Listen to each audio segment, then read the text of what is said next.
Chapter 171 Prelude to Taotia's Departure. Jiang Zhuxiang had nothing else to do. So he followed Lei Kong's suggestion, and went to see how others were organizing. Men are really not very good at organizing.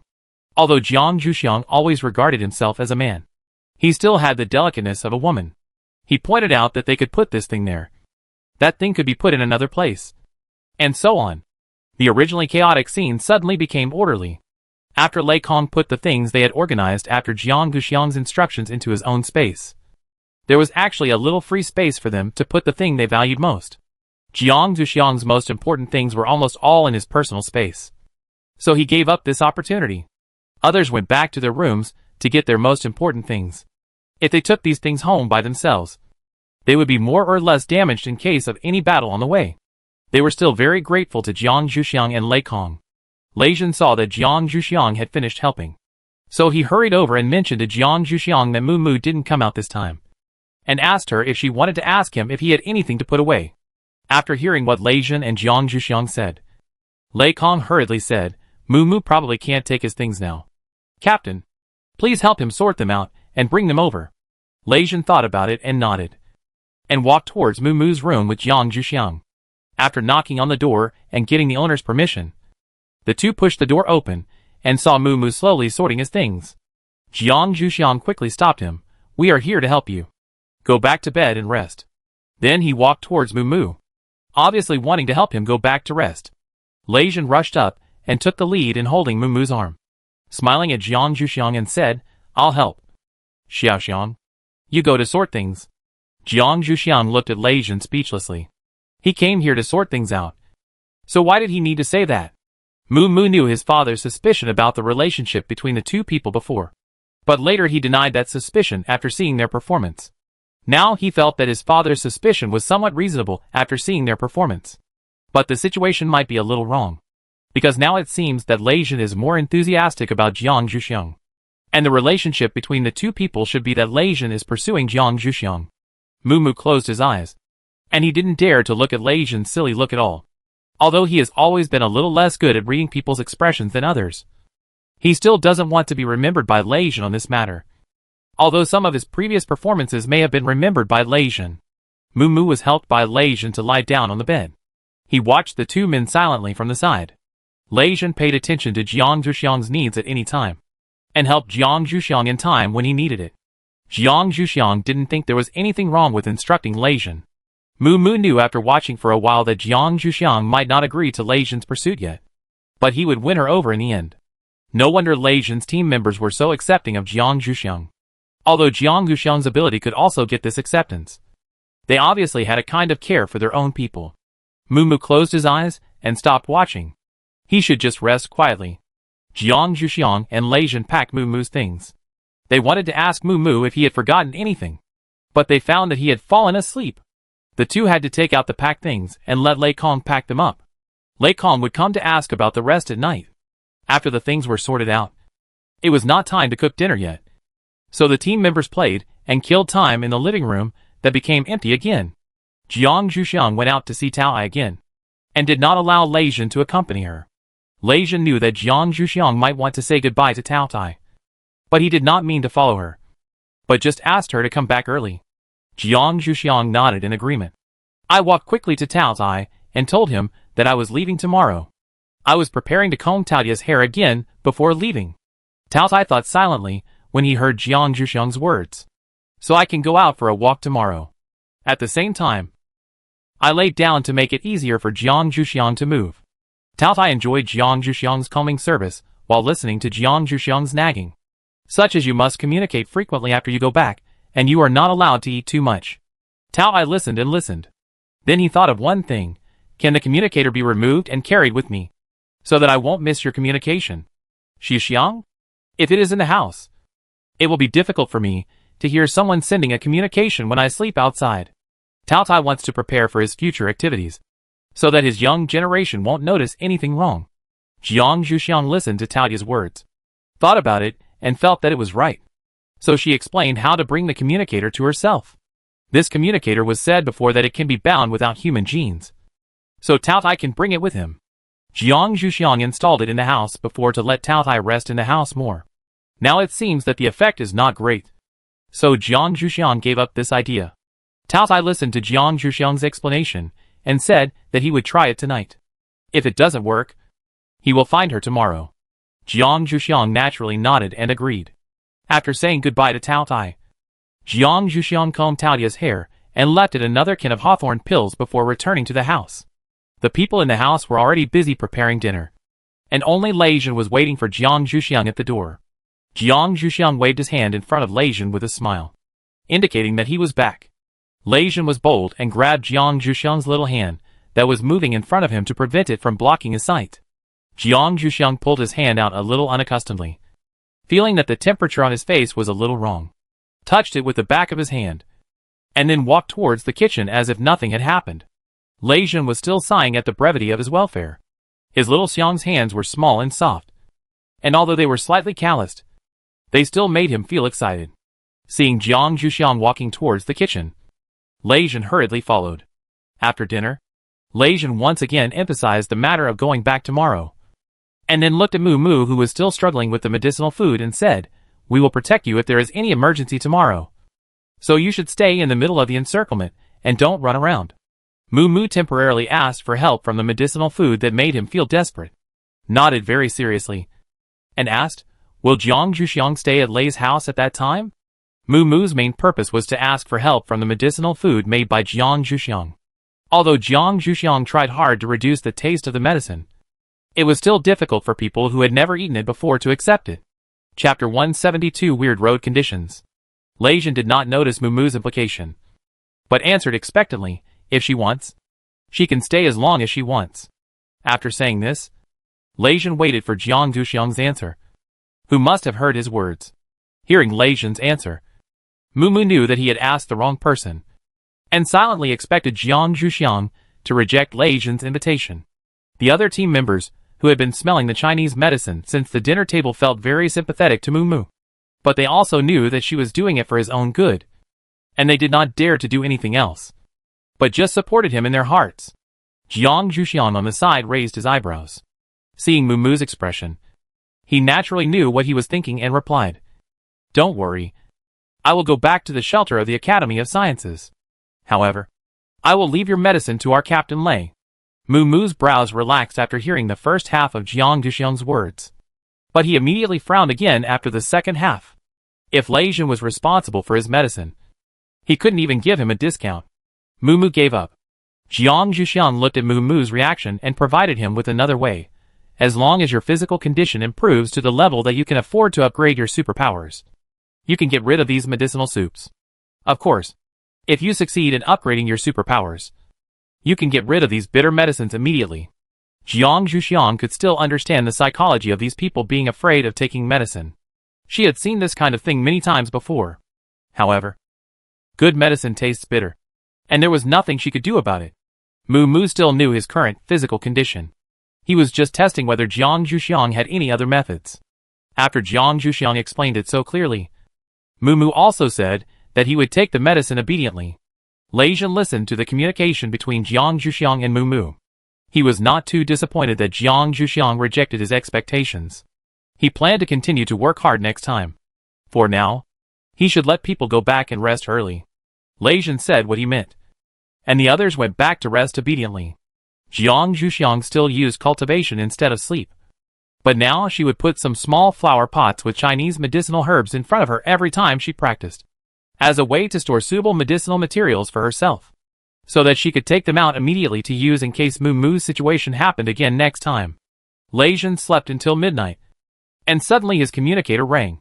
He opened it, and found that it was an unfamiliar number. Lei Jin didn't want to pay attention to it, but considering that it might be someone who wanted to find him, Lei Jin still picked up the phone, and found that the other end of the communicator was actually a human-shaped Tao Tai. Lei Jin was stunned. Doesn't it like to find its own Xiaoxiang when it has something to do? Why did it send a communication to him this time? Tao Tai and Lei Jin had nothing else to say, so he told him the reason why he sent the message to him. However, he confirmed that Jiang Zhuxiang was not with him before saying it. "After you leave tomorrow, I may go out for a walk. I will notify you when I return here. You should hold Xiaoxiang back during this period, and don't let her come to me. You can think of a reason yourself." Lei Jin was shocked by Tao Tia's words. He wanted to ask what happened when it went out. But considering that he had no right to ask about this, Lei Jin suppressed his doubts.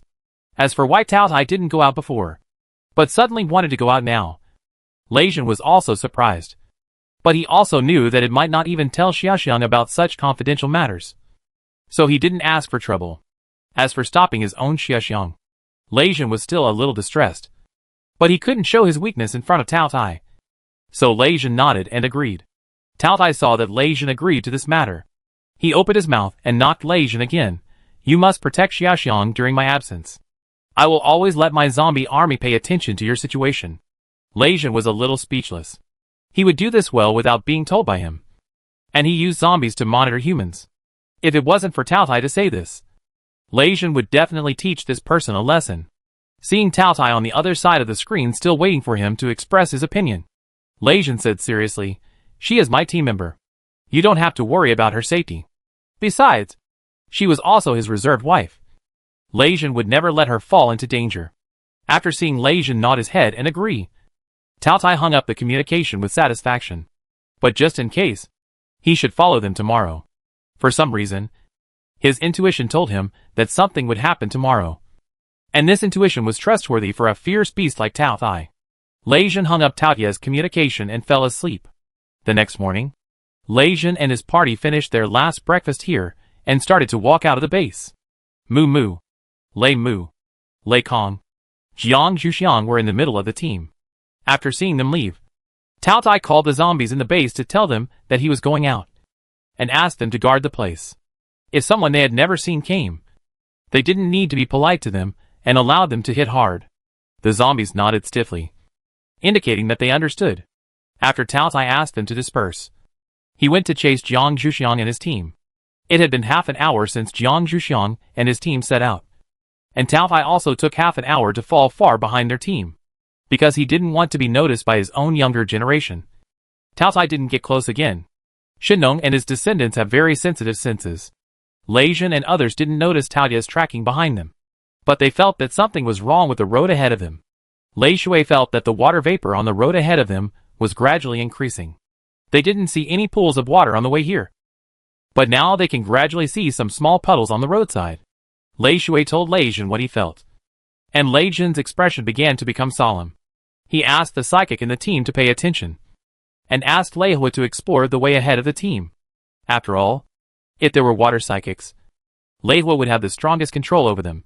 After walking for about 10 minutes, Lei Jin and his team members gradually felt fog around them.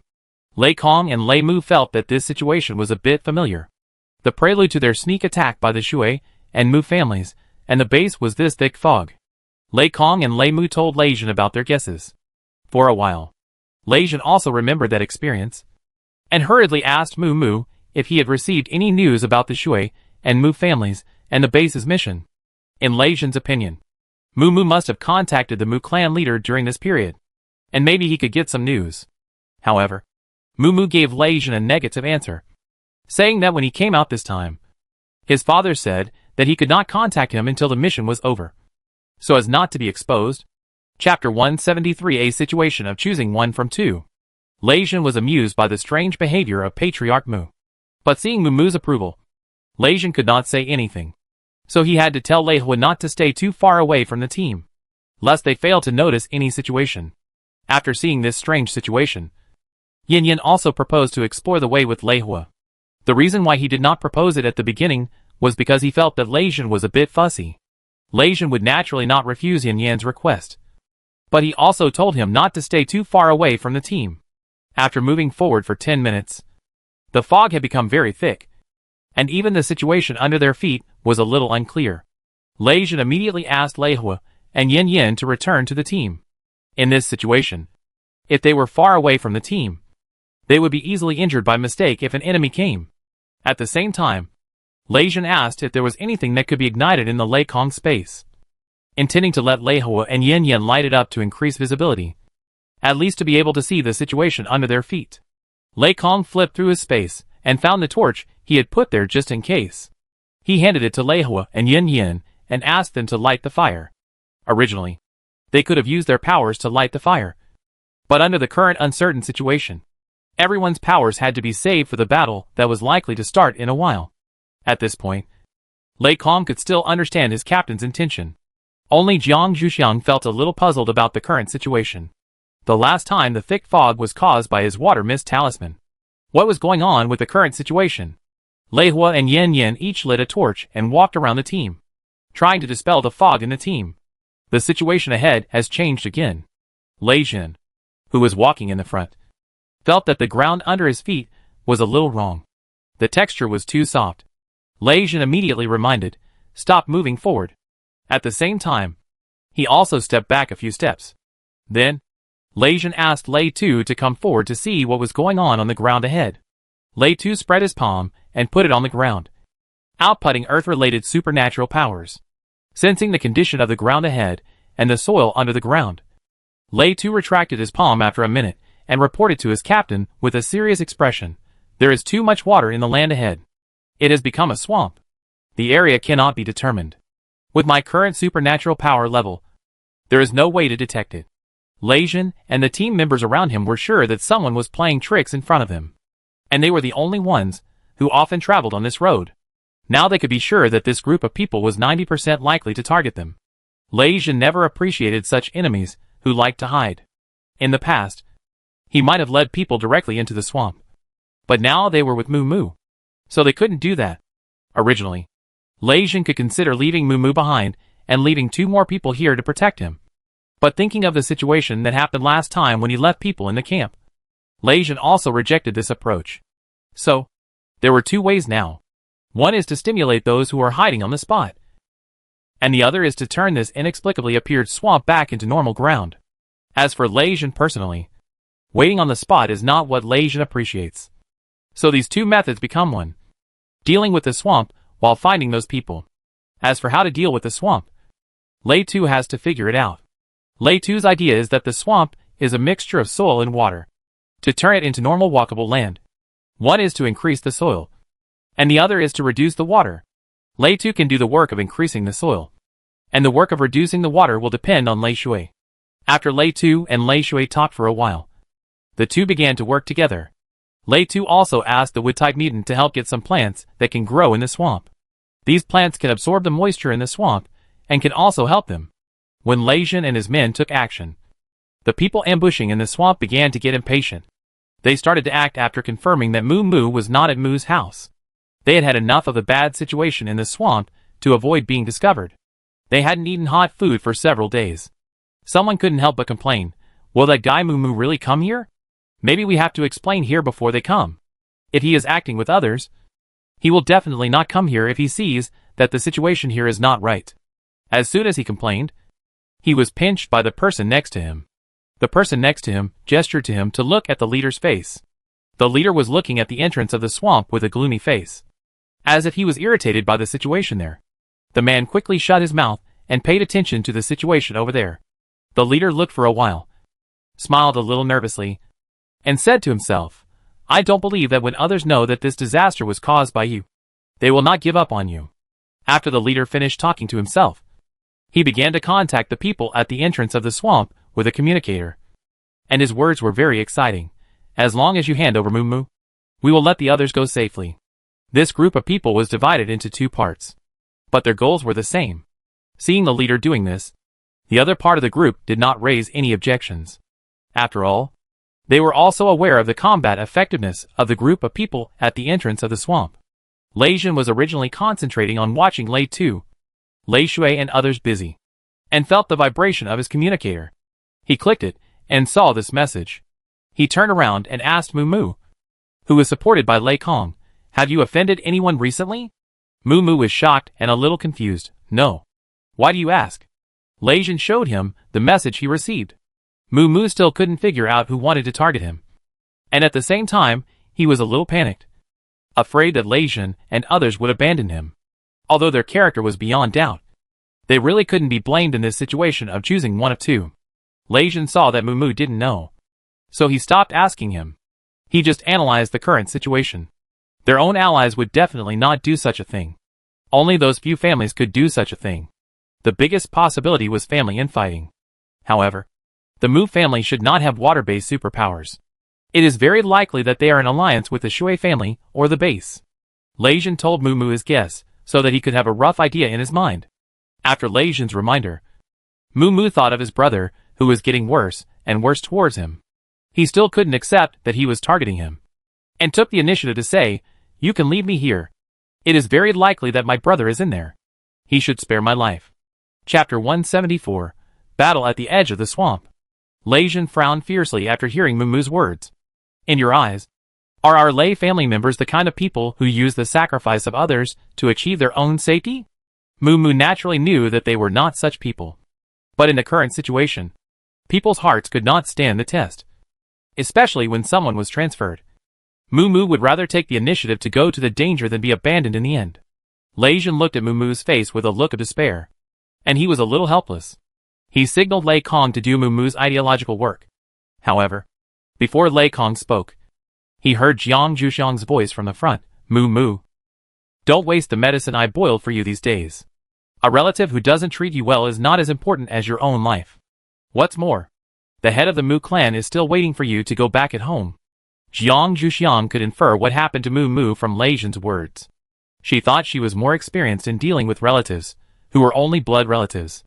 The Lei family had never encountered such a situation before, and there was no way to understand him from Mu Mu's perspective. Maybe it would get worse. When Jiang Zhuxiang was successful in Shenong Valley, her relatives who had abandoned her tried to find her and asked her to repay them. Jiang Zhuxiang was distressed for a while, but she finally dealt with it quickly. After she learned from her master that her master had given her compensation, she rejected their various requests without hesitation. Mu Mu's expression relaxed a little after hearing Jiang Zhuxiang's words. But he still emphasized, "If you can't bear it, let me go." After hearing what Mu Mu said, Lei Jin knew that they couldn't convince him to believe in their strength. So he had to do it for him to see. Lei Jin rejected the request of the stranger who sent the message in the communicator, and asked others to be alert. The people in the deep swamp might have other tricks. Of course, Lei Jin didn't show the message he just received to others. Also out of consideration for protecting Mu Mu. The leader who received the message of Lei Jin's rejection was very angry. He said grimly, "Since they don't come in, let's lead them in. These ignorant people should be taught a practical lesson so that they can know how much they weigh." Others heard his words and had no objection, although their main target was Mu Mu. But Lei Jin and his people were also their enemies. They would be happy if they could teach them a lesson. After all, the people who came this time were all caught by Lei Jin and his people and put in the confinement room. As for the problem of Lei Jin's high strength, they still believed that even if they could not hit him head-on in the current situation, they did not believe that he could withstand a sneak attack. Although they were caught because of a failed sneak attack last time, they were more prepared this time, and they still believed that they could succeed. The leader looked at the people around him, who seemed to agree with him, and was very satisfied. With a big hand, a group of people quietly moved to the edge of the swamp, because they knew the terrain well enough. When these people arrived in front of Lei Jin and his people, Lei Jin and his people did not immediately notice that someone was approaching. When Lei Tu and Lei Shui were working harder to harden the ground, several vines suddenly emerged from the foggy area in front. The purpose was obviously to pull the people in front into the swamp. Fortunately, Lei Mu and Jiang Zhuxiang, who were standing behind the two, noticed the fluctuation of wood-related abilities in time and had been paying attention to the situation in the fog. When they saw these vines appear, they immediately reminded Lei Tu and Lei Shui to avoid them. At the same time, they also began to catalyze plants to prepare for the current situation and remind the people behind to come forward to support. However, the person who catalyzed these vines this time was quite capable, and entangled Lei Tu and Lei Shui's feet before the other members of the Lei family could make a move. Jiang Zhuxiang and Lei Mu had to reach out and pull the two people, in order to prevent them from being pulled away by the vines. They continued to catalyze the plants in their hands, hoping to have something to leverage themselves so that they would not be dragged away. Lei Jin and others also came to Lei Tu and Lei Shui at this time. Seeing their situation, they quickly used their supernatural powers to attack the vines that were entangled with them. It was unknown what kind of vines these were. They didn't care about the attacks of Lei Jin and Lei Hui at all. They were still trying to drag the entangled Lei Tu and Lei Shui. At the same time, the remaining few tried to entangle other people, and the part of the land that had already hardened began to soften again. Lei Tu and Lei Shui struggled with these vines while trying to mobilize their supernatural powers to maintain the land under their feet. Jiang Zhuxiang tried to make the roots of the plants she had catalyzed grow deeper, and then let the plants she had catalyzed wrap around her body tightly, and then began to check the varieties of the vines that entangled Lei Tu and Lei Shui. Jiang Zhuxiang reached out and scratched the skin of the vines, and found that it was a relatively hard wood, unlike the vines she had catalyzed before, which were relatively soft. But since it was made of wood, it couldn't be afraid of fire. Jiang Zhuxiang thought about it, and suddenly thought of a theory of their time. The theory of gold, wood, water, fire, and earth. The theory of mutual generation and mutual restraint. Seeing that Lei Tu and Lei Shui were trying hard to endure, Jiang Zhuxiang had no choice but to try her best and suggested to Lei Jin, "Let Jin Yin and Lei Jin come up and try. I have seen gold restrains wood in ancient books." S statement. Maybe it will work. Though Lei Jin, Lei Hua, and Yin Yin had not stopped attacking, they were still a little helpless about this attack method that had not worked. After hearing Jiang Wuxiang's suggestion, Lei Jin and the other two did not retreat, but directly asked Jin Yin and Lei Jin to come forward and try to attack with the gold attribute supernatural power, holding the same mentality as Jiang Zhuxiang. Jin Yin and Lei Jin were a little strange, but they still went forward without hesitation, condensed the gold attribute supernatural power into a knife, and began to cut the vines. The two tried for a while, and found that although the speed was slow, the vines were indeed being cut slowly. The two told Lei Jin about their discovery. Lei Jin nodded to show that he knew, and then ordered Lei Hua to provoke the people hiding in the thick fog and make sure they showed up. After this period of useless attacks, Lei Hua was indeed a little angry. But the captain couldn't let it out here. After listening to his captain's order, Lei Hua let go of his temper and began to use his skills that had angered his captain before to deal with those guys who were hiding their heads. Jiang Zhuxiang was listening to the words that kept coming out of Lei Hua's mouth, and his hands were about to loosen. Fortunately, he reacted in time and grabbed Lei Tu tightly again. Lei Tu's attention was also on Lei Hua, until he felt his body shake and then stabilized immediately. Then he came back to his senses and continued his work. Chapter 175 Strange Vines. After hearing Lei Hua's words, the people who had been hiding in the thick fog and not attacking anyone directly all looked ugly. They focused their attention on their leader, hoping that he could give them a satisfactory decision. The leader was also very annoyed by Lei Hua's words. It turned out that the quality of the so-called first family of the base was only this low. It seemed that he had to go out and teach them how to behave properly. As for the difference in force between them, it had been ignored by his angry mind. The leader took the lead and stepped on the hard ground, then used his supernatural power to attack Lei Jin and others. Lei Jin and his team saw that the group of people who were being processed out of the thick fog were wearing black hoods, obviously trying to conceal their identities. But seeing their attack methods, Lei Jin and his team knew that these people were the same group that attacked them before. Lei Jin remembered that his family still had a group of people from the base detained. This time, there should be no people from the base involved, so the identities of these people were easy to determine. Just as they had guessed before, they were from the Shui family and the Mu family. After Lei Jin and his team determined the identities of the people, they led their team to meet these people. In addition to the 6 people who were still entangled with the vines, the Lei family's superpower team took action one after another, trying to buy time for Jin Yin and Lei Jin. Jiang Zhuxiang and Lei Mu had already fixed their bodies. Now, in addition to guarding against these people's attacks, they can also take the time to control the plants to cause some trouble to those people. Mu Mu, who had no fighting ability, was placed next to Lei Mu and Jiang Zhuxiang by Lei Kong.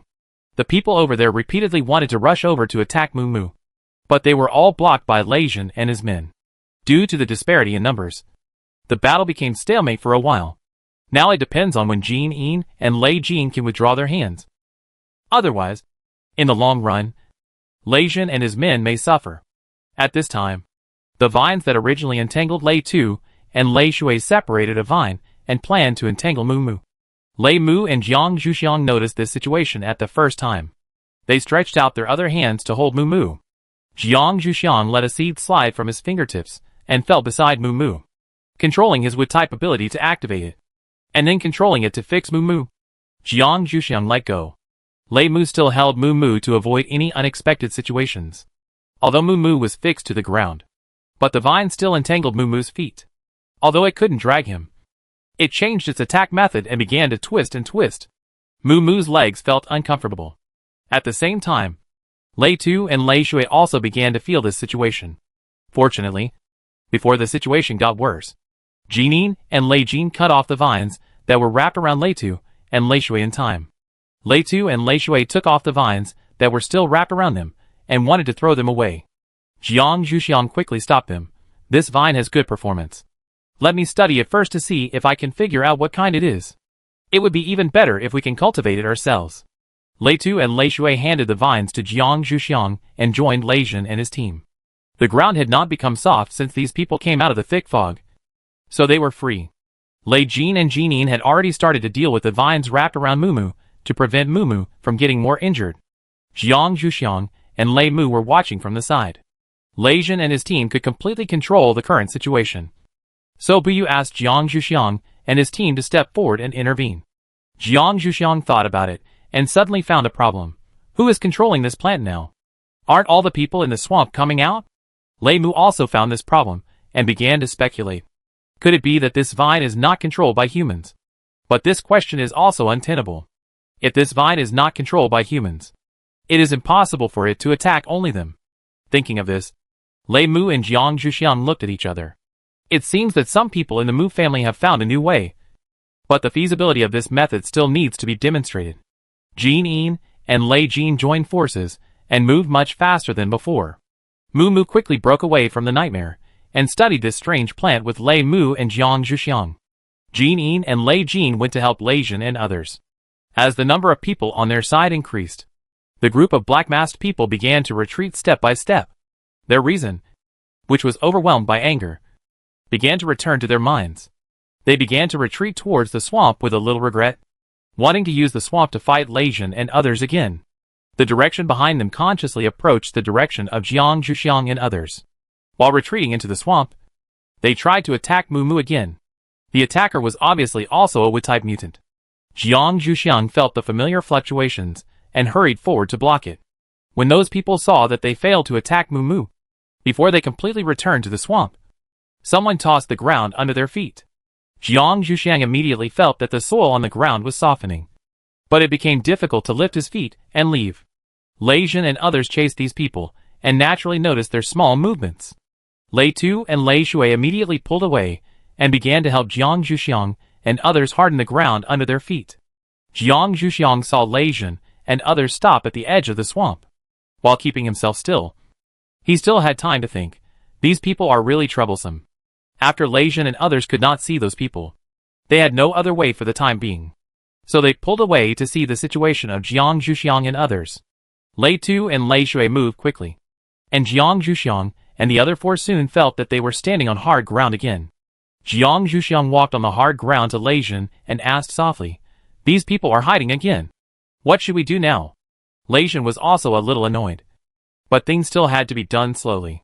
Lei Tu and Lei Shui started their hardened land journey again, and the others followed behind them, ready to meet those people's sneak attacks at any time.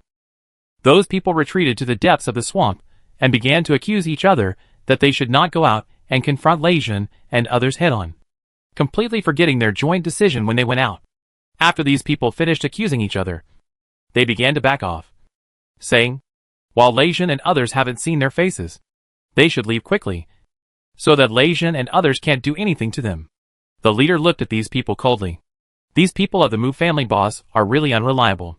No wonder the Mu boss doesn't please the Mu clan leader. A qualified clan leader still needs to have the vision to judge people. These people are probably attracted by the Mu family boss with benefits.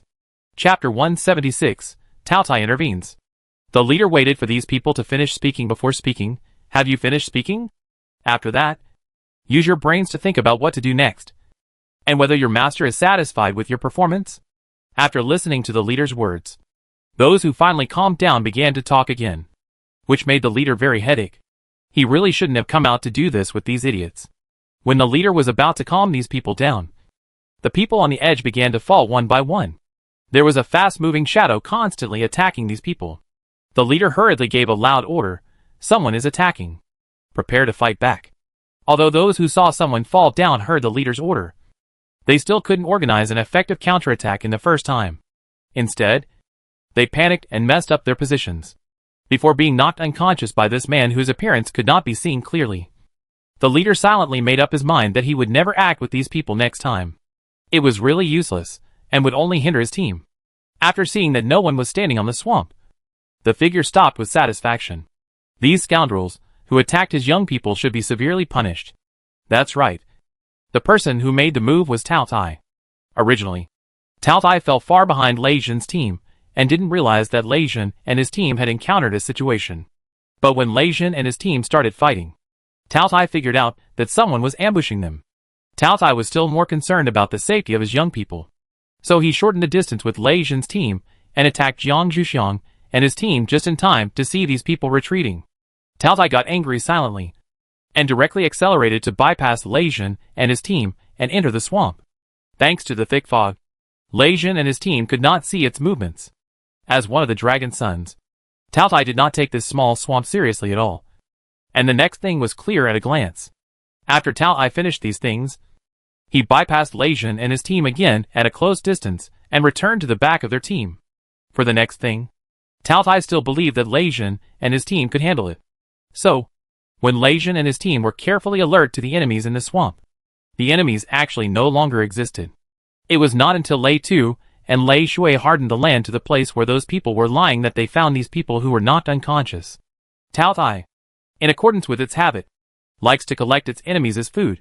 So it did not let these people sink directly into the swamp, but put them on the plants made by these people themselves. Wait for Lei Jin and others to deal with it themselves. Lei Tu and Lei Shui told Lei Jin about their findings. And Lei Jin quickly asked Lei Kong and Jiang Zhuxiang to go forward to see if these people were still alive. Lei Kong and Jiang Zhuxiang used their own methods to confirm that these people were still alive.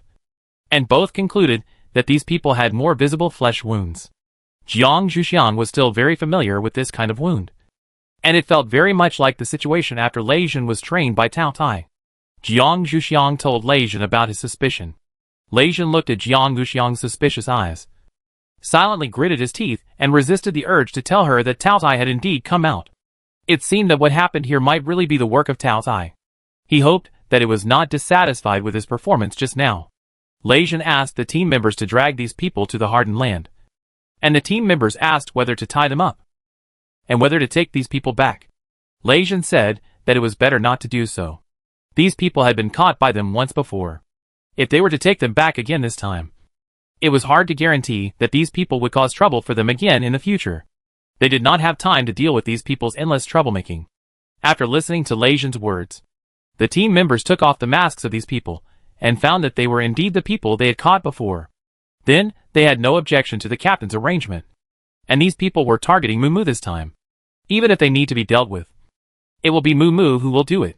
Lei Jin watched the thunder soil and thunder water continue to harden the land, while asking Moo Moo's thoughts.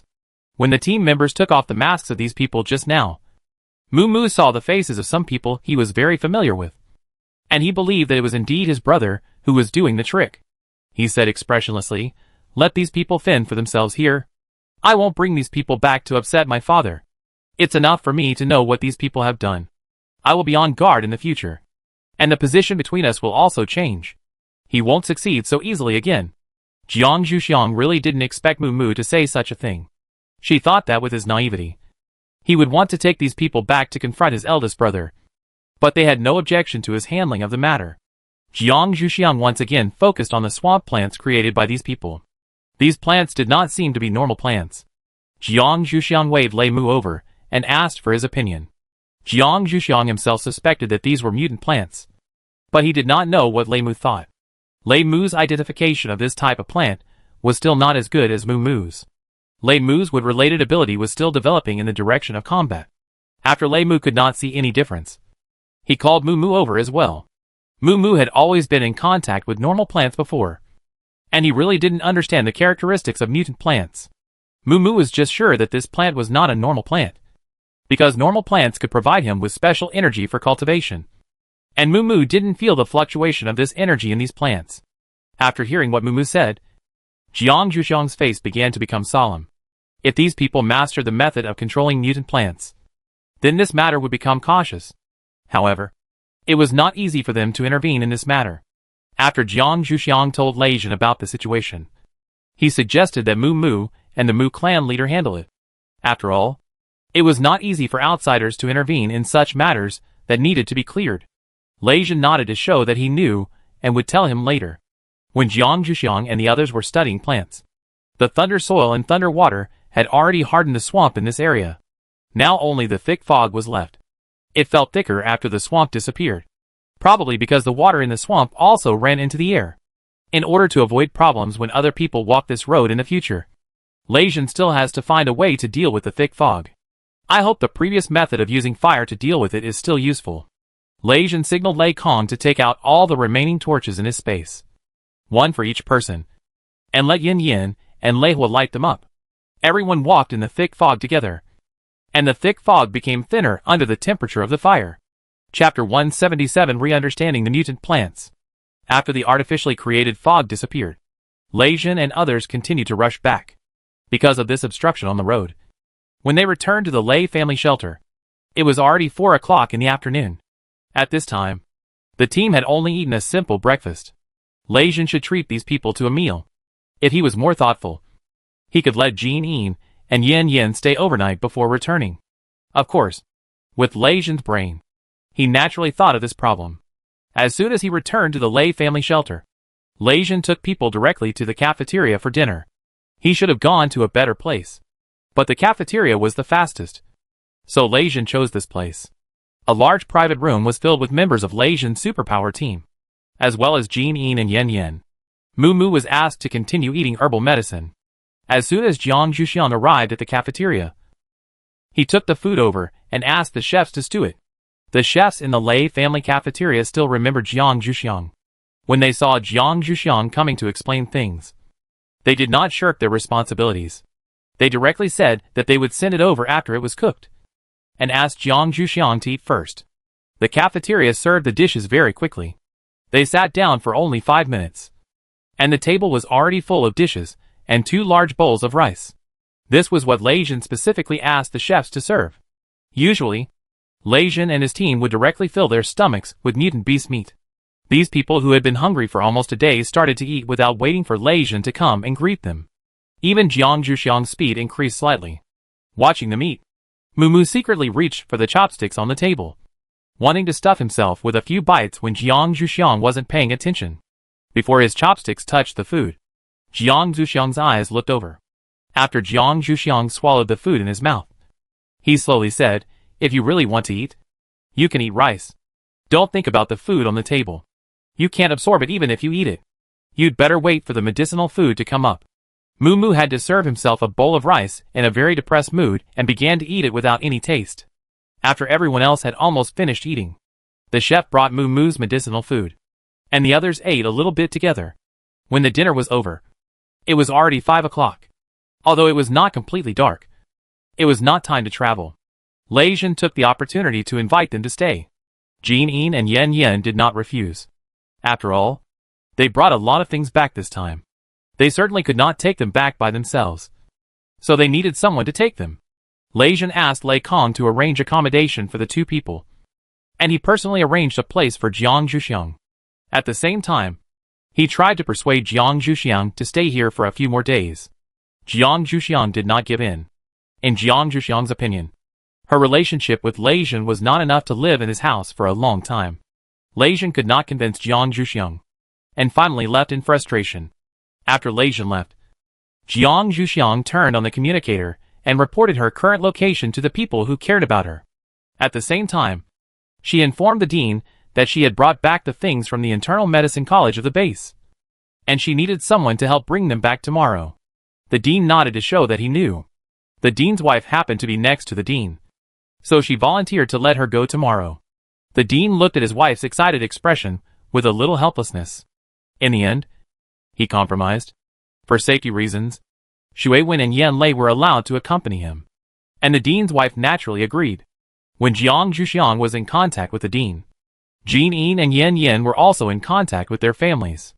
The content of their conversations was no different from Jiang Zhuxiang's, and they also agreed that someone would pick them up tomorrow. In fact, the Jin family and the Yen family were a little surprised by the gains of these 2 people. They believed it was true after confirming it many times. As for Mu Mu, He still insisted on not contacting his father before the task was completed. Although that kind of thing happened on the way. Moo did not intend to complain first. He knew that his eldest brother would not tell his father about the failure. Not to mention such a shameful thing. So there was nothing to worry about. Anyway, he was going to stay in the Lei family until his ability was upgraded. After the upgrade, he could let his father send uncle, who to help him take back the things in the Mu family. There was no conversation that night. Jiang Zhuxiang spent the night practicing. After waking up in the morning, she went to the exercise room to do her morning routine exercise. After the exercise, Lei Jin sent a message to invite her to have breakfast together. Jiang Zhuxiang did not change her clothes and went directly in her sportswear. Seeing Jin Yin and Yen Yin were also there, Jiang Zhuxiang did not feel strange, but asked, "Isn't Mu here?" The person who asked was naturally Lei Jin.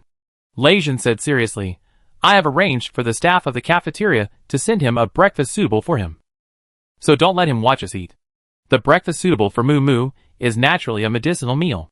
Lei Jin still has a little sympathy for Mu who needs to eat medicinal meals for so long. At the same time, he does not want his Xiaoxiang to pay too much attention to Mu. So he does some things by himself. Last night, he asked Jiang Zhuxiang for medicinal materials and sent them to the chef in the cafeteria. Jiang Zhuxiang thought about it and felt that Lei Jin's approach was not bad. So he was relieved. In order to make up for the poor hospitality last night, Lei Jin still had a rich variety of breakfast today, and rejected his parents' proposal to eat together. If his parents were there, they would definitely not eat freely. So Lei Jin's idea of making up for it would not be achieved. Jin Yin and Yen Yin felt a little strange when they didn't see the Lei clan leader and his wife. But they did feel a little relaxed. Etiquette should always be paid attention to when eating with elders. And this situation is just right now. Everyone had a rich and relaxing breakfast. When Jin Yin and Yen Yin went to find Lei Kong, Lei Jin notified his parents that they could show up. Jiang Zhuxiang originally wanted to follow Jin Yin and Yen Yin to find Lei Kong, but was stopped by Lei Jin. So he had to accompany Lei Jin and others. Chief Lei brought his wife to the canteen and ordered a bunch of food to be served. They hadn't had breakfast yet for the so-called gathering without elders. Lei Jin and Jiang Zhuxiang were pulled to sit with him. Mrs. Lei also poured a cup of soy milk for Jiang Zhuxiang. Jiang Zhuxiang was very suspicious about what it was made of.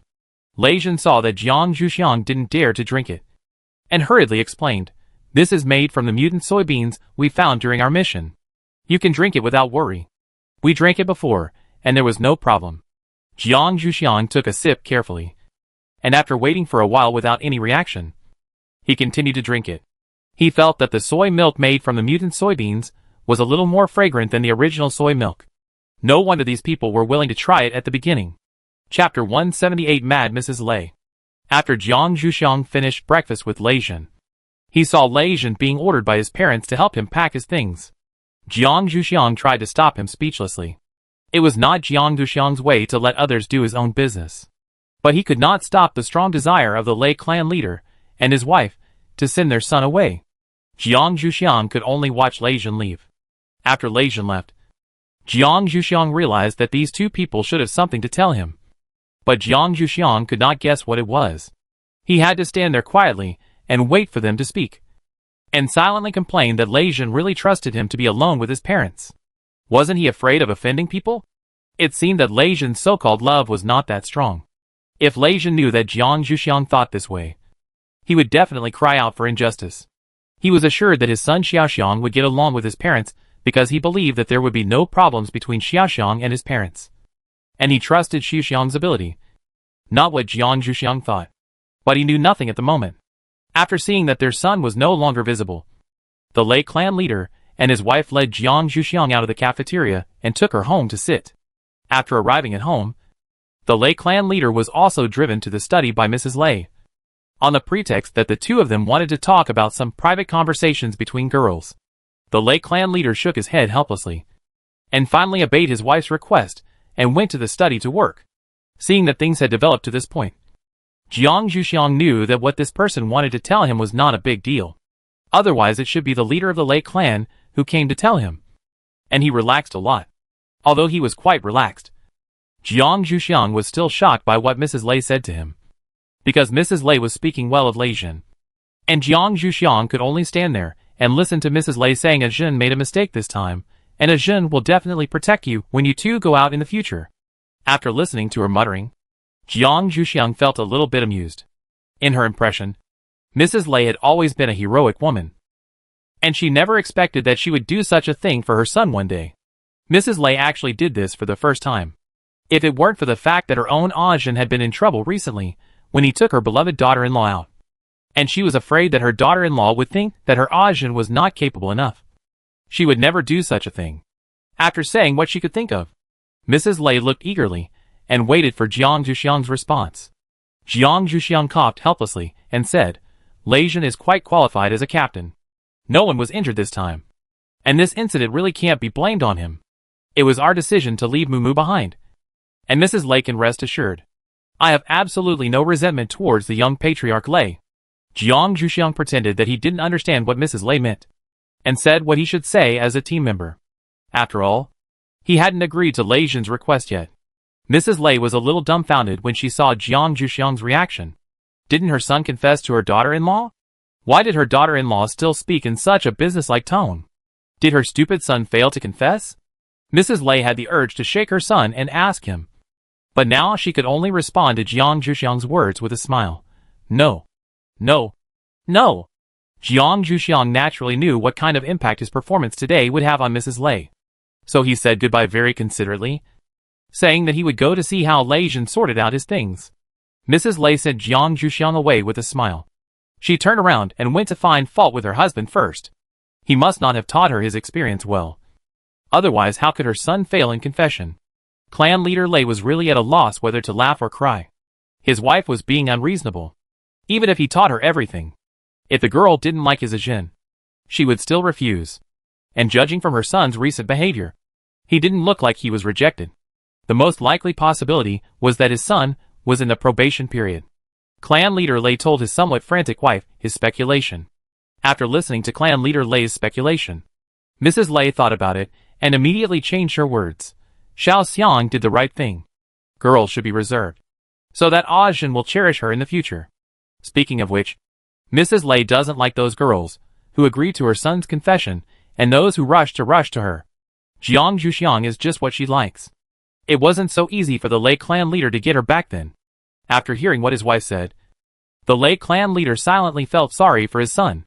In the future, his daughter-in-law and his wife will definitely be from the same country. They will be pitiful. After leaving Lei Jin's house, Jiang Zhuxiang directly sent a message to Lei Jin to ask where he was now. After Lei Jin turned on the location for Jiang Zhuxiang, he waited for his Zhuxiang to find him. After Jiang Zhuxiang turned off the communicator, originally, he was planning to go directly to Lei Jin, but he had only taken 2 steps when he received another call from the dean's wife.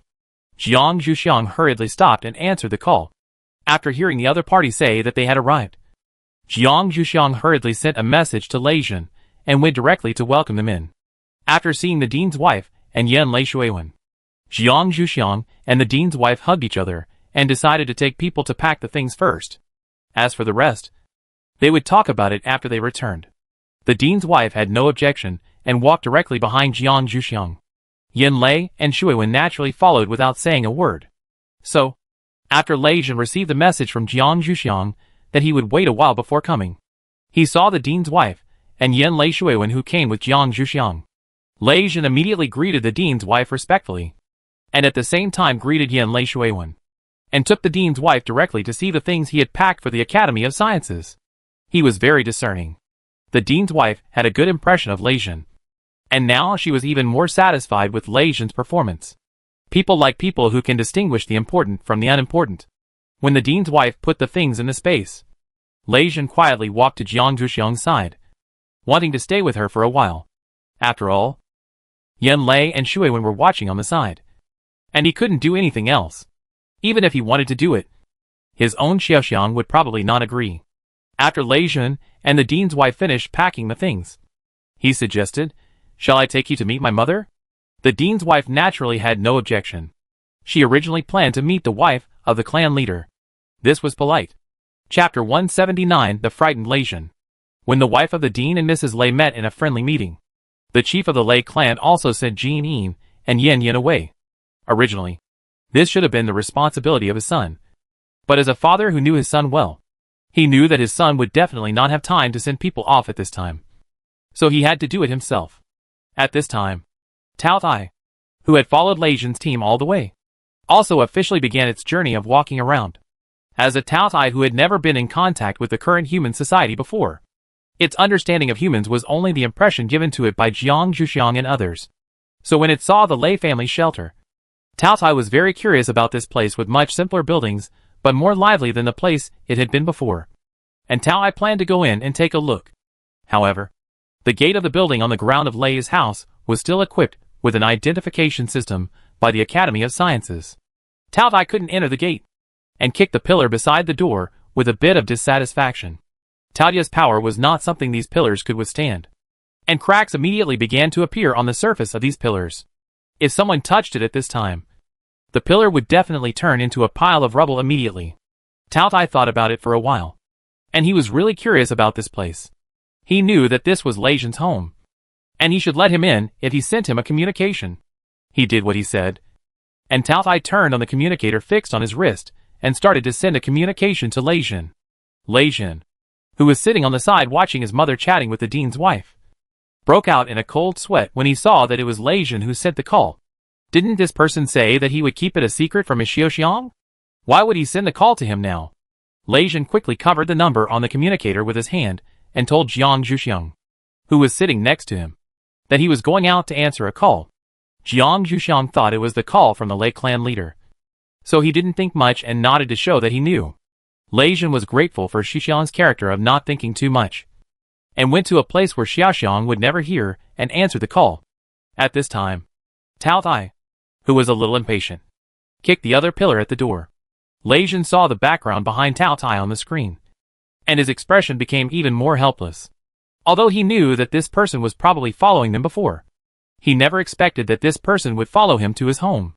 The most important thing was that his Xiaoxiang was still at home. Fortunately, his Xiaoxiang was still inside. Otherwise, if these two met at the door, he didn't know how this person would treat him. Lei Zhen explained the situation before Tao Tai spoke, so that Tao Tai could be prepared and had no objection to his next arrangement. When Tao Tai heard what Lei Zhen said, his original dissatisfaction was reduced a little, and he directly stated his purpose. After hearing this, Lei Zhen didn't dare to let others arrange accommodation for this person. He had to tell it to wait a moment, and he would be there soon. When Tao Tai knew that his junior was still here, he had no objection to Lei Zhen's arrangement of his accommodation. Moreover, he originally just wanted to go in and take a look. Now, he would be more satisfied if he could stay for a while. Otherwise, would he wait for his junior to see him and take him back to the Academy of Sciences? From his junior's previous words, Tao Tai knew what kind of people the Academy of Sciences were. People like him, who like power, would definitely not get along well with those people. He should not embarrass his junior. So, it was rare that Tao Tai waited quietly outside the door. Before leaving, Lei Zhen went back to his mother and told her that he had something to do and had to leave for a while. Mrs. Lei said that he could rest assured and that she would entertain her daughter-in-law's relatives. Lei Zhen knew that his mother was still trustworthy, so he arranged things for Tao Tai with confidence. Tao Tai was led into the house by Lei Zhen and directly arranged in the best guest room. Lei Zhen told him not to come out for the time being, and he would take it for a walk after he sent Xiaoxiang away. Tao Tai was still very curious about this house in the mountain, and listened to Lei Zhen's words, and waited to let Lei Zhen leave. Lei Zhen returned to Jiang Zhuxiang in fear. He was afraid that Jiang Zhuxiang would notice something wrong with his expression, so he had to keep a straight face. Mrs. Lei saw that her son looked completely wrong after he came back from going out, so she didn't say anything about her original intention to keep Jiang Zhuxiang and the others for lunch. Her son's expression was really not suitable for entertaining guests. When the dean's wife proposed to leave, Mrs. Lei agreed to it and dragged her son to see him off. After sending the people away, Mrs. Lei rarely reached out and pinched her son's ear, pulled him back to her home, and sat down. She asked with gritted teeth, "Smelly boy? Do you still want to get married? Why are you so tense?" Lei Zhen freed his ear from his mother's hand, rubbed his stiff facial muscles, and answered his mother's question. "I just didn't react to something just now. Don't worry. Xiaoxiang won't misunderstand. Xiaoxiang didn't see anything wrong with him just now. which really made Lei Jin both relieved and frustrated. Mrs. Lei thought of the speculation her husband had told her, and hurriedly continued to remind Lei Jin, "That's why you should always behave well. Otherwise, what if you can't pass the test?" Lei Jin nodded to show that he understood, and then said that he hadn't dealt with the matter just now, and had to continue working. Mrs. Lei naturally would not stop her son from doing his job, and simply waved her hand and let him do as he pleased. Lei Jin hurried to the guest room where Tao Tai was placed, and sent a message to his father to report that he had brought a very powerful person to live in his house. They knew each other at the original base, which also revealed Tao Tai's identity to a certain extent. After receiving the message from his son, although he did not guess Tao Tai at once, Chief Lei still instructed his son to entertain him well and keep him if possible. Lei Jin had no objection to the first half of his father's words, but for the second half, Lei Jin could only smile without saying anything. He did not believe that Tao Tai would be persuaded by him to stay. If his own Xiaoxiang took action, there would be a possibility. When Lei Jin was taking Tao Tai to visit the Lei family shelter, Yan Lei and Shui Wen, who were already sitting in the land vehicle, casually slandered Lei Jin. "Xiaoxiang, don't you think Lei Jin's attitude just now was not right? His face looked not good. Did something happen to him?" They would not directly say that Lei Jin neglected them, but just pointed out that Lei Jin's face looked not right when he was with them. Most girls would follow their thoughts and think whether the boy was unwilling to be with her. Chapter 180. A glutton who likes the arena. However, Jiang Luxiang's brain circuit has always been that of a boy. He did not follow the ideas that Yan Lei and Shui Wen had planned. Instead, he said, if he has something to say, he should tell us directly. Since he did not say it, it means that he can still handle the matter. It may just be a little tricky. Yan Lei and Shui Wen were stunned for a moment. They did not expect that their little Xiang would react like this. They smiled at each other, stopped fighting for the time being, and planned to continue working hard next time. The dean's wife listened to the words of these children and sighed in her heart. It's good to be young.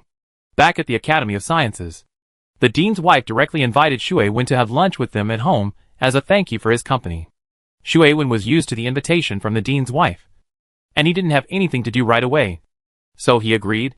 When Lei Jin and his group had returned to their respective shelters, the people who were knocked unconscious by Tao Tai gradually woke up. Their heads were still a little dizzy. This place seemed a little familiar and a little strange. It was too quiet. They were clearly fighting with Lei Jin and his people before. After the leader used his supernatural power, his mind was completely clear, and he also understood what kind of situation they were in now. The black masks on their heads had been taken off. It seemed that Lei Jin and his group already knew their identities, but they didn't know why they didn't take them away this time. Also, what was the identity of the person who attacked them? Did he have a grudge against them? Otherwise, why would he help Lei Jin and his group deal with them? However, no matter what Lei Jin and his team had in mind for not taking them back, Mumu must have known that they wanted to get rid of him, so they should go back earlier. If Mumu went back to complain, they could also think of an excuse to refute.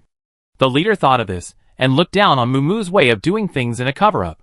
He and Lei Jin could have gone out openly, but now they were caught by Lei Jin again. It was unknown what Lei Jin and his team wanted this time. I hope they don't go too far.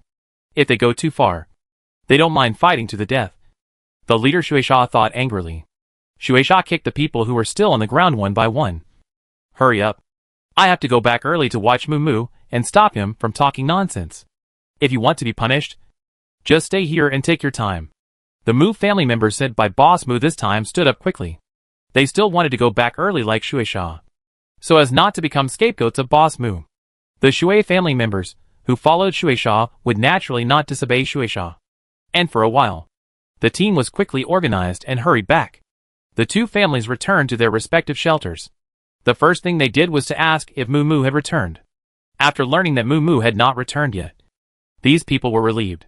However, even if Mumu did not return, they did not dare to do anything else. These people had to wait patiently for Mumu to return and think of a reasonable excuse, without mentioning that these people were racking their brains to come up with excuses. Lei Jin had already arrived at Tao Tai's guest room. He knocked on the door, and Tao Tai's deep voice came from inside. Lei Jin pushed the door open and directly told Tao Tai that he had sent his Xiaoxiang away, and asked Tao Tai, "What do you want to see first?" To be honest, Lei Jin had previously speculated whether Xiaoxiang had any special relationship with Tao Tai when observing Jiang Zhuxiang and Tao Tai's interactions, because his Xiaoxiang's attitude towards Tao Tai was surprisingly good, and Tao Tai also took special care of his Xiaoxiang. If he hadn't known that Tao Tai and Jiang Zhuxiang were different species, he might have believed his guess. Therefore, this time Tao Tai actually came to find him first. Lei Jin was still very surprised, but he did not dare to neglect it. So he came to ask Tao Tai's opinion. When Lei Jin was busy sending people away, Tao Tai had already seen the room that Lei Jin arranged for him. The whole layout was similar to the one built by his own junior for him, but there were some facilities that his own junior did not install for him. However, Tao Tai still felt that the small house prepared by his own junior for him was more comfortable. After all, a golden nest or a silver nest is not as good as your own doghouse. Hearing Lei Jin's question, Tao Tai lazily said, "I want to see the houses on the ground that I saw when I came in. It sounded very lively when I came in before." Tao Tai wanted to enter the Lei family's shelter because he was attracted by the bustle here. Lei Jin naturally had no objection and walked out with Tao Tai, who had transformed into a human form. On the way, he met Lei Kong, who came to find Lei Jin. When he saw Tao Tai, Lei Kong's pupils dilated, but he still managed to hold on. Lei Kong quickened his pace to catch up with his captain and silently asked his captain what was going on with his eyes. Lei Jin silently replied with a look that said he would talk about it later, and then went to observe whether Tao Tai had any dissatisfaction. If so, Lei Kong still needed to leave first. Fortunately, Tao Tai didn't seem to care about more people, so Lei Kong was left by Lei Jin to accompany him to accept this terrifying job. After Tao Tai arrived at the building on the ground of Lei's family, he directly asked Lei Jin to take him to the place with the most people. He still had a good impression of humans because Shenong was a human before he was sealed. He often went to Shenong's tribe to see humans struggling to survive. Lei Jin and Lei Kong looked at each other. The place with the most people was naturally the Lei family's arena. However, would it really not cause a riot if they took Tao Tai to a certain place? What if Tao Tai was so excited that he wanted to go down to the arena to try? The Lei family in the arena could not withstand the power of Tao Tai. However, Lei Jin could not find a reason to stop him. It seemed that he could only take people there first and act accordingly. Entering the arena, Tao Tai felt the enthusiasm inside, and was very satisfied that Lei Jin brought it here. Lei Jin saw Tao Tai standing at the door, and reminded him, "There is a place where you can see the inside of the arena more clearly. Please follow us." "Okay." Facing Tao Tai, Lei Jin couldn't be tough at all, and even his suggestions were in the form of inquiries. Tao Tai was very interested in the place where Lei Jin said he could see the inside of the arena, so he didn't refuse Lei Jin's suggestion, and followed Lei Jin to the box on the top floor. He saw Lei Jin stretched out his finger, and clicked a few times, and a large screen appeared in front of Tao Tai, and he could see the two people competing in the middle of the arena. Tao Tai watched quietly for a while, and found that although the strength of these people was a little stronger than that of the humans in the Shenong period, it was still not as strong as that of his own younger generation. It was just that their passion for fighting attracted Tao Tai a little. Tao Tai was eager to try and asked Lei Jin, "How can I go into that place and fight like those people?" Chapter 181. Tao Tai breaks into the arena. Lei Jin heard Tao Tai's question, and the sweat on his face fell down. For the safety of the friends who were playing in the arena, Lei Jin tried hard to persuade Tao Tai to give up this idea. "The people below can't stand your punches and kicks. If you really want to fight, I will accompany you to stretch your muscles after returning." Tao Tai listened to Lei Jin's words, and looked at Lei Jin with a little disdain. "You are no longer new to me. I still want to go down and fight." Lei Jin looked at Tao Tai, who disliked him, and insisted on going down a little helplessly. So he had to give up persuading and asked instead, "Then please be gentle." Then he took Tao Tai to make arrangements, and mentioned to the staff of the arena that they should try to arrange for someone who is more resistant to fight. Tao Tai followed behind Lei Jin, pretending not to see these little actions of Lei Jin, as long as he could participate in it. The staff looked at Tao Tai's burly figure curiously, nodded silently, and wrote down the request made by their young patriarch, which really required someone who is more resistant to fight to go up. After the staff recorded it, Lei Jin took Tao Tai to the entrance. Before Tao Tai went in, Lei Jin once again reminded Tao Tai to show mercy. Tao Tai waved his hand impatiently to show that he knew, and then walked in. Lei Jin thought about it outside, and decided to go back to the box to watch it. Anyway, there are healing psychics stationed in the arena for a long time. In case of accidents, they are more useful than himself. When Lei Jin returned to the box, he saw Lei Kong looking at the Tao Tai standing on the stage with worry, as if some tragedy was about to happen. Lei Jin patted Lei Kong's shoulder speechlessly. Okay. No matter how much you look at it, it won't go down. Just treat it as a wonderful battle. After listening to Lei Jin's words, Lei Kong looked at his captain with a rare look of dissatisfaction. How did it come back to our shelter? Lei Jin was also helpless about this problem, which was not something he could control. It followed us when we came back. Lei Kong's dissatisfaction did not last long, and he knew that it was indeed not the captain's fault. At this time, he was also a little curious. Why did it choose to follow us this time? Didn't you even want to leave the square in the past? Lei Jin guessed hesitantly. Maybe you didn't want to leave in the past, but you couldn't. I always felt that this matter had something to do with my little Xiang. So Lei Jin didn't say this. Lei Kong thought about it, and it was true. No one or beast would be willing to stay in one place. If there was no restraint, Tao Tai would definitely run around. With its initial size, it would definitely cause panic. Now it's okay. At least it's in human form. In the gap between Lei Jin and Lei Kong's conversation, there were already people on the stage. The referee's voice on the competition stage announced the start, and Lei Jin and Lei Kong focused their attention on the stage. Fortunately, Tao Tai was able to control his power well. After Tao Tai tested him from all sides, the Lei family member who came on stage kicked him down. Lei Jin and Lei Kong couldn't help but wipe their sweat and feel a little relieved when they saw Tao's rough fighting style.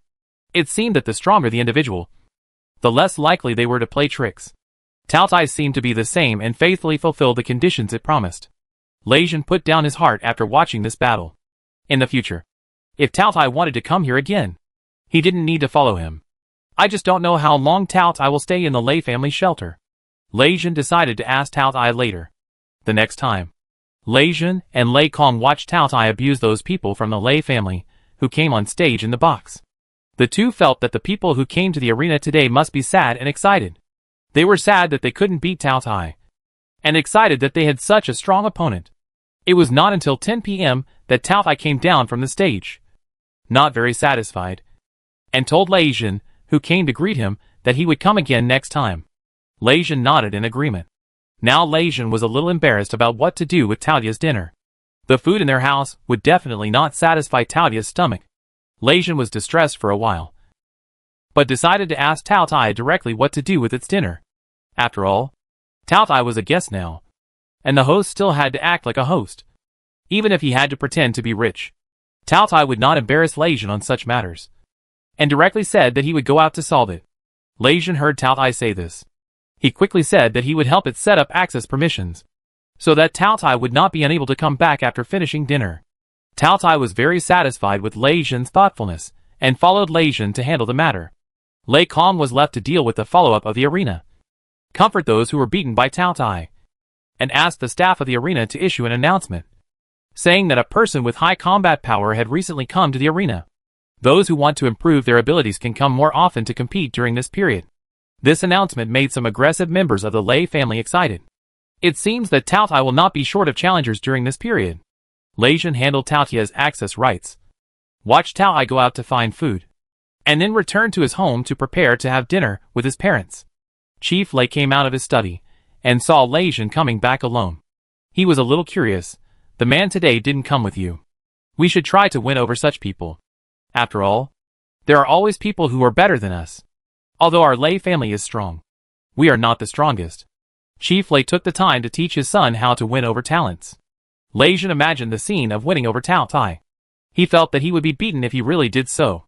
In order to dispel his father's impulse to do this, Lei Jin decided to talk to his father first. That person prefers freedom, and should not like to stay in one place for too long. For its favorability, it is better not to do such things easily. Chief Lei thought about it, and felt that what his son said was right. Some capable people have some strange tempers. Chief Lei gave up his plan to play, and began to ask his son what he did today, and whether there were any omissions. Hearing that his son took that person to the arena, and that person's performance in the arena, Chief Lei still asked with some regret, "Son, can't you really convince that person to stay in our family? This kind of person is really the best to hone the younger generation of our family." Lei Jin said helplessly, "It will stay here for a while. I will ask it when it wants to leave. Chief Lei was satisfied when he heard his son say this. He gave that person more preferential treatment at that time. I don't believe that he won't be tempted. Chapter 182 Checking Muumuu's Condition. Lei Jin later followed Tao Tai to the arena several times, and found that Tao Tai did not cause any problems. Instead, it made the Lei family's arena more passionate. Lei Jin let Tao Tai go to the arena alone, and began to pay attention to another thing that needed his attention. After Muumuu arrived at the Lei family's shelter, Lei Kong arranged a place for recuperation. He had been taking the Chinese medicine and medicinal food prepared by Jiang Zhuxiang. When Lei Jin took the time to pay attention to him, his physical condition had almost recovered to the point where he could be upgraded. Lei Jin was unable to determine when Muumuu's body would be fully recovered. After all, the healing ability and his own Xiaoxiang did not learn the same system. And Lei Jin could not ask Lei Kong to help. Lei Jin just had an excuse to ask his own Xiaoxiang to come over. Lei Jin sent a communication to Jiang Zhuxiang very seriously, and told him about the situation here. After listening to Lei Jin's words, Jiang Zhuxiang couldn't refuse and immediately agreed to go. Lei Jin took the opportunity to show his courtesy, and said he would pick her up.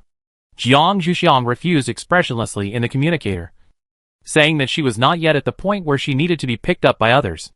Lei Jin was not discouraged and decided to continue working hard next time. His little Xiang would be willing to be picked up by him one day. After hanging up Lei Jin's communication, Jiang Zhuxiang was in the laboratory, and happened to tell Yin Lei and Shui Wen that she was going to the Lei family shelter. Yin Lei and Shui Wen hurriedly asked what it was for, mainly because if it was not a very important matter, they could persuade Jiang Zhuxiang not to go. After Jiang Zhuxiang told the truth, Yin Lei and Shui Wen had no right to ask Jiang Zhuxiang not to go, but just asked her to go early and come back early. Jiang Zhuxiang couldn't agree to this, so she could only promise, I will come back immediately when Muumuu's condition stabilizes. After all, it is relatively rare for someone like Muumuu to have such a situation, and Jiang Zhuxiang doesn't want to miss any details. Yin Lei and Shui Wen expressed their understanding, and at the same time prepared a lot of things for Jiang Zhuxiang, so that she would not lack anything, so that Lei Jin would not be able to use material things to deceive their Jiang Zhuxiang. When Jiang Zhuxiang went back at night, she told the dean and his wife about the matter. The dean and his wife's reaction was surprisingly consistent with Yin Lei and Shui Wen, and they also prepared a lot of things for Jiang Zhuxiang. Since Jiang Zhuxiang became an adult, the dean and his wife have not been so opposed to her getting along with other men. After all, parents can't accompany their children for a lifetime. They just try to provide her with good material conditions to prevent her from being kidnapped by men for material reasons. Jiang Zhuxiang accepted it with a bit of a smile and put it in his room, and then picked a few in his personal space at night. It can be regarded as cherishing their thoughts. After dinner, the dean's wife prepared Jiang Zhuxiang's favorite food. The dean's wife still knew what kind of food the Lei family often prepared. It was okay for her to try it occasionally, but she would definitely not be able to bear it for 3 meals a day. After Jiang Zhuxiang knew what the dean's wife was going to do, he kept following her to help her, as a way to express his gratitude. On the morning of the second day, Jiang Zhuxiang set off with the full concern of the Academy of Sciences. When he arrived at the Lei family shelter, he saw Lei Jin waiting at the door. Jiang Zhuxiang took a few quick steps and stood in front of Lei Jin, asking helplessly, "You are not waiting here early again today, are you?" Lei Jin smiled and did not answer, but asked, "What do you want to do first?" Jiang Zhuxiang answered according to his habit, "Let's go to see the elders first." Lei Jin took Jiang Zhuxiang to see his parents without saying a word. The Lei clan leader and his wife knew why Jiang Zhuxiang came here, so they did not pull her to say more, and directly let their son take her to see Muumuu. Lei Jin was very grateful for his parents' understanding, and quietly took Jiang Zhuxiang to see Muumuu's condition. When he arrived at Muumuu's door, Lei Jin went forward to open the door, blocking his little Xiang's view at the same time. What if Muumuu came out to open the door in dishevel? Lei Jin's foresight was still necessary. Muumuu who came out to open the door was indeed only wearing pajamas, mainly because all the people who came to see him recently were men, so there was no need to be so particular. After Lei Jin saw Muumuu's clothes, directly instructed, "You go in and change your clothes first. I'll bring little Xiang here." Muumuu was a little surprised that Jiang Zhuxiang would come over. He thought that as long as he took these medicines, he would be relieved. Did she want to change the prescription? However, this kind of thing still needs to wait before asking. So now it's better to listen to Lei Jin and change clothes. Wait for Mu Mu to open the door again. He let Lei Jin and Jiang Zhuxiang in, and asked them to sit down in the small living room. Mu Mu asked Jiang Zhuxiang timidly, "Do I need to take other medicines?" Jiang Zhuxiang was very amused by his fearful look and wanted to tease him. But Lei Jin was beside him, and it was easy to be misunderstood. Jiang Zhuxiang gave up this plan and said directly, "I am here to see your recovery. You don't need to take other medicines. If you recover well, you can stop taking the medicines you are taking now." Mu Mu was relieved and asked curiously, "How do you plan to check it? Use a machine?" Mu Mu knew that Jiang Zhuxiang was from the Academy of Sciences, so he would accept using a machine to check his physical condition. However, Jiang Zhuxiang smiled and shook his head in denial, then took out a small wrist pillow from his backpack and placed it on the armrest of the sofa, motioning Mu Mu to put his wrist on it, then put his fingers on it, and at the same time controlled a small amount of wood-related supernatural power to input it. Mu Mu was very curious about this new way of checking, and watched Jiang Zhuxiang's movements intently. Half an hour later, Jiang Zhuxiang took his fingers away and explained his current situation to Mu Mu. "I have almost recovered. I can stop taking the medicine for 2 more days, and then start adaptive training. As for upgrading, it depends on your own feeling." Mu Mu was quite satisfied with Jiang Zhuxiang's conclusion, but he was curious about Jiang Zhuxiang's method and asked what method it was. Jiang Zhuxiang didn't think there was anything worth hiding, so he told him directly, "This is an ancient medical skill, even older than the medical skills before the end of the world." Mu Mu didn't know how to ask Jiang Zhuxiang after hearing what he said. After all, this unique skill was someone else's secret, and it was generous of them to be willing to explain. Seeing that Mu Mu had no other questions, Jiang Zhuxiang said directly, "I will come here every day to check your pulse until you recover completely. Don't try to use the wood ability before your body recovers completely, as that will increase the hidden dangers of your cultivation." Mu Mu nodded to indicate that he would be obedient. Chapter 183 Precious Wood Heart. When Mu Mu entered the final recovery period, Jiang Zhuxiang continued to check people's pulses in the morning, and the rest of the time, Lei Jin took him to the Lei family shelter to avoid Tao Tai as much as possible. After knowing that his juniors were coming, Tao Tai also consciously cooperated with Lei Jin to avoid being set up by his juniors. With both sides avoiding each other, they were still peaceful for a while, mainly because Jiang Zhuxiang focused most of his energy on upgrading Mu Mu's ability, and did not pay attention to Lei Jin's little abnormality. 2 days later, Mu Mu stopped taking the medicine after being carefully examined by Jiang Zhuxiang again. And then he had to carry out the recovery training of the wood ability with Lei Mu or Jiang Zhuxiang present. At the same time, Jiang Zhuxiang asked Mu Mu to start absorbing the energy in the wood heart. This energy is milder than the energy in the wood crystal core, and is more suitable for Mu Mu, a wood ability user who has been injured, to absorb. While Jiang Zhuxiang urged Mu Mu to absorb this energy, he asked Lei Jin to look for this kind of wood heart. This kind of thing is in short supply. If you collect more, you can give it to Lei Mu in the future. Jiang Zhuxiang has these guys in his dantian anyway, so he doesn't need to use them. But when Lei Jin heard Jiang Zhuxiang talk about the effect of this wood lump, the first thing he thought of was to use this thing to please his little Xiang. As for Mu Mu, he would just give him the leftovers.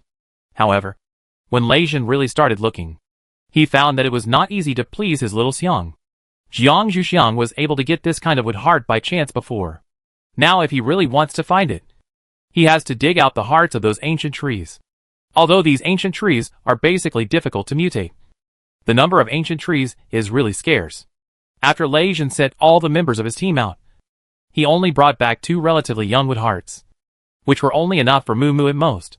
When Lei Jin placed the 2 wood hearts in front of Jiang Zhuxiang, Jiang Zhuxiang also knew what Lei Jin had done during this period, thinking that those ancient trees would be destroyed because of his proposal. Jiang Zhuxiang quickly said, "Don't get any more. These are enough for Mu Mu to upgrade his ability. In the future, you better get these things from those dead ancient trees, and let those living ancient trees live well." After listening to Jiang Zhuxiang's words, Lei Jin quickly asked his team members how these 2 came from. Lei Jin would not pay attention to this. When he heard that they were taken from the dead ancient trees, Lei Jin quickly told Jiang Zhuxiang about this, and Jiang Zhuxiang felt less guilty, and then took the 2 things to find Mu Mu. Lei Jin followed Jiang Zhuxiang and asked softly, "Xiao Xiang, are you really not going to consider keeping one? Anyway, Moo can still absorb these two for a while. I'll ask them to find them. Jiang Zhuxiang said with a relaxed look. No. There is no use for me to keep these things. Let's give them to those who need them. And you must remember what I said when you take these things in the future. Lei Jin quickly promised that he would give the order. Jiang Zhuxiang handed the two Mu Xian to Moo, told him to absorb them step by step, and not to be impatient, and then went back to his room. Today was Lei Mu's turn to watch Moo's practice.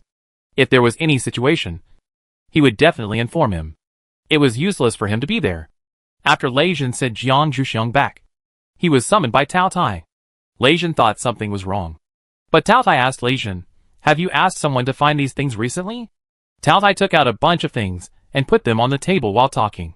Lei Jin took a look and found that they were all dark-colored wooden lumps, which looked very old. Lei Jin was a little curious about how this person got them, and how this person knew that he was looking for these things. Tao Tai looked at Lei Jin's face and knew what he was thinking. But he was not interested in explaining it to him. This involved some of his own old stories.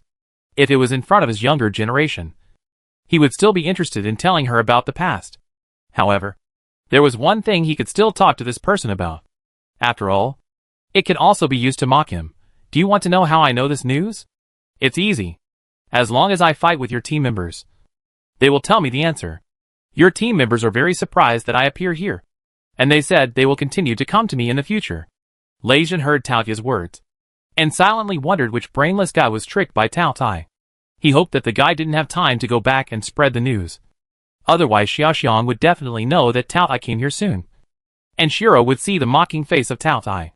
Lei Jin felt helpless and replied, before you did this, did you think that my team members would tell Xiaoxiang about this? Aren't you afraid that Xiaoxiang would know about your being here? Tao Tai looked a little silly after hearing Lei Jin's words. It seemed that he really hadn't thought about this. However, this expression only lasted for a moment. Tao Tai immediately said very simply, it doesn't matter. If Xiaoxiang knows, I can just follow her to the Academy of Sciences. I've seen almost everything about your family, and there's no one else I'm interested in training. Lei Jin was very amused by Tao Tai's stubbornness. Who didn't want to go to the Academy of Sciences before? Lei Jin took care of Tao Tai's emotions, and said that he would try his best to keep it secret when he returned. It depends on God's will whether Xiaoxiang will know. Tao Tai didn't want to be caught by his own junior so quickly. He was very satisfied with Lei Jin's words. He pushed the wooden block in front of him in front of Lei Jin and said, take these things and treat them as what you found. You should know who to give them to. Giving this thing to this brat to please his own junior is a bargain for him. If I hadn't asked him to do something, I wouldn't have let him take advantage of it. Lei Jin guessed a little about Tao Tai's thoughts, and couldn't help but laugh and cry. He really didn't think of taking Tao Tai's things for himself. So he had to say, I won't tell Xiaoxiang the exact source of these things for the time being. If you want to tell her later, just tell her yourself. For a man, it is more meaningful to get things by himself to please his beloved. Tao Tai was satisfied with Lei Jin's understanding, and hurriedly urged, don't you have something to do? Go quickly. Lei Jin found a bag to pack all the wood hearts, and left Tao Tai's room. While walking back, he was thinking about how to make up a source for these things. His own Xiaoxiang was not easy to fool. Chapter 184, a habit that is difficult to correct. Lei Jin first took the bag of wood hearts back to his room. After thinking about it for a night, he decided not to take it out for the time being. Anyway, Moo was enough. He would take out the things after Tao Tai's whereabouts were discovered by his Xiaoxiang. Although he promised to keep his mouth shut, such things are often more likely to be exposed the more they are kept secret. Lei Jin himself did not know when Tao Tai would be discovered by his Xiaoxiang. He had already taken on such a fault of concealment. He could never touch such a thing as lying. What if his Xiaoxiang no longer trusted him in the future? He had to apologize to Tao Tai for the time being. If Tao Tai wanted to trouble him in the future, he would just bear it. After thinking about it, Lei Jin found a wooden box that his elders had given him as a birthday gift, and put the wood hearts in it. He had heard Xiaoxiang talk about the characteristics of this thing before, so Lei Jin had some ideas about how to preserve it. Tao Tai never expected that Lei Jin would deal with it like this after returning. It can only be said that human ideas are really too changeable.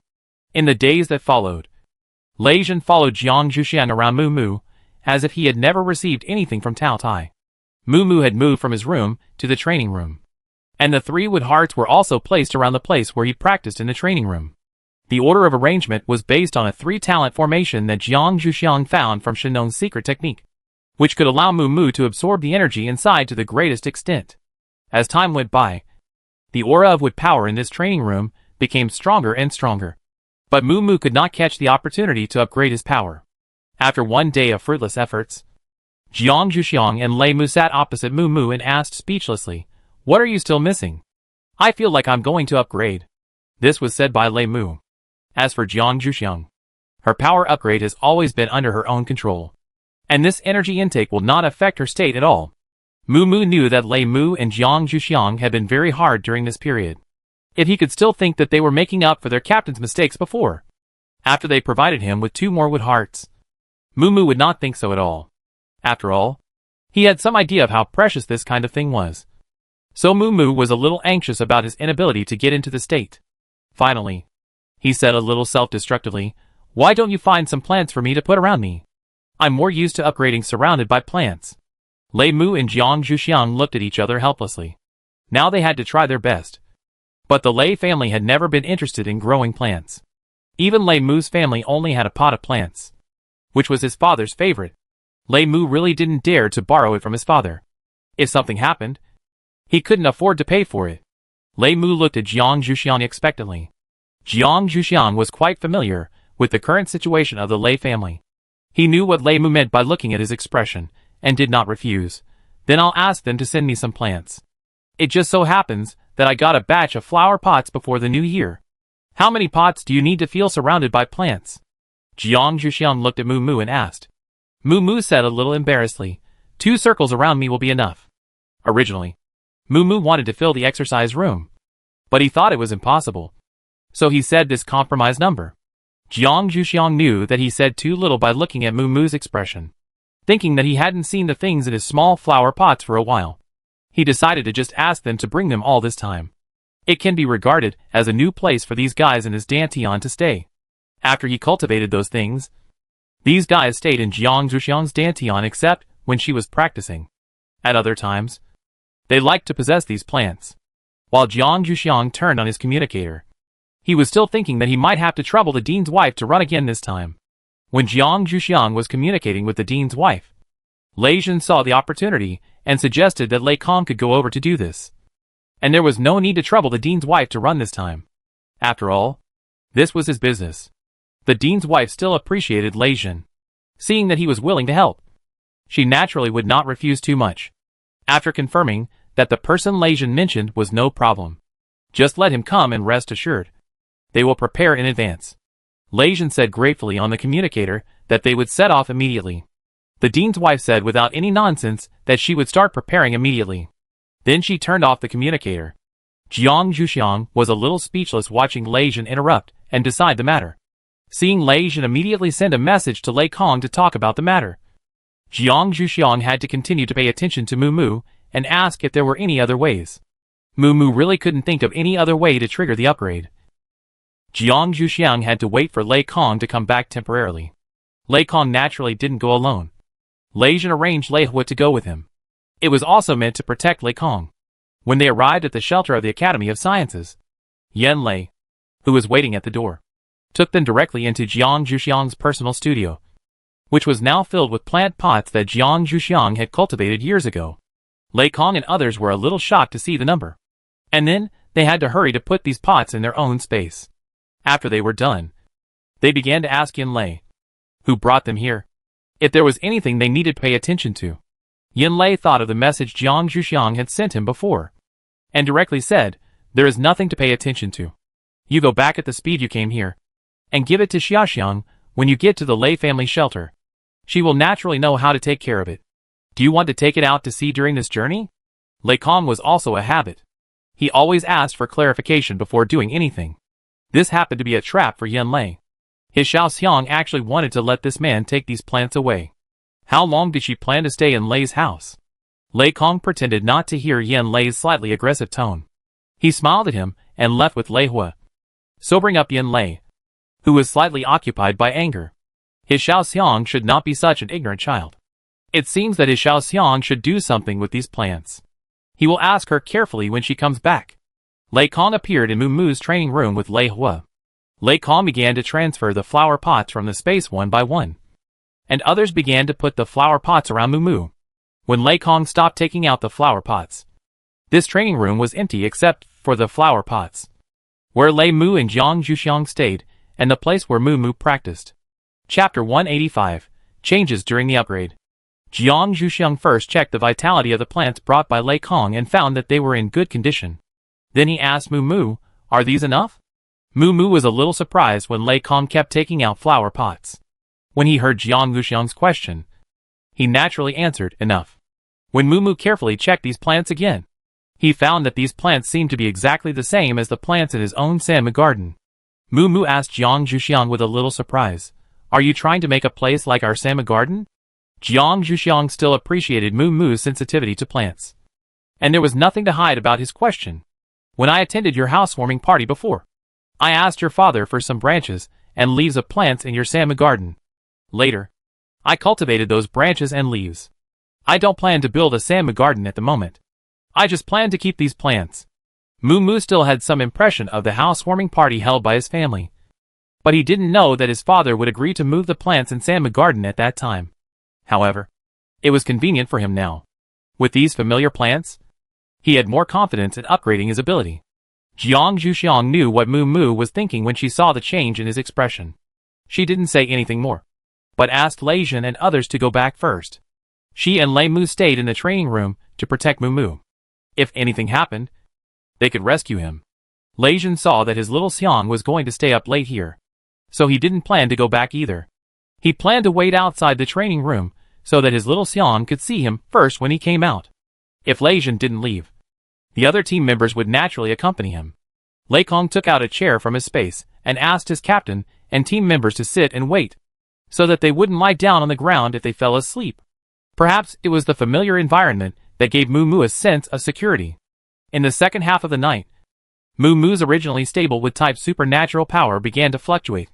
Jiang Zhuxiang woke up from his own cultivation state and began to pay attention to Moo's upgrade. Lei Kong also woke up from his light sleep state and paid attention to Moo's condition together with Jiang Zhuxiang. In the perception of Jiang Zhuxiang and Lei Kong, Moo only had a slight fluctuation of supernatural power. But at this time, Moo could feel that there were some places in his body where the wood-type supernatural power was very difficult to pass through. It seemed that these places were the places damaged by his previous secret technique. Moo tried hard to endure the strong discomfort and tried his best to control his wood-type supernatural power to maintain a stable operating speed. Don't let it over-impact your crystal core, but let your crystal core slowly absorb these wood-type superpowers and become larger. Moo could feel 3 gentle energies entering his body from outside his body. Moo also knew that this was Mu Xian's energy, and tried to control these energies to enter his crystal core. Moo's subconscious behavior was extremely beneficial to Moo's future superpower development. Of course, he couldn't feel it now. Mu Xian's energy not only helped Moo increase the size of his crystal core, but also accelerated the repair of the damaged parts and the toughness of Moo's wood-type superpower tendons. Of course, when Moo was unscrupulously absorbing Mu Xian's energy, Mu Xian's energy leaked out, causing some things that Moo didn't expect to happen outside. Jiang Zhuxiang and Lei Mu were a bit flustered. The plants placed around Moo began to grow rapidly under the influence of Mu Xian's energy. The place where Jiang Zhuxiang and Lei Mu were originally sitting was gradually surrounded by the branches and leaves of the plants. Considering that Moo had not yet completed the upgrade, the two could not evacuate, so they could only be temporarily buried by the branches and leaves of the plants. Jiang Zhuxiang tried hard to move away the branches that wanted to cover his mouth and nose, and at the same time began to ask the guys in his dantian if there was any way to solve this situation. When the plants began to grow rapidly, the plant spirits that originally possessed these plants returned to Jiang Zhuxiang's dantian. Hearing Jiang Zhuxiang's questions, they all said that there was no way, and their growth could only stop when the energy of Mu Xian stopped leaking out. Jiang Zhuxiang asked unwillingly, "Can't you control it either?" The demons said collectively.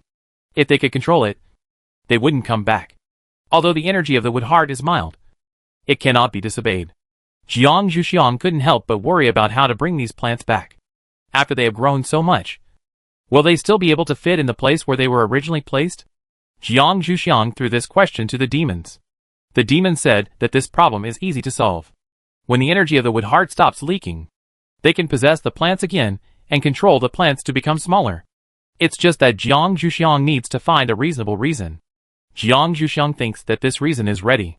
Even if the energy disappears at that time, it will be fine. Anyway, no one can explain this situation now. No one has seen that upgrading superpowers can cause plants to grow wildly. It may be easier for people to accept it if it is restored to its original state at that time. They can convince themselves that they were hallucinating at that time. While Jiang Zhuxiang was communicating with the demons, Mu Mu's ability upgrade was coming to an end. Mu Mu felt that the speed of his wood-related ability gradually slowed down after reaching a peak.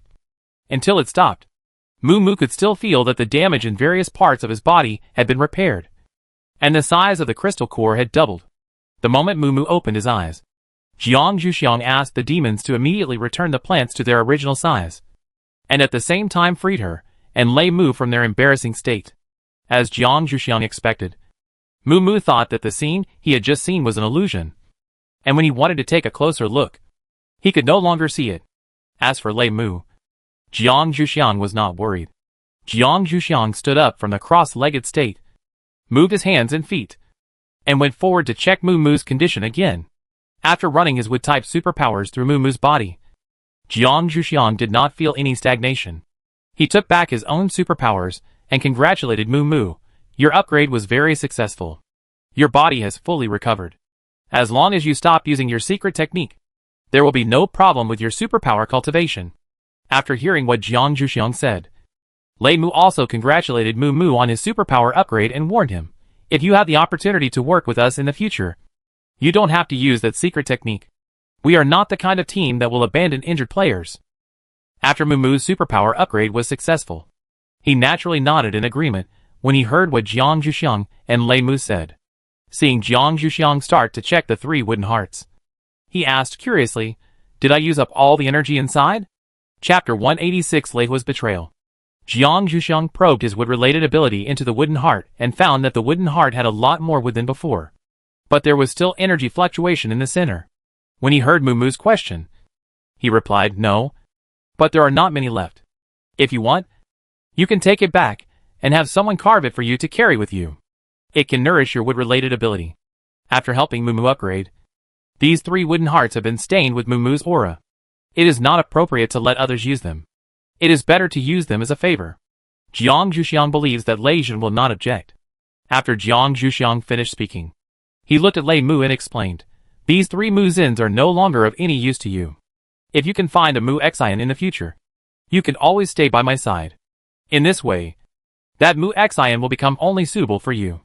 Lei Mu knew what Jiang Zhuxiang meant and nodded to show that he understood. He was not so eager to covet these remaining things. But he also knew that Xiao Xiang did not want him to misunderstand her partiality. So he did not feel wronged. Jiang Zhuxiang's idea was also for the harmony of their team. Mu Mu was not a member of their team after all, so he would use such politeness to outsiders. Jiang Zhuxiang saw that there was no dissatisfaction on Lei Mu's face, and knew that he understood his intention, and began to walk out. He asked Lei Kong to pack these flower pots for him first, and then he would think about how to take them back when he was going back. Lei Zhen and others who were waiting outside breathed a sigh of relief when they saw Jiang Zhuxiang open the door, which meant that Mu Mu had successfully upgraded. Lei Zhen saw that Jiang Zhuxiang looked good, and he also wanted to ask his little Xiang if there was anything he needed him to do. Jiang Zhuxiang shook his head at Lei Zhen, but looked at Lei Kong and asked, can you help me put all the flower pots away first? Lei Kong nodded with difficulty under the sight of his captain, and followed Jiang Zhuxiang into the training room again. The other team members followed them in, and Lei Zhen followed Jiang Zhuxiang indirectly. When Lei Kong helped Jiang Zhuxiang collect the flower pots, and Lei Zhen helped to move the flower pots, Lei Hua rushed to Jiang Zhuxiang's side. He secretly said to Jiang Zhuxiang, do you know that Tao Tai is in our arena recently? Lei Hua was still dissatisfied with the gag order issued by his captain. When he was in the base before, Lei Hua felt that Jiang Zhuxiang and Tao Tai had a close relationship. His captain's cover-up was clearly destroying the relationship between Jiang Zhuxiang and Tao Tai. He didn't know what his captain's purpose was. As a stubborn person, Lei Hua would never think that Tao Tai brought up this matter. He felt that he was doing a good thing now. Jiang Zhuxiang was shocked when she heard Lei Hua's words. She was completely unaware of this matter. She couldn't help but show a surprised expression on her face, and then began to ask, "Do you know when it appeared?" Lei Hua saw the surprised look on Jiang Zhuxiang's face. Feeling that he had done the right thing, Lei Hua had been wanting to do something to compensate Jiang Zhuxiang after misunderstanding him before. So he tried to use his brain, which he didn't use much, to recall Jiang Zhuxiang's question. "It appeared not long after you went back last time." When Jiang Zhuxiang heard Lei Hua's answer, he knew that Tao Tai probably followed Lei Zhen's team to the Lei family's shelter last time. But he didn't know why it didn't tell him. However, no matter what, he still had to thank Lei Hua for the secret. Jiang Zhuxiang whispered to Lei Hua. Lei Hua smiled and said no, and at the same time looked in the direction of his captain and whispered, "I don't know what the captain wants to do. If the captain asks you how you know, can you not give me away?" Jiang Zhuxiang said no repeatedly, and at the same time, he had to find a way to meet Tao Tai. It would be best if he could take Tao Tai back to the shelter of the Academy of Sciences. Since it can already come out, it would be better for him to take it to know the current human society. Lei Hua left Jiang Zhuxiang's side when he saw that his captain was almost done, so as to prevent his captain from guessing that he was the one who leaked the secret. Facts have proved that Lei Hua's beast-like intuition is correct. Lei Zhen returned to his Xiaoxiang as soon as he was done, but he noticed that his Xiaoxiang's mood was a little off. But he didn't know what was wrong, so he had to ask a question to divert Xiaoxiang's attention. "Xiaoxiang, is it okay to keep your plants in Leikong's space?" Jiang Zhuxiang temporarily took back his thoughts on Tao Tai and answered absent-mindedly, "Let Leikong go to my room and put these plants in my room temporarily. I will find a way to bring them back when I want to go back." Lei Zhen heard that Jiang Zhuxiang didn't intend to go back immediately, so he was in a good mood and said, "When you want to go back, Leikong and I will take you back together." Jiang Zhuxiang said ambiguously, "We'll talk about it later." Lei Zhen thought that his little Xiang didn't want to talk much because he didn't sleep all night and was not in a good mood.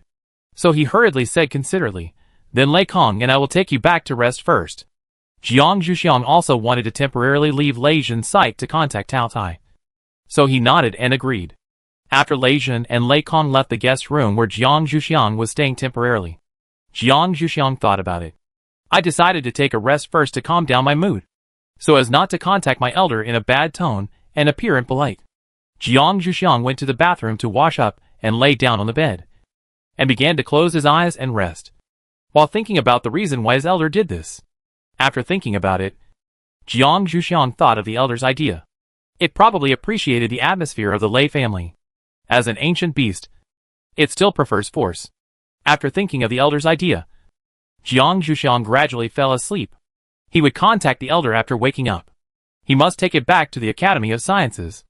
After all, he must let it know where to find him in the future. If it really doesn't like the atmosphere of the Academy of Sciences shelter, he will accompany it to get familiar with the current human society. Anyway, he hasn't completely walked through this fragment so far, so just treat it as a tour. I think the dean and others should not stop it. Jiang Zhuxiang slept for a whole morning. After waking up, he felt that his mood had stabilized a lot. After washing up, he planned to send a message to Tao Tai after lunch. After all, he didn't know what Tao Tai would say when he sent the message, so as not to affect his mood for lunch. After living in this era for a period of time, Jiang Zhuxiang's respect for food has increased a lot. Chapter 187. Tao Tai admits his mistakes with a good attitude. Considering that the whereabouts of Tao Tai must have been concealed with the cooperation of the young patriarch of the Lei family, Jiang Zhuxiang went to the Lei family cafeteria alone to have lunch, and then rejected Lei Zhen's proposal when he sent a message to invite him to have lunch together. He returned to his room and started to send messages to Tao Tai, while turning on a special function on his communicator specially prepared for Tao Tai. Positioning.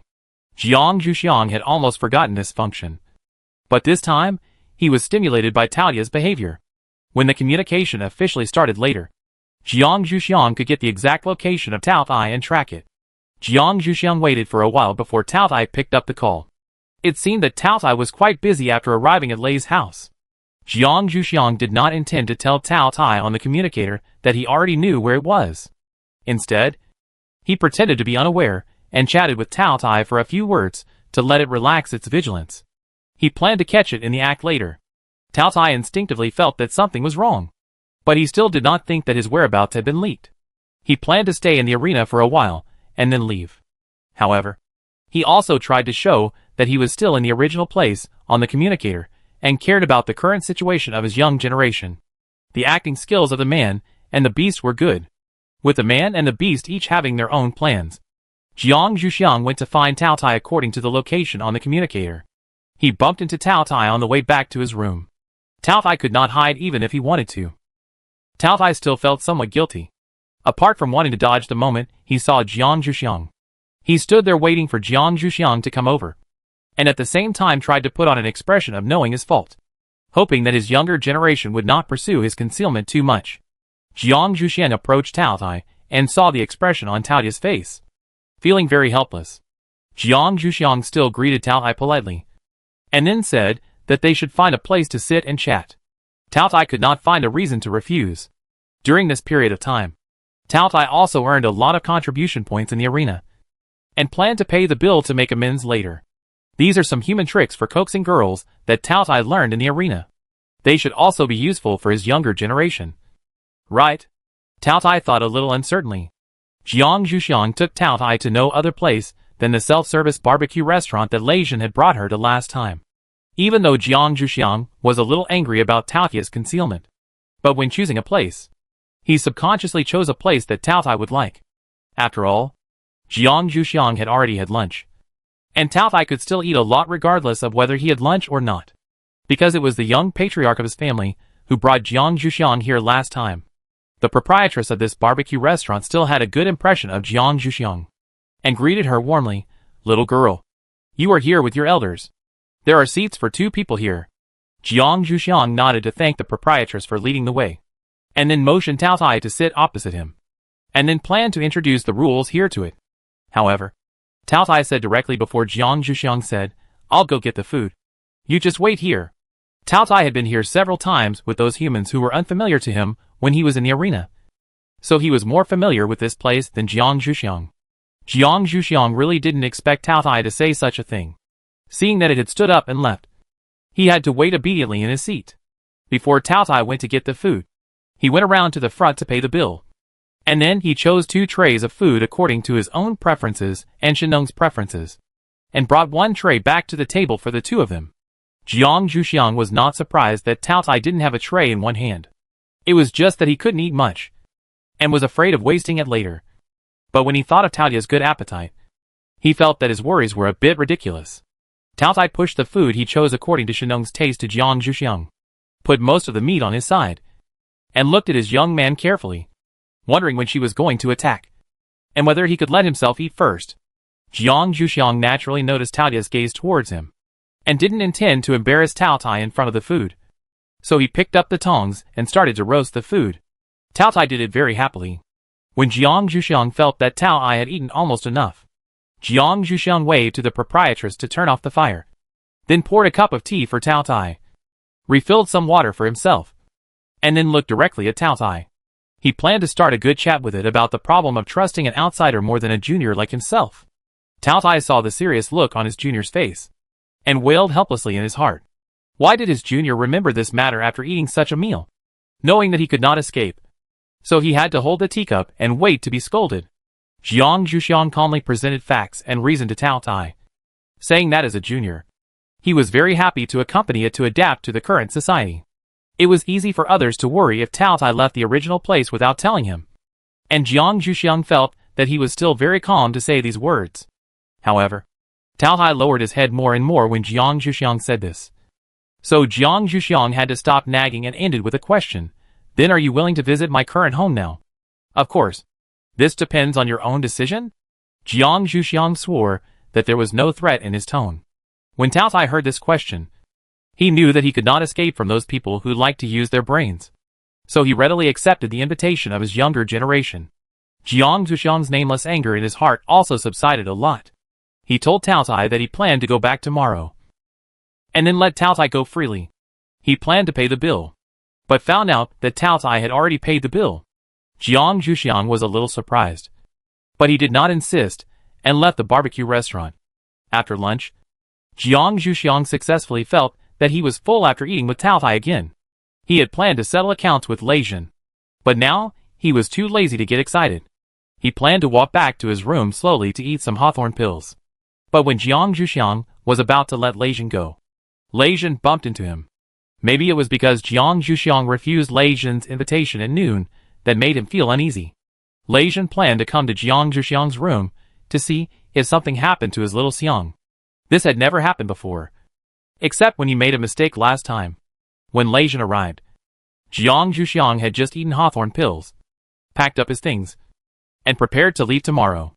When he heard the reminder sound at the door, Jiang Zhuxiang originally planned to ignore it, but Lei Jin seemed to know that he was inside, and he kept pressing the button outside the door, which made Jiang Zhuxiang speechless and had to open the door for him. Chapter 188. Lei Jin also admitted his mistake. The first thing Lei Jin saw when he came in was Jiang Zhuxiang's packed suitcase. He asked in surprise, "Xiaoxiang, are you going to leave?" Jiang Zhuxiang replied indifferently, "Yes. I plan to leave tomorrow. Is there any problem?" Of course there is no problem. But Lei Jin originally thought that his Xiaoxiang would stay for a while. And now he is a little disappointed. This little disappointment flashed by, and Lei Jin remembered the purpose of his coming here, and began to ask with concern, "Xiaoxiang, did you have lunch today? Why didn't you accept my invitation?" Jiang Zhuxiang still replied indifferently, "Yes. I ate with Tao Tai." After saying that, Jiang Zhuxiang planned to see how Lei Jin would react to him. Lei Jin didn't react at first, and repeated, "I ate with Tao Tai." "Tao Tai?" After Lei Jin realized which two words he repeated, he raised his voice in shock, and then looked at his Xiaoxiang a little embarrassedly, and thought to himself, "It's over. Daoshan has happened. Xiaoxiang won't be very angry, right?" Lei Jin silently looked at his Xiaoxiang's expression. Seeing that his Xiaoxiang was still looking at him so indifferently, Lei Jin immediately admitted his mistake. "It's my fault. I shouldn't have helped Tao Ai to hide it from you. Xiaoxiang, just tell me how you want to punish me." At the same time, he silently wondered how his Xiaoxiang ran into Tao Tai. Jiang Zhuxiang still said in a light tone, "I have no right to punish you, the young patriarch of the Lei family. Besides, Tao Tai is more responsible for this matter. Lei Jin can only be regarded as an accomplice at most." Jiang Zhuxiang's current attitude is just venting his anger, and Lei Jin's current attitude of admitting his mistakes is not bad. He really has no position to punish him. Lei Jin saw that his Xiaoxiang was going to be cold to him again, and he was very anxious. He repeatedly said, "Xiaoxiang, you should punish me. Otherwise I will feel uneasy. But can you not give up the Cold War?" Lei Jin's tone later became a little pitiful.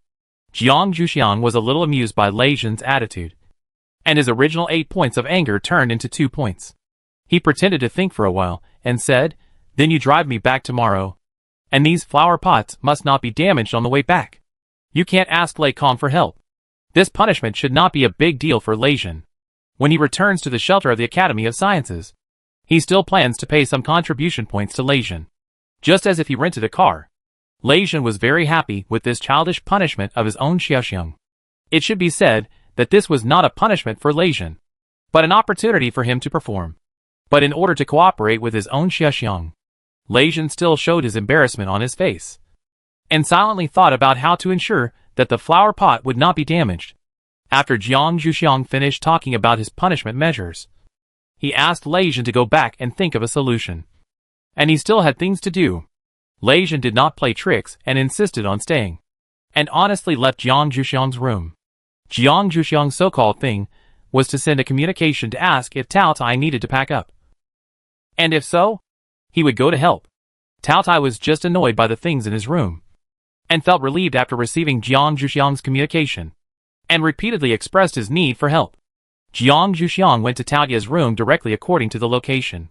He started to help Tao Tai sort out the pile of things he had. He didn't know where he got so many things in just a few days. This was also the first time that Tao Tai officially lived with humans. He was very curious about human things. After getting the contribution points that could be used to buy things, he bought a lot of things he had never seen before, which led to the current situation. This was also thanks to the fact that the contribution points of each competition in the Lei family's arena were not small. Otherwise Jingtian Tao Tai would not be able to pay. While sorting, Jiang Zhuxiang silently watched the things Tao Tai bought. Most of them were useless.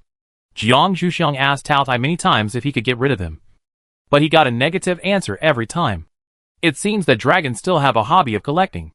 Jiang Zhuxiang had no choice but to take out the storage box that he had put in his personal space before, and put it in Tao Tai's personal space. Otherwise, if Lei Jin put his small flower pot in the car tomorrow, there would definitely not be enough space for so many things. In front of Tao Tai, Jiang Zhuxiang did not need to hide the existence of his personal space. The only thing he needed was to prevent Tao Tai from leaking the secret in front of Lei Jin tomorrow.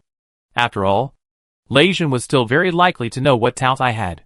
Jiang Zhuxiang talked about this with Tao Tai. Tao Tai said very experiencedly, "As long as I don't say it, they will find a good excuse for themselves. Xiaoxiang, you don't have to worry about this kind of thing." Jiang Zhuxiang thought of the difference between Tao Tai and himself in silence. It seems that the identity of a fierce beast is still useful.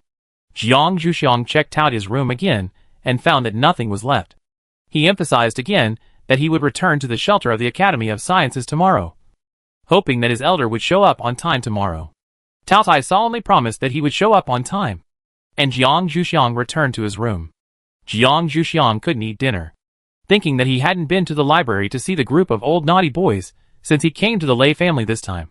It was still early to practice now, so Jiang Zhuxiang decided to go to the library to take a look. When Jiang Zhuxiang arrived at the library, Lei Jin just came out. Lei Jin was naturally very happy to see Jiang Zhuxiang, but he still didn't say a few more words to Jiang Zhuxiang. He just said a few simple greetings and left in a hurry, as if he was in a hurry to do something.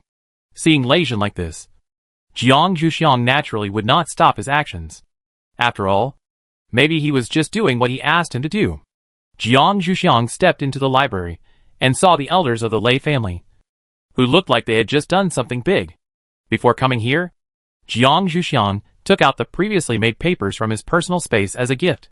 At this time, he directly put the papers on the table in the library and coughed softly to indicate that someone had come in. When these elders saw Jiang Zhuxiang, they all winked at each other. It was really one who had just left and another came. Then they noticed the paper Jiang Zhuxiang put on the table and said very familiarly, "This is for us." Then they gathered around the table and planned to start dividing. Jiang Zhuxiang consciously stepped back 2 steps to avoid being affected by the next action. 2 seconds later, the elders began to fight for the paper without damaging the collection of books. After everything was settled and the elders got their own satisfactory results, they began to ask Jiang Zhuxiang, "What books do you plan to read when you come here this time? Do you need the old man to recommend them?" Jiang Zhuxiang shook his head. The books recommended by these old naughty boys were not so good. He didn't know what he would see. Jiang Zhuxiang still planned to find it himself. The elders were very sorry to see that Jiang Zhuxiang refused their help. Otherwise her reaction would be very funny. Of course, as elders, they couldn't force the younger generation to read the books they recommended, so they let Jiang Zhuxiang go on his own. When Jiang Zhuxiang left, they also sighed that this little kid was really vigilant. They had never been successful once. Chapter 189, Take Tao Tai to the shelter of the Academy of Sciences. On the morning of the second day, Jiang Zhuxiang got up early as usual. After washing up, he went to exercise first, and then called his elder Tao Tai to go to the cafeteria for breakfast. As a dragon with a long life, hibernation is also one of their hobbies. If Jiang Zhuxiang didn't call people in the morning, Tao Tai would definitely not get up for breakfast. Moreover, only Jiang Zhuxiang dared to wake up Tao Tai in the morning. The dragon's morning mood is not a joke. Jiang Zhuxiang brought Tao Tai to the cafeteria of the Lei family and went to the window to buy food. He bought 1 for himself and 3 for Tao Tai, although he knew that Tao Tai would not be full with this little food. Jiang Zhuxiang still didn't plan to let Tao Tai eat too much. He put 4 portions of breakfast on the table, placed 3 portions in front of Tao Tai and 1 portion in front of himself. Tao Tai looked at the comparison of the amount of food between the two. Although he was not very satisfied, he did not say anything more. The man and the beast started eating silently. While the two were eating breakfast, Lei Jin came over silently. He also brought his own breakfast, which was about the same as Tao Tai's, and then sat next to his own Xiaoxiang. Jiang Zhuxiang looked at Lei Jin and continued to eat his breakfast without saying anything. Tao Tai also looked at Lei Jin, and his eyes expressed nakedly, "You are too bold." Lei Jin silently pushed his own breakfast over, and Tao Tai withdrew his gaze with satisfaction. Lei Jin then accompanied his own Xiaoxiang to eat breakfast peacefully. After breakfast, Jiang Zhuxiang went back to his room to move his own luggage, and also reminded Tao Tai to go back and move the luggage that Jiang Zhuxiang left in his room as a cover. As for Lei Jin, He had already gone to prepare the land vehicle, and at the same time arranged the method he had thought of to place the flower pots. After Jiang Zhuxiang and Tao Tai dragged their luggage to the parking place, that Lei Jin notified them. They looked out to see what method Lei Jin had thought of to place the flower pots.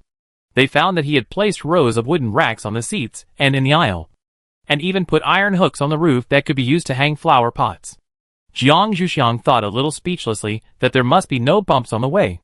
Otherwise, it would be fun if the flower pot on top of your head fell and hit your head. Lei Jin saw that his little Xiang had finished the inspection, and asked a little nervously, "Is this okay?" Although Lei Jin is always calm and generous in front of other people, he is always afraid that he has not done enough in front of his little Xiang. Jiang Zhuxiang nodded reluctantly and asked a question, "Who will drive back?" Lei Jin volunteered to say that he would do it. Jiang Zhuxiang stared at Lei Jin and said silently, "That's hard work for you. If the flower pot falls on the road, you know the consequences." Lei Jin didn't quite understand and wanted to ask his little Xiang what this meant. Jiang Zhuxiang put the suitcase directly in the trunk, and then helped Tao Ai to move it up, and then turned back to his room to prepare to move the flower pot. On the way, I met Moo, who was out for a walk. After hearing what they were going to do, I followed them silently. The four of them went back and forth several times before moving all the flower pots to the car. Lei Jin entered the cab. Jiang Zhuxiang and Tao Tai sat in their seats. Before the car started, Jiang Zhuxiang opened the car window and said a few words to Moo, "Although your body is completely fine, it is better to consolidate it before going back. If there are some things that can be done by the elders, don't do it yourself. Anyway, you are the youngest, and it's okay to act like a spoiled child and complain." Moo nodded after listening to Jiang Zhuxiang's words. He said that he had listened to it. As for the specific operation, it was up to him. Jiang Zhuxiang couldn't care so much. Jiang Zhuxiang raised the car window and signaled Lei Jin to drive. Lei Jin glanced at Moo, and then drove according to Xiao Xiang's instructions, very carefully. After putting all the flower pots on the car, Lei Jin realized what Xiao Xiang just said. The shaky iron hook really didn't look very reliable. My elders are cheating people. Along the way, Lei Jin drove to avoid conflicts outside, while paying attention to the situation of the flower pots in the car from the rearview mirror. He was really scared. Fortunately, the situation of the flower pots was thrilling, but there was no irreparable situation. When the situation occurred, Xiao Xiang still took action. Lei Jin silently thanked Xiao Xiang for showing mercy. However, did Jiang Zhuxiang actually take action? In fact, he didn't. The flower pot was able to be preserved because of the demons that possessed the plant, but their behavior was very similar to that of Jiang Zhuxiang. The demons still cherished the plants that they could possess after much difficulty. After parking the land vehicle in the parking space marked out by the Academy of Sciences shelter, Lei Jin wiped his sweat and came out of the cab, and came to the door on Jiang Zhuxiang's side to open it for her. Jiang Zhuxiang got out of the car first and took out the luggage. Tao Tai followed Jiang Zhuxiang's actions, and also took out his luggage. Then, he was a little confused. Should they go to see someone first or move the flower pot back to Jiang Zhuxiang's studio first? Jiang Zhuxiang thought about it for a few minutes, and decided to move the flower pot back first, and then let Lei Jin go back first, and then take Tao Tai to see the person. Anyway, the person was always there, so Lei Jin should let him go back earlier. Jiang Zhuxiang's attitude towards Lei Jin now has a tendency to throw it away after use. After making the decision, Jiang Zhuxiang called Lei Jin and Tao Tai to help move the flower pots. On the way to Jiang Zhuxiang's studio, many people greeted Jiang Zhuxiang, and some were curious about Tao Tai's identity, but they didn't ask directly. Instead, they stared at Tao Tai silently, almost making Tao Tai jump up. So, there is a reason why Tao Tai doesn't like to come to the Academy of Sciences. Although the people in the Academy of Sciences are relatively simple, they like to think about problems by themselves, and the state they show is more likely to be misunderstood by people or animals, especially Tao Tai's straightforwardness. Jiang Zhuxiang did not intend to help Tao Tai out. In her opinion, although the attitude of the people in the Academy of Sciences is not as straightforward as those in the Lei family, it is also a better place for Tao Tai to contact human society. After all, Jiang Zhuxiang still believes that there are basically no people who want to harm people here. So let Tao Tai solve it himself. After Tao Tai was a bit awkward at first, he gradually learned to ignore the gazes of these people. After all, These people didn't do anything else. Just stared at it. After putting all the flower pots in Jiang Zhuxiang's own studio, Jiang Zhuxiang sent Lei Jin back to his car and took back the suitcase that had been put back before. Obviously, she didn't plan to invite Lei Jin to her house. After all, she still had to deal with Taotia's affairs this time. So it was not convenient for Lei Jin to get involved. Lei Jin could understand his little Xiang's choice. So he drove back obediently and asked for a promise to communicate in the evening.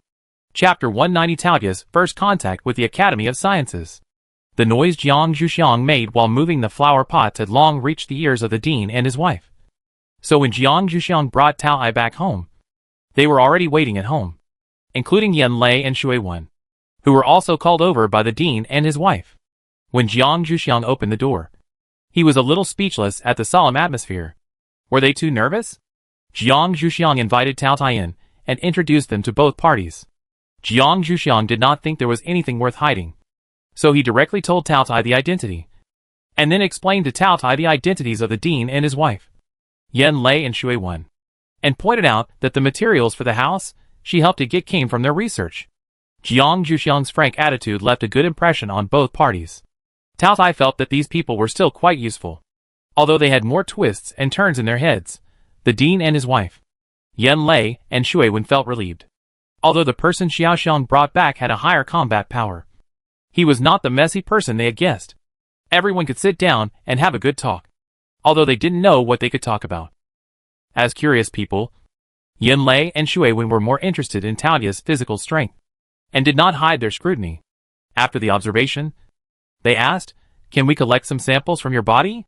Tao Tai didn't really understand the strange words these two people said, so he asked his junior, "What is a body sample?" Tao Tai still trusts his junior not to cheat him. Jiang Zhuxiang almost broke out in a cold sweat when Yan Lei and Shui Wen made that request. Is it really okay to covet Taotia's body so blatantly? When hearing Taotia's question, Jiang Zhuxiang still had to find a more stable answer to prevent Tao Tai from going berserk. Some old skin or nails that you don't need. If you want, they may also want some of your blood. Just a small tube will do. Jiang Zhuxiang took out a tube of nutrient to indicate how much a small tube is. This is definitely a quantity that Tao Tai would not care about. After listening to Jiang Zhuxiang's explanation, Tao Tai looked at Yan Lei and Shui Wen in a strange way. He really couldn't understand what these people were thinking. They actually wanted these useless things. I'll leave some for them when I take a bath at night. It's just that it's a bit troublesome to take blood. It's usually difficult to cut my skin. I'll ask Xiao Xiang when the time comes. She should have a way.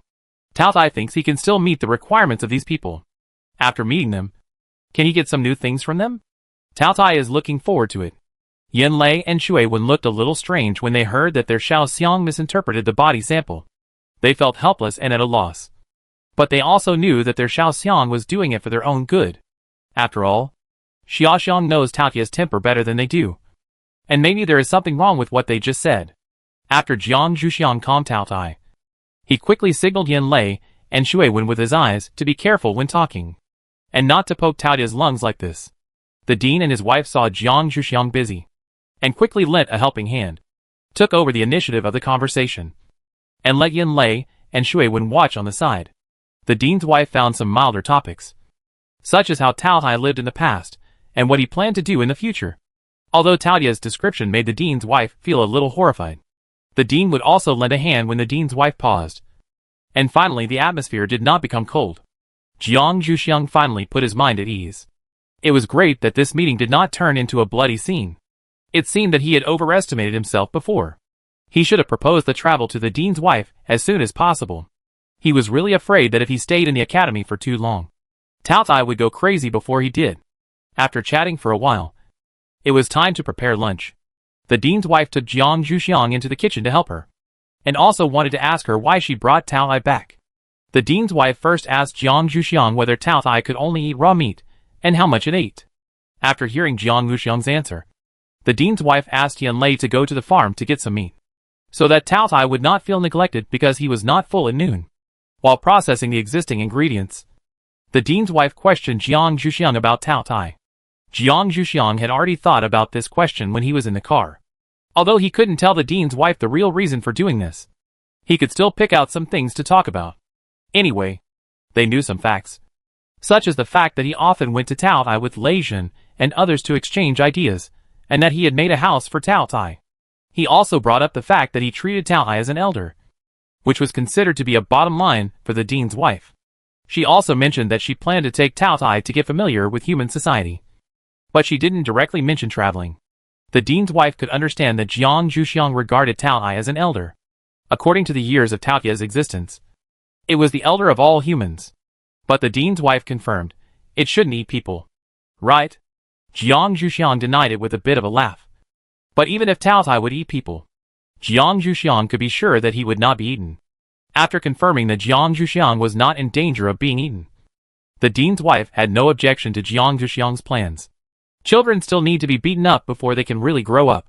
On this point, the dean's wife and the dean have the same position. While the dean's wife and Jiang Zhuxiang were busy in the kitchen, Tao Tai, who was left outside, chatted with the dean and Shuiwen. The dean did not deliberately ask about Tao Tai's secrets. The topic was relatively relaxed. Tao Tai did not feel uncomfortable. His acceptance of the Academy of Sciences increased slightly, and the things that Jiang Zhuxiang worried about before did not happen.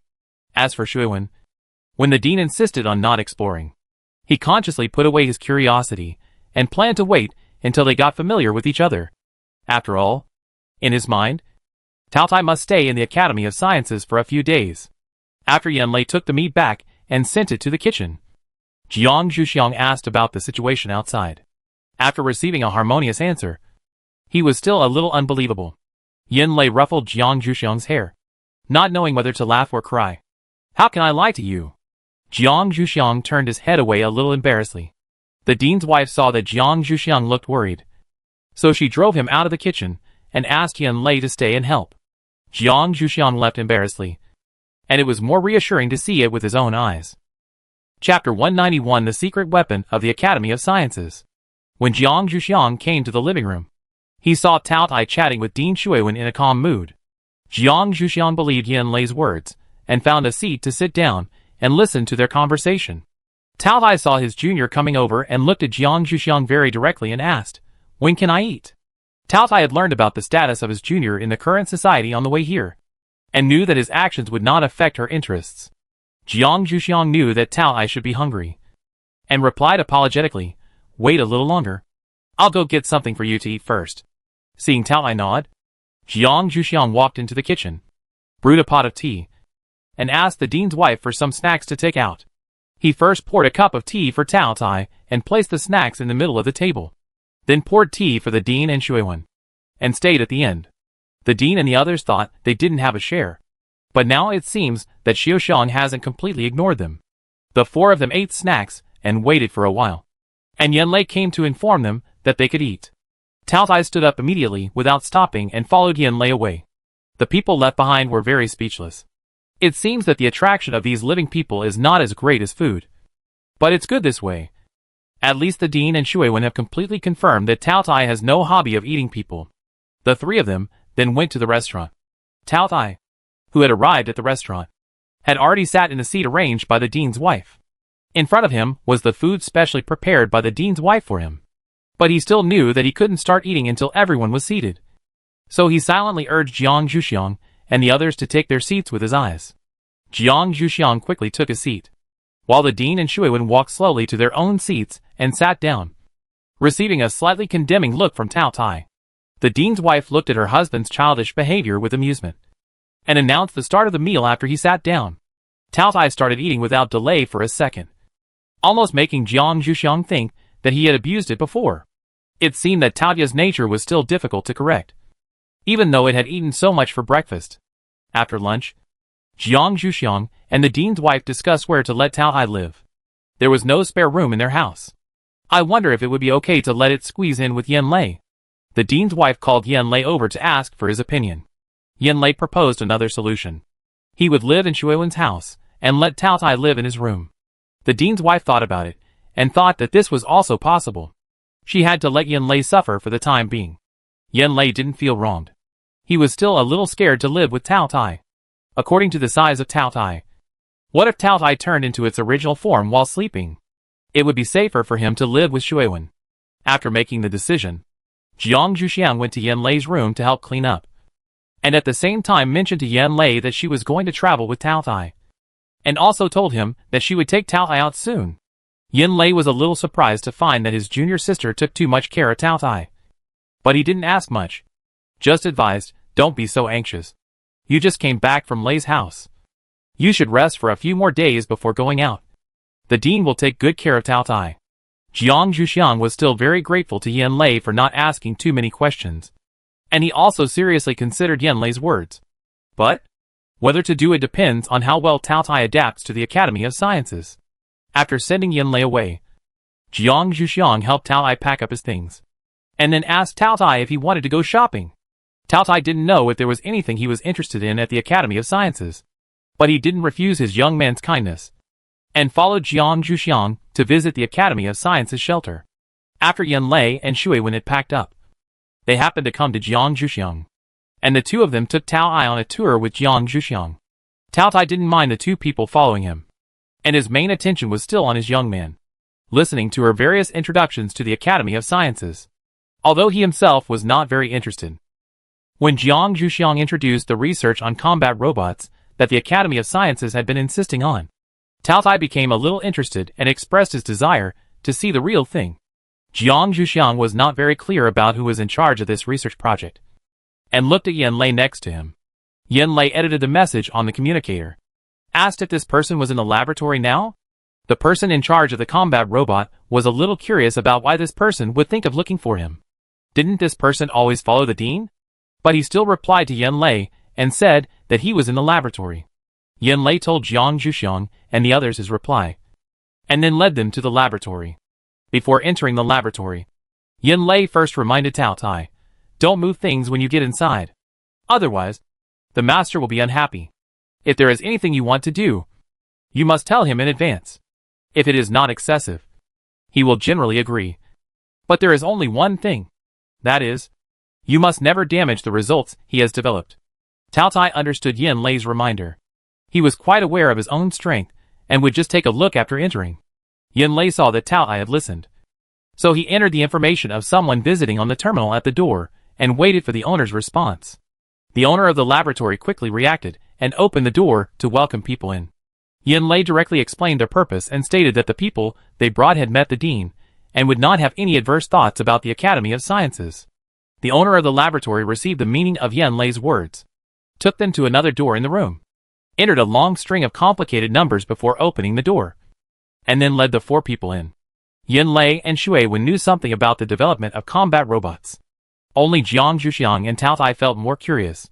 In Jiang Zhuxiang's opinion, this kind of robot was very similar to the puppets in Shenong Valley, except that the materials were more solid. In Tao Tai's eyes, he was concerned about the stronger combat power of this kind of robot than ordinary humans. He was a little eager to try it out and asked if he could go up and try their combat power. Yan Lei was shocked by Tao Tai's request. Didn't they agree not to do it?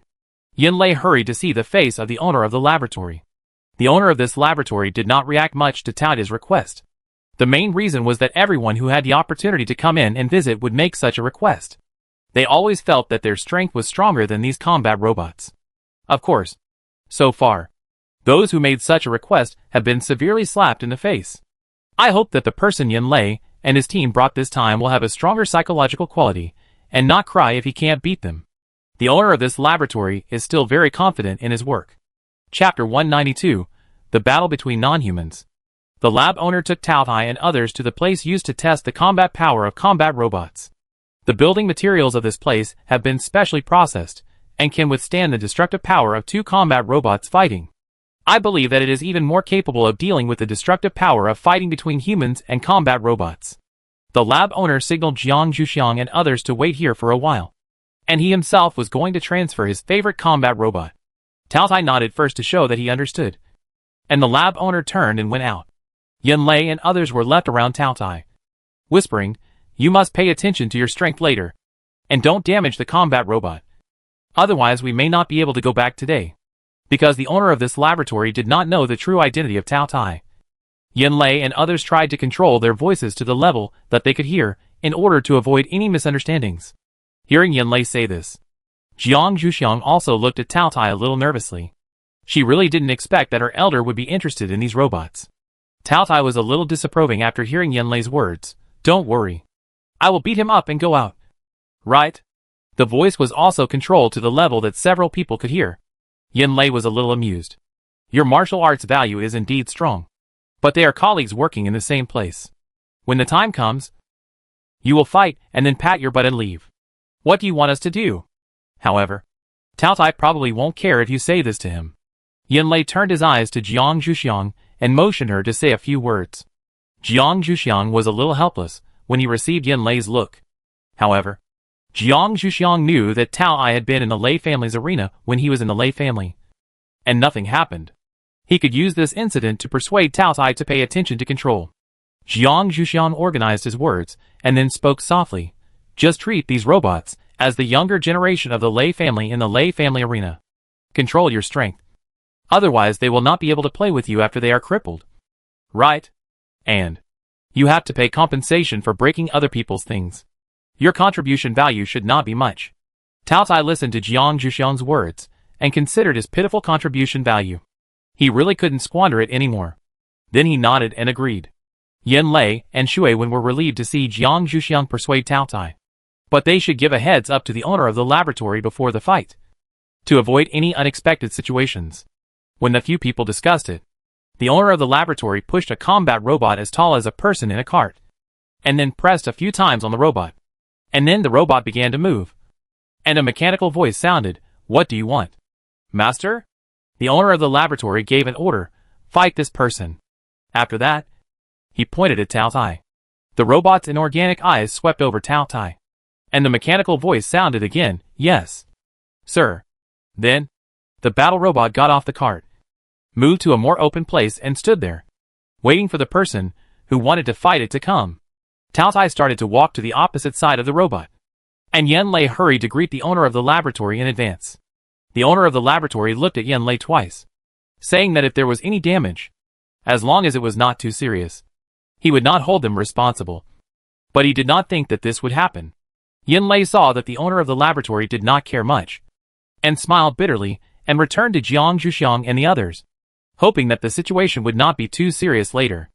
Tao Tai stood opposite the battle robot, and the battle robot confirmed that the person opposite, it was the person that the master asked to fight with. And he started fighting directly. Tao Tai also started fighting. The fight between Tao Tai and the battle robot was a pure fight of strength. They used their equally hard hands and feet to hit each other, and they looked desperate. The people watching on the side heard the sound of fists and feet hitting each other. They could all feel the pain. Jiang Zhuxiang was really afraid that Tao Tai would get excited and dismantle the battle robot. After they fought for half an hour, they saw that the battle robot was almost beaten by Tao Tai. Jiang Zhuxiang quickly stopped him. "You are almost done. Think about your contribution value. Are you going to starve in the future?" When Tao Tai heard the word hungry, his hot head instantly calmed down, and he blocked the robot's steel arm and took the opportunity to retreat from the battle. The lab owner also took the opportunity to stop the battle robot. Then he began to check whether the battle robot was damaged. Jiang Zhuxiang and the other two waited nervously for the results of the inspection, while Tao Tai was bored and looked at the motionless robot. After the lab owner finished the inspection, there were no other problems except that some places on the surface were slightly dented. The lab owner had a preliminary understanding of Tao Tai's strength. You know, the surface material of the battle robot he made is the strongest metal available so far. The lab owner walked up to Tao Tai and asked with interest, "Are you a power-type mutant? You've trained well." Tao Tai knew what a power-type mutant was. Although he was not one, he didn't mind other people's misunderstandings for the sake of convenience. Tao Tai asked, "Do you need compensation from me?" What Tao Tai cares about most now is whether the contribution points that can be exchanged for food will decrease. The lab owner didn't care that Tao Tai didn't answer his question. He answered Tao Tai's question generously, "No. If you have time in the future, just come and help me test the combat effectiveness of my combat robot. I will also pay you the contribution points. How about it? Do you agree? These combat robots will face humans or zombies in the future. If it is just a battle between robots, they will not be able to meet his requirements in the future." So the owner of the laboratory made this request. Tao Tai was a little moved when he heard the proposal of the owner of the laboratory, but he did not agree immediately, but said that he would consider it. The owner of the laboratory did not care, and said that he would wait for his answer. Yin Lei and others walked out of the laboratory smoothly. And Jiang Zhuxiang asked Tao Tai if he wanted to continue the visit. Tao Tai said he was not interested. So several people went home. Back to the dean's house. The dean and his wife went out to work at this time. Yin Lei Shuiwen also had to go to the laboratory. Jiang Zhuxiang took Tao Tai to the exercise room to let it kill time. Tao Tai was very curious about the tools in the exercise room. Listened carefully to Jiang Zhuxiang's explanation. And spent the rest of the time here. Chapter 193, Prepare to Travel. Although Tao Tai feels that life in the Academy of Sciences shelter is not difficult at present. After all, he is surrounded by researchers who like to work in the laboratory. Occasionally, when Jiang Zhuxiang is caught to help, Tao Tai will inevitably feel a little lonely. After staying for 2 or 3 days, Tao Tai finally asked Jiang Zhuxiang if his promise to accompany him on a trip still counted. Jiang Zhuxiang was relieved to hear Tao Tai take the initiative to ask this question. Although she was busy with her own affairs these 2 days, she was still paying attention to the emotions of her elders. Naturally, she knew that Tao Tai should not be as comfortable here as in the Lei family shelter. Jiang Zhuxiang naturally said that it counted, and at the same time said that he would mention it to the dean and his wife in the evening, and they could set off the day after tomorrow at the latest. Considering that there were many things to prepare for the trip, Tao Tai also expressed his understanding after hearing Jiang Zhuxiang's words. As long as they could go out, Tao Tai didn't care how long it took to prepare. As a dragon with a long life, this waiting time was nothing at all. At the dinner table, Jiang Zhuxiang formally proposed to go out with Tao Tai. The reason was naturally to gain more knowledge. Although Jiang Zhuxiang often went out with Lei Jin and others to do tasks, he just followed Lei Jin and others, and never made a decision on his own. This time, taking Tao Tai out was just right to exercise himself. The dean, Yin Lei, and others were more understanding of Jiang Zhuxiang's choice. Compared with letting her act with Lei Jin and others, they were more willing to accept Jiang Zhuxiang and Tao Tai acting together. Because in the past 2 days, they could clearly feel that Tao Tai treated Jiang Zhuxiang as a junior. If she acted with it, they would not have to worry about her being abducted. Only the dean's wife was reluctant to let Jiang Zhuxiang go, although she knew that it was normal to be together less and apart more in the end times. People were born to like to be together rather than to be apart. Jiang Zhuxiang tried hard to promise that she would send a communication to the dean's wife every day. The dean's wife reluctantly agreed to Jiang Zhuxiang's request.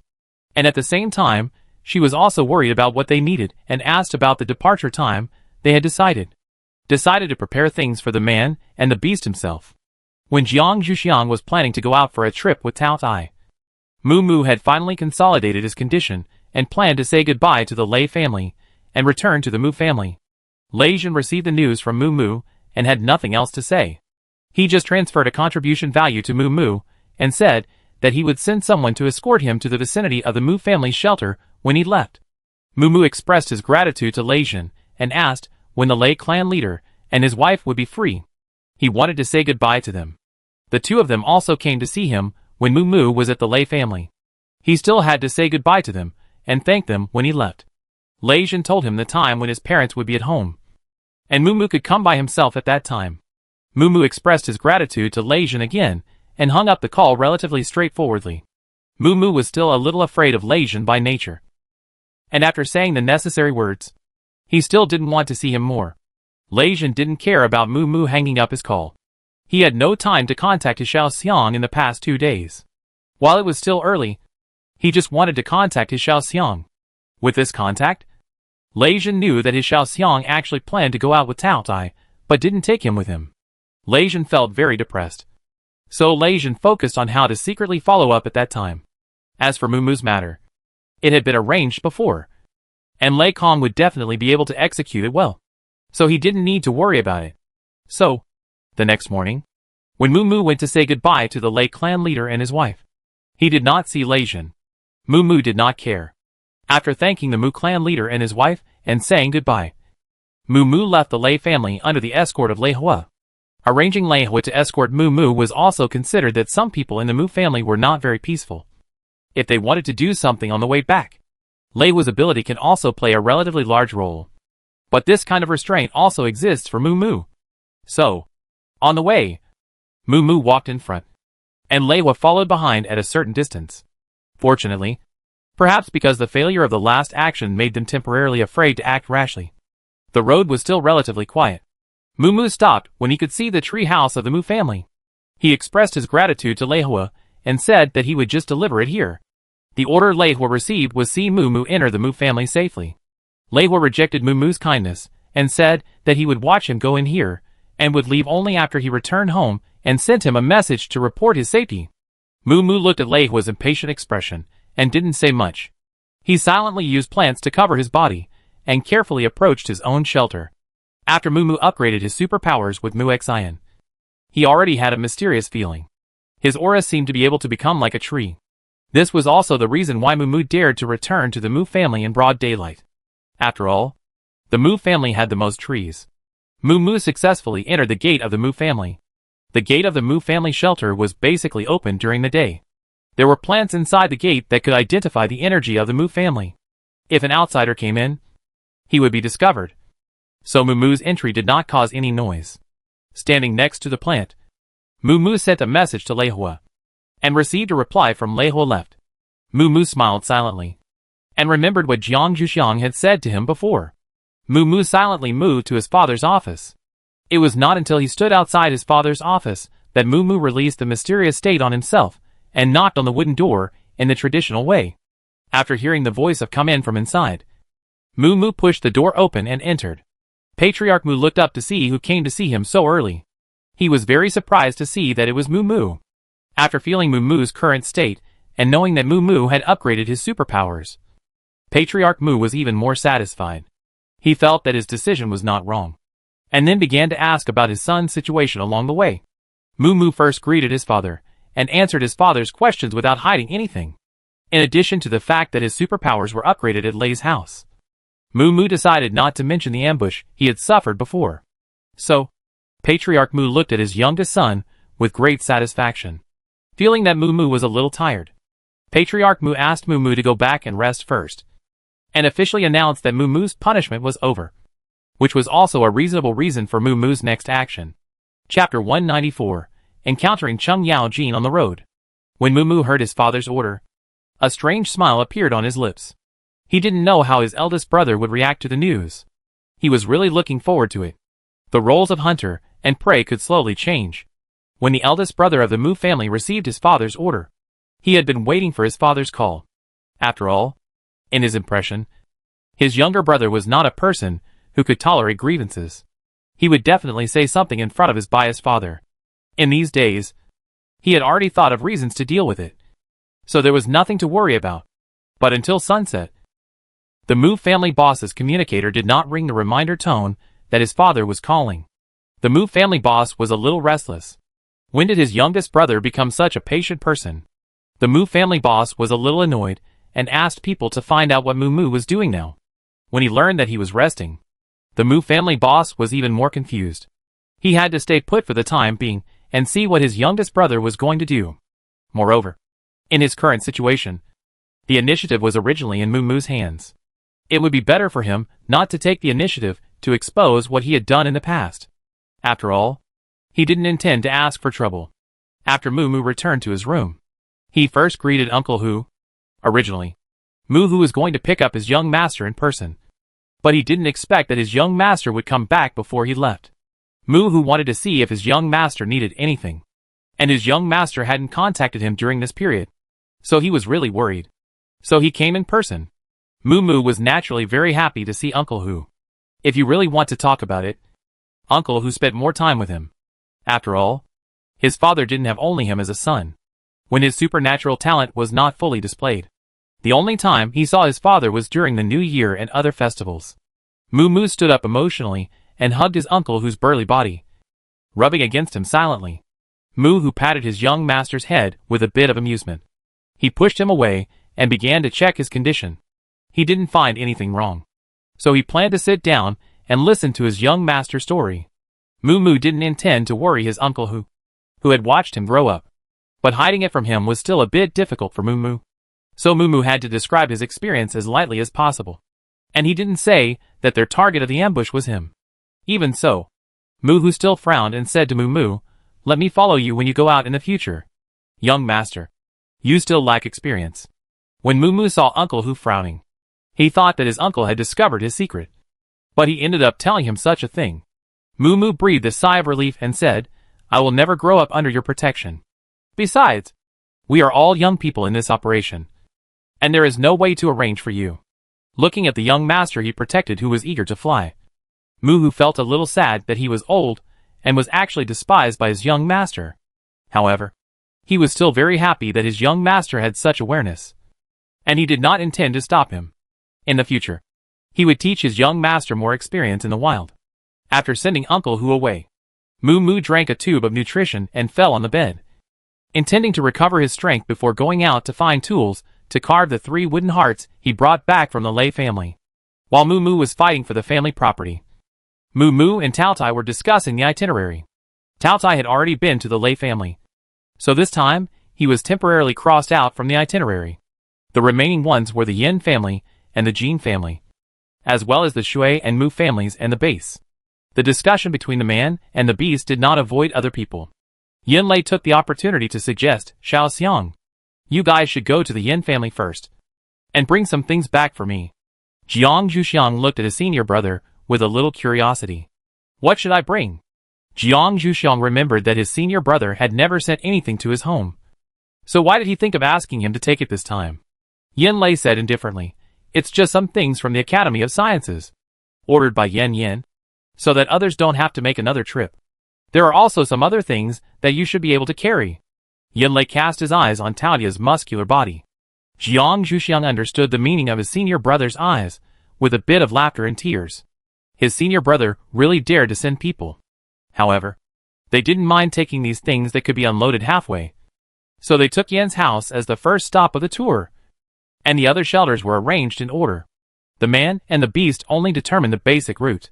How long they would stay at that time would depend on their mood. After the man and the beast made preliminary preparations, they said goodbye to the people from the Academy of Sciences one by one and began their journey.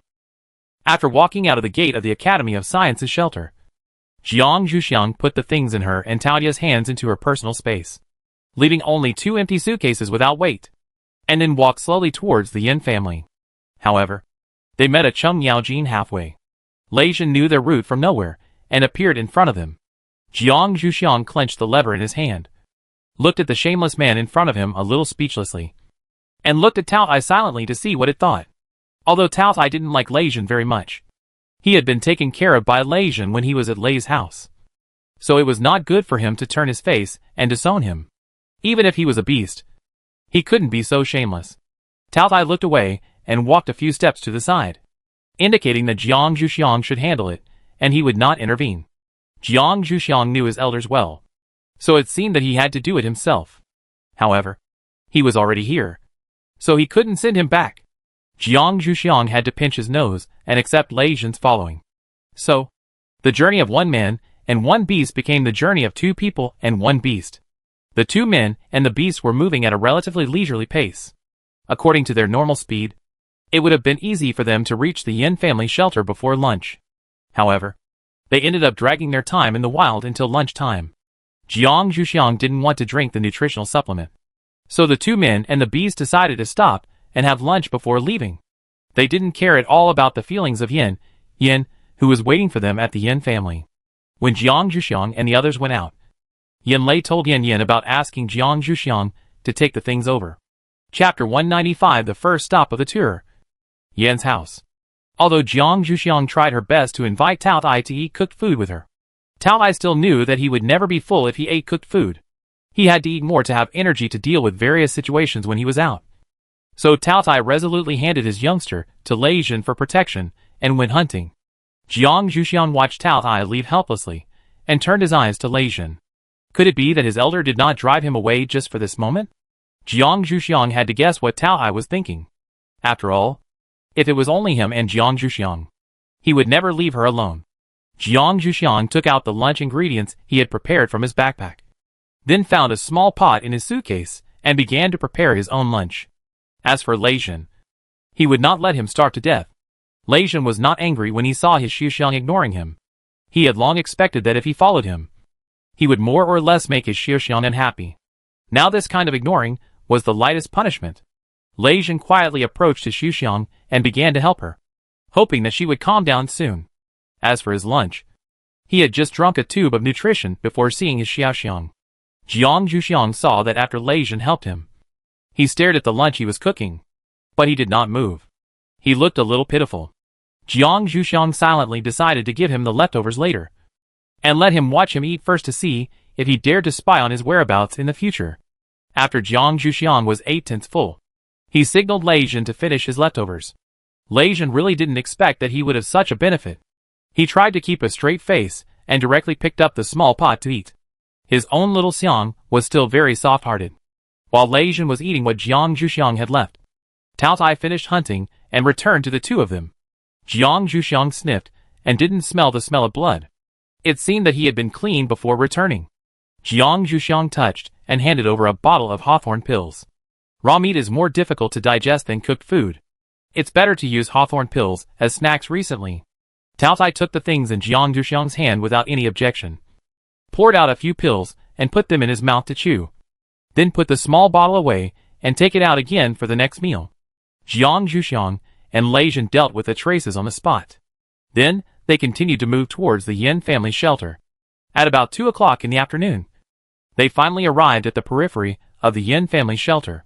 The two people and the beast stopped, and Jiang Zhuxiang began to communicate with Yin Yin. Yin Yin, who had been waiting for an afternoon, immediately answered Jiang Zhuxiang's communication. Anxiously asked, "Did you encounter any situation on the road? Do you need me to come and help you?" After this sentence came out, Yin Yin saw clearly that the background behind Jiang Zhuxiang was the scene outside his own shelter. Yin Yin temporarily put his mind at ease and waited for Jiang Zhuxiang to answer his question. Jiang Zhuxiang answered a little innocently, "No. It's just that we walk slowly. Come and help us open the door now." Then he turned the light screen so that he could see clearly who was around him. Yin Yin was not surprised when he saw Lei Jin, but when he saw Tao Tai, Yin Yin almost jumped up. Why did Jiang Zhuxiang bring this evil spirit here? Didn't he say that it couldn't come out to move around? Jiang Zhuxiang pointed the light screen at himself again and reminded him, "Don't bring other people. We don't like being watched." I don't know if Yin Yin listened to it. Jiang Zhuxiang saw Yin Yin hung up the communication and thought he was going to open the door. I hope he understood. Yin Yin did hear what Jiang Zhuxiang said, and he did it. After all, Tao Tai has a special identity, and it is not allowed to leak out without its permission. He would definitely be beaten. Yin Yin carefully opened the door for Tao Tai and the others, and invited them in sideways. Yin Yin took Jiang Zhuxiang and the others to their own house. After Yin Yin and Lei Jin and the others acted together, the head of the Yin clan divided the family for the three brothers. Each son has his own house, and Yin Lei's house is still empty. Yin Yin took them to the living room to sit down, rummaged through the refrigerator, and took out all the things that had and put them on the coffee table.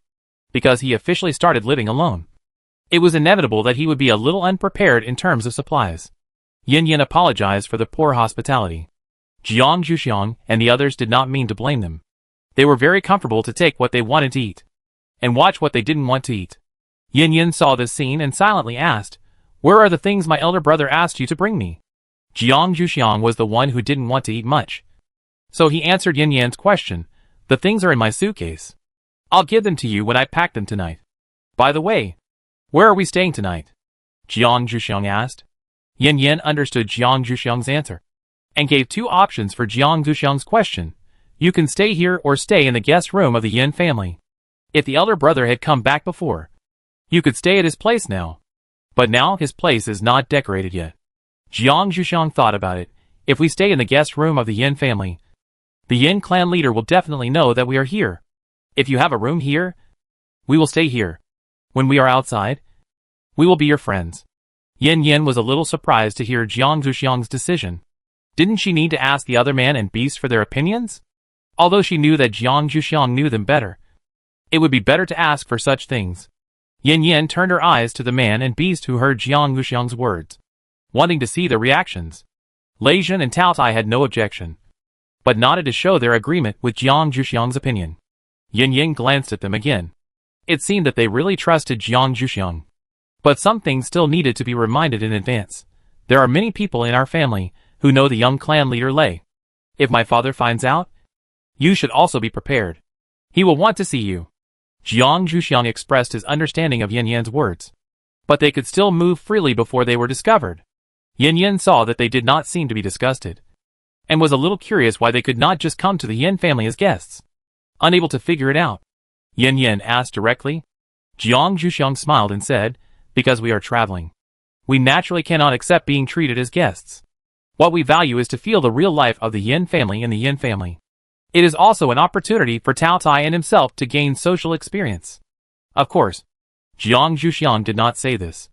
Chapter 196, a fire-type mutant who loves vegetables. Yin Yan looked at Lei Zhen a little speechlessly. This guy also thought so. He knew a lot about the life in their family. He needed to come to his house to experience it. When Yin Yan looked over, Lei Zhen nodded in agreement. His purpose was to accompany his little Xian on a trip, so he would naturally not spoil his little Xian's business. After Yin Yan understood Lei Zhen's expression, he wiped his sweat a little speechlessly. He really asked too much. Yin Yan cleared his throat and said, then I'll take you to see the room first. You can eat these things later. Yin Yan saw Tao Tai eating non-stop, and couldn't help but add a sentence. Tao Tai put down the things in his hands, and the two people and the beast followed Yin Yan to see the room assigned to them. Jiang Zhuxiang still knew that Yin Yan was taking them to see the room now. After packing his luggage, he took out the things Yan Lei asked him to bring from his personal space, put them in his suitcase, and dragged the suitcase to find Yin Yan. At this time, Yin Yan was in Tao Tai's room, wanting to see if there was anything he could help with. As a result, Tao Tai just sat there calmly and motionlessly. Yin Yan thought it had something against him. When he was about to leave, Jiang Zhuxiang came over. Yin Yan took the opportunity to check the things his elder brother brought him, and left the awkward atmosphere just now. After checking, he found that it was exactly the same as what his elder brother told him. Yin Yan said excitedly that he would try it out first. As for helping Tao Tai clean up the room, he was not good at it, so he would leave it to it when he saw something that interested him. Yin Yan became bolder. Jiang Zhuxiang did not stop him. After he left, he took out the box that actually contained Tao Tai's luggage from his personal space and instructed Tao Tai how to pack it. This was also a necessary social experience. Tao Tai listened carefully to the instructions of his younger generation, took out everything and arranged it, and asked, a little afraid of trouble, in this way, we have to put it away again when we leave, and we can't take it out when we need it. Should I just put it in the suitcase when not in use? Jiang Zhuxiang had the same idea as Tao Tai before, but under the persistent training of the dean's wife, he still learned to tidy up his room and tried to let Tao Tai experience his own experience. So he said, it's more convenient to take it out this way. I will also teach you how to put it away before we go back. Tao Tai muttered, what a troublesome human being. Jiang Zhuxiang nodded in agreement. Humans are indeed a species that easily causes trouble for themselves. When Jiang Zhuxiang's instructions were almost over, Lei Zhen had also finished cleaning up and came to find someone, and the three of them returned to the living room. Tao Tai continued to eat the food on the table, while Jiang Zhuxiang and Lei Zhen began to discuss what places in the Yin family were worth seeing.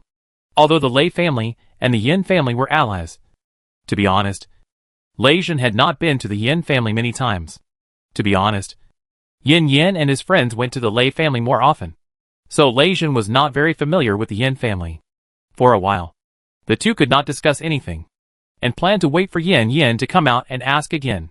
After Tao Tai finished eating everything on the table, Yin Yan came out of his room. Looking at the time, it was almost dinner time. Yin Yan planned to take the two people and the beast out for dinner. He still had to treat them for the first meal at the Yin family. After Yin Yan explained what he meant, Jiang Zhuxiang couldn't help but look at Tao Tai's stomach. Could it still eat? Tao Tai naturally didn't know what his younger generation was thinking about now. He was still very interested in Yin Yan taking them to dinner.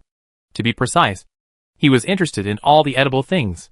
Jiang Zhuxiang and Lei Zhen planned to ask the Yin family about the places they could go at the dinner table, so they didn't refuse Yin Yan's suggestion. Yin Yan took the two people and the beast to a place he often went to for dinner. This place had never been to his second brother and father, so they shouldn't meet them. As a fire-type mutant, Yin Yan's diet should be meat under normal circumstances. But Yin Yan, contrary to his usual behavior, prefers to eat vegetables with the function of reducing internal heat. So he brought the two people and the beast to a vegetarian restaurant. The proprietress is a wood-type supernatural being, but her supernatural level is not very high, so she can no longer assist in combat in the wild.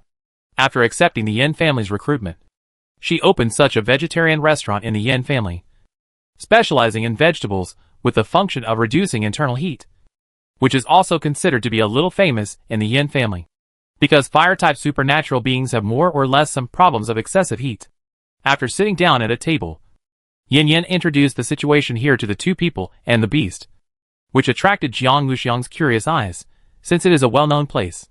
Your second brother and father have really never been here? Yin Yin said a little speechlessly. This kind of fame is only more famous among people with lower ability levels. People with higher ability levels have stronger control ability, and will no longer rely on this kind of thing to control themselves. I am the only one with higher ability levels, who often comes here. My father and second brother still like to eat meat. When the eldest brother had not left, the eldest brother would accompany me here. Now he is the only one who comes here. Jiang Zhuxiang certainly knows that the higher the ability level, the stronger the control ability. But it is easy for fire-type ability users to leave fire poison in their bodies when practicing. I don't know if they have noticed it. Of course, Jiang Zhuxiang can hardly see the symptoms of this fire poison in Yin Yin, which may be caused by his frequent visits here. Jiang Zhuxiang decided to mention this matter when the time is right. Seeing that Jiang Zhuxiang was fine, Yin Yin waved to the proprietress to come over and indicated that they wanted to order dishes. The proprietress noticed the four people when they came in, but her style was always to come over only when the guests called her. Even if she was curious about who her young master brought, she would wait until Yin Yin waved her hand before going over. The proprietress handed the menu to Yin Yin first, then looked at the four people with her eyes, and finally focused her attention on Jiang Zhuxiang, smiling and saying, "Little girl is a wood-type mutant. Today, try the vegetables I stimulate to grow and see if they are tasty enough." Jiang Zhuxiang knew that people with the same type of ability could sense each other's existence, so she was not surprised that the proprietress recognized her. She just nodded to show that she knew, but did not say anything. People with the same type of ability inevitably have some fighting spirit, and sometimes inappropriate words will cause conflicts.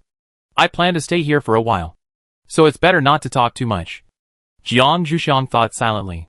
Chapter 197, Unsatisfactory Hospitality. The proprietress saw that Jiang Zhuxiang just nodded and didn't say anything, and thought she was shy, and continued, "Little girl, don't be embarrassed. Even if you say that I'm not good at urging, I won't be angry. This is also urging me to improve." Jiang Zhuxiang couldn't keep silent after hearing what the proprietress said, so she had to answer, "Okay, I'll tell you after I finish eating." I hope this proprietress is a person who is consistent in her words and deeds. Otherwise, I really don't want to say more. After seeing Jiang Zhuxiang agreed, the proprietress turned around and asked Yin Yin, "How are you thinking about it? Have you thought about what to eat today?" Yin Yin made some marks on the menu that the boss lady had just handed him, and then handed it to the boss lady directly, without letting Jiang Zhuxiang and the others choose. The boss lady was obviously used to Yin Yin's behavior, and she took the menu and left, leaving Jiang Zhuxiang and the others looking at Yin Yin speechlessly. This was the first time that they were guests, but did not have the right to order. Yin Yin did not notice the surprise of Jiang Zhuxiang and the others, but directly said, "The ones I chose are all good. You can try them when the time comes." And what the boss lady said just now is true. Jiang Zhuxiang, you can tell the truth after tasting it later. The boss lady often listens to other people's opinions to improve. Jiang Zhuxiang nodded to show that he knew. Since he said so, he could feel free to say his opinions later. As for Yin Yin not showing them the menu, he might really think that the ones he ordered were better. However, Jiang Zhuxiang still looked at Tao Tai, hoping that it would not mind having only vegetables at night. Tao Tai didn't really care about what to eat. The key was whether it could be full, which depended on whether the portions Yin Yin had just ordered were sufficient. If it was not full, it might choose to go out at night. Tao Tai was already quite familiar with human houses, and knew what access permissions were needed to go out at night.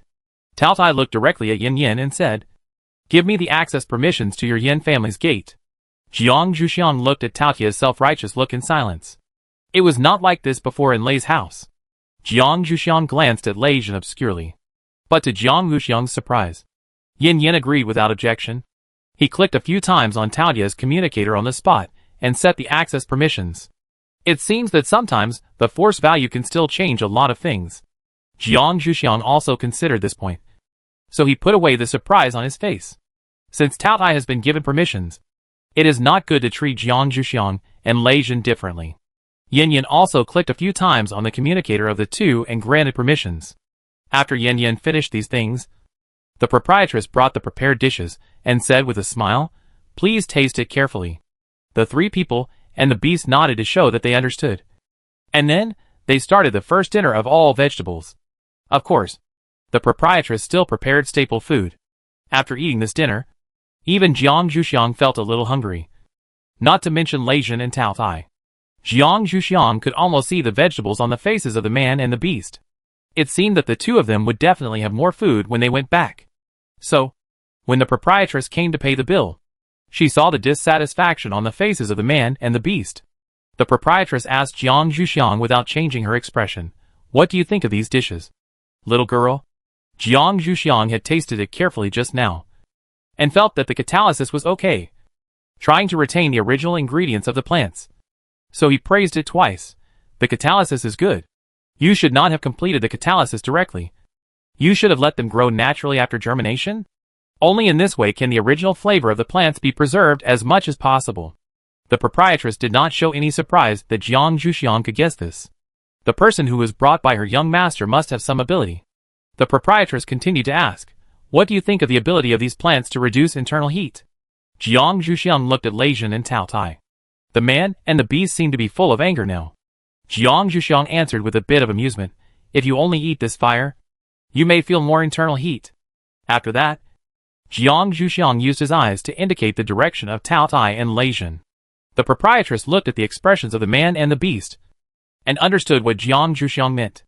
In fact, the proprietress was also a little surprised that her young master would bring people here to eat such a dinner that was obviously for welcoming guests. Maybe her young master had his own ideas. She had tried her best to smooth things over for her young master, but she didn't expect these people to still behave like this. The proprietress said a little embarrassedly, "We always pay attention to eating 80% full here. I'm really sorry that I didn't let you eat enough. I'll give you a discount." Yin Yan looked at the proprietress strangely.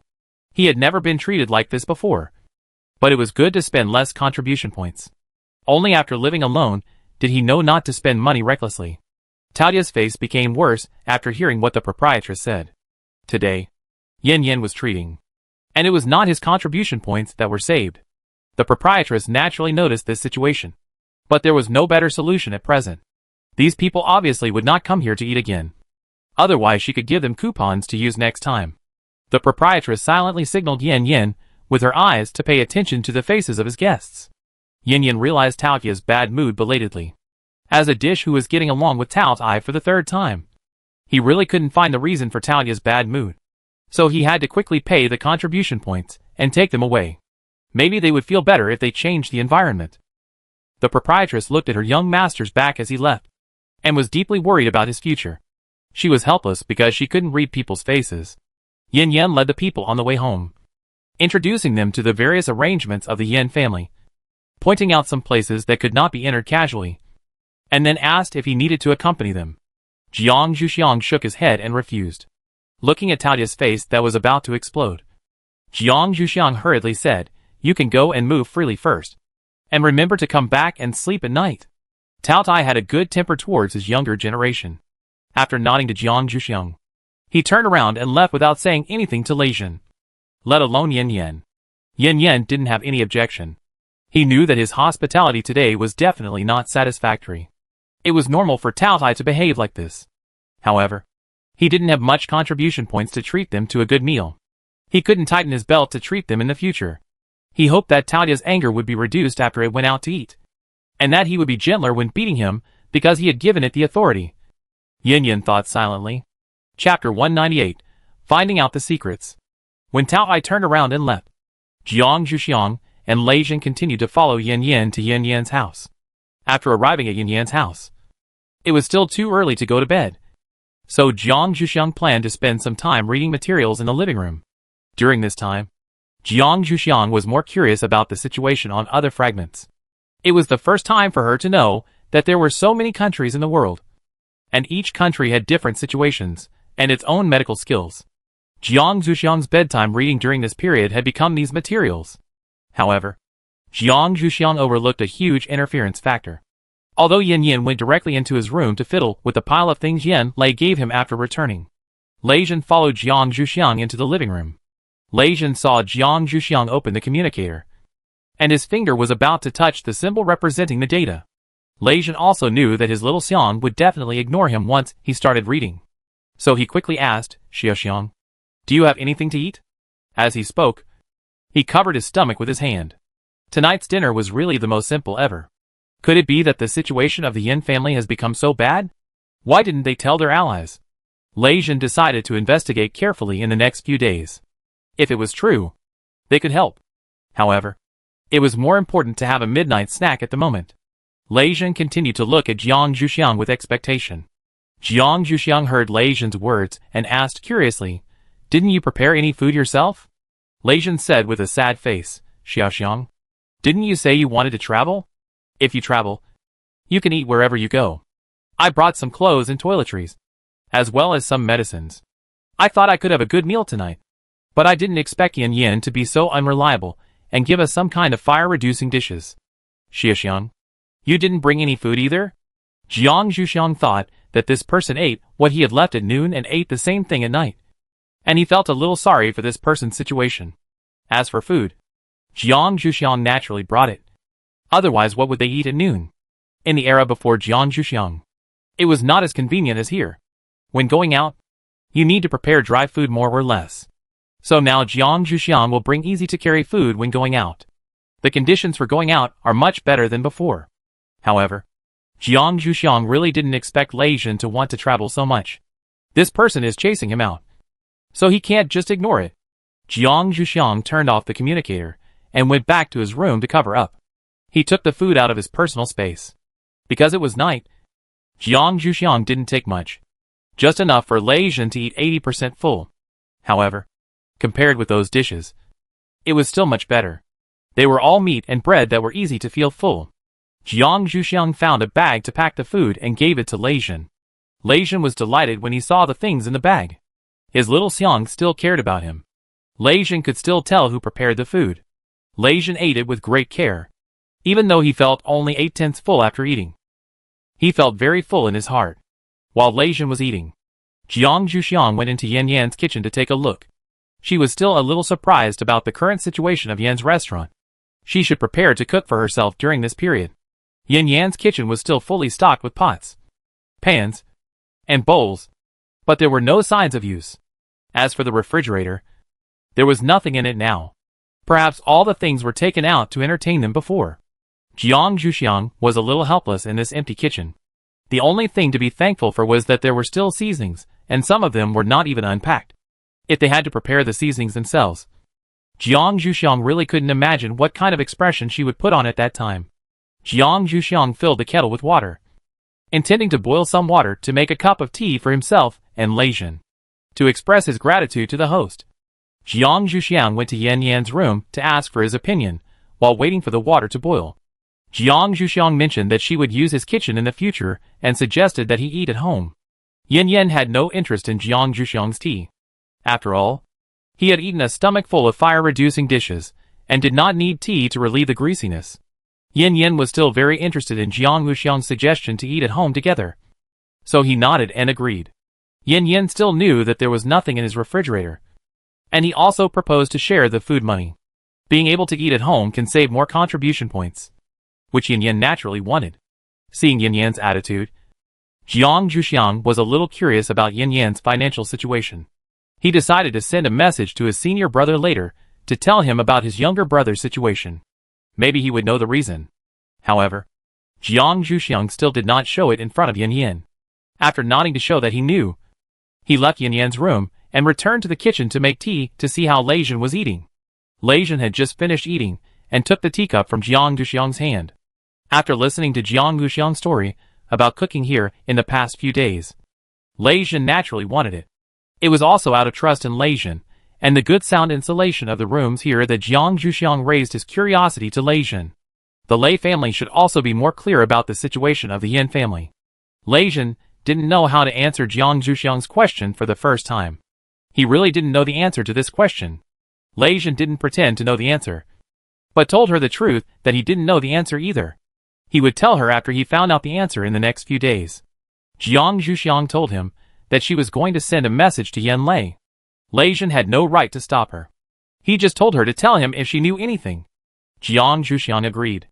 If she wanted to send a message, she should keep it confidential in her room. Jiang Zhuxiang told Lei Jin directly and went back to her room. Jiang Zhuxiang sat down on a chair in the room and started to send a message to Yan Lei. It wasn't too late yet. His senior brother should not have slept yet. Jiang Zhuxiang didn't have to wait long before Yan Lei answered the call. Yan Lei was quite surprised that his junior sister actually sent him a call on the first night. Did she encounter any difficulties? The first thing Yan Lei said was, "Xiao Xiang, didn't you encounter any problems?" Jiang Zhuxiang looked at the ceiling speechlessly. What kind of impression did he leave on his senior brother? The first sentence was actually like this. Chapter 199 Irresponsible. Captain. Jiang Zhuxiang repeatedly assured Yan Lei that nothing had happened to him, and then mentioned Yan Yan's situation to him, asking him if he knew what was going on. Yan Lei's expression became a little strange when he heard that Jiang Zhuxiang asked such a question. Jiang Zhuxiang saw Yan Lei's strange expression and quickly said, "If it is inconvenient to tell me, don't force it. I'm just curious. I happened to stay in his house and asked when I saw it. After all, he is your youngest brother." Yan Lei was a little amused after hearing what his little sister said. "It's not inconvenient. I'm just thinking about how to say it better." Yan Lei was still clear about the situation at home. He also knew the specific situation of his younger brother. Otherwise, he would not have asked Jiang Zhuxiang to bring things to him. Yan Lei organized his words and began to explain the current situation of his family to his junior sister. After Yan Yan came back from the last action with Lei Jin and others, the head of the Yan clan divided the family among his 3 sons according to their family tradition, which also meant that the sons could live independently. For Yan Lei, this division of the family had no impact on his living conditions. After all, he had always stayed in the Academy of Sciences more, and he had been supporting himself independently for a long time. He just got a property given by the head of the Yan clan. Yan Lei asked his father to exchange it for contribution points and transfer it to him at that time, except for the house that was allocated to him. The head of the Yan clan did not agree to exchange it for contribution points. Yan Lei felt that this treatment was very suitable for him. After all, he did not have more energy to take care of these things. As the youngest patriarch, Yan Yan's property was the future Yan family. The patriarch Yan gave him more opportunities to participate in the Yan family's family business, and his current living conditions did not change much. But as the youngest son, Yan Yan, after being separated from the family, life became a little difficult. Although he also got a share of the property, Yan Yan's previous time was also focused on the training of supernatural powers. He really had no talent in management. And because Yan Yan was still in the Yan family, he could not directly exchange these properties for contribution points. After all, it was reasonable for the patriarch Yan to agree to Yan Lei. If he agreed to Yan Yan's request, it would be a bit unreasonable in the eyes of outsiders. In addition, with the intervention of Mrs. Yan, Yan Yan could only take this property, but he did not have much income. In addition, Yan Yan had a hobby that all Yan family members liked, the hobby of baking something. The material cost alone would cost a lot, and the economic situation was even more difficult. So this time Yan Lei asked Jiang Zhuxiang to help bring things to Yan Yan, which was also a way to take care of him. Finally, Yan Lei said, "I will think of a way to let Yan Yan find someone to help him manage his property. Xiao Xiang, if you live in his house, please help me take care of him recently." Jiang Zhuxiang directly told Yan Lei that he would cook at his house. At least for now, his meal problem can be solved. Yan Lei also breathed a sigh of relief for the time being. He should contact his father in the next few days. Yan Yan probably can't find anyone to help him manage his property. He just needs to avoid being bumped into by his mother. Otherwise it will be a bit troublesome. Jiang Zhuxiang didn't have anything else to say to Yan Lei. He said goodbye to Yan Lei and hung up the call, and began to let himself enter the state of cultivation. When Jiang Zhuxiang returned to his room, Lei Jin also returned to his room and received a call from Lei Kong. Lei Kong was really helpless with his captain, and asked without any expression, "When do you plan to come back this time?" Lei Jin also knew that it was a bit irresponsible for him to follow his Xiaoxiang like this, but there was nothing else to do at the moment. So Lei Jin still indulged his own selfishness and answered very calmly, "I won't come back until you encounter something you can't handle. You can also send me a call if you have something. Lei Kong asked a little helplessly. Have you talked to the clan leader? What if the clan leader comes to find you? Although Lei Jin has a room in his own home, he occasionally lives in the room belonging to their team. So for the time being, Chief Lei will not feel strange about not seeing Lei Jin. If time passes, the chief will definitely find something wrong. Lei Kong does not believe that his captain does not know this situation. Lei Jin can answer this question without hesitation. Don't worry about this. I talked to my father before I came out, and he agreed. If you have any problems during this period, you can go directly to my father, and he can help you solve them. Lei Kong is really speechless about this pair of leaders in his family. The chief is unreliable. There was originally a young chief who looked more stable. They still had some hope. Unexpectedly, the young chief who met love was not more reliable than the chief. It seems that he should pray that his young chief will get the beauty as soon as possible. By then, the original stable young chief should come back. Seeing that Lei Kong had nothing to say, Lei Jin hung up the call directly. He still needed to rest well. Tomorrow he would accompany his little Xiang to visit the Yin family. So he still needed to recover his energy. The next morning, Jiang Zhuxiang woke up from his practice state. After washing up, he cooked porridge in the kitchen, and then went to the exercise room for routine exercise. The equipment in Yan Yan's exercise room should be provided by Yin Lei, and Jiang Zhuxiang used it very smoothly. Jiang Zhuxiang came out of the exercise room and saw Yin Yan coming out of his room. Judging from his clothes, he seemed to be going out. Jiang Zhuxiang asked curiously, "What are you going out for?" Yin Yan answered very naturally, "Go buy breakfast." Jiang Zhuxiang quickly stopped him. "No need to buy it. The porridge is being cooked in the kitchen. I'll cook 2 dishes and we can eat. You can save some contribution points. Cooking for yourself saves a lot of contribution points than eating out." Jiang Zhuxiang decided to try to tap into Yin Yan's cooking ability during this period. Yin Yan originally thought that they only cooked lunch and dinner at his house, but he didn't expect that they would even cook breakfast for themselves.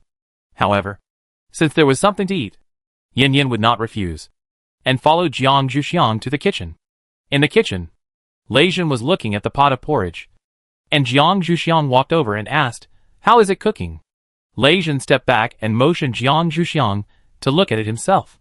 Jiang Zhuxiang scooped up a spoonful with a rice spoon and found that it was already very thick. So he quickly turned down the heat to the minimum and let it keep warm. Jiang Zhuxiang found another pot to fry the dishes to go with the porridge, and asked Lei Jin to go and see if Tao Tai had gotten up.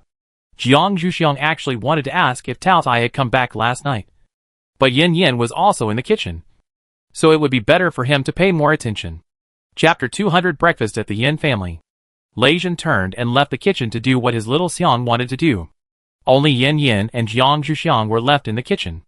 Yin Yan felt a little uncomfortable and finally left the kitchen, planning to go see Tao Tai and Lei Jin together. Yin Yan didn't hear any noise last night, and now Yin Yan was very curious about whether Tao Tai had come back. In fact, Tao Tai still knew to come back after eating, but as a kind of dragon. Sleeping is a habit. As for Lei Jin, who was sent to wake up Tao Tai, Jiang Zhuxiang considered that he could resist Tao Tai's waking mood before sending him. Of course, Lei Jin, who was still outside Tao Tai's room at this time, didn't know about this. He was trying to make a noise outside the door to wake up Tao Tai, because there was no key, and Tao Tai learned the skill of locking the door when sleeping when he was at Lei's house, mainly to prevent someone from coming in the morning to wake it up. When Yin Yan came over, he saw Lei Jin knocking on the door outside. He was just a little curious. According to the sound insulation of his house, it was still a question whether Tao Tai could hear this noise. So Yin Yan stepped forward to remind him. Lei Jin naturally knew that the current house had good sound insulation. Lei Jin had only one reaction to Yin Yan's reminder: "You should have the authority to open this door." "Open the door. I will go in and call." Yin Yan also thought of this problem after Lei Jin said this, and hurriedly opened the door. So they heard Tao Tai's slightly loud snoring, because he was sleeping in the room. Tao Tai slept in human form. Lei Jin strode towards the bed and began to use various methods to try to wake up Tao Tai, including shaking his body, shouting directly, and blocking his nose. In the end, Lei Jin directly summoned a lightning ball and threw it at Tao Tai. The feeling of electric shock in his body successfully woke Tao Tai from his sleep. The first thing he saw was Lei Jin, and he threw Lei Jin directly against the wall. Tao Tai continued to lie down and planned to continue sleeping. Lei Jin hurriedly stopped Tao Tai while he was still asleep. Xiao Xiang is making breakfast. She asked me to wake you up. Tao Tai heard this and tried to pull his mind back from the sleepy bug. Then he saw the second person in the room. Yan Yan. He stared at him for a while and recognized that this person was the owner of this house. Then he tried to control his temper and didn't throw him out. Yan Yan was a little nervous when Tao Tai looked at him, fearing that he and Lei Jin would be slapped against the wall. As a result, Tao Tai looked at him for a while and then started to stand up. As if he didn't see him, Yan Yan knew that he had escaped a disaster. So he carefully moved over and helped Lei Jin get down from the wall. After Lei Jin got down from the wall, he saw the human-shaped depression, opened his communicator, and planned to transfer a contribution value to Yan Yan so that he could find someone to repair it. Yan Yan was startled to see the message of a contribution value transfer on the communicator. He looked at the account that was transferred, and it seemed to be Lei Jin's communicator. Yan Yan directly asked Lei Jin if it was him. Lei Jin did not deny it, saying that he was asked to find someone to repair the wall. Yan Yan thought about it and accepted it. He asked Lei Jin with a lingering fear, "Is it like this every time you wake up Tao Tai?" Lei Jin said, "This is the first time I wake up Tao Tai. I don't know if it will be like this every time." Yan Yan heard Lei Jin's intention to continue doing this in the future, and he couldn't help but cast an admiring look at Lei Jin. At this time, Tao Tai came out of the bathroom, and it seemed that he had finished washing. Yan Yan stared at the ground with a serious face, intending to let Tao Tai go out first, and then raise his head.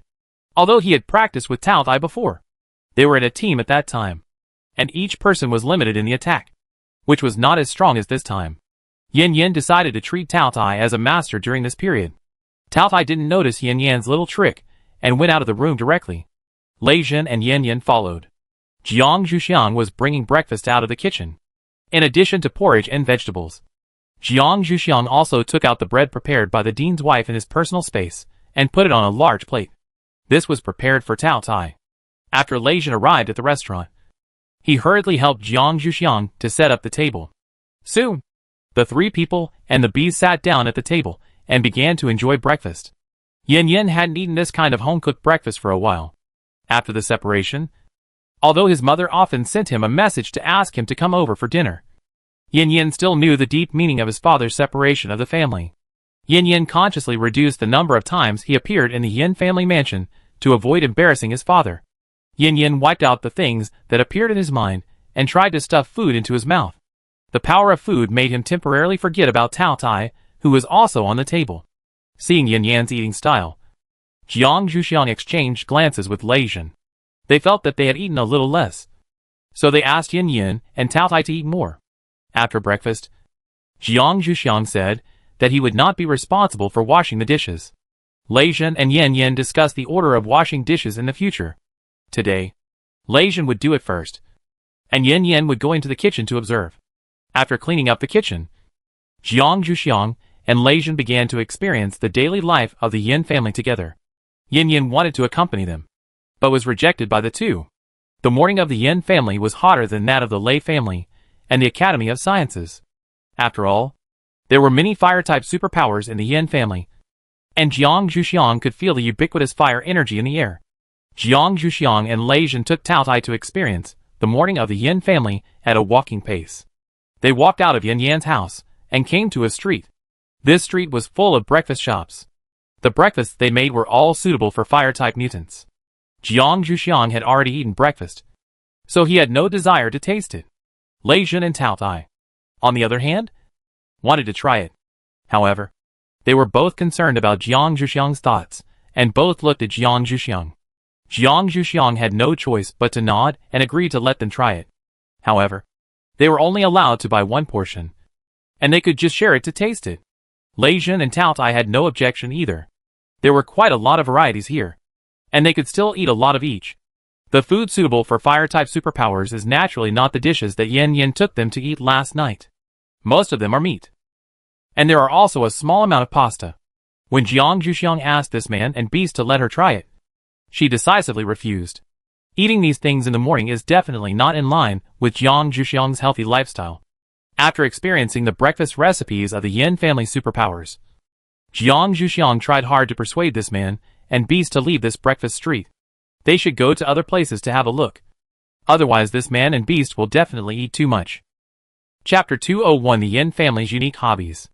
When Jiang Zhuxiang cleaned up the base last time, he knew that the Yin family had the habit of burning things. So the place he had to see when he came to the Yin family was the place where they burn things. Otherwise it would be a wasted trip. Before leaving, Jiang Zhuxiang wanted to ask Yin Yin about the location of this place, and learned that it was inside the ground buildings of the Yin family. But the specific location depended on the owner's hobbies, because people didn't like to be disturbed when burning. So their specific location was only known to themselves. Yin Yin, as the son of the clan leader, could only know the approximate location. And this was because Yin Yin had the same hobby. Otherwise he probably wouldn't even know the approximate location. Just like Yin Lei didn't know the approximate location of such a place. Jiang Zhuxiang did not doubt the truth of Yin Yin's words. Now he was looking for such a place with a treasure-hunting mentality. Lei Jun and Tao Ai followed Jiang Zhuxiang without saying much. Neither of them intended to disturb Jiang Zhuxiang's interest. When Jiang Zhuxiang had been looking for half an hour with great interest and still found nothing, he could not help but say with a little emotion, "They hit it really well. Now if there is a fire-type superpower, would it be more convenient?" Jiang Zhuxiang glanced at Lei Jun while speaking. Lei Jun heard the slight disdain in Jiang Zhuxiang's words, and could not help but explain. The thunder-type superpower is derived from the mutation of the fire-type superpower. Xiaoxiang can speak directly if you need it. Jiang Zhuxiang was a little surprised. Could the supernatural power be explained in this way? Jiang Zhuxiang put this question in his heart, and planned to go back to find more information. Now, it is more important to find a kiln room to visit. Jiang Zhuxiang directly said to Lei Jun, "Then you can feel where the fire supernatural power is stronger. To kiln something, you must mobilize the fire supernatural power. This way, we can find a direction." The biggest improvement in the relationship between Jiang Zhuxiang and Lei Jun during this period is that he no longer minds asking Lei Jun to help with things. But he will try his best to help back when necessary. Lei Jun nodded and agreed when he heard Jiang Zhuxiang's request. He began to mobilize the thunder energy to feel the fire supernatural power. A minute later, Lei Jun told his Xiaoxiang the direction he felt. The two people and the bees slowly approached the kiln room, relying on Lei Jun's perception. Finally, the two people and the bees stopped outside a house. The end of the direction Lei Jun felt was here. How to get in now was still a problem. After all, this was a residential house. They couldn't break in. Although it was the end of the world and there were not so many things to pay attention to, they would still be kicked out by the owner if they broke in. Tao Tai looked at Jiang Zhuxiang and Lei Jun at a loss, and felt a little puzzled. If they wanted to get in, they could just press the doorbell first. They had no ill intentions. As long as the owner agreed. Wouldn't it be a simple matter to get in? Tao Ai thought so and did so. He went forward and pressed the doorbell installed outside the door. This small device could remind the owner that there were guests visiting. And it could also sense whether the visitor had malicious intentions. It was also a research project from the Academy of Sciences, and was originally used to identify people's emotional fluctuations. A few seconds later, the host's face appeared on the light screen at the door. Asking the visiting guest what was the matter, Jiang Zhuxiang really didn't expect that the host was actually called out by Tao Tai. So he hurried forward to explain their purpose, and inevitably pulled Yan Yan's big flag to prove that they were not here to make trouble, but to visit sincerely. The host already knew that the person who rang the doorbell had no ill intentions. After hearing Jiang Zhuxiang's explanation, he was very happy to open the door in the house and let the person in. After Jiang Zhuxiang and others entered the house, the first person they saw on the screen at the door was the hostess of this house. Jiang Zhuxiang and others greeted her politely, and then asked them if it was convenient for them to visit now. The hostess prepared tea with a smile, and asked Jiang Zhuxiang and others to sit down in the living room, motioning them to take a rest first. Jiang Zhuxiang and others did not notice that they had been walking for half an hour and their foreheads were already sweating a little. But the hostess noticed it, and asked them to wipe their sweat. Being able to enter this room is already a big breakthrough. Now seeing the hostess's performance, Jiang Zhuxiang and others can't urge them. At the hostess's invitation, they drank some tea first, and then listened to her question, "Young girl, are you a Wood-type supernatural person?" Jiang Zhuxiang nodded a little strangely, and then asked back, "Is there any problem with this?" The hostess explained gently, "There is no problem. But Wood-type supernatural people generally don't take the initiative to approach places with fire. They will feel uncomfortable. Young girl, Do you still want to visit my old man's firing? Jiang Zhuxiang heard what the hostess said, and knew that she also meant well. But his physique was different from that of ordinary Wu-type mutants. Jiang Zhuxiang continued to express his determination. I will go and see. The hostess looked at Jiang Zhuxiang's somewhat tender body with a little concern. Then I will go find some protective clothing for the little girl. It will be bad if the little girl's skin is burned. The temperature in the firing room is still very high. My old man has forbidden me to enter now. As for the two tough guys, the hostess was not worried at all. Jiang Zhuxiang really didn't expect the hostess to care about them so much. He was a little overwhelmed for a while. How did such people survive in the end of the world? Maybe it has something to do with the old man she mentioned.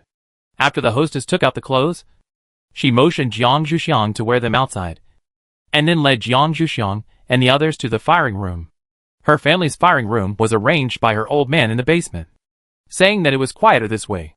The hostess told Jiang Zhuxiang about her worries along the way, worrying that one day a fire would burn from the basement to the upper floors. Jiang Zhuxiang smiled and listened to the hostess's nagging, nodding from time to time to show his agreement. Jiang Zhuxiang knew that these elderly people just wanted someone to listen to their worries. Jiang Zhuxiang had encountered such things with previous patients, and was familiar with how to deal with them. The hostess took them to the door of the firing room. Jiang Zhuxiang observed the building materials of the firing room, and found that they were all materials that could never be burned by fire, such as stones. While Jiang Zhuxiang was observing, the hostess pressed a few times on the door of the kiln room, and then waited for the reaction of the old man in the kiln room. After a while, Jiang Zhuxiang and others saw a bearded face appear on the screen at the door of the kiln room. Seeing the people behind his wife, he knew from his wife's face that she let these people in. But they should have brought them in because there was no problem. After the male host said a few words to the female host, he began to confirm with Jiang Zhuxiang and others. Do you really want to come in? Chapter 202. Leave the meal. Jiang Zhuxiang nodded expectantly, and Lei Jun and Tao Ai also nodded to express their intention. The male host naturally saw the protective suit belonging to his wife on Jiang Zhuxiang, and guessed that they would not give a negative answer. Asking a question was just a confirmation. The male host asked the female host to go back upstairs first, and then opened the door of the firing room after seeing the female host leave. Instantly, a wave of hot air rushed out, and Jiang Zhuxiang and others were blown into dust. Jiang Zhuxiang squinted his eyes, and was urged by the old man to go in. Lei Jun and Tao Ai also followed. The male host closed the door of the firing room tightly again behind him to prevent the temperature from not reaching the temperature he wanted.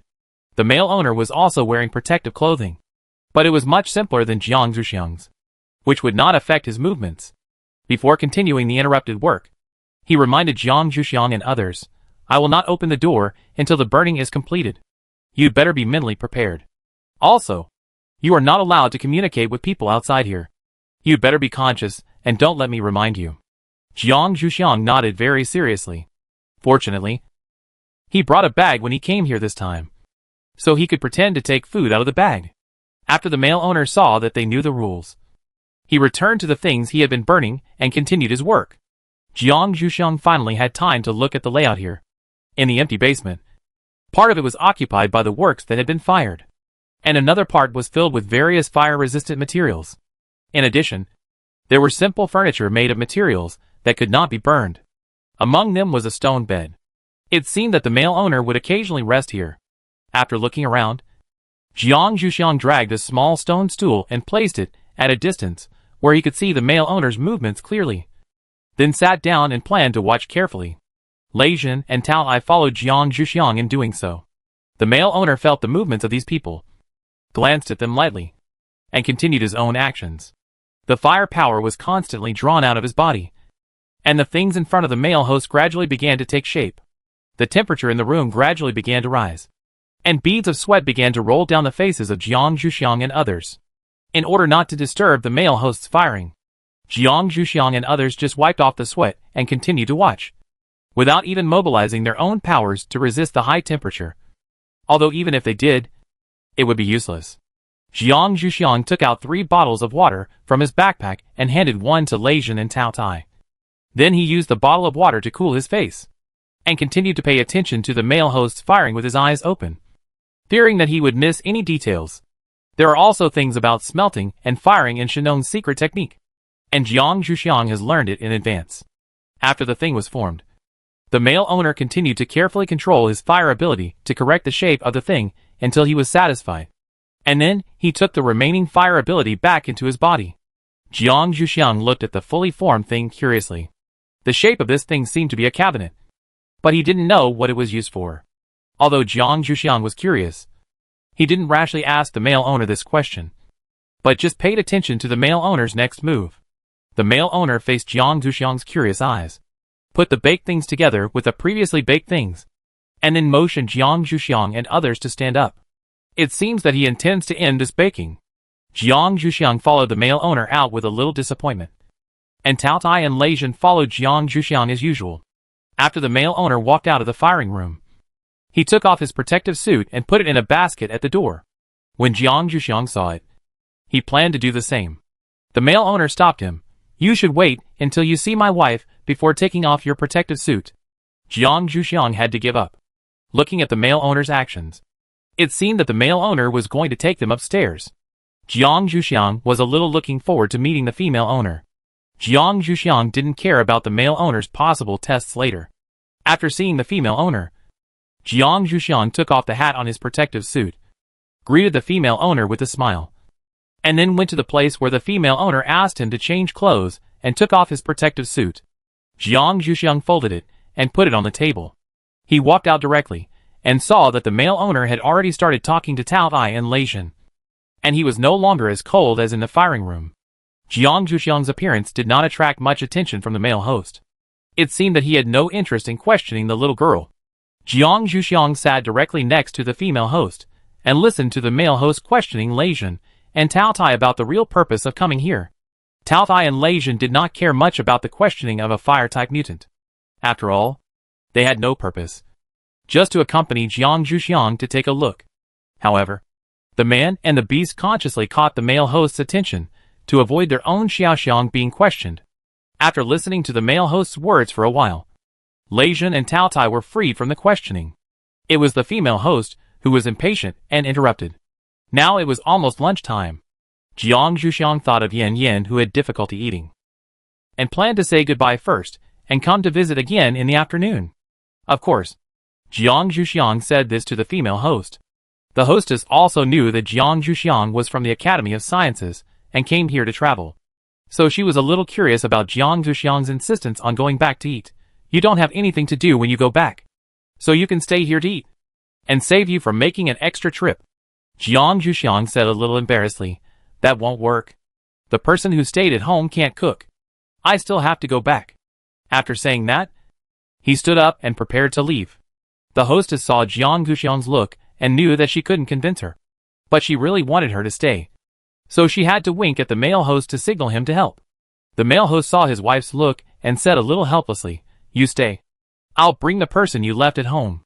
The male owner thought that they were staying with children, and most adults could solve the problem of eating by themselves. After hearing what the male owner said, Jiang Zhuxiang couldn't insist on leaving. However, he didn't need to bring anyone over. Jiang Zhuxiang said that he would just send a message and let him come by himself. The male owner had no objection and watched Jiang Zhuxiang send the message.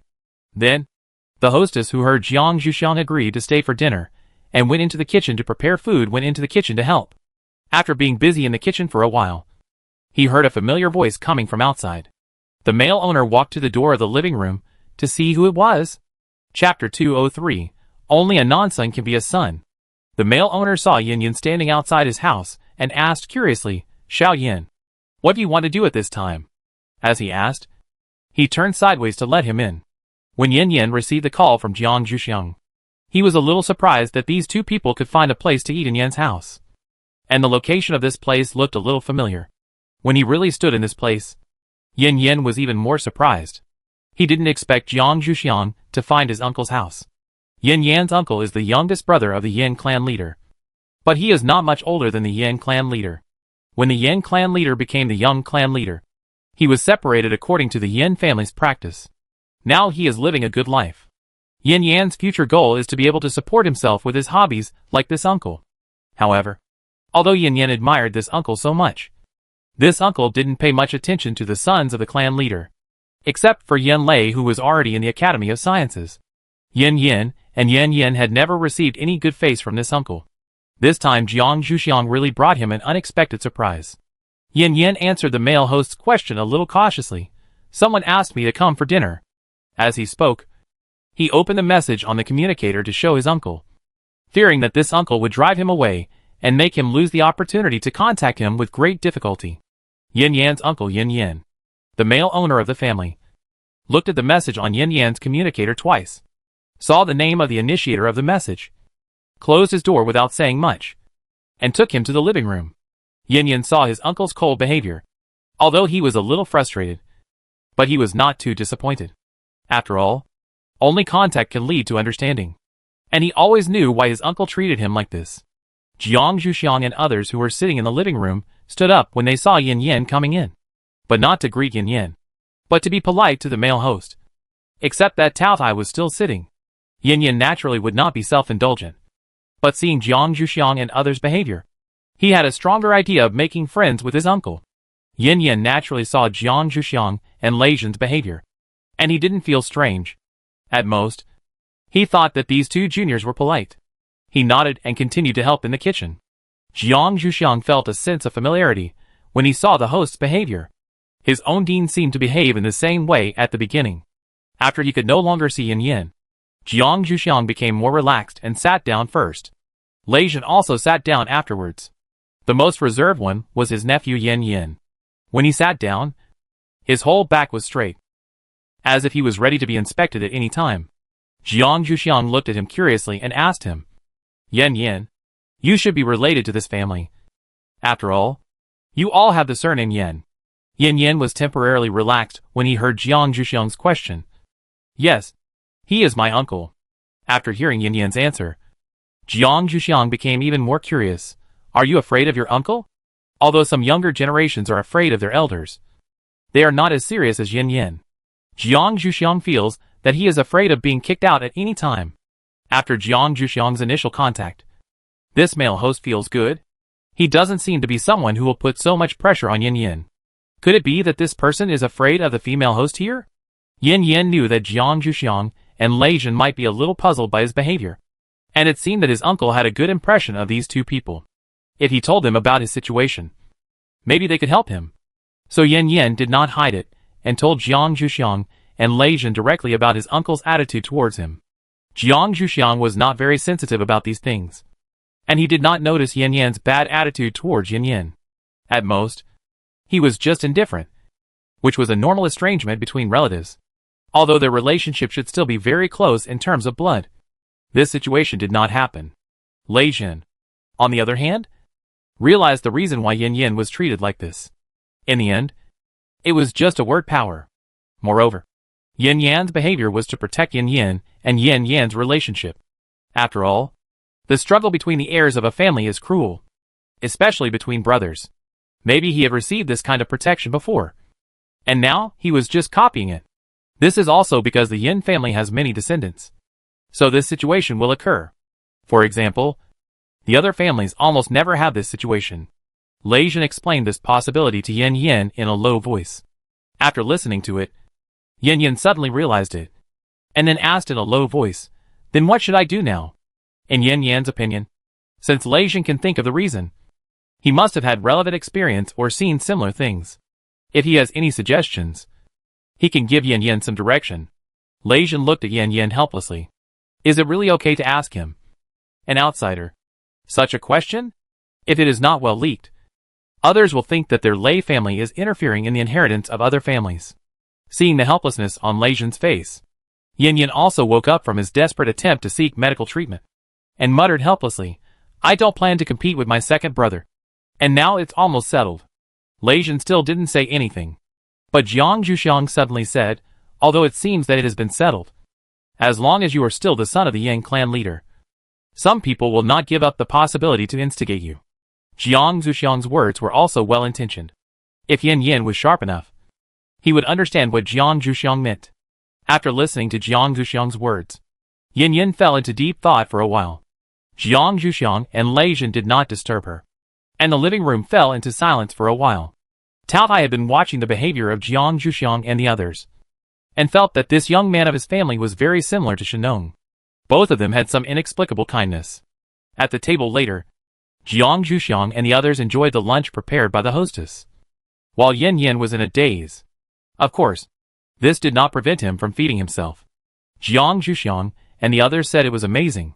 After lunch, Jiang Zhuxiang and the others wanted to continue to check the situation of other firing rooms.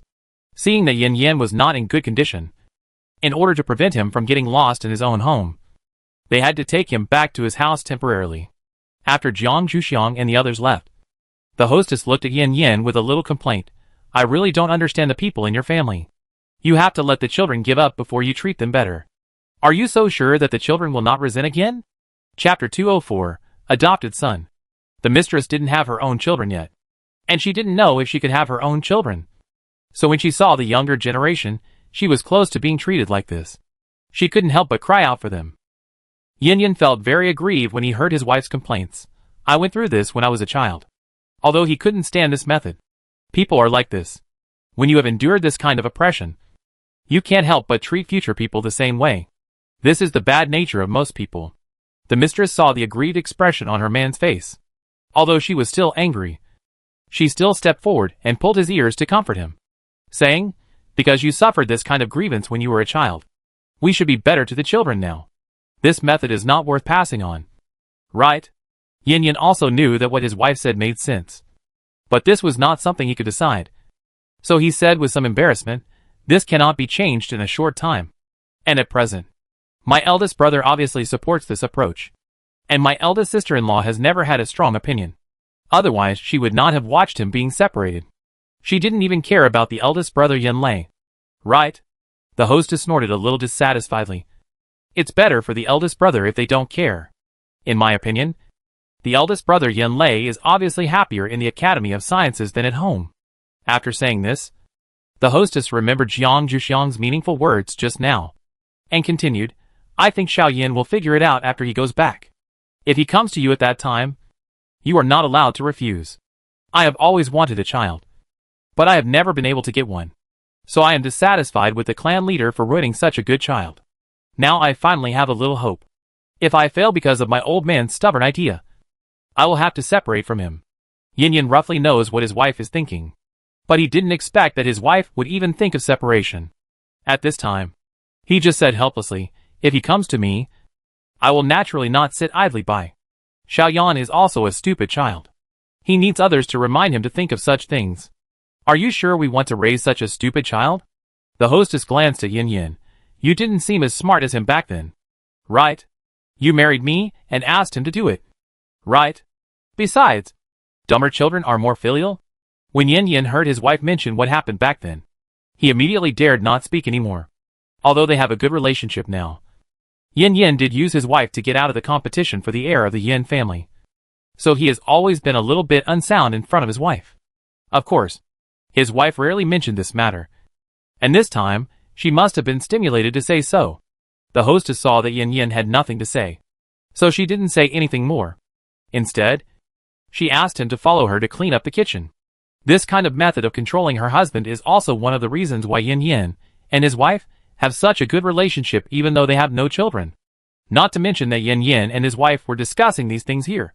Yin Yin, who was brought back to his home by Jiang Zhuxiang and others, was placed on the sofa in the living room to continue to be in a daze. In the afternoon, Jiang Zhuxiang and others planned to wait for Yin Yin's final reaction in this temporary residence. Although Yin Yin was called a stupid child by Yin Yin, his brain was actually quite fast. After sitting on the sofa for an hour, Yin Yin completely digested the meaning of Jiang Zhuxiang's words. Combined with the situation at the time, Jiang Zhuxiang should have suggested that he become the heir of his uncle's family. But would his father, the patriarch of the family, agree to such a thing? Although he was not the heir he favored, his father should not be so generous as to give up the child that originally belonged to him. When Yin Yin reacted, Jiang Zhuxiang, Lei Zhen and Tao Tai were all sitting in the living room drinking tea. Therefore, after Yin Yin figured it out, he asked his question directly. Hearing Yin Yan's question, Lei Zhen knew that Yin Yin was moved by Jiang Zhuxiang's words, but he still had some doubts about how to do it. However, the matter here really should not be intervened by them, and it would be best if they did not even have suggestions. However, this is obviously impossible. Lei Jin gave the simplest suggestion. You can go and ask your uncle first. Even if he disagrees, he will find another way for you. After all, he also went this way back then. We can't say more. Although Jiang Zhuxiang was not sensitive enough about this aspect, he also knew that it was not good for outsiders to interfere in such matters, especially when these outsiders wanted to stay in the Yin family. Jiang Zhuxiang nodded and agreed with Lei Jin's statement. However, Jiang Zhuxiang did not think this problem was difficult to solve. Perhaps it was what Patriarch Yin wanted. After all, Jiang Zhuxiang knew from the mouth of his own dean that Patriarch Yin was a very smooth person for this kind of solution that could have the best of both worlds, especially the solution proposed by his own son. He might agree without hesitation. Perhaps it would be more difficult for Mrs. Yin. After all, it is not so easy for a mother to give up her son. The eternal problem of the relationship between mother-in-law and daughter-in-law caused by the mother's possessiveness has never been solved. They are hostile to everyone who competes with them for their son, especially since Mrs. Yin had almost lost one son. The remaining two sons should be valued more, especially the youngest one. It was hard to say what would happen at that time. Jiang Zhuxiang had already begun to consider whether they should leave the Yin family in advance. They were just here to travel, and they didn't want to be involved in such things, although they should be the fuse of such things. When Yin Yin heard Lei Jin's suggestion, the sovereignty in his mind had been fought over by dreams and family affection. In the end, dreams prevailed. After all, even if he was adopted out, he could still come back to see them. Besides, didn't his father and mother still have two sons? Although his eldest brother might not come back several times a year, they had not severed their relationship. Right? And wasn't their favorite son still by their side? He shouldn't care much about his dispensable little son. But he couldn't call his eldest brother elder brother in the future. This made Yin Yin a little reluctant. After all, Yin Yan's relationship with his eldest brother Yin Lei was not much closer than that with his father, especially when his father was getting older. Chapter 205 Preparations Before Adoption. Yin Yin thought about this, and thought it would be better to discuss this matter with his elder brother. After all, this is a big deal. He just doesn't know if his elder brother has time to answer his calls. Thinking of this, Yin Yin looked at Jiang Zhuxiang again and asked, "What is my elder brother usually doing now? Will I disturb him if I send a call?" Jiang Zhuxiang didn't expect Yin Yin to ask such a question, but he understood Yin Yan's purpose after thinking about it. Jiang Zhuxiang didn't plan to stop him. In his opinion, his elder brother is strong enough and should not be affected by such a small matter. Jiang Zhuxiang directly instructed Yin Yin, "You can send a message first and see if he replies. If he replies, you can send another message. At this time, my eldest brother is usually in the laboratory, and I do the same when I want to contact him." Yin Yin followed Jiang Zhuxiang's instructions and successfully contacted his eldest brother. He told his eldest brother all his ideas, and then waited anxiously for his eldest brother's reaction. Yin Lei was a little surprised when he received the message from his younger brother, and even more surprised when he received the communication from his younger brother. When he heard what his younger brother said, his surprise had reached its peak. The world is changing too fast. I haven't asked my father to find someone who can help my younger brother manage his property yet. My younger brother actually found such a way. I just don't know whose idea it was. Yin Lei thought of his junior sister and Lei Jin Tao Tai, who were still in the Yin family. This idea seemed to be more like his junior sister's style, but he didn't know why his junior sister would be interested in intervening in such a matter. While Yin Lei was thinking about these things, Yin Yin had been paying attention to his eldest brother's expression. He found that he was smiling on his face. He thought he agreed. He couldn't help but relax his expression and urged him, "Brother, what do you think? Can you tell me your thoughts?" Yin Yin still wanted to know his eldest brother's exact thoughts. Yin Lei looked at his younger brother's eyes very seriously. "Have you really thought about giving up the identity of the son of the clan leader? Your fire ability is not worse than your second brother. Are you really willing to give it up?" Yin Lei did not encourage Yin Yin to fight, but he wanted Yin Yin to know what he was going to give up, so as not to regret it in the future and hurt others and himself. Yin Yin was relieved to hear that his elder brother asked such a question. At least his elder brother was still concerned about his own thoughts, not his external identity that everyone could see. Yin Yin said with ease, "Well, I have thought about it. I know that my second brother, like you, still has brotherly feelings for me. I don't want to lose you because of some external things. I am also putting my life on the line." Yin Lei looked at his younger brother, who had seen through everything, and said with a bit of laughter, "This sentence is not used in this way. However, since you have thought about it, I still support your idea. Uncle's family is also a good choice. But I will call you cousin in the future." There was still a bit of regret in Yen Lei's words. He had watched his two younger brothers grow up. If he had to change their names now, it would be a bit awkward. Yen smiled freely. "Cousin is also a younger brother." Yen Lei smiled, thinking that he was obsessed with it. Then Yen Lei began to discuss with Yen how to deal with this matter in order to get the best result with the least damage. After the two brothers finished discussing, Yen hung up the call first. Yen Lei sighed on the other side. The younger brothers have grown up. Yen implemented the method discussed. The method discussed by Yen and Yen Lei was not much different from Lei Zhen's suggestion. They both avoided a direct confrontation with the Yen clan leader. They first went to their uncle to discuss it. With Yen's presence, they tried their best to achieve a win-win result. When Yen came to him, Yen's reaction was still indifferent. But Yen's wife, Yen's aunt, was much more enthusiastic towards Yen. However, Yen still agreed to Yen's request. After all, this was also an opportunity for them. After agreeing, Yen sent Yen back to wait for news. This kid was quite smart and knew to let the elders come forward. Otherwise he would definitely ignore this kid. Mrs. Yen saw that Yen was driven back by her old man, and pushed her old man with a bit of dissatisfaction. And then said, "Do you want me to talk to the clan leader's wife first?" Yen quickly stopped her. "It's better not to do anything rash. You also have the personality of the sister-in-law. If you go to her house to talk about this, she will definitely make a fuss. At that time, her tears will drown us all, and things that could have been accomplished will be ruined by her. It's better for me to talk to the clan leader first." At least the clan leader is still relatively rational. Although he has started to get a little confused recently, he has not become a right or wrong person yet. We can still discuss it. Madame Yen thought about the wife of the clan leader in her family, and she was still a little frightened. She decided to listen to her old man. While Yen was doing this series of things, Jiang Zhuxiang and Lei Zhen Taotai continued to look for other firing rooms, and saw all kinds of strange things being fired. Jiang Zhuxiang used a pen to record the experience of firing these things, although there was no Yen to accompany him. Jiang Zhuxiang's actions in the past few days were still quite smooth. So the two people and one beast began to consider setting off for the next travel destination. Before that, Jiang Zhuxiang still wanted to know whether Yen's thing went smoothly. During this period, the two people and one beast can be regarded as going out early and returning late. Although Jiang Zhuxiang did it as planned to prepare 3 meals for Yen, he only prepared them and put them in the refrigerator. When it was time to eat, he would take them out and heat them up before eating.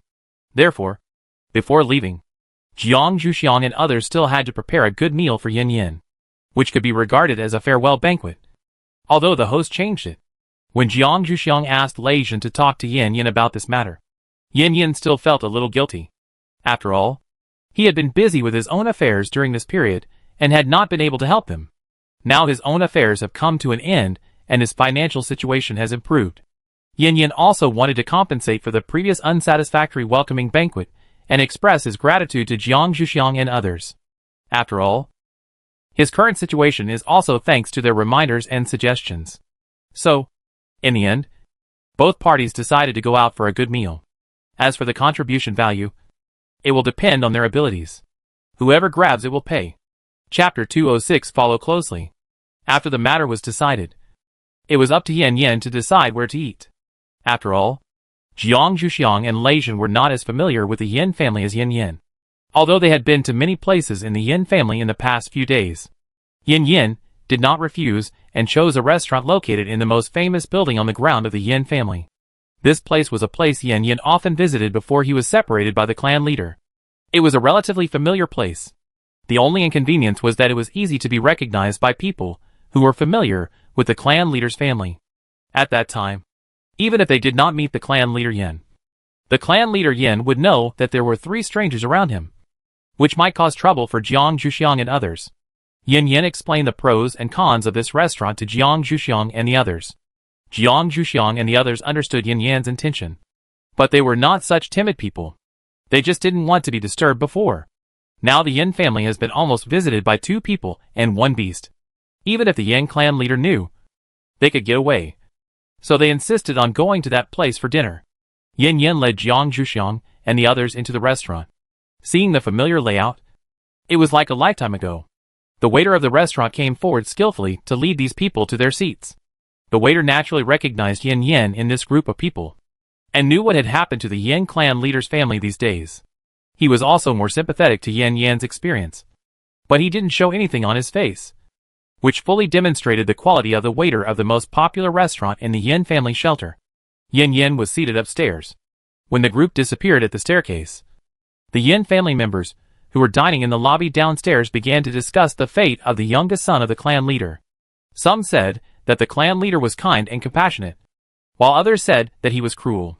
Yin Yin, who entered the restaurant door later, heard every word of this. Following behind Yin Yin were the people assigned by clan leader Yin to assist him in handling clan affairs. He had brought them here today for a meal and to bond with each other, but he didn't expect to hear such words. It seemed that Yin Yin should also be having dinner here today. According to their current relationship, he should actually pretend not to know. Although he didn't know the intention of his father's doing so, he still benefited from it in the final analysis.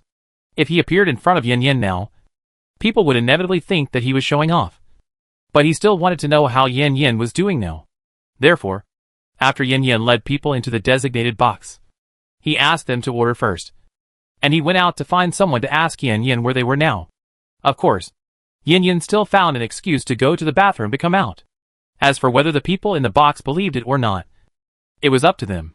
Of course, although the people who were left in the box all had an expression of young clan leader. Go ahead. They were all guessing in their hearts that their young clan leader must have gone to find Yin Yin. After all, they were brothers. Everyone had their own evaluation of his performance, but they would not show it in front of others. They were all looking at the menu seriously, as if it was a great event. So, even if the old foxes had a trace of compassion, they would force themselves to throw it away in the face of interests, and then pretend that such a thing had never appeared. On the other hand, when Yin Yin asked about the location of Yin Yin and others, he refused the waiter's request to lead the way, and did not allow them to notify Yin Yin and his group. He planned to sneak over to take a look. After all, he knew that Yin Yin brought other people to dine here. Now the person who can still interact with Yin Yin must be his best friend. And he still didn't want to make himself uncomfortable. Yin Yin walked to a place where he could clearly see Yin Yin and his group, but would not be discovered by them, and stood still, observing silently. Yin Yin did not know that his second cousin followed him into the restaurant. At this time, they were ordering their favorite food under Yin Yan's introduction. When Jiang Zhuxiang saw the menu of this restaurant, he knew why the Yin family liked to dine here. This place was completely based on the taste of fire-type superpowers. Jiang Zhuxiang silently selected a few lighter dishes, and then watched Lei Jun and Tao Tai order a bunch of dishes under Yin Yan's introduction. Jiang Zhuxiang calculated the contribution points required for these dishes in his mind. Although it was a bit painful, he still stood up and said that he was going to the bathroom, actually to pay the bill. Lei Jun and Yin Yin didn't expect Jiang Zhuxiang to come back so early to pay the bill. They both thought Jiang Zhuxiang really needed to go to the bathroom. Since Jiang Zhuxiang was a girl, it was inconvenient for them to accompany her. So they asked the waiter, who had already accepted their order, to take Jiang Zhuxiang to the bathroom. And the two of them and the bees stayed at their positions to wait for people to come back. The waiter took Jiang Zhuxiang downstairs, which scared Yin Yin, who was hiding and observing. If Yin Yan's friend saw him hiding here and peeping, he would have no way to explain himself. Yin Yin hurriedly walked back to his own box. The footsteps made Jiang Zhuxiang look over in confusion. But he didn't see anyone, so Jiang Zhuxiang could only continue to follow the waiter downstairs. After returning to the private room, Yin Yin was still struggling with whether he should tell his father about Yin Yan's reception of the young patriarch of the Lei family. He had never expected that the young patriarch of the Lei family and Jiang Zhuxiang, who was favored by the president of the Academy of Sciences, would have such a good relationship with Yin Yin. So he had a very bad taste during the meal. On the one hand, he was afraid that his brother would be angry that he had spied on his whereabouts. And on the other hand, he was worried that his father would say that he had not entertained him well after knowing it. The people who were entertained by Yin Yin, who were originally loyal to the patriarch, were a little curious when they saw that Yin Yin had gone out like this, and his mood had changed so much. It seemed that something they didn't know had happened. They planned to check what their young patriarch had seen after the meal. Therefore, although these people are currently helping Yin Yin, they actually have the function of monitoring Yin Yin. So Yin Yan's entangled thoughts are completely unnecessary. Clan leader Yin will not allow anything that is not under his control to happen. Jiang Zhuxiang didn't know that their meal with Yin Yin would make another person so entangled. After paying a large amount of contribution points, she really went to the bathroom, and then returned to her seat leisurely, intending to listen to Yin Yan's subsequent handling of the incident. Yin Yan looked at Jiang Zhuxiang in silence, looking very interested. It seems that no matter what kind of girl's personality is, she still has the attribute of gossip. Yin Yan picked up the teapot on the table and poured tea for Jiang Zhuxiang and others, and then poured a cup for herself. After taking a sip, she coughed lightly and started to talk about what happened after she went to find her uncle that day. Chapter 207 Adoption Process. So, Jiang Zhuxiang heard a very interesting story about the confrontation between brothers.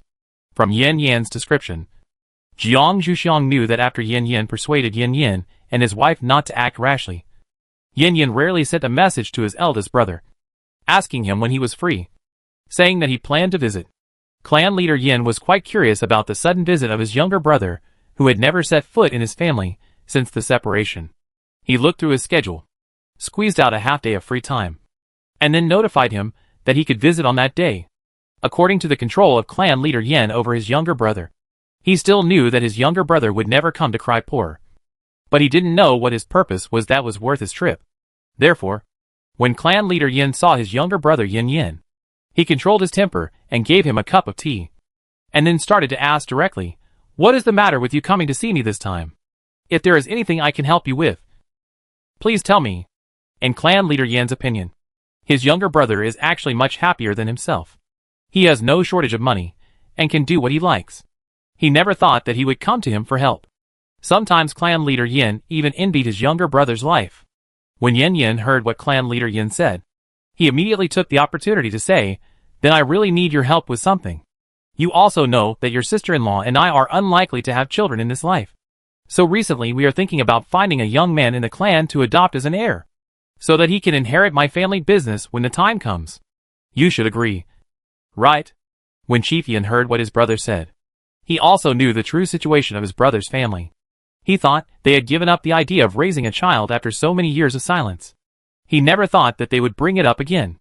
However, this kind of thing did not cause any loss to the chief. So Chief Yin readily agreed and said that he could choose any young child in the clan. Yin Yin looked at the chief suspiciously. "When I choose, you can't regret it," Chief Yin said with a bit of amusement. "What's the point of regretting it?" Yin Yin still looked worried, and finally quickly drafted a letter of guarantee on the communicator, and asked the chief and himself to enter fingerprints on the letter of guarantee. And then he breathed a sigh of relief. This kind of letter of guarantee has magical effects. Once one party breaks the promise, the letter of guarantee will backfire on the party that violated the letter of guarantee. Seeing his brother's efforts, Patriarch Yin couldn't help but ask helplessly, "You can tell me who you like now, right? You are really afraid that I can't compete with you. I am not the kind of person who doesn't keep his word. Otherwise, his brothers wouldn't be doing well after their parents passed away." Yin Yin looked at the patriarch with a bit of amusement. "Of course I won't compete with you, because this time my goal is to kidnap a child from your family." Yin Yin first asked Patriarch Yin about his health.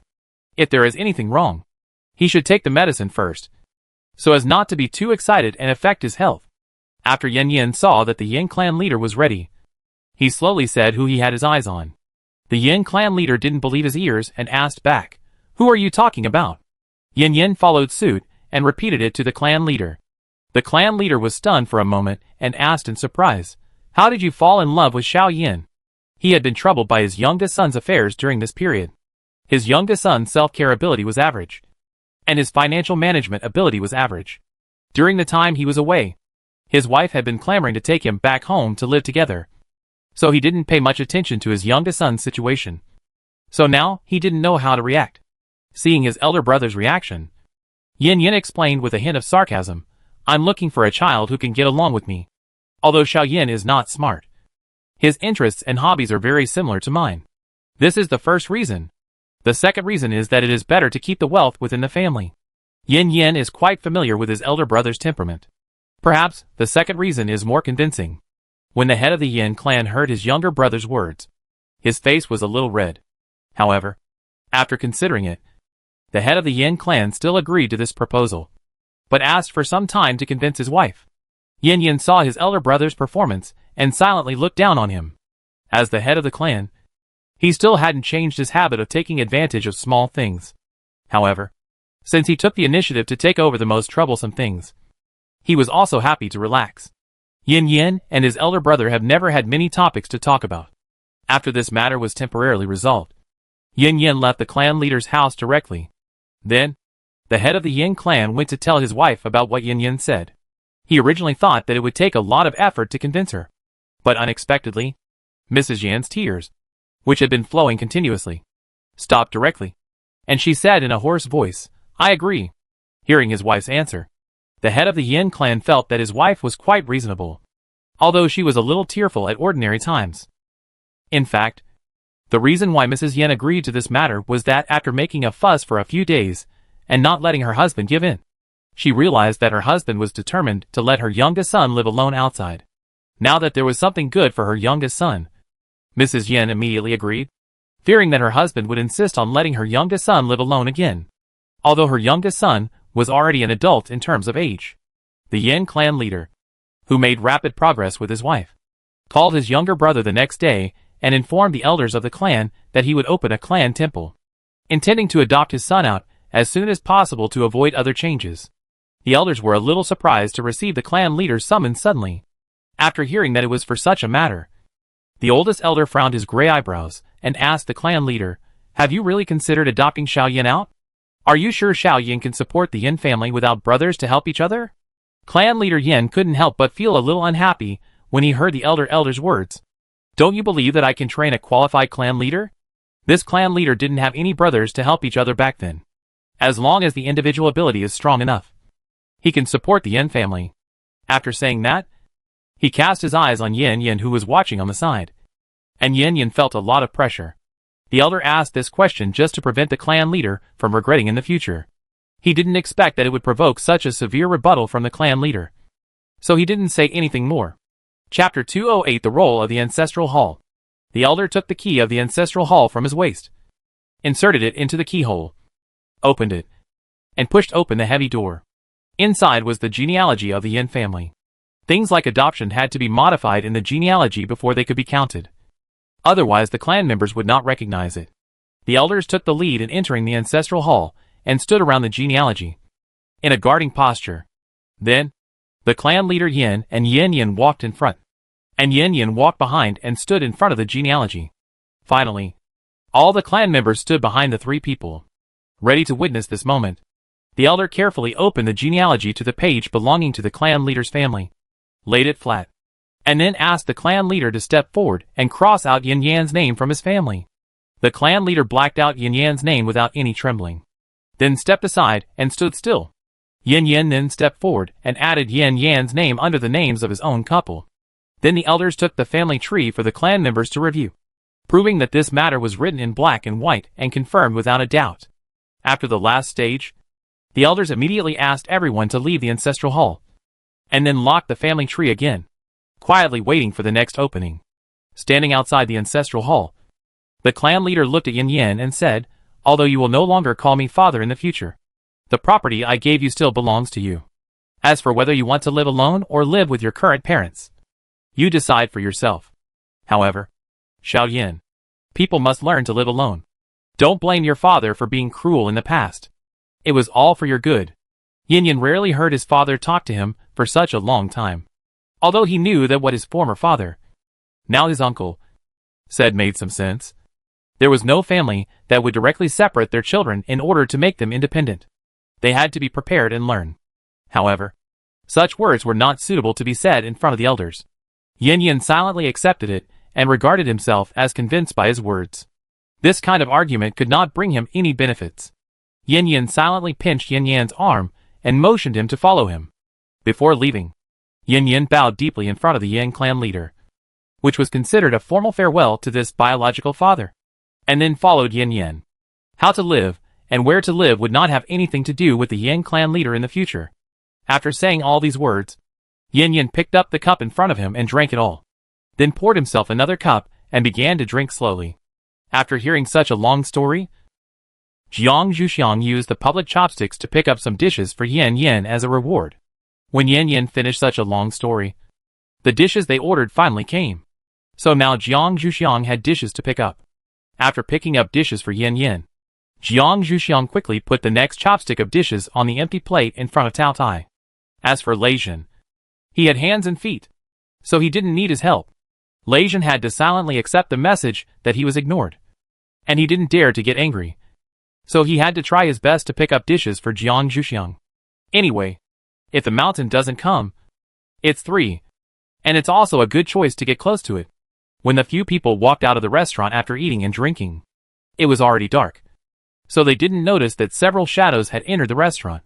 After entering the restaurant, the shadows surrounded the waiters and the boss, and then began to question them one by one, hoping that these people would be more sensible and not let them use drugs. Everyone in the restaurant felt that they were innocent and were about to rest. But some black-clad people rushed in, hoping that their honest answers to questions later would make them suffer less. Because of the cooperation of everyone, these black-clad people quickly got the results they wanted, disappeared from everyone, took off their black clothes in a secluded place, and then entered the restaurant again. The waiter who was cleaning up the hall asked if there was anything wrong. These people answered directly, looking for someone. Then they walked upstairs without hesitation, and the waiter didn't even have a chance to lead the way. Entering a private room, these people directly reported what they knew to the people present. Yan Yan didn't have a good impression of these people assigned to him by his father. After hearing that these people used that method to obtain information, he hated them even more. However, on the surface, they still looked like they were in cahoots with each other. Yan Yan sighed silently in his heart. It seems that the younger brother's affairs can't be concealed. I hope that my younger cousin will not come to such an obvious place in the future. It's not that I think they don't deserve to come here, but I'm considering their safety. After knowing what they wanted, many old foxes directly suggested that their young clan leader report this to the clan leader. In their opinion, if they wanted power, they had to give up some unnecessary things. I don't know if it was because of his nature, but Yan Yan didn't want to follow these people's advice at all. If his young cousin who had just been adopted was stabbed in the back by him again, his young cousin would definitely not be able to think about how to make further progress in the future. Yan Yan pretended that he had heard everything. After getting away from these people's sight, Yan Yan directly sent a message to his newly adopted young cousin to tell them their whereabouts were known by the old guys in the family, and they might tell the clan leader, so that Yan Yan could be prepared. After receiving this message, Yan Yan knew that his second brother had not changed. At the same time, he gave this message to Jiang Zhuxiang and others. What to do next still needs to be considered by them. After all, it is better to travel more and train themselves. Jiang Zhuxiang and Lei Zhen looked at each other and smiled helplessly. They originally did not intend to alarm the clan leader. Now it seems that when they are discovered, they will most likely be tied up. Even if these people know who Lei Zhen is, they may just not be gagged. After all, this is still the territory of the Yin family, and they are still at a disadvantage in the battle. The two of them unified their words and insisted that they had just arrived yesterday, and it was their fault for not visiting, and then apologized sincerely. I believe that as the head of the clan, he would not be embarrassed to punish them. After the agreement was made, the two men and the beast went to rest directly, not caring much about this matter.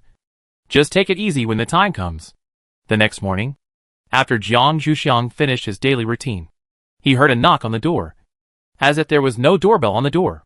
As a guest, Jiang Zhuxiang was not qualified to let anyone in without the owner's consent. Jiang Zhuxiang's words were transmitted to the outside through the terminal on the door, and then he ignored it, intending to wait for Yan Yan to get up, hoping that the person waiting outside the door would be patient. After Jiang Zhuxiang and others finished breakfast, when the sun was in the third watch, Yan Yan finally came out of his room, sat on the dining table and started to eat breakfast, while listening to Jiang Zhuxiang talk about what happened in the morning. Chapter 209 An Invitation from Patriarch Yin. Yan Yan thought about who the people at home liked to knock on the door. His father would definitely not lower his status to come to his house. In the end, he found that he really couldn't remember how many people there were. He shook his head and continued to eat breakfast. Since the visitor didn't think of using the communicator to notify him, he didn't mind waiting outside the door for a few more minutes. Seeing that Yin Yin continued to eat breakfast, Jiang Zhuxiang had no objection and discussed with Lei Jin and Tao Tai about when to leave. Of course, they also took into account that Patriarch Yin might want to see them. If they were to meet Patriarch Yin later, they could just tell him the time they planned to leave, so that Patriarch Yin wouldn't be too enthusiastic at that time. In the end, the two people and the beast decided to leave tomorrow.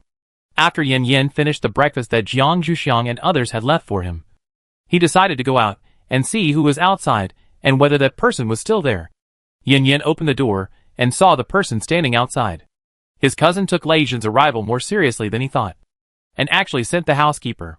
Yin Yan's impression of this housekeeper was that he was loyal to his duties, and his attitude was highly consistent with his father's. So it is conceivable what the housekeeper's attitude towards Yin Yin was like. Basically just being polite. Yin Yin respected his work attitude. When he was still in his original home, he might have to be careful about him. But now that he has come out, Yin Yin wants to live as he pleases. So he leaned against the door frame and greeted, "What are you doing here?" "Housekeeper Yin?" Butler Yin turned around and frowned a little dissatisfied when he saw Yin Yan's look. However, he did not get angry and said in a calm tone, "The clan leader said that you have a distinguished guest here. So he asked me to come and invite the distinguished guest to the Yin family. My nephew. Please come with me. Madam wants to see you." Yin Yin nodded indifferently, and then said, "I can't make the decision for them. You can go in and invite them yourself." Yin Yin still gave the butler some face, and after saying that, he turned sideways and motioned him to go in. Butler Yin first expressed his gratitude. After all, the distinguished guest seemed to be a friend of the nephew who had just been adopted. It was indeed a thankful thing that he agreed to go in and see him. Besides, after the nephew was adopted, it meant that the heir of the Yin family was completely determined. Now it would not cause any misunderstanding if he treated the nephew better. Therefore, Butler Yan's attitude towards Yin Yin was much better than when Yin Yin was still in his original home. Yin Yin was a little surprised by what he heard, but he didn't think much about it. He just closed the door behind him and planned to go over to listen to Jiang Zhuxiang and others' opinions. Jiang Zhuxiang and Lei Jin saw that it was a man dressed as a butler who came in.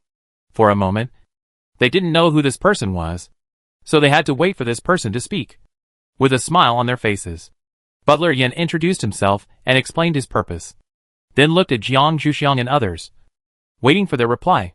Jiang Zhuxiang and others exchanged glances with each other, and then Lei Jin came forward and accepted the invitation, but refused the proposal to go over now, saying that they could let Yin Yin take them over later, fully demonstrating their friendship with Yin Yin. Seeing that they insisted, Steward Yin did not say anything more, and politely stood up to say goodbye, and even glanced at Yin Yin before leaving. When they were the only ones left in the room, everyone relaxed a lot. It seemed that Patriarch Yin had no intention of falling out with his allies. Only Yin Yin was a little distressed. It was really unpredictable to meet his former mother and current aunt. Seeing that Yin Yan's attitude was a bit strange, Jiang Zhuxiang and others could not help asking why he behaved like this. After hearing that he was afraid to meet his former mother, Jiang Zhuxiang and Lei Jin found it very funny, and even Tao Tai rarely pulled the corner of his mouth. Yin Yin was almost angry when he saw the performance of the two people and the beast. "Is my performance funny? What's so strange about being afraid of seeing my biological mother?" Jiang Zhuxiang and Lei Jin waved their hands repeatedly, trying to suppress their laughter. Jiang Zhuxiang asked Yin Yin why he had such thoughts. "How terrible is your mother to make you not want to go home? It seems that my senior brother has not come back for a year?" Yin Yin didn't think there was anything he couldn't say, and said directly, "Some women are really made of water.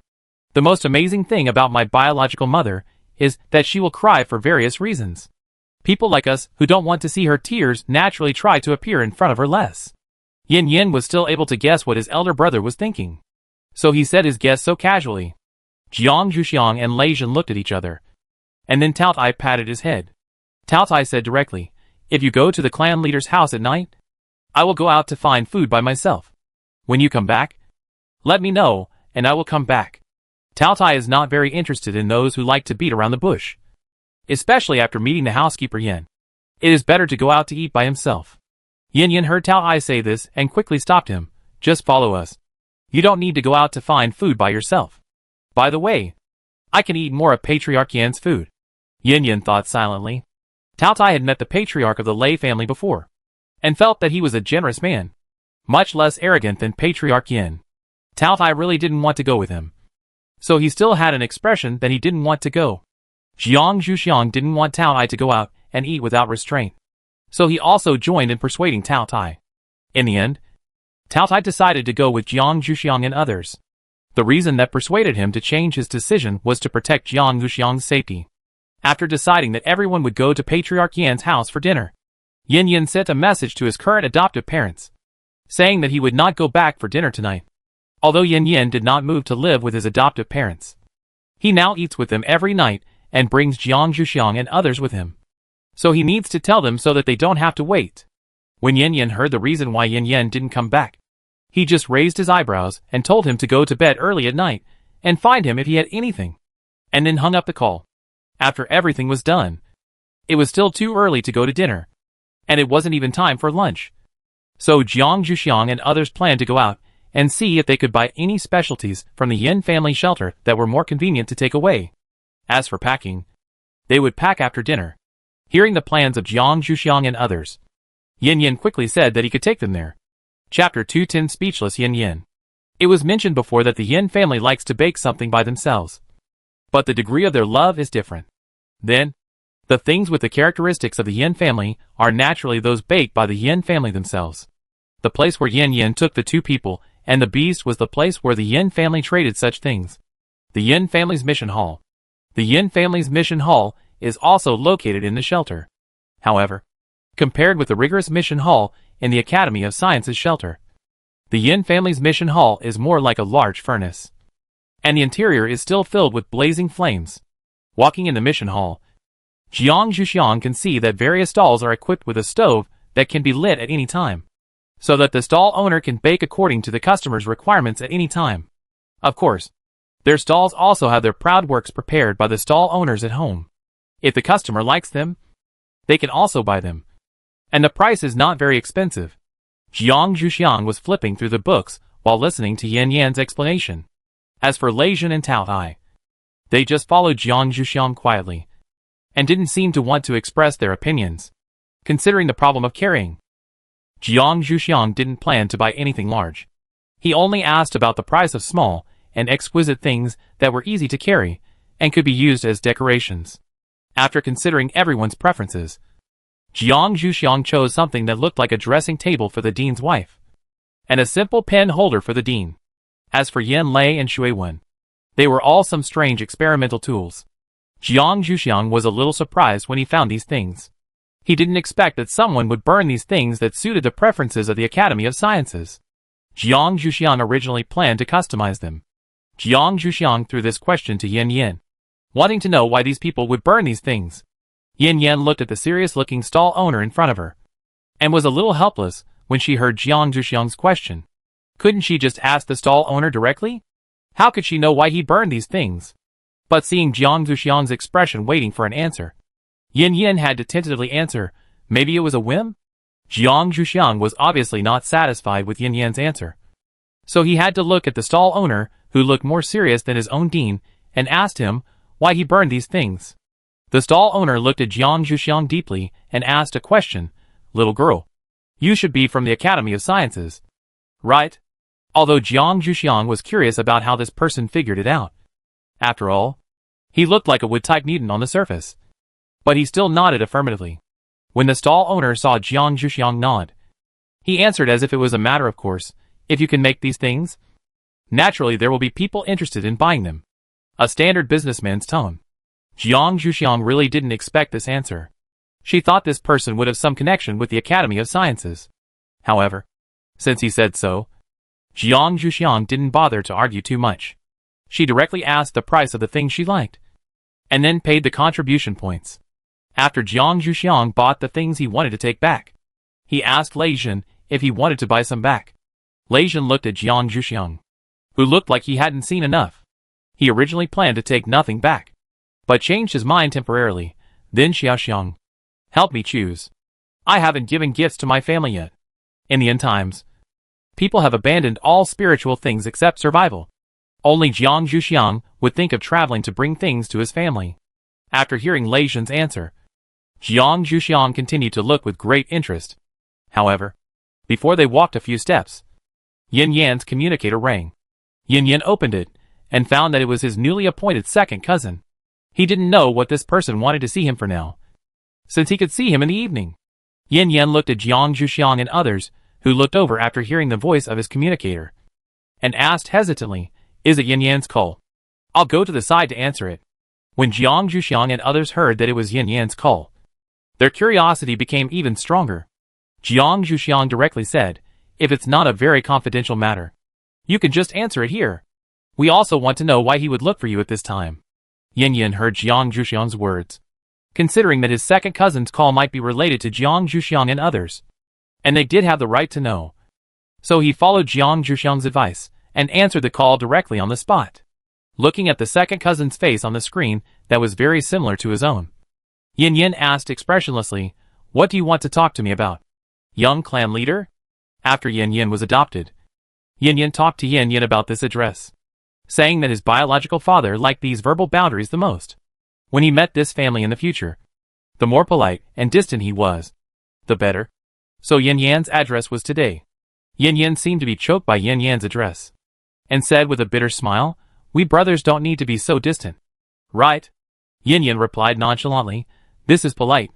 If you have anything to say, just say it directly." After leaving that family completely, Yin Yan's attitude towards these people became more and more casual. Yin Yan was still a little sad when he saw Yin Yan's indifferent expression, but he still had to say what he had to say. However, he still paid attention to Yin Yan's background. What he wanted to say was still a little private, and he didn't want ordinary people in the Yin family to know it. After thinking about it, Yin Yan asked, "When will you go back to your own home?"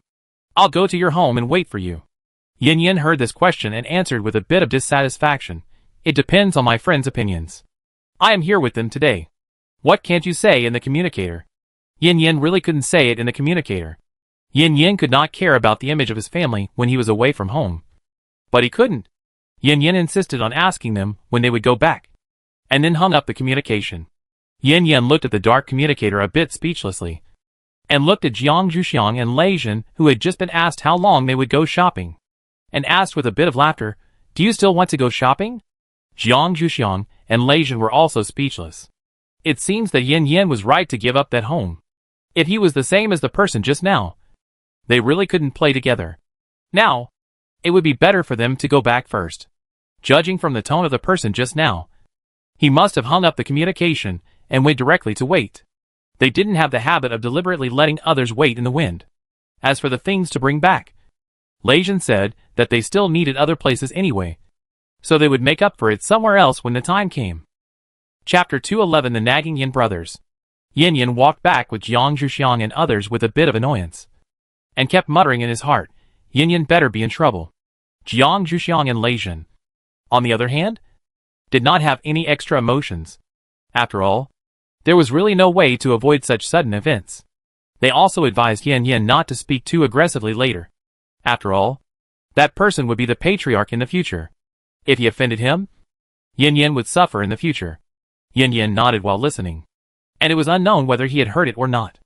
Of course, Tao Tai was the most stable one. After all, this matter had nothing to do with it. When Jiang Zhuxiang and others really saw Yin Yan outside Yin Yan's house, they all breathed a sigh of relief. It was indeed right for them to come back. Otherwise, if others saw them letting the young patriarch wait outside the house, they didn't know what those who supported Yin Yan would say. After seeing Yin Yan hurriedly took a few steps, greeted him indifferently, and then went to open the door. Jiang Zhuxiang and Lei Jin, who were following him, started to talk to him and asked him why he didn't wait for them to come back. Yin Yan's attitude was still okay. Maybe he felt a little guilty about his younger brother, so his attitude towards his younger brother's friends was also very peaceful.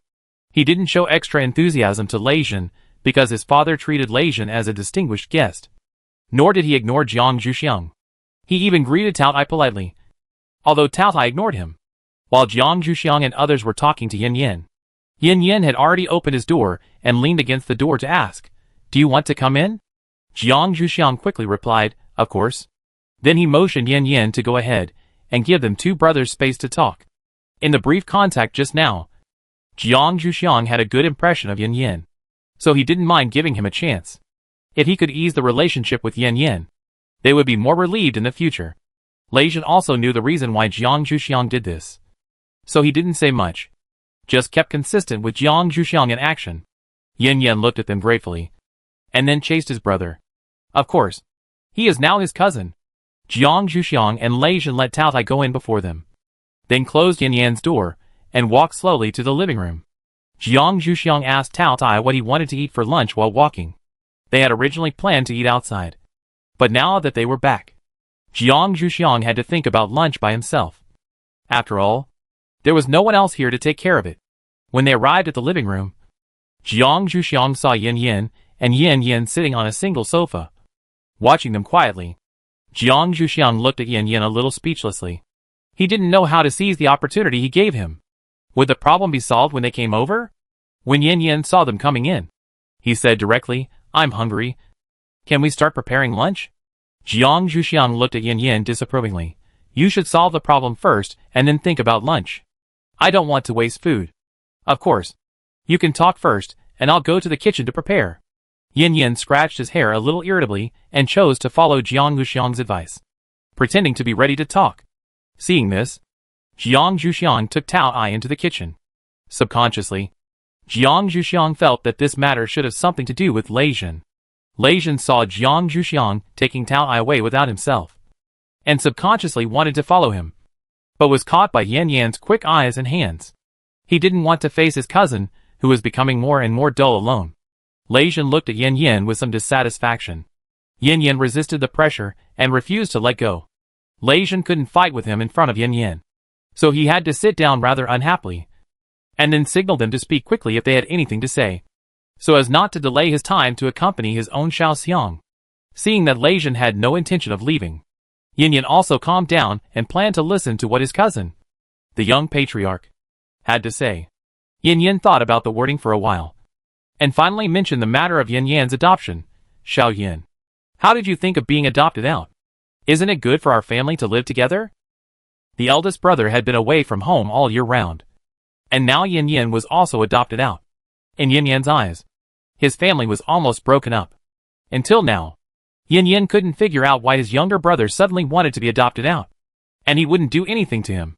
Yan Yan looked at his somewhat naive ex-brother, and did not want to tell him about his experiences.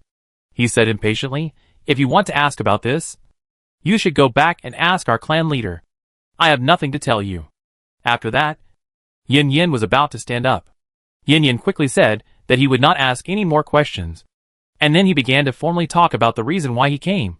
"Didn't father invite you to dinner? If he wants to keep you for a few more days, you must not agree."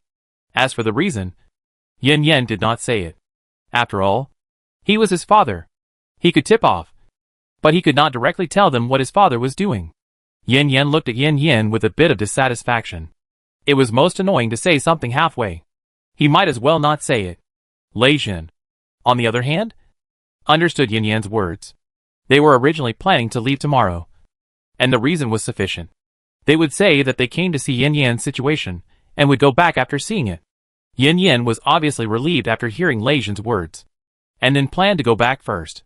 However, just as he stood up, Jiang Zhuxiang said Tao Tai to ask Yan Yan what he wanted to eat at noon, obviously intending to leave food for him. Yan Yan carefully glanced at his brother. If he disagreed, he would leave. Yan Yan rolled his eyes. Jiang Zhuxiang sent Tao Tai over, obviously not wanting him to refuse. He said with a little dissatisfaction, "You can go back after lunch.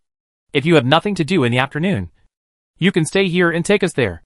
After saying this against his will, Yan Yan stood up and walked out of the living room, intending to wash his eyes with the dishes prepared by Jiang Zhuxiang.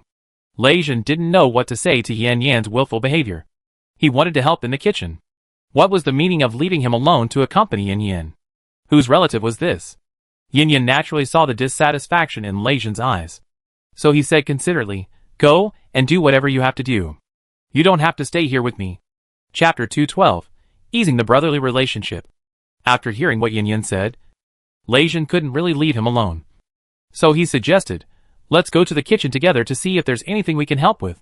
Yan Yan naturally followed his suggestion, and followed Lei Jin to the kitchen. Considering that the meal in the evening would definitely not be good, Jiang Zhuxiang planned to let them eat more at noon, and make hot pot. Fortunately, Yin Yin had all the utensils. Now Jiang Zhuxiang asked Tao Ai to help him chop the meat. And he planned to make meatballs, which could be put in the pot later. The pot was already cooking in the pot. And Lei Jin could already smell a little fragrance when he brought Yin Yin over. Jiang Zhuxiang originally thought that they had broken off the talk when he saw Yin Yin running over first. But now that he saw Yin Yan's expression was okay, Jiang Zhuxiang was relieved.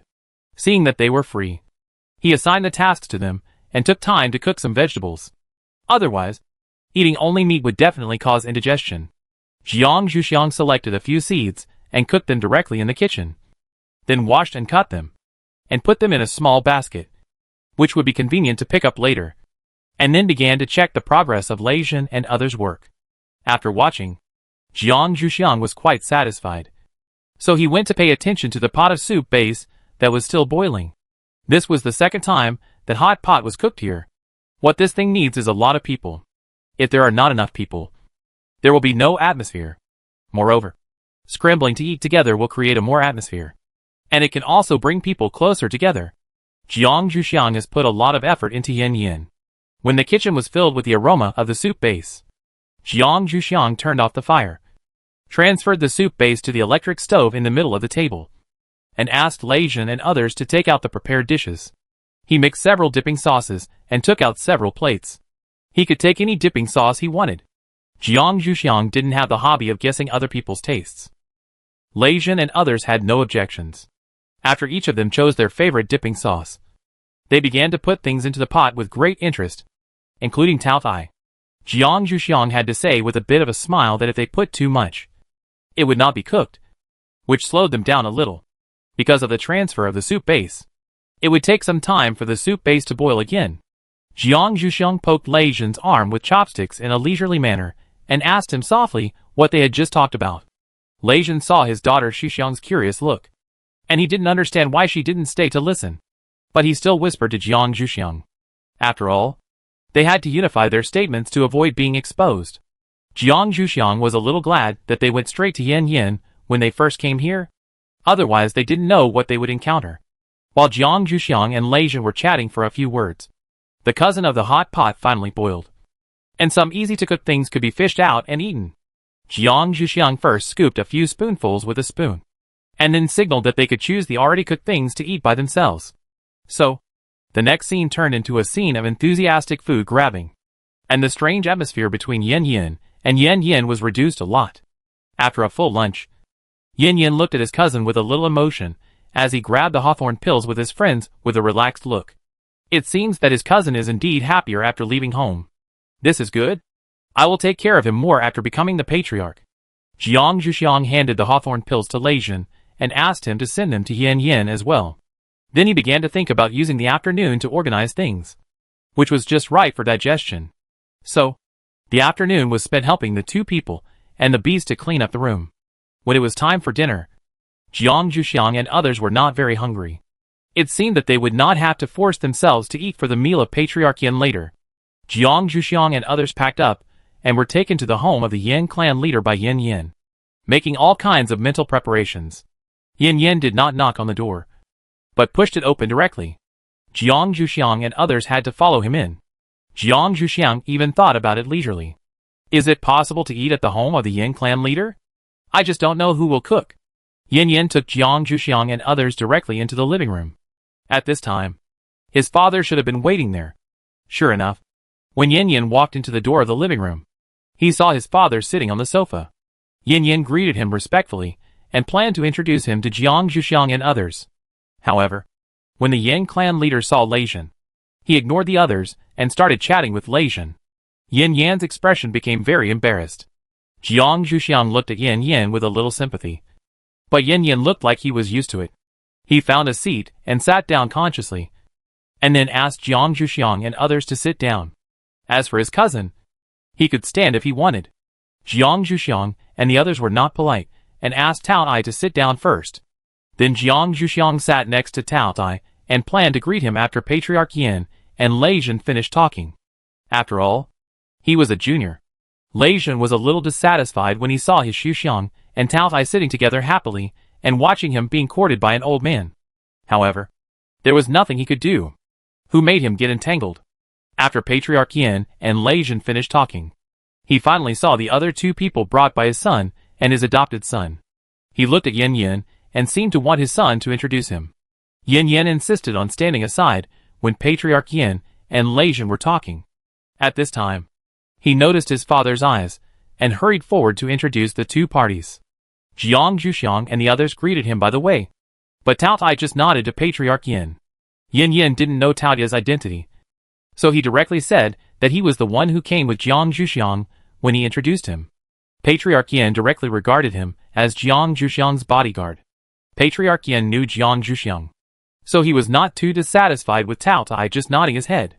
After all, people from the Academy of Sciences were not easy to offend, especially in this end of the world. Regarding his adopted son, Patriarch Yin only said lightly, "Go see your mother first, and then let her come with you. I have someone arrange a private room, and we will go out to eat." Yin Yin didn't care much about his biological father's attitude. He stood up and left happily. He was eager to see his biological mother. Although he used to dislike her for crying at every turn, she would let him go this time. Yin Yin was still very grateful. If there is a chance in the future, Yin Yin is still willing to see her. If his biological father has other people, he doesn't mind taking them out to live with him. Chapter 213 Belated Motherhood. When Yin Yin went to see his biological mother, the living room once again became the home of Patriarch Yin and Lei Jin. To be exact, Lei Jin was forced to listen to Patriarch Yin's nagging. Jiang Zhuxiang saw that Lei Jin's hands were clenched tightly, and the veins on his forehead were about to burst. But in the end, he had no choice but to listen to Patriarch Yin's nagging. Jiang Zhuxiang sympathized with Lei Jin's experience, but he did not intend to rescue her. Lei Jin suffered, and she and Tao Tai were happy. This deal was still worthwhile. Jiang Zhuxiang just sympathized with Lei Jin psychologically, and then quietly moved away from that side. While Lei Jin was suffering from this torture, Yin Yin had already arrived at his biological mother's residence under Yin Yan's guidance. That's right. Yin Yin was sent out by the Yin clan leader to lead Yin Yin, obviously to get him out of the house, because it was impossible for Yin Yin to not recognize his biological mother's residence after being away from home for such a short time. Yin Yin followed Yin Yin inside, thinking, "It seems that the situation of my second cousin is not very good." However, Yin Yin was obviously very happy to lead his younger brother, which was better than watching his father flattering Lei Jin over there, which often made Yin Yin feel sad. Yin Yin pushed the door open and said, "Mom, Xiao Yin is here." Mrs. Yin heard the noise and walked out of her room. Seeing her youngest son standing there, tears unconsciously swirled in her eyes. When Yin Yin thought she was about to cry, she held back her tears. Yin Yin was a little curious about this function of his biological mother, but it was always good not to cry as soon as he met her, so he could talk to her properly. After Mrs. Yin failed to stop her husband from dividing her youngest son last time, she completely understood that her tears were finally useless to him. So she tried hard to learn to control her emotions during this period. She knew that her sons didn't like her crying in front of them, so she had to control herself in front of them, which was why she behaved like this today. After holding back her tears, Mrs. Yin took her two sons directly into her own small study, which was arranged for her when the house was decorated. During this period, Mrs. Yin basically spent the daytime here. Mrs. Yan's small study was decorated in a comfortable way. There were no hard chairs, but soft sofas. When Yin Yin saw the decoration here, he knew that his father still had some feelings for his biological mother. Otherwise, he would not have spent so much time on her. Mrs. Yin picked a single sofa and sat down, then motioned her two sons to sit opposite. There was tea brewed on the coffee table. Mrs. Yin poured a cup for both of them, and then poured a cup for herself, then held the teacup and began to ask Yin Yin about his life during this period. Yin Yin did not hide anything and described his life during this period truthfully, which also reassured her. When Mrs. Yin heard that Yin Yin was still living in the original house, she was no longer as worried as before. She just asked about his financial problems, and whether she needed someone to help him manage them. Yin Yin said, "Now my adoptive mother is helping me manage it, and the ownership of the property is still in my hands." Although Yin Yin wanted to take care of his biological mother's emotions, it was better to tell the truth at this time. Facing the reality can also prevent her from being too tormented. Mrs. Yin was not as fragile as Yin Yin imagined. When she heard Yin Yan's adoptive mother, she was just stunned for a moment after hearing the two words. and then continued to ask about his life. When there was really nothing to say, Mrs. Yin remembered her other son and looked at Yin Yin. Did your father come here to talk about something? Yin Yin had seen his mother and Xiao Yin talking happily before, and he was very satisfied in his heart. After hearing his mother's question, he said reluctantly, Father invited the young patriarch of the Lei family to dinner tonight. Father asked me to accompany my brother to see you, and then take you to meet Father. Mrs. Yin had always lived naively before. Although she is working hard to improve herself now, she still doesn't know why her husband did this. It's just that she has no intention of completely breaking up with him yet. Mrs. Yin still has to cooperate with her husband's actions. Mrs. Yin stood up from the sofa and motioned Yin Yin to continue walking in front, as she had something to ask Yin Yin. Yin Yin was quite happy that his mother and Xiao Yin talked more, so he naturally didn't mind walking in front. Instead, he consciously kept a distance from the two of them so that they could talk privately. The way to the living room was quite short, so Mrs. Yin didn't beat around the bush and spoke directly. Xiao Yin, have you contacted your elder brother recently? Do you know how he is doing? Yin Yin looked at his mother in surprise. This change was quite big. In the past, she would only cry when her elder brother came back, and she never cared about how he was doing. In fact, they all felt guilty about their elder brother. Since their elder brother went to the Academy of Sciences, they had not taken the initiative to contact their elder brother, let alone care. The last time Yin Yin contacted his elder brother was because he asked for help. Now that her biological mother has this kind of awareness, it is naturally the best. Yin Yin told her about the situation she learned from her eldest brother last time, and also mentioned that among the guests coming today, there are people from the Academy of Sciences. She could ask them herself at that time. When it comes to her eldest brother's situation, Jiang Zhuxiang may really know more clearly. Madame Yin was relieved for the time being after hearing Yin Yin's answer, when she heard Yin Yin mention that there were people from the Academy of Sciences among the guests. She was a little interested. She really had never come into contact with people from other shelters. Clan leader Yin didn't like to take her with him when he went out. Maybe he was afraid that she would shed tears from time to time and embarrass him. Madame Yin thought about it and tried harder to control herself, hoping that she would behave better later so that she could know more about her eldest son. After being completely disappointed with her husband, Mrs. Yin finally turned her attention to her son. When seeing Yin Yin and the other two, Patriarch Yin did not react at all, but Lei Jin reacted more. His expression was as if he had seen a savior. He really admired Patriarch Yin's nagging skills. Mrs. Yin followed Yin Yin and the others, greeted Patriarch Yin from a distance, and then planned to follow Yin Yin and the others. Jiang Zhuxiang and others also greeted Mrs. Yin, including Lei Jin, who also got rid of Patriarch Yin's entanglement by greeting Mrs. Yin and followed Jiang Zhuxiang directly. Patriarch Yin did not care. Seeing that everyone was there, he stood up and said, Let's go over to eat. Chapter 214, The So-Called Female Liberation. The others had no objection, and waited for Patriarch Yin to lead the way. It was a great thing for Lei Jin and his friends to finish the meal early. Patriarch Yin did not delay any longer. Anyway, the dinner table was the best place to get closer. He walked in front of everyone and took them to the best restaurant of the Yin family, which was where Yin Yin and his friends had dinner yesterday. After entering the private room, Patriarch Yin began to invite people to sit down. He arranged Lei Jin next to him, and let the others sit wherever they wanted. In order to understand the situation of her eldest son, Mrs. Yin chose the seat on the other side of Jiang Zhuxiang, and wanted to sit down. On the other side of Jiang Zhuxiang was Lei Jin. After seeing this, Patriarch Yin was a little dissatisfied. His wife's position should have been beside him. He thought this was their tacit understanding, but he didn't expect that his wife would not abide by this tacit understanding this time. As a man with obvious male chauvinism, Patriarch Yin obviously didn't like the feeling of being out of his control. Patriarch Yin said with a little displeasure, Madam, your position is here. After saying that, he pointed to the position beside him. Although Madame Yin has tried hard to make herself grow up, she is still a little afraid of Patriarch Yin, but her concern for her eldest son gave her some courage. I have something to ask this little girl Jiang Zhuxiang. The implication is that he wants to sit next to her. Clan leader Yin said indifferently, Then let that little friend Jiang Zhuxiang sit on the other side of you. You must remember that you must be on my side. The attitude in the words was very tough. Madame Yin listened to what clan leader Yin said, and looked at Jiang Zhuxiang with pleading eyes.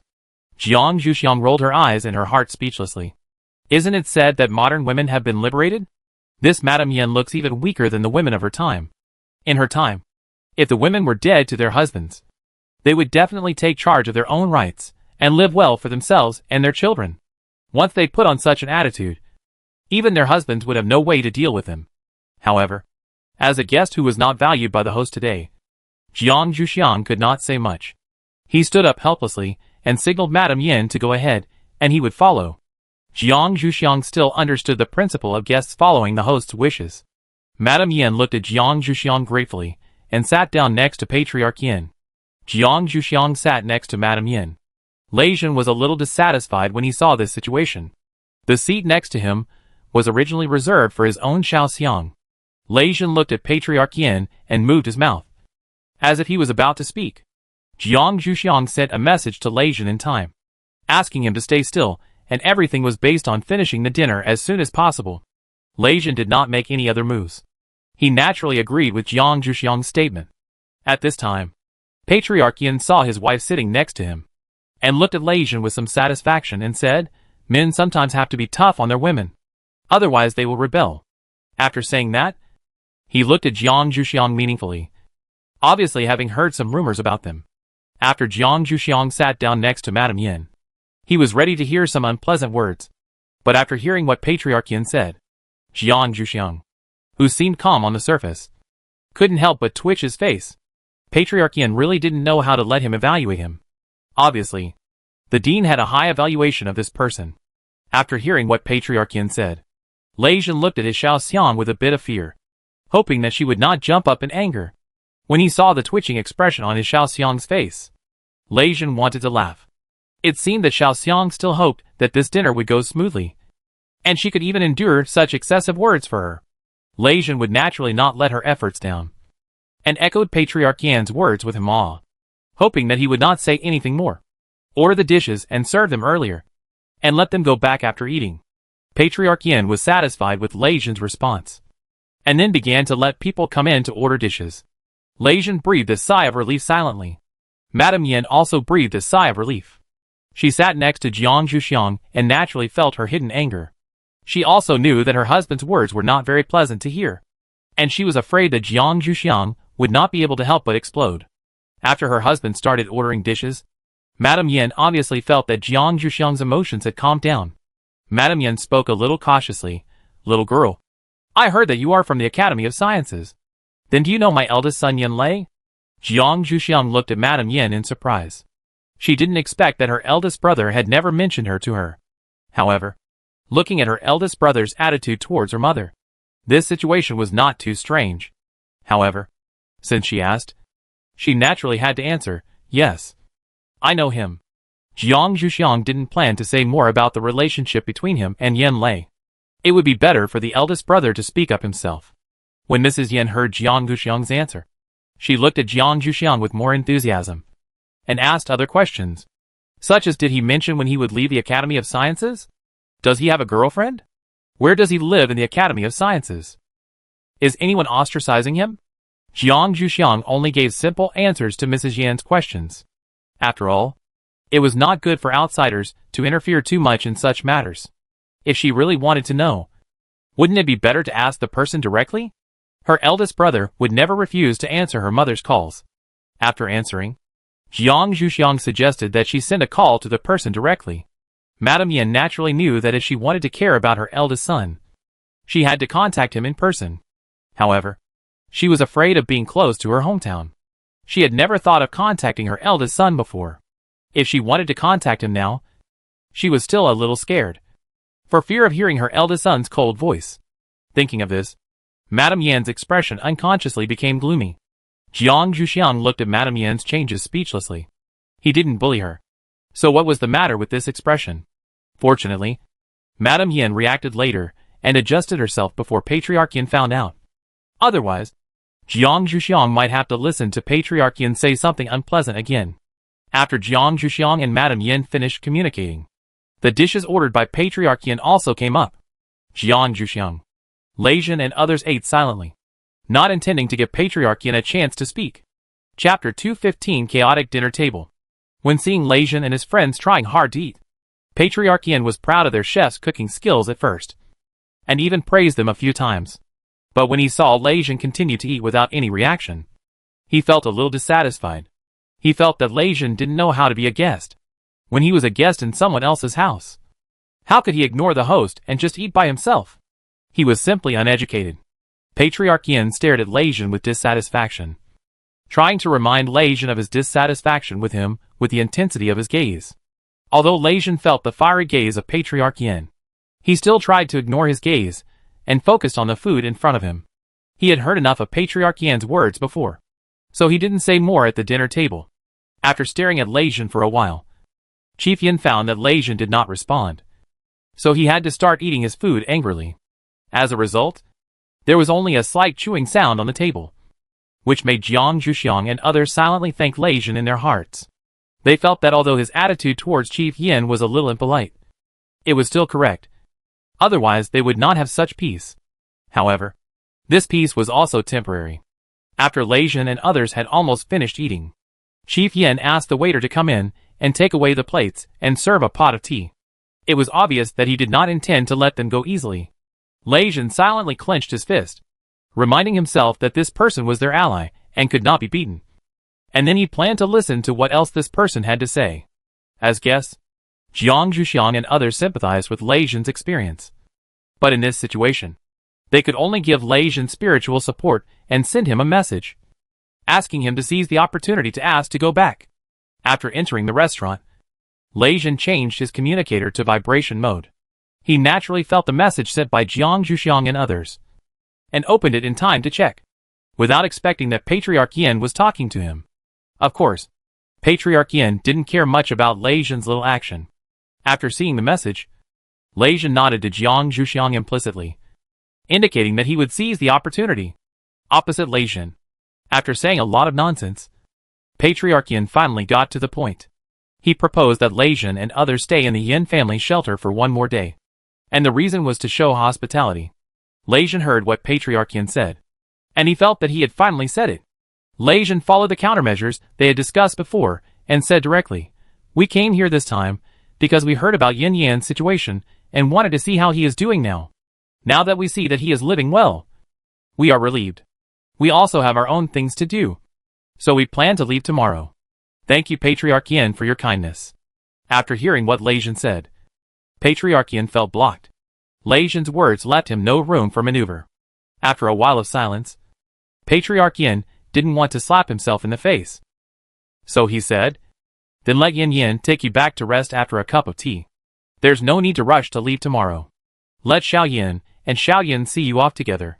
Looking at Lei Jin's attitude during this period, Patriarch Yin still felt that he was distant from him. So Patriarch Yin wanted his son to continue his career and make friends with Lei Jin and others. Until here, Jiang Zhuxiang felt that Patriarch Yin's IQ seemed to have returned a little. It was easier for young people to communicate and get along with each other.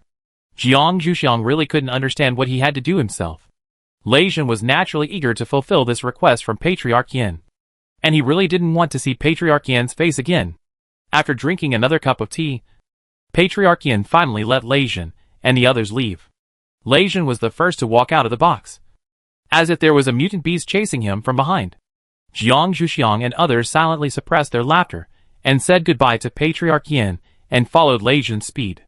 Yin Yin and Yin Yin, who fell behind, also followed Jiang Zhuxiang and others after being told a few words by Patriarch Yin. Yin Yin was the first to walk happily with his younger brother after the separation. Although Yin Yin didn't pay much attention to him, he was still very happy. Back at Yin Yan's home, Lei Jin sat on the sofa in the living room and complained to Yin Yin a little speechlessly. "What's wrong with your biological father? Can't he let people have a good meal? Fortunately, we ate a lot at noon.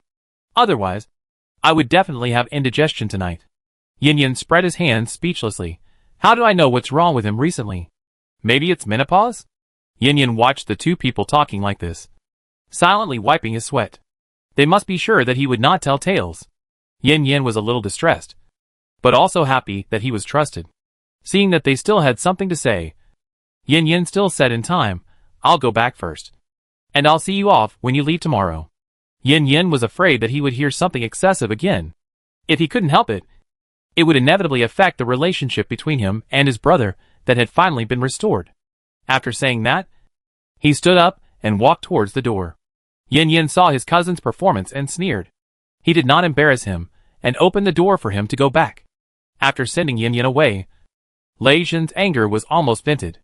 He was a person who was very good at controlling his emotions. It was just that he was overstimulated today. Lei Zhen looked at Jiang Zhuxiang. Xiao Xiang, how was your dinner? The wife of the clan leader kept asking you something. I think she is quite good at talking. Lei Zhen was afraid that Xiao Xiang would feel uncomfortable because of what she said. That's why he asked this question. Jiang Zhuxiang said indifferently, fortunately. She just asked about her eldest son. After ignoring him for so many years, she naturally had a lot to say. Lei Zhen checked Jiang Zhuxiang's face and found that there was no reluctance. So he was relieved. As for Tao Tai, it was the happiest eater in the whole dinner. And Lei Zhen and Jiang Zhuxiang didn't spend energy to worry about it. As for Yin Yin, he shouldn't need them to worry. After all, no matter how sad he was, he had already separated, and the future would be much better. It didn't matter if he endured it. After confirming that no one would report to the office in the evening, Lei Zhen urged Jiang Zhuxiang to go to bed early. After all, it was better for girls to get more beauty sleep. Although Lei Zhen felt that there was nothing wrong with his little Xiang, he would not refuse if it could be better. Jiang Zhuxiang did not refuse. After saying goodbye to Yin Yin and Tao Tai, Jiang Zhuxiang returned to his room and practiced instead of sleeping as usual. Tao Tai also returned to his room. As soon as he returned to his room, he fell on the bed and fell asleep. Nothing else would bother him. His strong fighting power gave him a full sense of security. Chapter 216, Leaving the Yin Family. At this time, only Lei Zhen and Yin Yin were left in the living room. In fact, Yin Yin was originally planning to go back to his room with Jiang Zhuxiang and the others to rest. But Lei Zhen winked at him to stay. So he stayed to listen to what Lei Zhen wanted to say to him. Lei Zhen did have something to say to Yin Yin. He got 2 cups of tea for the two of them in a familiar way. After giving 1 cup to Yin Yin, Lei Zhen took a sip of his own cup. Then he said, now that you are separated like this, when our team has a mission in the future, you can do it with us. And it will also be able to better exercise your abilities. You should have nothing else to worry about. Right? Lei Zhen actually always wanted Yin Yin to be their reserve player, just like Jiang Zhuxiang. But Yin Yin had to consider the opinions of his elder brother and father, so he never agreed. He even participated in the mission only twice. So Lei Zhen asked this question.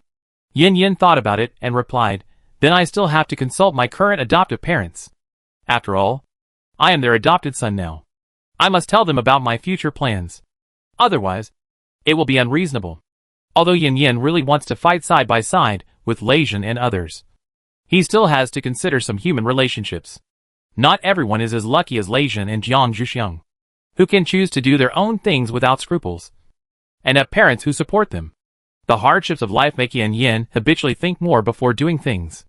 Lei Zhen also expressed his understanding of Yin Yan's concerns. However, according to Lei Zhen's understanding of Yin Yan's adoptive parents, they should not stop Yin Yin from venturing out. After all, when he visited their home before, Lei Zhen could still understand Yin Yan's rich experience from his words. Lei Zhen said, then you can ask. I will notify you when there is a mission next time. Just don't refuse. Yin Yin nodded to show that he knew. If possible, he would naturally accept Lei Zhen's invitation. The conversation between the two came to an end.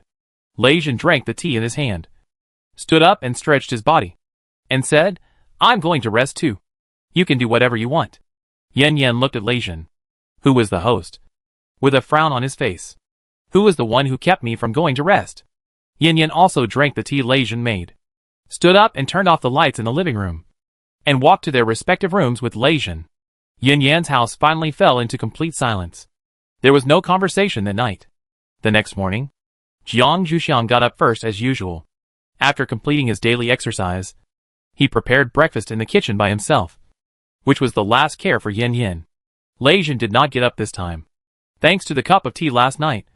Lei Zhen had insomnia at night. It was not until Jiang Zhuxiang prepared breakfast and was about to call someone that Lei Zhen and Yin Yin came out of the room yawning. Jiang Zhuxiang looked at Lei Zhen and Yin Yin in silence. Did you go to steal at night? Lei Zhen and Yin Yin looked at Jiang Zhuxiang with a bit of accusation. And Lei Zhen asked, Xiaoxiang, What kind of tea do you put in the kitchen? The effect is too good. We only drank 1 cup last night.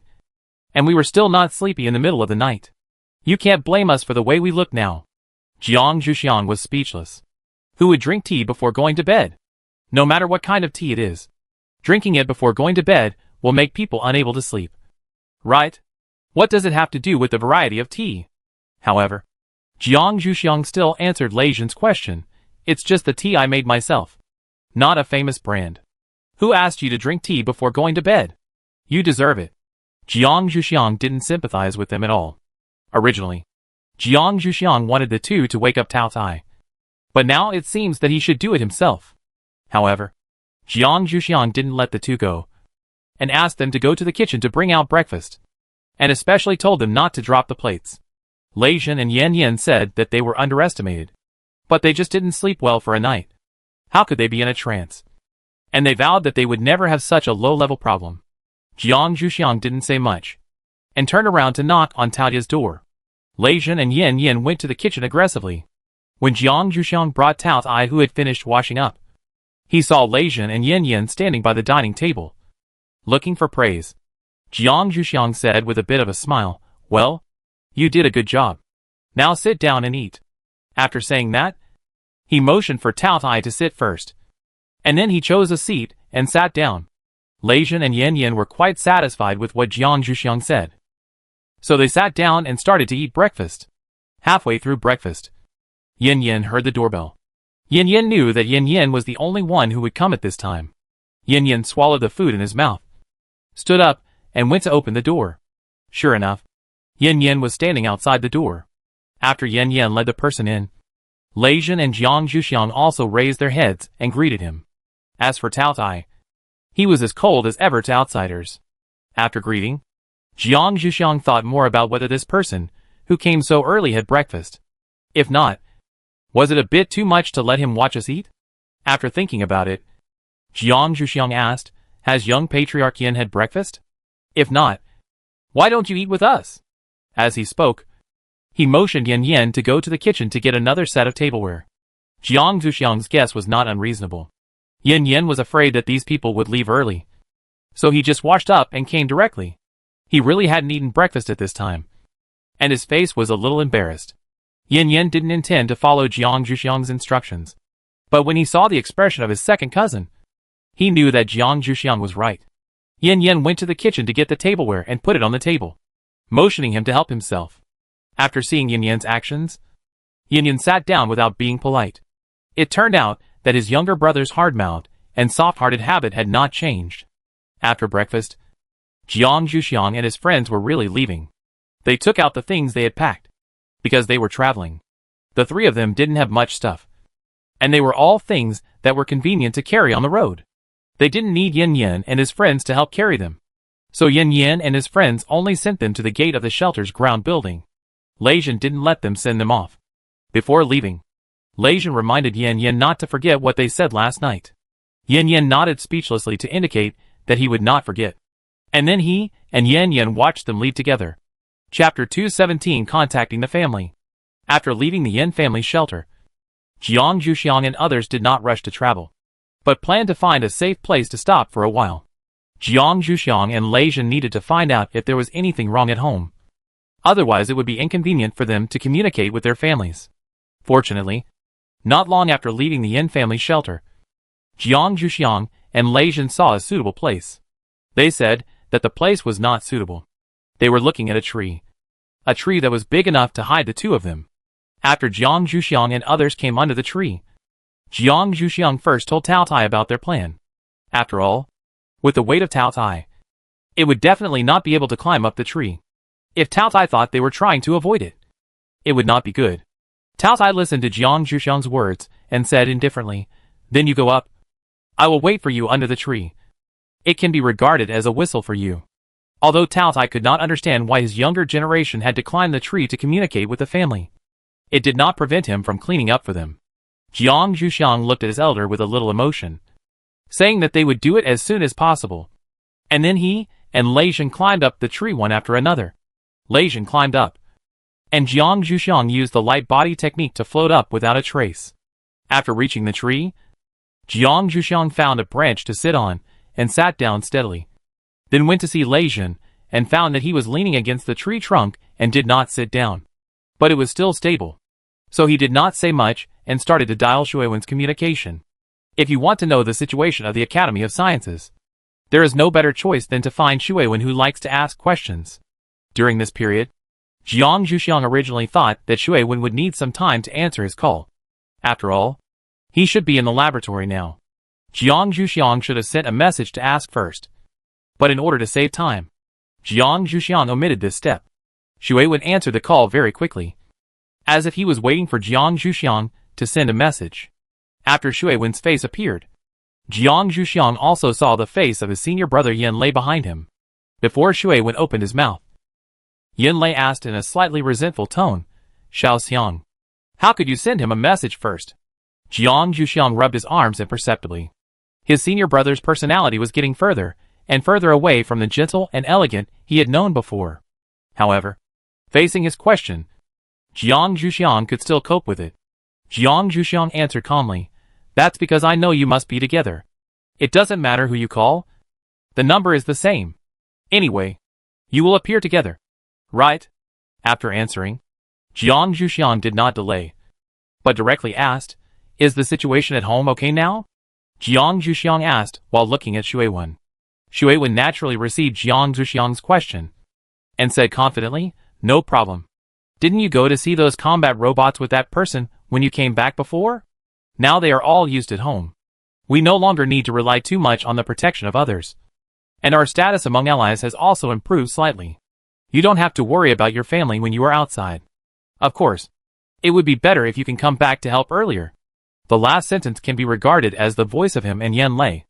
They are still a little dissatisfied with Jiang Zhuxiang's constant running outside.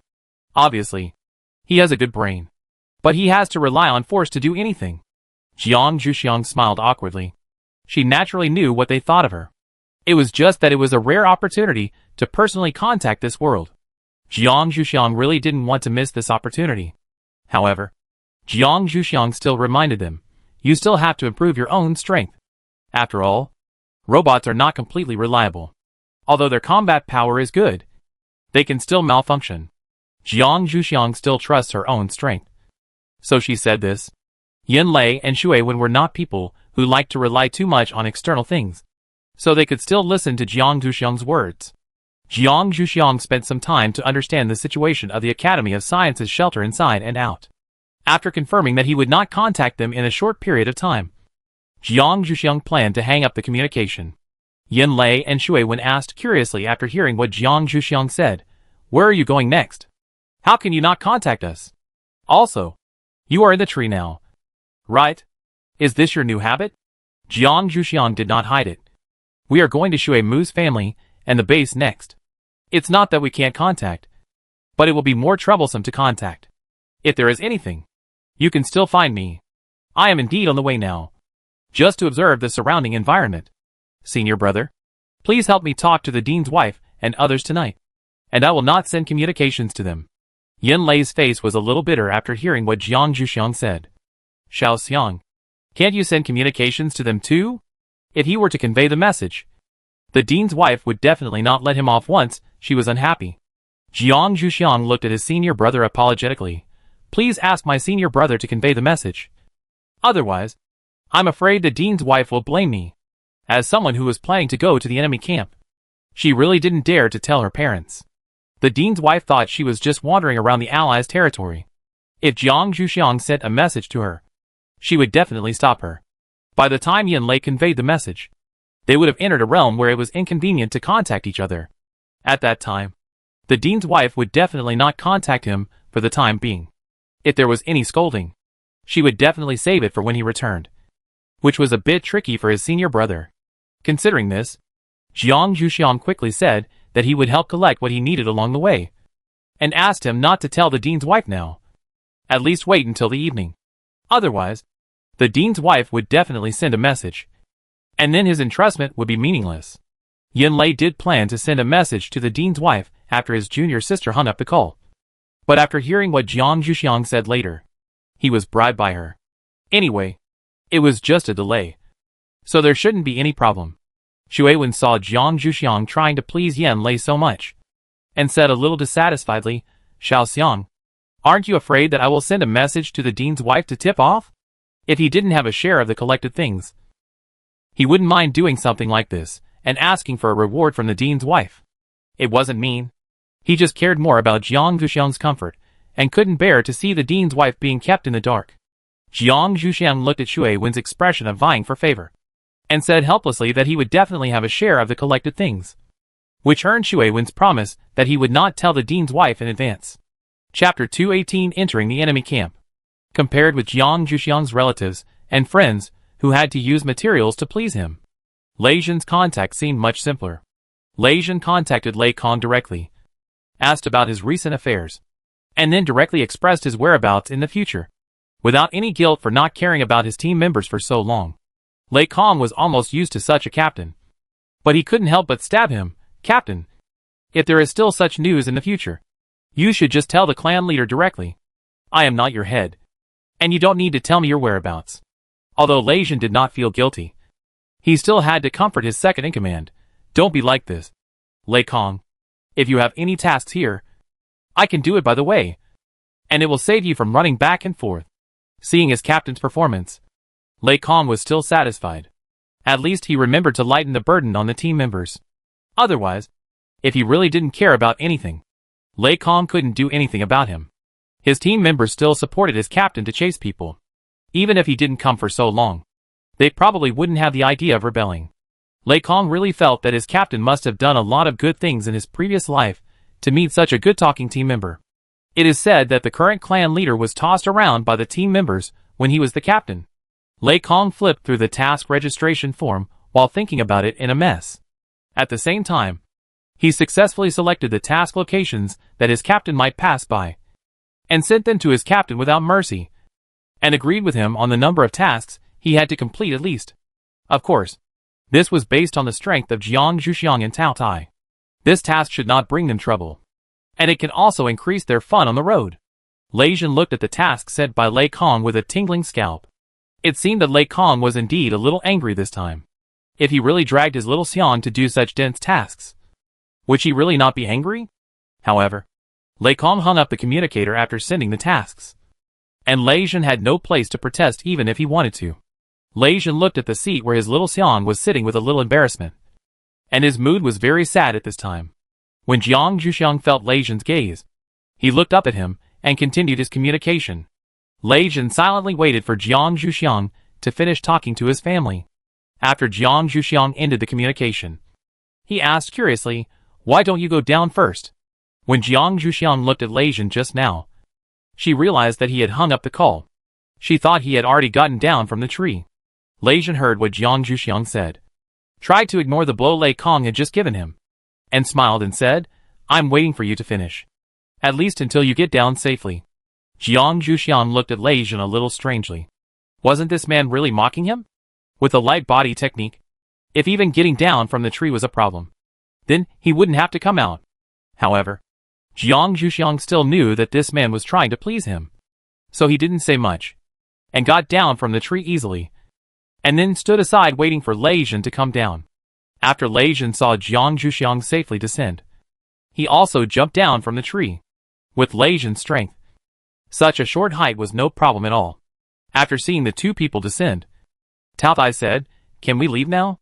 Although he asked this, Tao Tai still sat there without moving, obviously intending to wait until he heard the definite answer before getting up. With Tao Tai's hearing, it could hear clearly what the two people in the tree said, and knew that it would probably be impossible to leave for a while. Lei Zhen didn't know that Tao Tai heard everything he communicated with the team members. He thought Tao Tai was in a hurry to leave, so he asked with a little request, "Can you wait a little longer? I have something to say." Tao Tai sat there calmly, waiting for Lei Zhen to speak again. Jiang Zhuxiang looked at Lei Zhen with a little curiosity. He had been talking for so long without any problems. So how come this person who finished earlier than him got into trouble? Under Jiang Zhuxiang's curious gaze, Lei Zhen said with a little trepidation that he had a task for them to help, and then waited for the reaction of the man and the beast. Jiang Zhuxiang didn't feel dissatisfied with what Lei Zhen said. Anyway, he also had to collect materials. and it was not impossible to do some tasks by the way. Tao Tai acted according to the opinions of his younger generation. So naturally, he didn't care about Lei Zhen's matter. Lei Zhen had never thought that this matter could be solved so easily, and thought that his own Xiao Xiang would be a little dissatisfied. After Jiang Zhuxiang asked Lei Zhen if there was anything else, he said to his elder Tao Tai, "We should be able to leave now. Captain, you can tell us about the mission on the way, so that we won't be too late to prepare." Jiang Zhuxiang said the following words to Lei Zhen. Tao Tai finally stood up from under the tree after hearing Jiang Zhuxiang's words, and walked away with Lei Zhen. After they all left, the tree slowly began to move. It turned out that this was also a mutant plant, but it was just suppressed by Tao Tai's breath. So Jiang Zhuxiang and others were able to go up. However, Jiang Zhuxiang and his friends would not find out that they had stayed in the mutant plants for the time being. The first stop of the enemy camp agreed by Jiang Zhuxiang and his friends was the Mu family, which had a slightly favorable impression. At least there, they could go to Mu if they had any problems. So the tasks that Lei Zhen mentioned while on the road were basically in the Mu family. And the tasks were all related to plants, which happened to be what Jiang Zhuxiang was more interested in. Jiang Zhuxiang was in a good mood all the way. In fact, there was another reason why they chose the Mu family as the first stop. That is, Jiang Zhuxiang was a wood-type mutant, and it was easier for them to sneak into the Mu family. When they arrived near the Mu family, Jiang Zhuxiang and his friends asked for a safer way, or contact Mu first. At least they had an excuse to enter the Mu family. After all, not every wood-type mutant would be allowed to enter their shelter. Mu was shocked when he received the communication. How could these two people come to his family's shelter? However, Mu still completed the original training before leaving Sanma Garden in a hurry.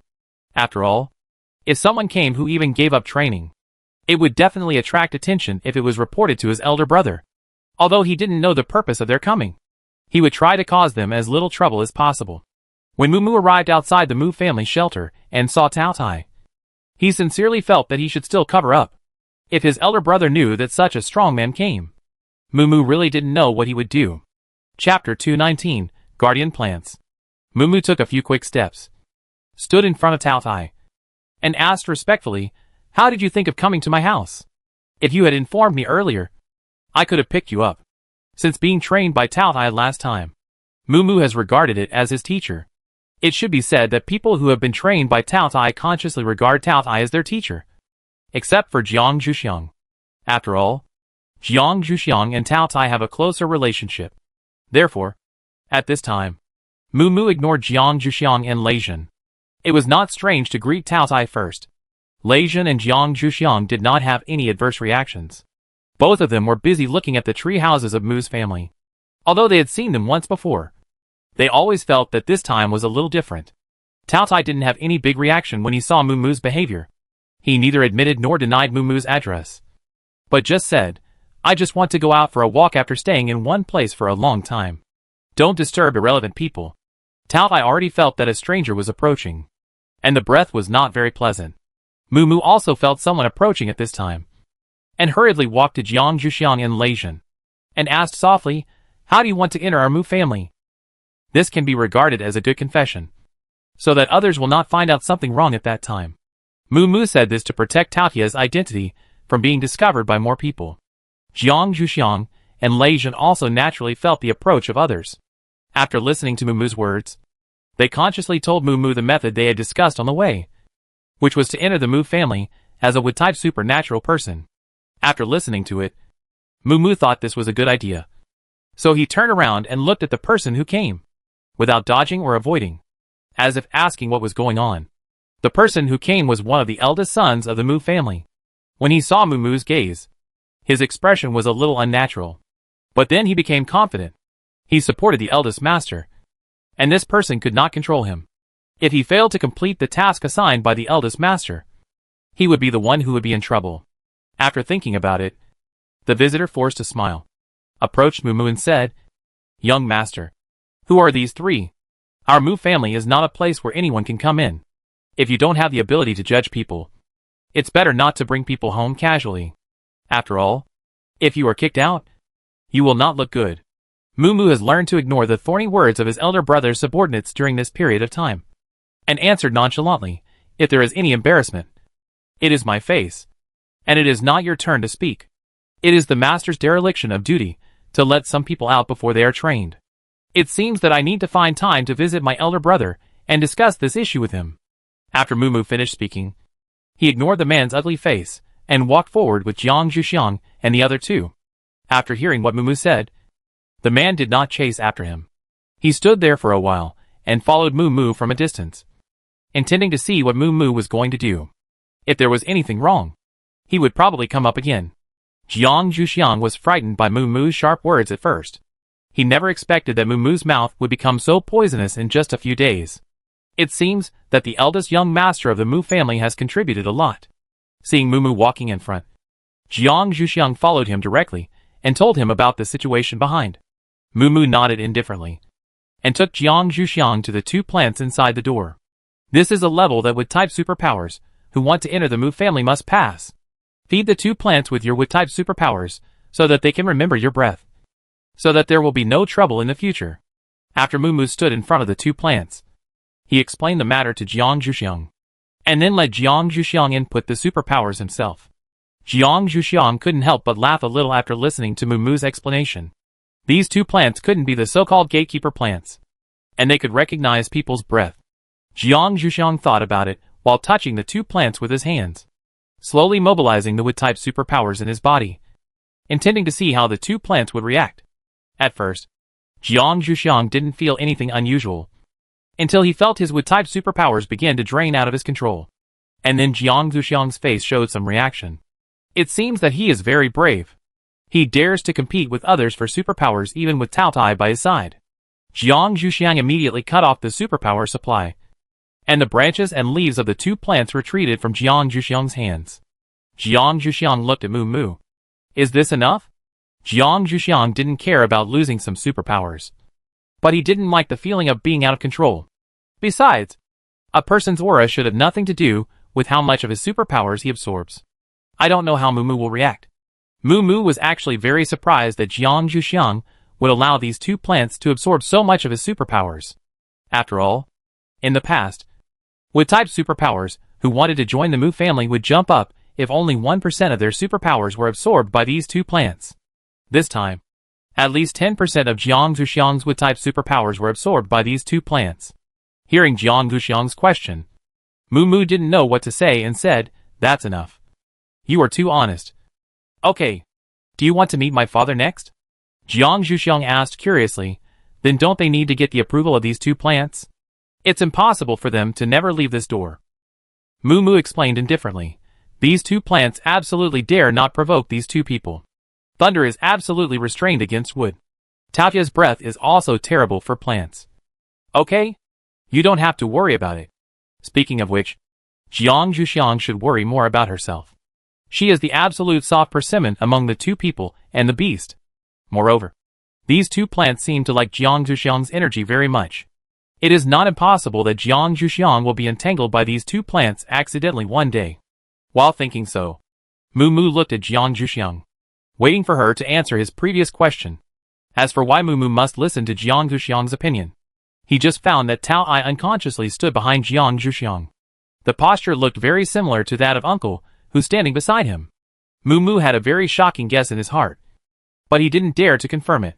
He could only be more careful in his attitude towards Jiang Zhuxiang, which was also for Tao Tai to see. It must be said that Mumu's observation ability has improved greatly during this period. Jiang Zhuxiang thought about it, and decided that he didn't really want to meet clan leader Mu. He had met clan leader Mu once before, and who knew if he would still remember him. If he did, they wouldn't be able to act freely in the Mu family. Before he said it, Jiang Zhuxiang looked at the attitudes of Lei Jin and Tao Tai. Both the man and the beast kept their eyes on Jiang Zhuxiang, and it seemed that they were going to do whatever Jiang Zhuxiang said. Chapter 220 Internal Struggle of the Mu Family. Feeling their trust, Jiang Zhuxiang considered the personalities of this man and this beast, and directly replied to Mumu, "No need. We are just here to travel, not to join your Mu family. It would be difficult to deal with your father if we met him. So let others think that we are the people you recruited." After saying that, Jiang Zhuxiang looked in one direction, where the man just stayed. He had not planned to leave yet, and it seemed that he was going to see what Mumu would do next. Jiang Zhuxiang said with a smile, This man is really watching closely. Moo Moo looked along Jiang Zuxiang's gaze without much concern, and replied, "It's just a dog. No matter how closely it follows, it dares not come up to ask for people. At most, it will bark a few times. After that," Moo Moo deliberately raised his voice and said, "Then I will take you to rest directly." Then, Moo Moo led the way directly in front, and it seemed that he really intended to arrange a place for Jiang Zuxiang and others to stay. Jiang Zuxiang followed Moo Moo while paying attention to the movements of that person. He saw that the person followed for a few steps, and after confirming something, he went directly to another road. It seemed that he was going to find the eldest young master of the Mu family. I just don't know if the eldest young master of the Mu family will take the initiative to appear in front of them later. Jiang Zuxiang said that he was looking forward to it. Lei Jin followed behind Jiang Zuxiang, looking at his little Xiang's excited look, and said with a little jealousy, "What's so good about that person?" Jiang Zuxiang retracted his gaze and replied with a slight smile, "There's nothing to see. I'm just wondering what interesting follow-up reactions this person will bring." As an outstanding doctor, Jiang Zuxiang had encountered such a scheming family in the previous era.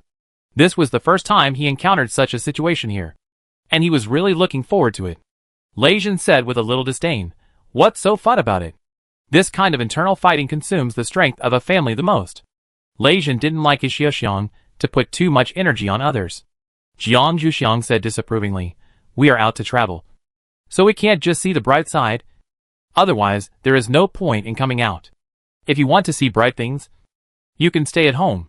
That's the bright side. Even if there are occasional negative things, the family will deal with them in advance. That's why Jiang Zuxiang wants to come to the enemy camp to take a look. Only in this place, the dark side will not be covered up. Even in the Yan family, the bad things are well covered up. If it weren't for Jiang Zuxiang and Yan Yan's good relationship, they really wouldn't know that the Yan clan leader was such a person." Lei Jin saw Jiang Zuxiang's expression and knew that he overreacted. He quickly admitted his mistake and said that he would watch more and talk less in the future and take a good look at what Jiang Zuxiang said. Speaking of which, the situation of the Lei family should be the most similar to that of the Academy of Sciences. The internal situation is very clean. Lei Jin has not seen many fights, and should indeed gain experience in this area. As for Moo Moo, who was walking in the front, he consciously ignored the fact that the two people behind him were talking about his family. After all, there was nothing to deny. Moo Moo just silently made up his mind that the family he took over must become clean, and would no longer become a teaching place for other family juniors to come into contact with the dark side.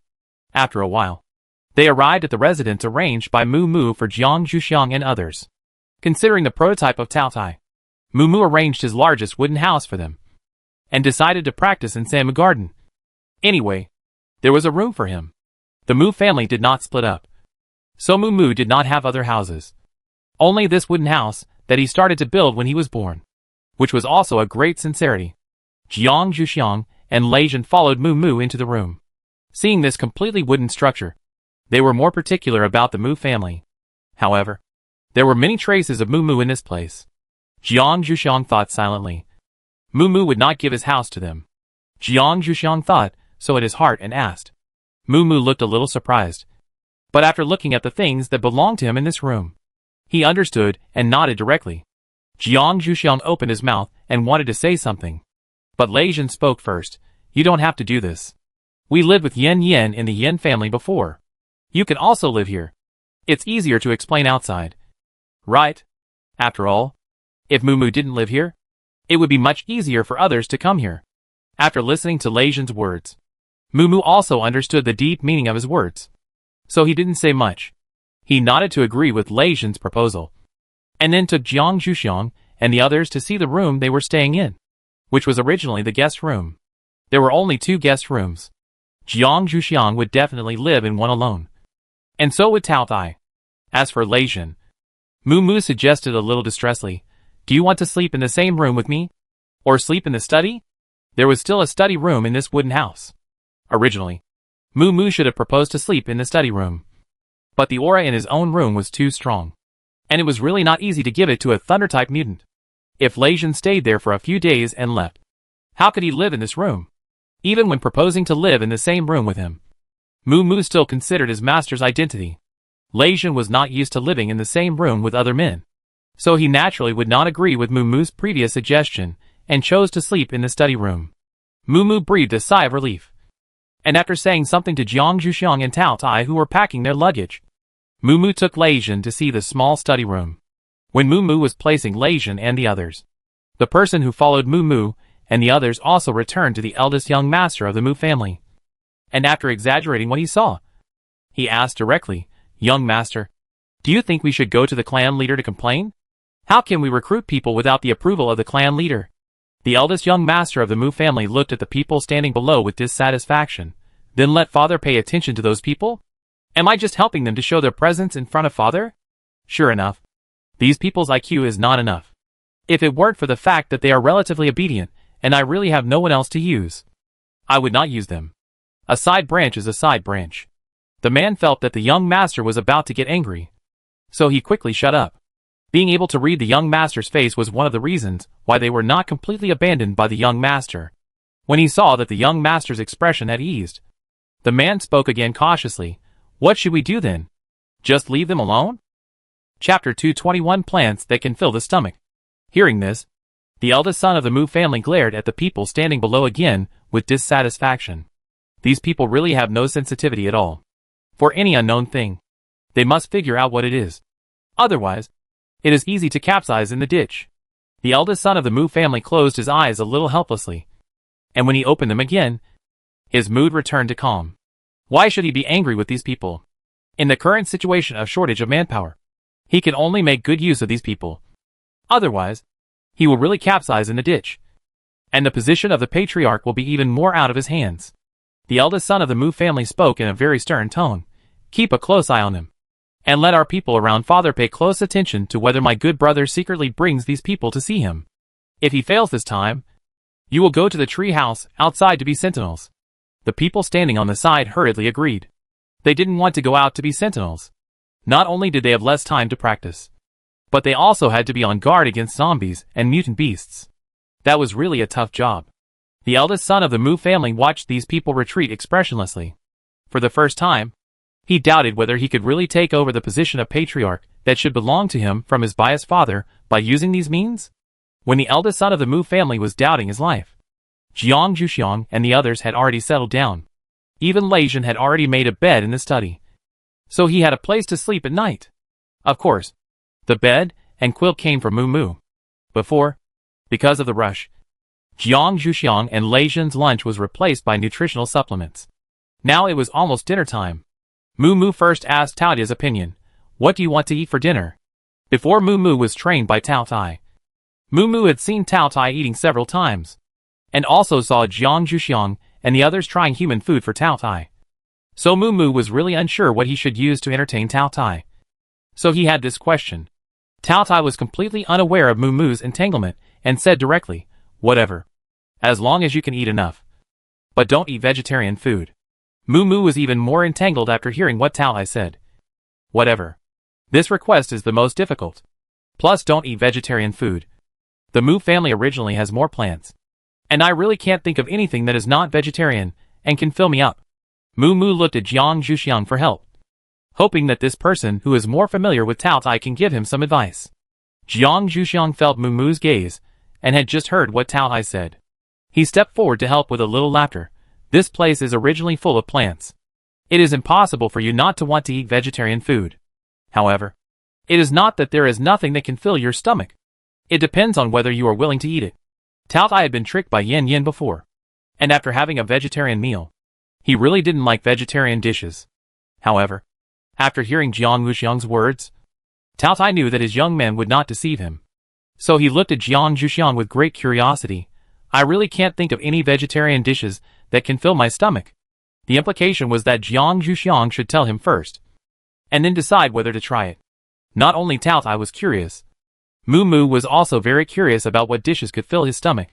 Jiang Zhuxiang saw the two pairs of eyes looking at him, and didn't intend to keep him in suspense, and directly said two words, "Sweet potato."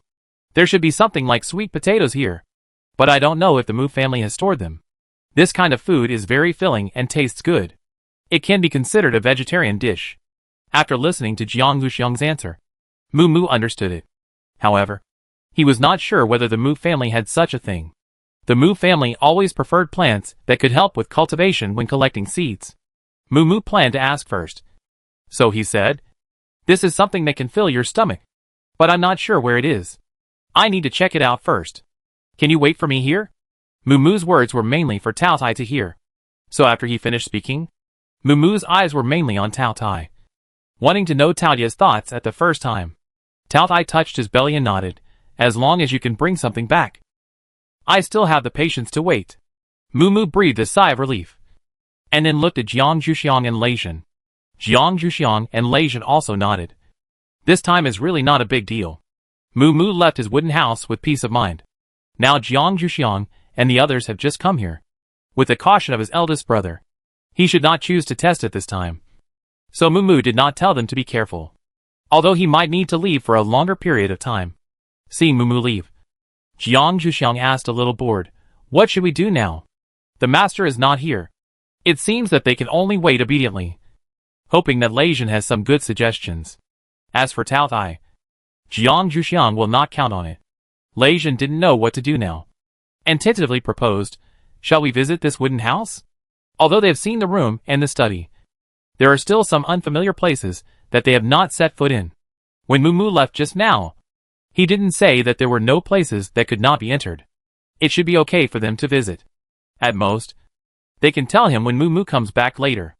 Jiang Zhuxiang frowned after hearing Lei Zhen's words. The owner was not at home, so it would be better for them, as guests, not to wander around. Although the owner did not say where they could not go. This house was the owner's private place after all, and it was not polite to leave without saying goodbye. After thinking it over, Jiang Zhuxiang said, "No. Let's just sit here and wait. They should be more obedient before the owner comes back." Lei Zhen didn't say anything after hearing Jiang Zhuxiang's answer. He didn't think it was boring, staying with his little Xiang. Lei Zhen could feel fun all the time. As for Tao Tai, when Jiang Zhuxiang and Lei Zhen were talking, it had already started to doze off. It seemed that it planned to sleep first and then eat. Jiang Zhuxiang also admired its ability to fall asleep anytime and anywhere. So, when Mu came back with the sweet potato seedlings, he saw Tao Tai sleeping and the other two in a daze, which made Mu think that he had been away for too long. And he hurried in, even forgetting Mu who was following behind him. Mu who didn't care about his young master's slight neglect, and walked in directly, closing the door by the way, intending to go over to see who was so sacred that his young master could personally find food to entertain him. Chapter 222. There will always be a worse situation. When Mu turned the corner, he saw Jiang Zhuxiang, Lei Zhen, and the sleeping Tao Tai, and his young master was standing in front of the sleeping man at a loss. Mu didn't bother to greet Jiang Zhuxiang and Lei Zhen, and looked at the sleeping man directly. There didn't seem to be anything special about him, except for a body of muscles that seemed to contain countless strength. However, he also had muscles, and his young master didn't have such an attitude in front of him. Mu directly ignored the fact that he grew up with Mu, and the so-called majesty had long been lost in Mu's repeated coquetry. He was still unconsciously jealous of Tao Tai. When Mu looked at Tao Tai with great displeasure, Tao Tai was finally awakened by the gaze for the first time. After opening his eyes, he met Mu's eyes directly. After unconsciously glaring at the stranger who dared to look at him, Tao Tai saw Mu standing in front of him and the sweet potato seedlings in his hand, and said with a little dissatisfaction, "You kid are not going to let me eat these things tonight, are you? These things are not even enough to fill my teeth." When Mu reacted from the shock of Tao Tai's gaze, he heard Tao Tai's words and unconsciously wanted to step forward to help his young master explain. But as soon as he moved, Tao Tai cast his eyes on him again, as if it would pounce on him if he moved. Mu controlled his body a little stiffly, thinking that his young master had not introduced himself yet. He quickly looked at his young master and asked, "Young master, who is this person?" He had to know the identity of this person before he could determine his attitude. Otherwise, he would not have been patient when he was glared at just now.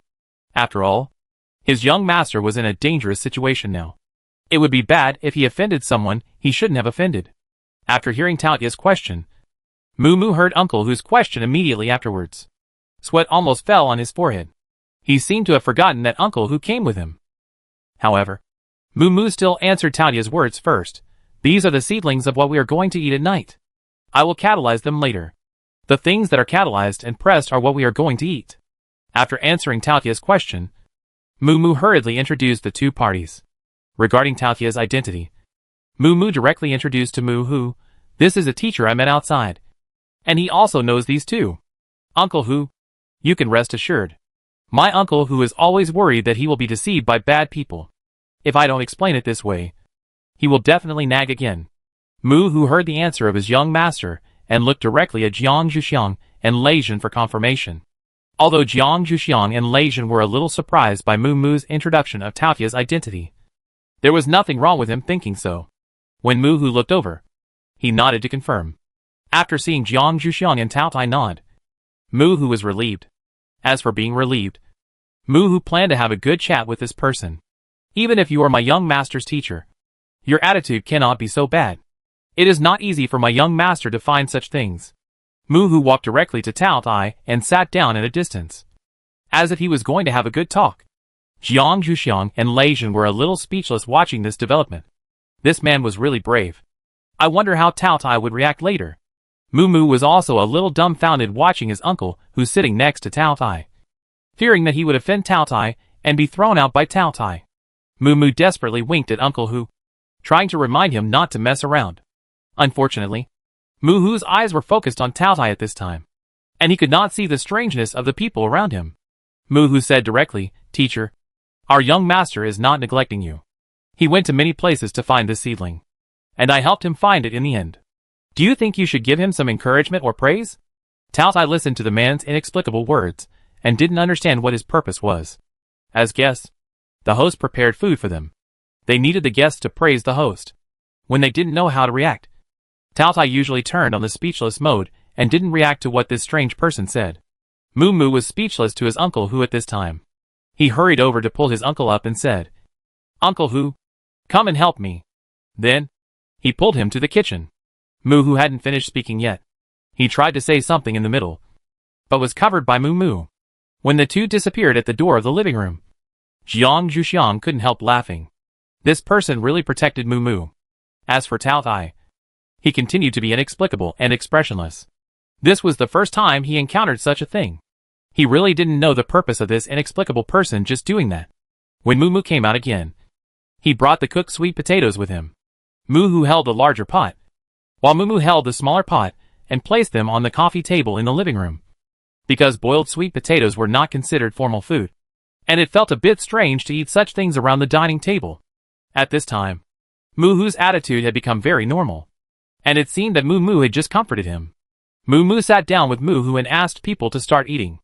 In front of Taotai was the large pot. Taotai picked up one and started tasting it with great satisfaction. Although he didn't know how it tasted, he was quite satisfied with the size of this thing. Seeing Taotia's satisfied expression, Moo Moo was relieved and picked up one and started eating. Jiang Zhuxiang looked at the steaming sweet potatoes, took out a handkerchief from his pocket, picked up one, and slowly began to peel it. While asking what he was curious about, "Moo Moo, where did you find these sweet potato seedlings? After all, this thing is really not in line with the style of the Mu family." Jiang Zhuxiang couldn't imagine the people of the Mu family sitting next to the sweet potato field to practice. Hearing Jiang Zhuxiang's question, the originally sweet thing became unpalatable in his mouth. Moo Moo swallowed the food in his mouth and answered in a low voice, "Some old people in the Mu family planted it. They rely on these things to survive. I never thought about what the wood-type superpowers would look like when they get old. This time I saw it. Old wood-type supernatural powers are no longer allowed to enter Sama Garden for training. They can only live like ordinary people. They dare not even use the wood-type supernatural powers in their bodies. After all, using a little bit less will make a little less." Moo Hu listened to his young master's words, but he was not as emotional as him. After all, he had seen a lot of such things. This time, he also let his young master understand that there will always be worse situations. Chapter 223, The Old Supernatural Person. After listening to Moo Moo's statement, Jiang Zhuxiang was not too surprised. Originally, this kind of food used to fill the stomach was eaten by ordinary people. The Mu family could use the old and weak with supernatural people to do these things. In Jiang Zhuxiang's opinion, it was a better way to deal with it. After all, someone has to do it. As for Moo Moo's idea, it was because he had never seen how primitive society dealt with the elderly. Jiang Zhuxiang had the honor of seeing records of this in ancient books before. The old tribesmen took the initiative to go out and wait for death, just to let the next generation survive. That was the tragic part of a society. Moo was still protected too well. However, Jiang Zhuxiang turned around and saw Lei Jin looking thoughtful. He might have the same idea as Moo. So Jiang Zhuxiang asked tentatively, "How do you think old superpowers should be treated? According to the current situation of this era, superpowers don't live very long. After all, there will be many accidents when upgrading superpowers or fighting." It is still relatively novel for Jiang Zhuxiang to hear about the lives of old superpowers in the Mu family. This question is not only for others, but also for himself. Everyone who heard the question began to think about it. For a while, only Tao Tai continued to eat sweet potatoes. For beasts, quietly waiting to die after old age is also their choice. So there is no curiosity. Jiang Zhuxiang came out of his thoughts, and saw that Moo and Lei Jin were still thinking. The sweet potatoes in their hands were a little cold. Jiang Zhuxiang interrupted them and said, "You can think about this question after you finish eating. Don't waste food now," Jiang Zhuxiang said, pointing at the sweet potatoes in their hands. Moo and Lei Jin were awakened from their thoughts. Seeing Jiang Zhuxiang's actions and words, they put the half-thought questions back in their minds and continued to eat. Moo, on the other hand, just thought about it for a while and continued to eat like Tao Tai. Now he looks full. Jiang Zhuxiang nodded thoughtfully. It seems that this person's thoughts should be in line with Tao Tai. They both rely on force for survival. The sweet potatoes that Moo had brought out were eaten up completely. After taking the bowls and basins back to the kitchen, these people gathered in the living room again. None of them felt sleepy. It was obvious that they were planning to formally discuss the issue just now. Jiang Zhuxiang also understood the persistence of these people. Most people should feel a little sleepy after eating. It seems that these people's sense of responsibility is stronger than Jiang Zhuxiang imagined. Seeing these people so active, Jiang Zhuxiang couldn't help but accompany them. He found a seat next to Tao Tai and planned to be a listener. Moo first expressed his thoughts. "I think we should provide for these elderly superpowers like before the end of the world, at least to ensure that they have no problems in life." After listening to what Jiang Zhuxiang said, he felt that although Moo seemed to have matured a lot during this period, he was still naive when thinking about problems. These old superpowers were definitely a burden to a family. If they wanted to ensure that their lives were not a problem, they would have to draw on the funds originally used to maintain the family to support them. And they would also have to provide them with materials for cultivation. This was an easy choice for any family, especially for the Mu family, which was already in a difficult situation. Sure enough, after Moo finished speaking, in addition to Jiang Zhuxiang remaining silent, Moo spoke first. "Young master, the family can't afford this expense, unless you don't plan to train the next generation of the family. Otherwise we can't use the methods before the end of the world to deal with the current problems. Besides, those people have not been treated too harshly except for not practicing anymore. Besides, they don't have to go out to fight now. This is already the family's care for them. Otherwise, with their current level, it would be a problem whether they can come back alive." Moo's passion was extinguished by this cold water. Moo still knew that what Moo said made some sense. But he always felt that they should not treat these old people so badly. So he looked at Lei Jin with some expectation, wanting to hear his method. Lei Jin had been thinking for a long time, and what he said was quite reasonable, which was what the Lei family had been doing. For the elderly superpowers in our family, we let them guide the cultivation of the younger generation. In this way, when the younger generation is capable, we will repay them. And with their children, they will live a decent life. Lei Jin's impression of Moo has improved slightly during this period, so he doesn't mind telling us his own way of dealing with it. However, the Lei family's method may not be suitable for the Mu family. Lei Jin still added, "This is a method that is more suitable for the Lei family's situation. You can learn from it, but you can't copy it. It's best to consider the situation of your Mu family and make corresponding adjustments." After hearing Lei Jin's solution, Moo's eyes were brightened. But after hearing Lei Jin's additional words, Moo was a little depressed again. Their family's cultivation relied too much on plants, and some people's children were not very willing to take care of their parents. In their eyes, parents were probably regarded as a burden. It must be said that after the end of the world, human morality collapsed a lot. Seeing Moo's sad face, Jiang Zhuxiang said with a little amusement, "It seems that the most important thing for you now is not this. Even if you think of a good way now, you have no right to implement it. I don't think the Mu clan leader will give you the power to try this thing unless your survival problem is completely solved. In an environment without a completely peaceful living environment, it is nothing but wishful thinking to want to restore the previous state. Mu Mu was awakened by Jiang Zuxiang's words. Thinking of his current situation, he was really powerless. He should first try to let his father pass the Mu family to him. Otherwise he really couldn't do anything. However, after having such a thing in his heart, Mu Mu's motivation was even stronger. Later, the welfare of the Mu family could catch up with the Lei family, which attracted many people to go there and took the opportunity to expand the Mu family. However, this is a later story. Let's not talk about it for now. After the conversation, the group had to send Mu Hu away first. During this short meal, Mu Hu felt that his young master had made two good friends. So before leaving, he specifically told his young master to get along well with these people, so that even if his young master did not get to join the Mu family in the future, he would not be without a place to go. Chapter 224. The truth is revealed. Mu Mu naturally listened to his uncle Hu's words. But even if he hadn't told him, he would have gotten along well with Jiang Zhuxiang and the others.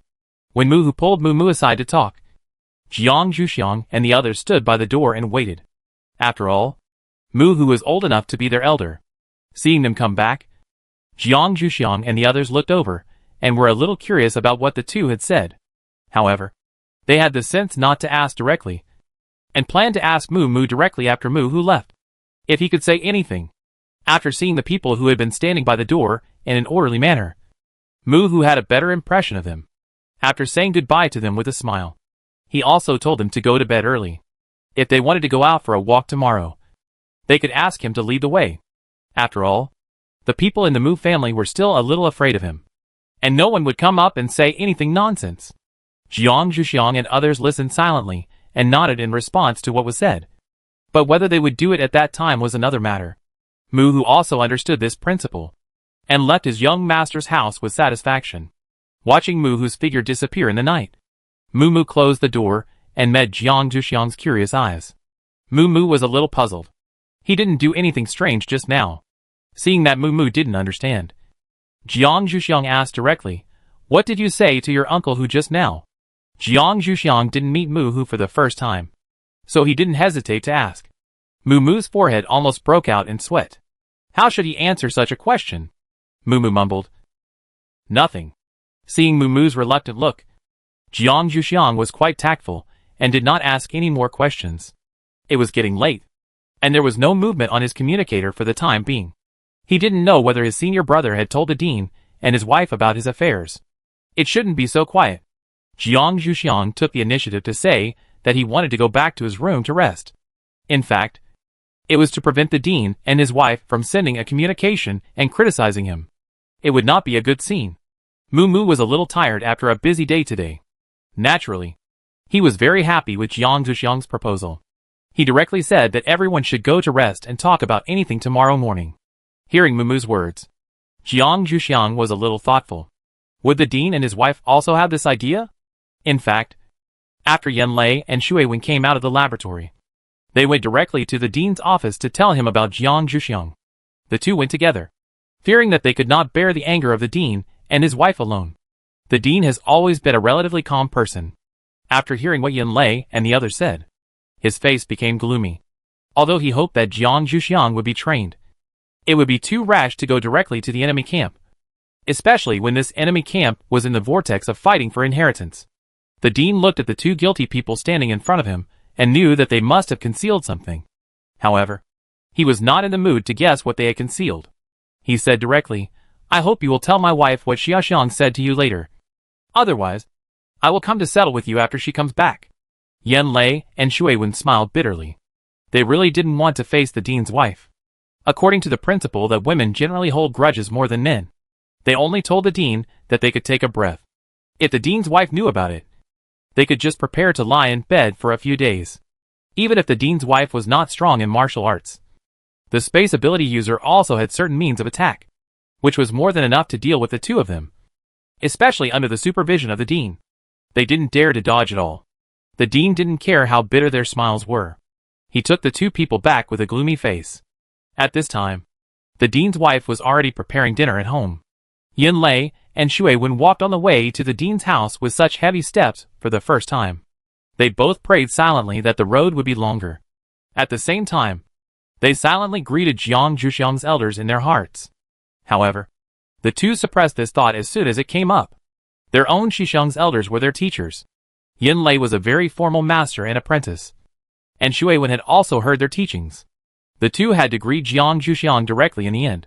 But these actions would not extend their journey to the dean's house. Following the dean into his house. After the dean closed the door, Yin Lei and Shui Wen were directly shocked and looked at the dean, who was closing the door. The dean ignored the gazes of the two and went directly to see how the dean's wife prepared dinner, leaving Yin Lei and Shui Wen looking at each other. Yin Lei asked hesitantly, "Do we really have to tell the truth?" Shui Wen smiled helplessly. "Can we not explain? Jiang Zhuxiang is not the only one who can do this. Shui Wen has always been very good at it, especially now that they have completed Jiang Zhuxiang's requirements." The dean helped the dean's wife to do everything that should be done, and then told her that he had something to tell her. He took her to the living room where Yin Lei and Shui Wen were, in order to express their attitude of admitting their mistakes. The two stood and waited. When the dean's wife came in, she smiled and asked why they didn't sit and wait. Yin Lei and Shui Wen looked at the dean cautiously. It seemed that he really wanted them to explain themselves. After the dean's wife sat down on the sofa, she wanted to ask the two men to sit down as well. If they had anything to say, they could sit down and talk. It was tiring to stand and watch. The dean said grimly, "These two guys made a mistake this time. Let them confess first, and then you can decide whether to let them sit and listen to the lecture. Of course, the culprit is not here. You can remember it first. When she comes back, I will help you educate her." The dean's wife's strength is not enough to deal with Jiang Zhuxiang. They need to play mixed doubles. Yin Lei and Shui Wen were satisfied after hearing this. They were convinced that the main culprit was more miserable than them. The two explained the situation when Jiang Zhuxiang contacted them, and also included the fact that they were bribed by the materials. After listening to what they said, the dean's wife felt a little dizzy. She propped up her head with her hands and looked at the dean, hoping to hear something different. The dean nodded with a gloomy face to confirm. Otherwise, he would not have brought them here.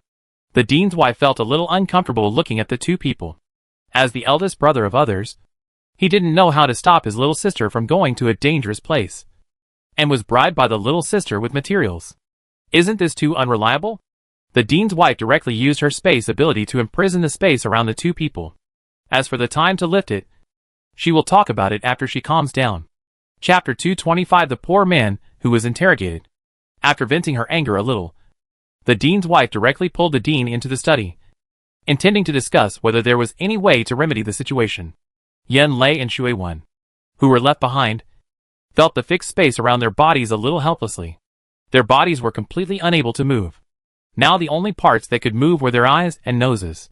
However, they had nothing to complain about. Who made them agree to keep it a secret from their junior sister at that time? It was very good that the dean's wife did not make them unable to breathe. Yin Lei and Shui Wen communicated with each other with their eyes, which was also a way to have fun in the midst of suffering. The dean's wife was still very angry when she entered the study, but she was still rational. The most important thing now was to contact her disobedient child. At that time, she could find someone to pick her up or persuade her to come back. It was a way. The dean agreed with the dean's wife's opinion, but the child should have joined the enemy camp now. Even if she wanted to contact her, she had to consider whether it would cause trouble for her. Maybe the child took advantage of this point to let the two people outside help her conceal it. After listening to the dean's statement, the dean's wife became more irritated and began to walk around in the study. The dean thought calmly for a while and thought of a problem they had not considered before. Maybe we can ask the two people outside. The child is not such a reckless person. Maybe there are other ways to contact her. She should have considered how to contact if there is an emergency. The more the dean thought about it, the more he felt that this possibility was more likely. So he stood up and walked out of the study. After hearing what the dean said, the dean's wife took a while to react before following the dean out of the study. The dean was already waiting for her outside. After all, the two people were still fixed by the dean's wife, and he had no way to ask questions. The dean's wife waved her hand to release Shui Wen's fixation. After all, in the dean's wife's impression, Shui Wen had more ideas than Yin Lei. If there was any special contact method, he might pay attention to it. In the eyes of the dean's wife, Yin Lei was still more innocent. Although he had a better relationship with Jiang Zhuxiang, it was possible that his own child would not tell him in order to keep it secret. In order to avoid being asked, Xue Wen felt a little bad when she saw the dean and his wife come out. They obviously wanted to know something from her. Otherwise they would never have just released their status. Xue Wen looked at the dean and his wife cautiously, waiting for them to speak. The dean was better at interrogating people. After all, the dean had a certain grasp of their research materials. After releasing Xue Wen's fixed status, the dean's wife took a step back and motioned her husband to come forward. The dean stood in front of Xue Wen very naturally, and kept his tone as gentle as possible. I know you will definitely contact our Xiaoxiang again. If you tell me the method directly, I will not withhold your future research materials. Otherwise, you can find your future research materials by yourself. After hearing what the dean said, Xue Wen couldn't help but use her eyes to convey her accusation. How could a dean threaten people with such a thing? Isn't this too unkind? Even if Xue Wen is not the kind of person who can't do anything without the laboratory, she still thinks that the dean is too insidious. Of course, Yin Lei, who was still being fixed by the dean's wife, also conveyed the same meaning in his eyes, and was even more excited than Xue Wen. However, facing these two burning eyes, the dean completely ignored them, and even gave a look that said, I will really do this. After Xue Wen accepted this look, Xue Wen compromised helplessly, and even Yin Lei gave up the protest a little frustrated. Although it might be a bit sorry for his little junior sister, for the sake of his own research materials, he had to give up the agreement with his little junior sister. Before leaving, perhaps it was premeditated, Jiang Zhuxiang directly set the emergency contact method on Taotia's communicator. After all, there is no identity verification information on Taotia's communicator, and even if someone checks it, it cannot be found, which is relatively safe. Therefore, Xue Wen confessed Taotia's communication number. Since he said it, he just said it clearly, and even confessed who holds this communication number. Yin Lei and others were shocked when they knew it before, but the dean didn't even move his eyebrows after knowing it. The dean's wife also cancelled Yin Lei's fixed number, obviously very satisfied with their honesty. Because it was getting late, the dean and his wife still let Xue Wen have dinner at home before leaving. As for contacting their own naughty child, the dean and his wife said that they were not in a hurry for the time being. They believed that the child could guess that they would find a way to contact her. If they did not contact her for the time being, she would not dare to act rashly. By the way, worrying about when they would contact her was also a small punishment for her. As for the rest, they would talk about it when she came back. While the dean and his wife were secretly gritting their teeth to think about how to punish her, Jiang Zhuxiang was indeed a little puzzled that the dean and his family had not contacted her yet. But she did not stop to feel the footsteps of the Mu family. After getting up in the morning, Jiang Zhuxiang did what he should do, prepared breakfast, and then went to call Tao Ai to get up.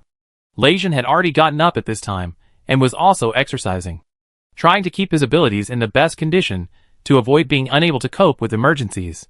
When Mumu got up, he saw this situation, which made Mumu, who originally thought he was serious, feel a little ashamed. It seems that the strength of others is indeed justified. Mumu decided to continue to increase his training time in the future to avoid being left too far behind by others. However, for now, I should do the work of a tour guide for Lei Jin and the others. The Mu family is not like the Yin family they visited before. If they are allowed to see it by themselves, it is easy to encounter problems.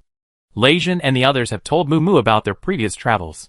Originally, they planned to see it by themselves, but were rejected by Mumu. Jiang Zhuxiang and the others did not intend to insist on their own ideas, so Mumu got this short-term job as a tour guide. After Jiang Zhuxiang woke up Tao Ai, he went to serve breakfast. There were some sweet potato seedlings left from Mumu's return yesterday. Jiang Zhuxiang catalyzed a few sweet potatoes, cooked sweet potato porridge, and paired it with the mutant beast's eggs. This breakfast was much better than what Mumu had eaten before. After breakfast, Mumu planned to take Jiang Zhuxiang and the others to take a general look at the structure of the Mu family, and then take them to understand it bit by bit. Chapter 226: A Preliminary Visit to the Mu Family. Before leaving, Lei Jin still asked if anyone had contacted his Xiaoxiang last night. Before, when Jiang Zhuxiang contacted her family, Lei Jin still heard clearly what she and Yin Lei said. According to his understanding of Yin Lei and others, they would definitely not be able to withstand the questioning of the dean and his wife. At that time, they would definitely be able to get Xixiang's emergency contact information. So, parents who were more concerned about their children's safety would contact Xiaoxiang as soon as possible. Because of this matter, Jiang Zhuxiang did not even devote himself to cultivation last night, just to prevent the sound of the communicator from being heard. When there was no movement all night, Jiang Zhuxiang knew what the dean and his wife were up to. He thought very naively that they would contact him sooner or later anyway, so he didn't want to fall into their trap. At this time, when Lei Jin mentioned it, he didn't care much and said, "They haven't contacted me yet, and they will probably contact me today. Anyway, my contact information is Taotia's communication method. Let's talk about it after they get Taotia's permission. There are only a few contacts in Taotia's communicator, and only those who can be trusted will approve their applications. It is estimated that the dean and his wife will need to struggle for a while before they can be approved. This period of time is enough for him to prepare." Lei Jin listened to his Xixiang's words, and couldn't help but sympathize with the dean and his wife. It seems that he is also a member trusted by Tao Tai. When Tao Tai was in Lei's house before, he passed Lei Jin's expression. When Jiang Zhuxiang and Lei Jin talked about this topic, they did not avoid Mu, which made Mu a little envious of Jiang Zhuxiang's willful behavior, although he had a very willful time before. After feeling the murderous intention of his eldest brother, he unconsciously asked himself to do better in front of his father. For him, willfulness has become a very luxurious thing. However, as long as he could eventually take over the Mu family, this effort was worth it.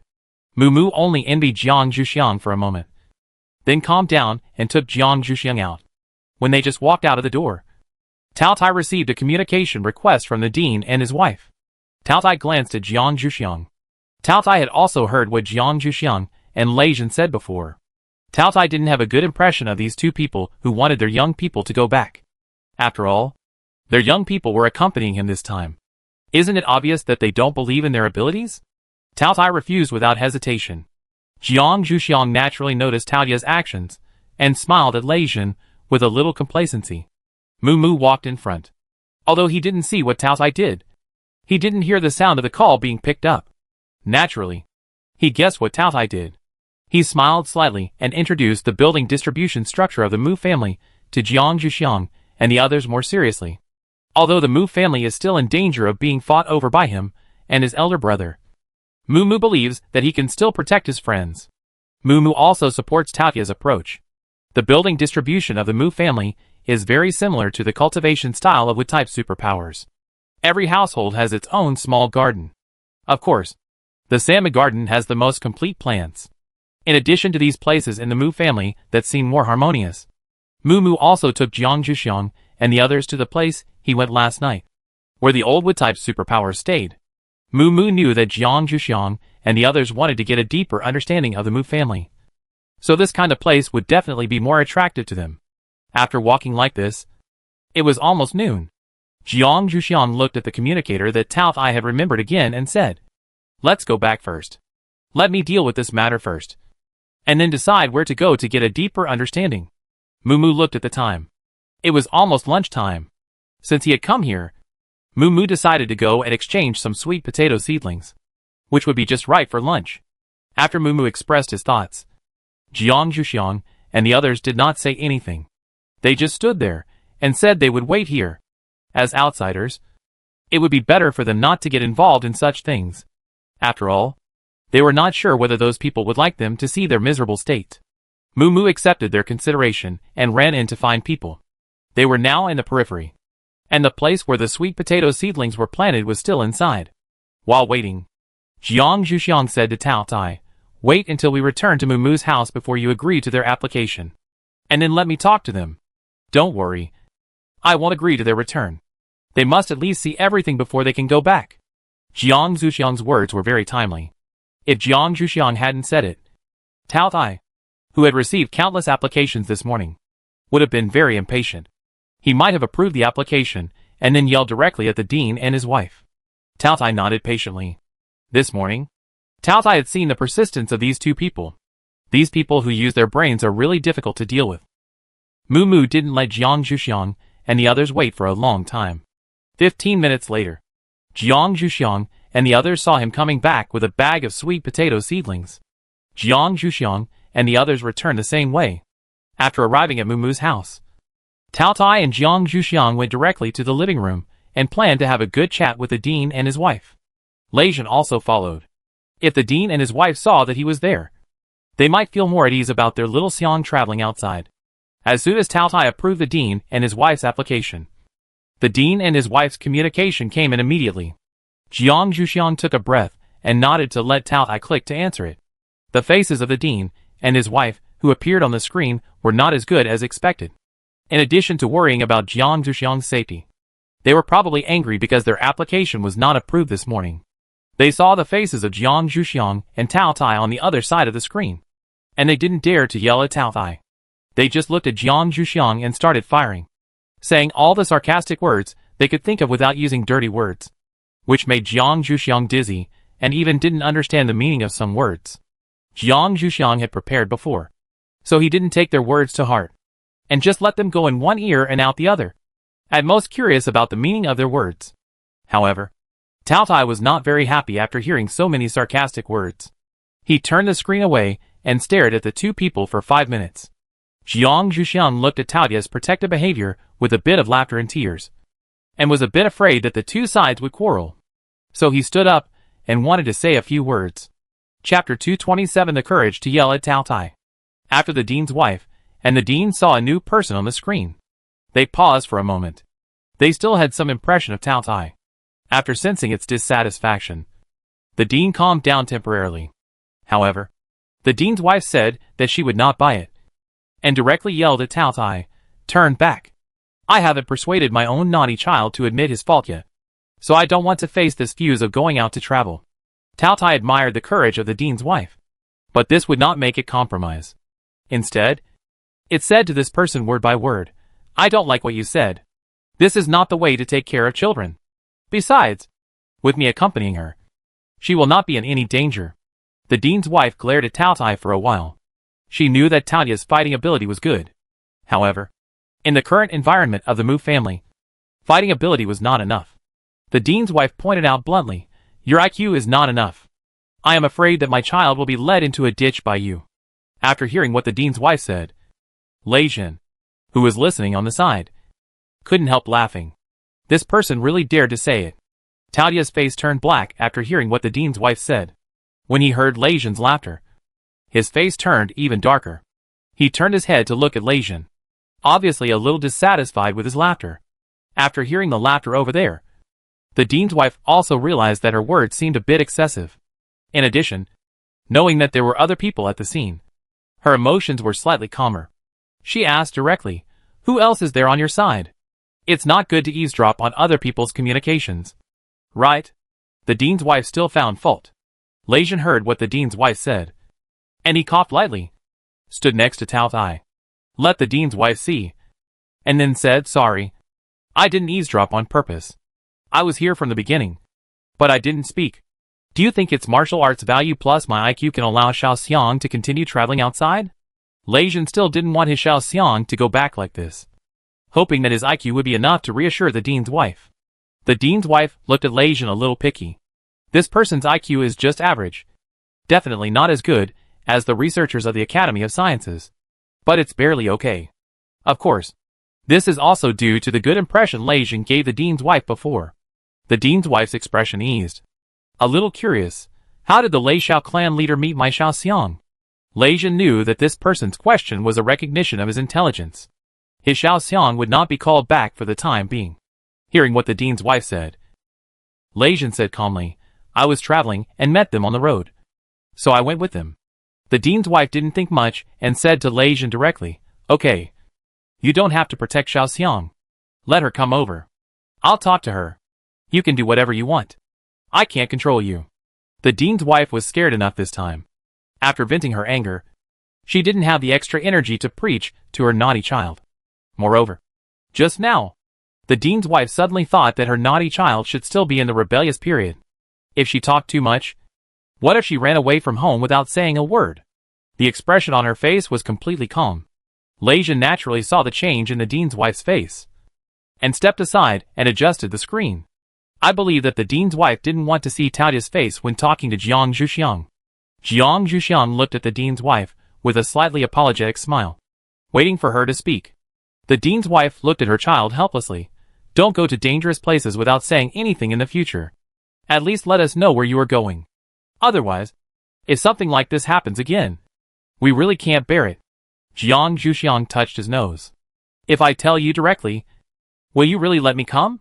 However, after hearing what the dean's wife said, Jiang Zhuxiang was still embarrassed to refute, and nodded directly.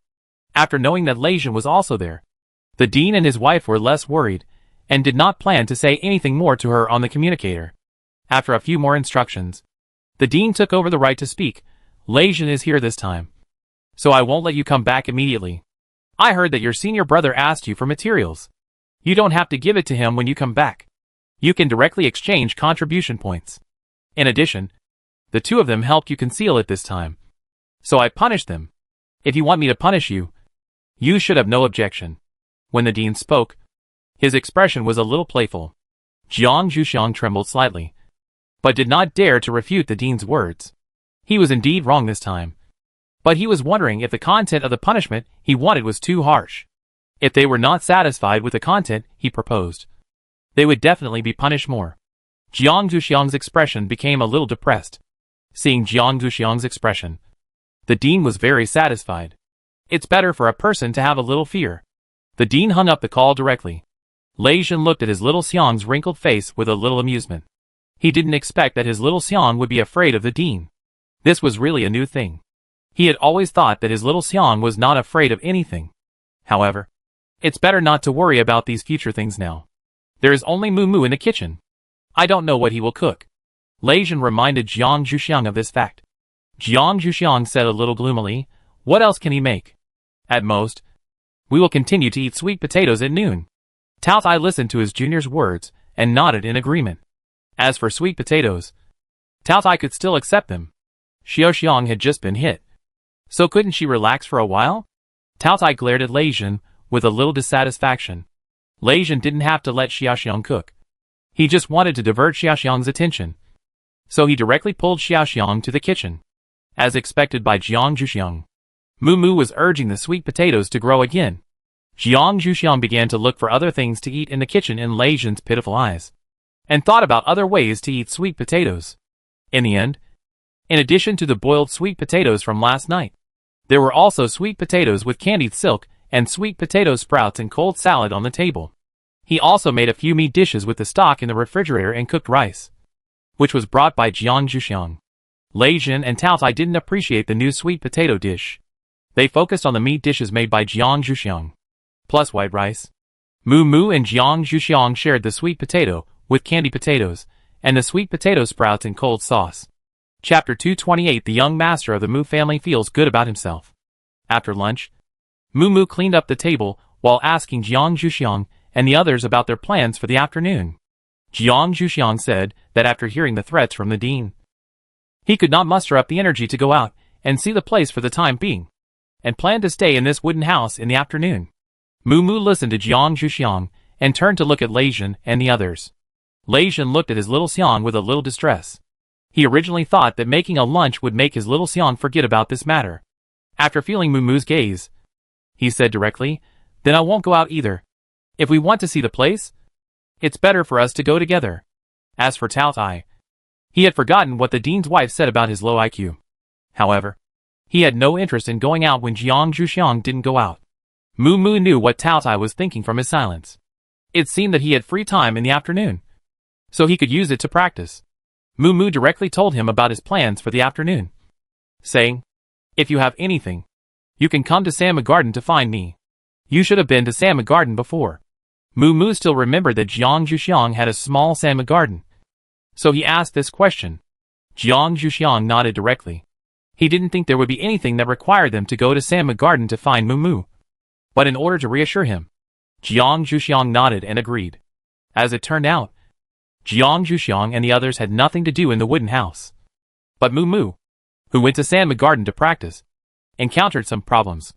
Moo Moo walked into Sama Garden with ease, wanting to practice in the place where he originally practiced. At the door, he met the eldest young master of the Moo family, Moo Moo's elder brother, who also came to practice. Originally, the relationship between Moo Moo and the eldest young master of the Moo family was that they ignored each other.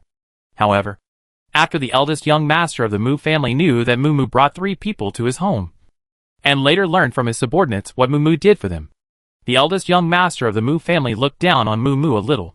In his opinion, in order to win over those 3 people, Moo Moo even abandoned his dignity as the young master of the Moo family and personally went to find food for them. This was simply a disgrace to the Moo family. After seeing Moo Moo, the eldest young master of the Moo family said with a hint of sarcasm, "I didn't expect you to still remember to practice. I thought you were very happy to serve those 2 people." Moo Moo always knew that his eldest brother didn't like him, and he didn't care much about his words. He just walked forward, wanting to ignore it as before. As for the meaning of the words of the eldest young master of the Moo family, Moo Moo always ignored it. It was not worth it for Moo Moo to get angry for such a person who didn't know how to respect his teacher. After Moo Moo ignored his eldest brother's words, the eldest young master of the Moo family felt more and more uncomfortable. He didn't quite understand why his younger brother wanted to fight with him. Could it be that he would harm them as the patriarch? Although he had done something unfavorable to him before, he just wanted to punish him at that time, and didn't want to take his life. The eldest son of the Moo family said angrily to Moo Moo's back, "Moo Moo, stop right there. Your elder brother is talking to you. Who allowed you to leave?" Moo Moo stopped helplessly. He couldn't completely break up with him at the moment. "Turn around, brother. Do you have anything else to say? If not, I'm going to practice." The eldest son of the Moo family looked at Moo Moo, who turned around with satisfaction. "I just want to warn you. Don't dream of relying on some messy people to trip me up. You'd better be your original young master. I will treat the things in the past as your ignorance. When I become the patriarch, you can also get an elder. Isn't that great? If you insist on not changing your ways, don't blame your elder brother for being cruel when you lose your life." After saying that, he looked at Moo Moo deeply, and the eldest young master of the Moo family went directly to the place where he practiced. After listening to his eldest brother's words, Moo Moo stood in place and used all his strength to control his hands, fearing that he would directly call out the wood power to attack him. Sandma Garden, as a place for practice, prohibits the children of the Moo family from fighting.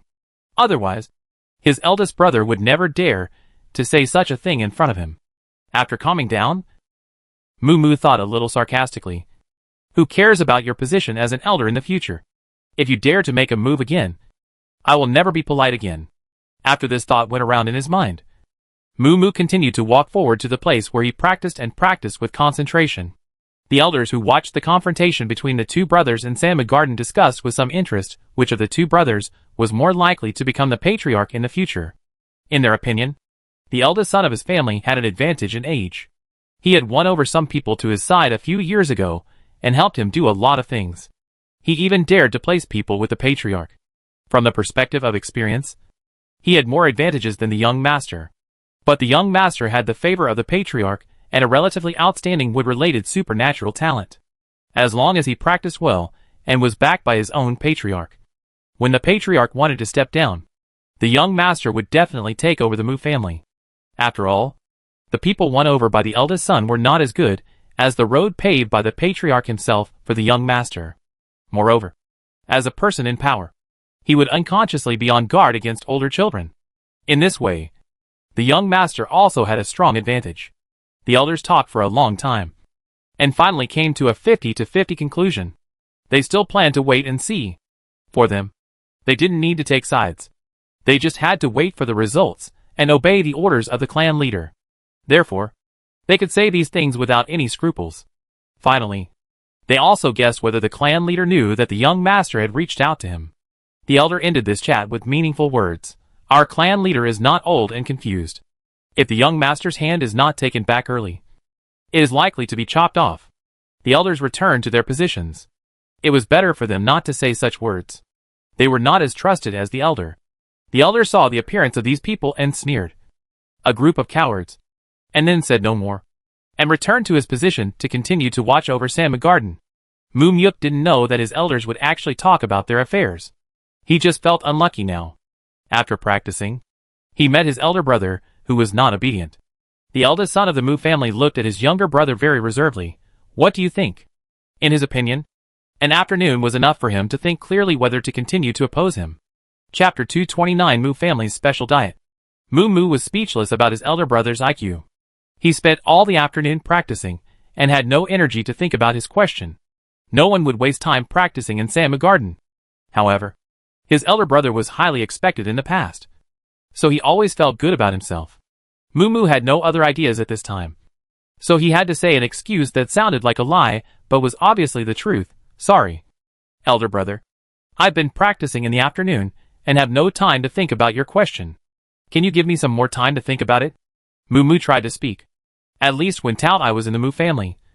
It would be better for this elder brother not to provoke him. After all, Moo didn't want his elder brother to know the existence of Tao Tai. The eldest son of the Moo family heard what Moo said. Although he was a little unhappy, and thought that Moo didn't value what he said, he still knew that his younger brother was still very serious about the issue of cultivation. He reluctantly said, "Then you should think about it for a few more days. It's better to think it through as soon as possible." Although he was relieved, he still warned him. Moo nodded with a rare smile, and then motioned his elder brother to leave first. The eldest son of the Moo family was quite satisfied with Moo's attitude and left leisurely. After he could no longer see his back, Moo sneered and put his elder brother's words behind his head. He went straight to his own wooden house. He had practiced for a long time this time. He didn't know if Tao Tai and the others had gone to dinner. He hoped that he could still make it in time.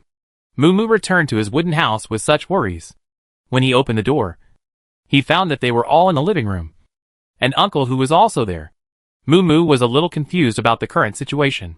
Moo naturally trusted Moo, but he was always busy. He had come when they just arrived at the Moo family, and Moo already felt very good. How did he find time to come now?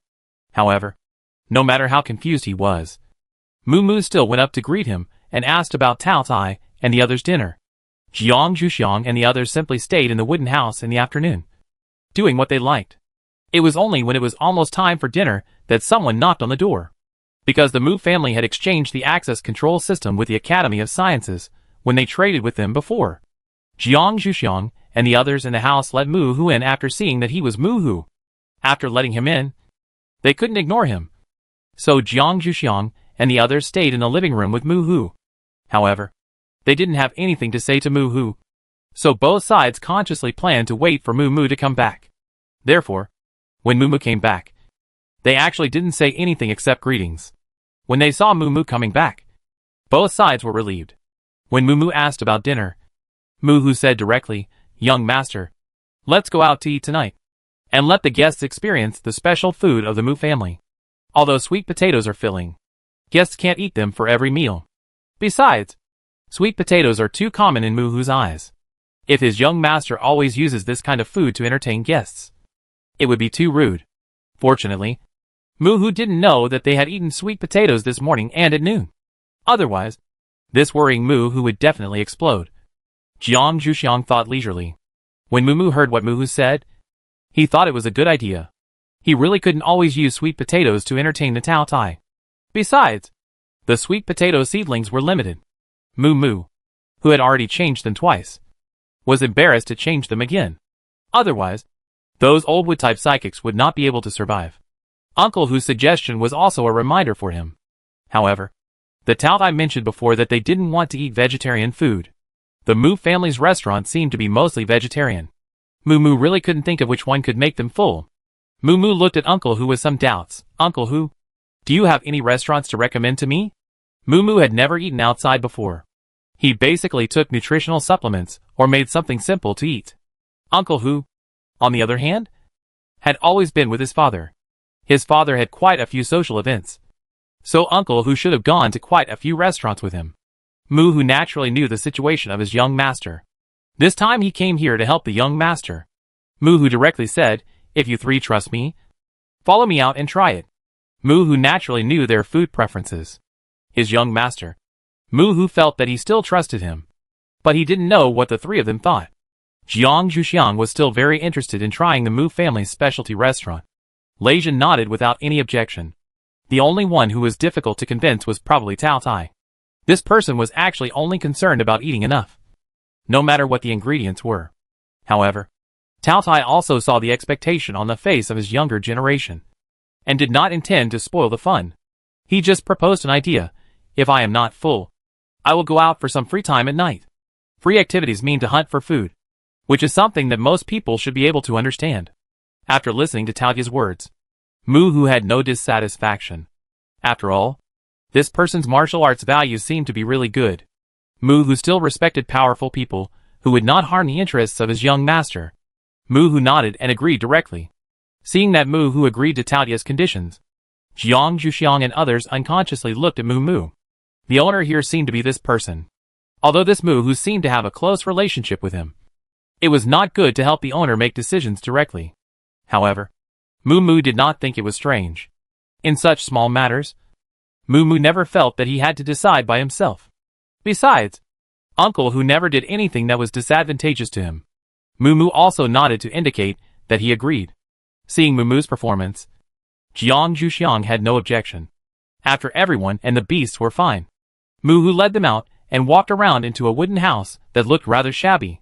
Mu thought that his uncle who was dissatisfied with Tao Tai and the others.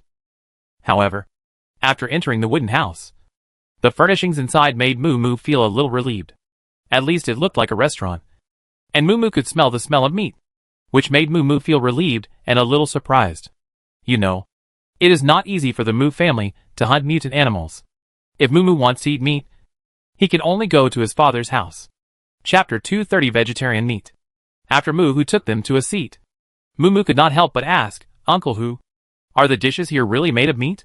This question was not only of interest to Mu, but also to Jiang Zhuxiang. After all, she also knew the strength of the Mu family. Seeing the curious eyes of these people, Mu had a rare interest in keeping them in suspense, and said with a smile, you will know after you taste it yourself. After that, he directly called people over to start ordering dishes.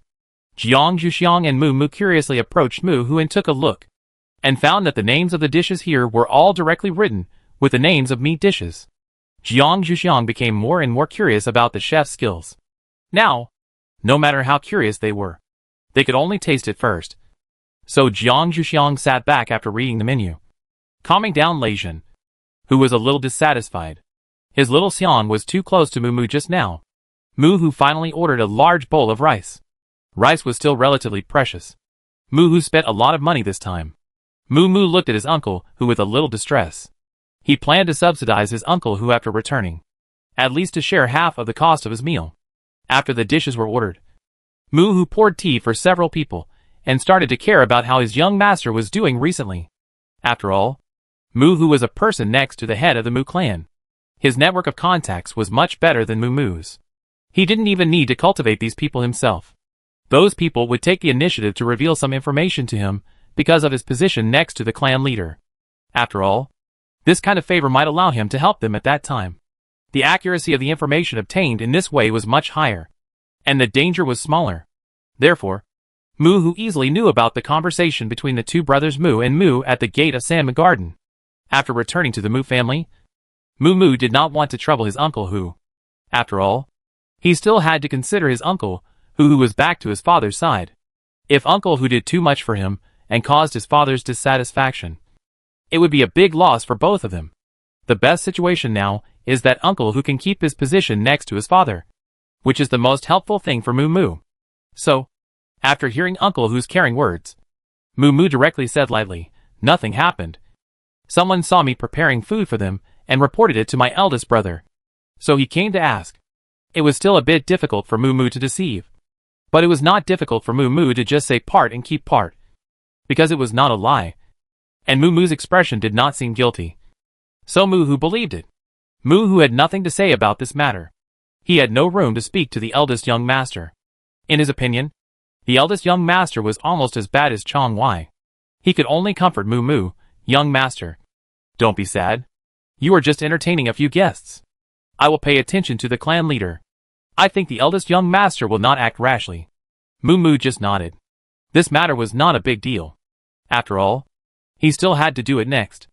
If they wanted to report it, they could report it. Anyway, he had nothing to be ashamed of. Besides, among this group of people, there was also Lei Zhen, the young clan leader of the Lei family. If they really made trouble in front of his father, he would not be unable to deal with it. While Mu and Mu who were talking, Jiang Zhuxiang and the others pretended to be deaf and observed the dishes on other tables. They had a certain understanding of the level of the chefs here. The dishes served to other tables really looked like meat dishes. Now even Tao Tai was looking forward to the dishes on his table. The speed of this restaurant was still good. After Mu Hu and Mu Mu finished talking, the dishes on their table came up one after another. Looking at these meat dishes with thick oil and red sauce, Jiang Zhuxiang felt hungry. But the rice had not come yet. The education she received prevented her from picking up her chopsticks directly. Others also had this concern. Mu Hu found it a little funny, but he didn't say much. Instead, he urged them to cook the rice. 5 minutes later, a large bowl of rice was served. Mu Hu served the rice to several people and, as the host, he took the first bite. After seeing him pick up the chopsticks, Jiang Zhuxiang and the others were no longer polite and began to taste them carefully. In terms of taste, these dishes were really similar to meat dishes, but the taste was still a little different from real meat dishes. In addition, the meat in the current meat dishes was the meat of mutant beasts, which had some energy in it. The superpowers were still very sensitive to this, so Jiang Zhuxiang and Mu Mu could be sure that these were not real meat dishes. However, even so, the two did not put down their chopsticks. After all, the taste was really good. As for the others, they also tried their best to eat, especially the glutton. A large bowl of rice was quickly consumed. Mu Hu ordered another bowl with a little pain. After consuming another bowl of rice, Jiang Zhuxiang touched his slightly bulging stomach and began to guess. These things are made of beans, right? When cooking, although the bean smell had been almost covered by the thick oil and red sauce, Jiang Zhuxiang's 5 senses were more sensitive, and he still tasted a little bit. In addition, Jiang Zhuxiang had eaten vegetarian food in the temple before, and the taste was slightly similar. Mu Hu really didn't expect Jiang Zhuxiang to guess it right away. He looked at Jiang Zhuxiang with a little surprise, then nodded and admitted it. Mu Mu really didn't expect that these foods that looked like meat were actually made from plants. He didn't have the sharp 5 senses like Jiang Zhuxiang, and when he ate it, he really thought it was meat. After the answer was revealed, Mu Mu was a little curious about how this food was made, and directly threw the question to Mu Hu. Mu Hu looked at his young master with a headache. How could he know the secret recipe of someone else's family? It was not easy for him to know that these foods were made of beans. At this time, he could only say righteously, this is the foundation of their lives. It's better for us not to ask. Otherwise, even if he is a young master, he will not be able to get away with it. To put it bluntly, it is to steal profits from others. After listening to Mu Hu's words, Mu Mu also reacted and said righteously, forget it. But, Uncle Hu, you seem to know a lot of delicious restaurants. Can you make a distribution map for me when you go back? If you can't make up your mind, then just come and eat more. Anyway, I should be able to afford it. For this request, Mu Hu can still meet it, so Mu Mu will not say more. Chapter 231, Thank you. Jiang Zhuxiang looked at Mu Mu with a bit of amusement. He really didn't expect that in this end times. There are still people who care so much about food. However, this is also human nature. After all, food is the most important thing for people. Mu Hu saw that they were all full, and he was satisfied. After all, he was the one who invited the guests. Only when the guests were satisfied could he be considered successful. Mu Hu signaled Mu Mu to accompany Jiang Zhuxiang and the others, and he went to pay the bill. Mu Mu had just received a promise from his uncle Hu, so he was naturally willing to follow his instructions at this time. Besides, it was his responsibility to accompany Jiang Zhuxiang and the others. Mu Mu lazily slumped in the chair and asked, where are you going tomorrow? Jiang Zhuxiang also spoke lazily, let's go to Salmon Garden. After all, we haven't seen it for a long time. It can be regarded as taking the little guys in his body to see their original bodies. Although he doesn't know if they will miss it. As their current host, he always has to think more about them. Mu Mu was not surprised. Their Mu family has only one special place. If he goes there, he can stay there to practice tomorrow. After all, Jiang Zhuxiang and others can't stay there for a whole day. Mu Mu said that he knew, and then began to look at Tao Tai, asking it if it was satisfied with the food today. Tao Tai's appetite has always been different from that of humans. Although Jiang Zhuxiang and the others were very full today, it was just a measure for Tao Tai. However, Tao Tai has learned to read people's expressions during this period. It also knows that the Mu family cannot be compared with the Lei family. As the host, Tao Tai has done his best to entertain tonight. Tao Tai rarely pretends. I am quite satisfied. Moo didn't know what Tao Tai was thinking. He was very happy to hear Tao Tai say that. When Moo came back, he ran to him to express his gratitude and quietly told him that he wanted to share the meal money with him. Moo was naturally very happy about Moo's gratitude. After all, if he made his young master happy, he would be happy too. However, there was no need to share the meal money. He was not yet at the point where he needed his young master subsidy. Moo directly rejected Moo's proposal. Although Moo knew that his uncle who always loved him, he still felt a little sorry when he heard his refusal. He said with a little guilt, "Then tell me if uncle who wants anything in the future, and I will try my best to help uncle who find it." Moo actually thought for a moment whether to reveal Mu Xian's affairs. After all, this thing is very useful for Wood-type mutants. However, this thing was not discovered by himself, but given to him by Jiang Zhuxiang and others. He still had to ask for their opinions. Jiang Zhuxiang and others were not stingy people, so they should agree. Moo secretly glanced at the person who was talking to Lei Jin. Moo listened to his young master's words and felt a little funny. Did he still lack something? However, he still had to protect his young master's filial piety. So he nodded and agreed. After they finished talking, they walked directly to their table. Moo said, "Have you all finished eating? The implication is that you can go now." Jiang Zhuxiang nodded and stood up first, followed by Lei Jin and Tao Tai. Jiang Zhuxiang looked at Moo and said, "Thank you for your hospitality." He must have spent a lot of money on this meal and put a lot of thought into it. Jiang Zhuxiang was thinking about what to send to express his gratitude. Moo waved his hand and said, "This is what we should do. Miss Jiang, you are guests after all, and my young master didn't treat you well before. Fortunately, these two people who seemed to be pampered didn't care. Otherwise, his young master would definitely make enemies with others." Moo thought about it, and was still very grateful to these two people. He led the way directly in front. "I'll take you back." Over the years, Moo has rarely done such things for others, except for his own young master. Moo also put these people on the same level as his young master. Jiang Zhuxiang shook his head to show that he did not feel neglected. But Jiang Zhuxiang did not refuse Moo's guidance. After all, he did not know the road here very well. If he walked in front, he would definitely not be able to find the way back. Moo stood next to Moo and naturally saw Jiang Zhuxiang's performance.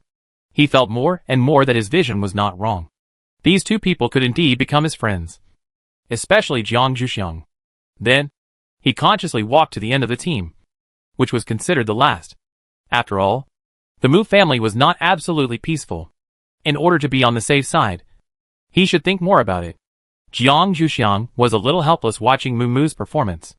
This child's mind was still a little simple. However, Moo had already walked in front, so Jiang Zhuxiang had to follow him. Tao Tai and Lei Jin followed behind him. Moo's words would not have any effect, but he was just grateful for his heart. Lei Jin would not say much when Jiang Zhuxiang was present, and directly blocked Moo's eyes. After sending these people back to the wooden house, Moo did not go in. It was not too early now. After a few words of advice outside the door, Moo left directly. After all, it was not good for him to show too much bias. Otherwise, someone with ulterior motives would mutter in front of the clan leader. Although the clan leader liked the young master, he would never like his subordinates to switch to others. Although he had protected the young master for a period of time before, he could not show too much. After this time, he needed to stay away from his own young master to prevent others from causing trouble for the young master. Moo also understood Moo's idea, and without much entanglement, he took Jiang Zhuxiang and the others indirectly, because he ate too much. Jiang Zhuxiang didn't want to practice for a while, and walked back and forth in the living room to digest the food, while asking Moo, "Does your uncle who like anything?" Knowing other people's preferences, you can choose gifts in a targeted manner. Although you don't have very expensive things on you, you can always find them if you think about it.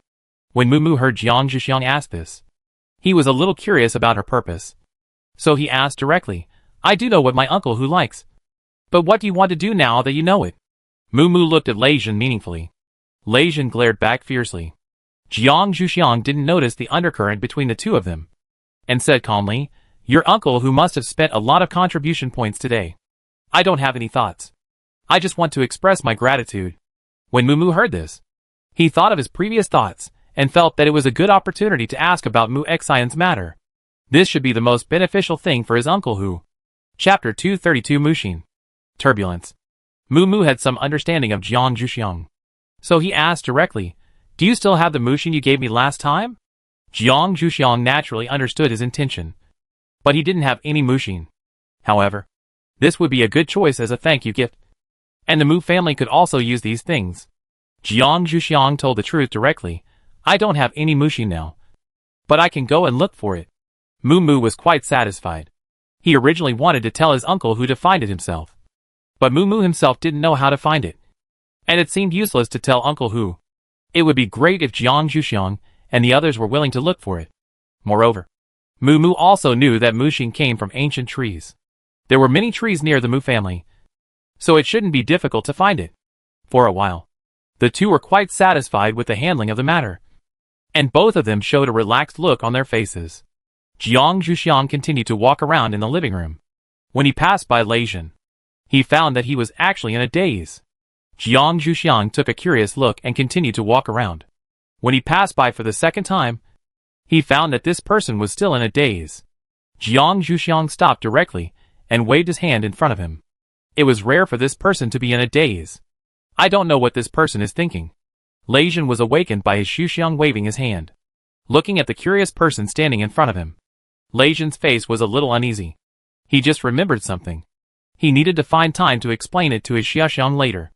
Otherwise, when others come to expose it, he will be unlucky again. Lei Jin glanced at Tao Tai sitting on the side, and hoped that this person would not expose me too early. Thinking of this, Lei Jin said directly, "Xiao Xiang, let's go outside. It's a bit slow for you to digest food if you just walk around inside like this." Of course, the main purpose was to avoid Tao Tai, and apologize to his own Xiao Xiang. When Lei Jin spoke, there was a bit of pleading in his eyes. Jiang Zhuxiang raised his eyebrows. Is there something wrong again? However, Jiang Zhuxiang did not intend to embarrass Lei Jin, and just nodded. Lei Jin quickly stood up and walked in front. Jiang Zhuxiang just followed slowly behind. Moo's voice came from behind, "Come back early. Otherwise, I won't leave the door open for you." They are really brave to hang out outside at night. Jiang Zhuxiang waved to the back, and continued to walk out. Lei Jin did not take Jiang Zhuxiang far, but just walked around the wooden house of Moo, slowing down and waiting for her to catch up. After Jiang Zhuxiang caught up with Lei Jin, she waited for Lei Jin to speak. Lei Jin asked first, "Xiao Xiang, if someone asked me to send you something, but I forgot to give it to you because of some things, would you be angry?" His tone was a little cautious and tentative. Jiang Zhuxiang said indifferently, "As long as you didn't do it on purpose. As long as the thing was not swallowed." It seems that he forgot something, and didn't give it to himself. In this case, as long as the thing finally came to his hands, he generally didn't care much. After all, people have a bad memory. Lei Jin was slightly relieved after hearing what his little Xiang said. "Of course I didn't mean it. The things are well placed. I should have brought them this time. I will go back to the room and give them to you later." Jiang Zhuxiang looked at Lei Jin's previous look of being ready for a great enemy, and couldn't help but feel a little funny, and a little curious. "What exactly is it?" Lei Jin said a little depressed. "It's Mu Xian. Tao Tai asked me to pass it to you. It's been a while. It was when Moo was recuperating at Lei's house. I should have given it to you at that time. But at that time you directly found out that Tao Tai was at my house. I panicked and forgot about it." In Lei Jin's tone, there was not only depression, but also a bit of grievance. Jiang Zhuxiang thought about what happened at that time, and knew that Lei Jin was not to blame for this matter, and he also had to bear some responsibilities. However, as for Mu Xian, this was just in time, saving him from looking for it everywhere. After the matter was made clear, Jiang Zhuxiang did not plan to take it outside anymore. "It's almost digested. Let's go back." Lei Jin had no objection, and followed Jiang Zhuxiang back, went directly to his room to find the box containing Mu Xian, and quietly handed it to Jiang Zhuxiang. Jiang Zhuxiang looked at him like a thief. A little funny, took the box back to his room, and began to choose Mu Xian suitable for Mu Hu. Although the energy of the wood heart is always peaceful, Mu Hu is older than Mu, and his tendons and veins are definitely not as flexible as Mu's. so he needs a more gentle energy.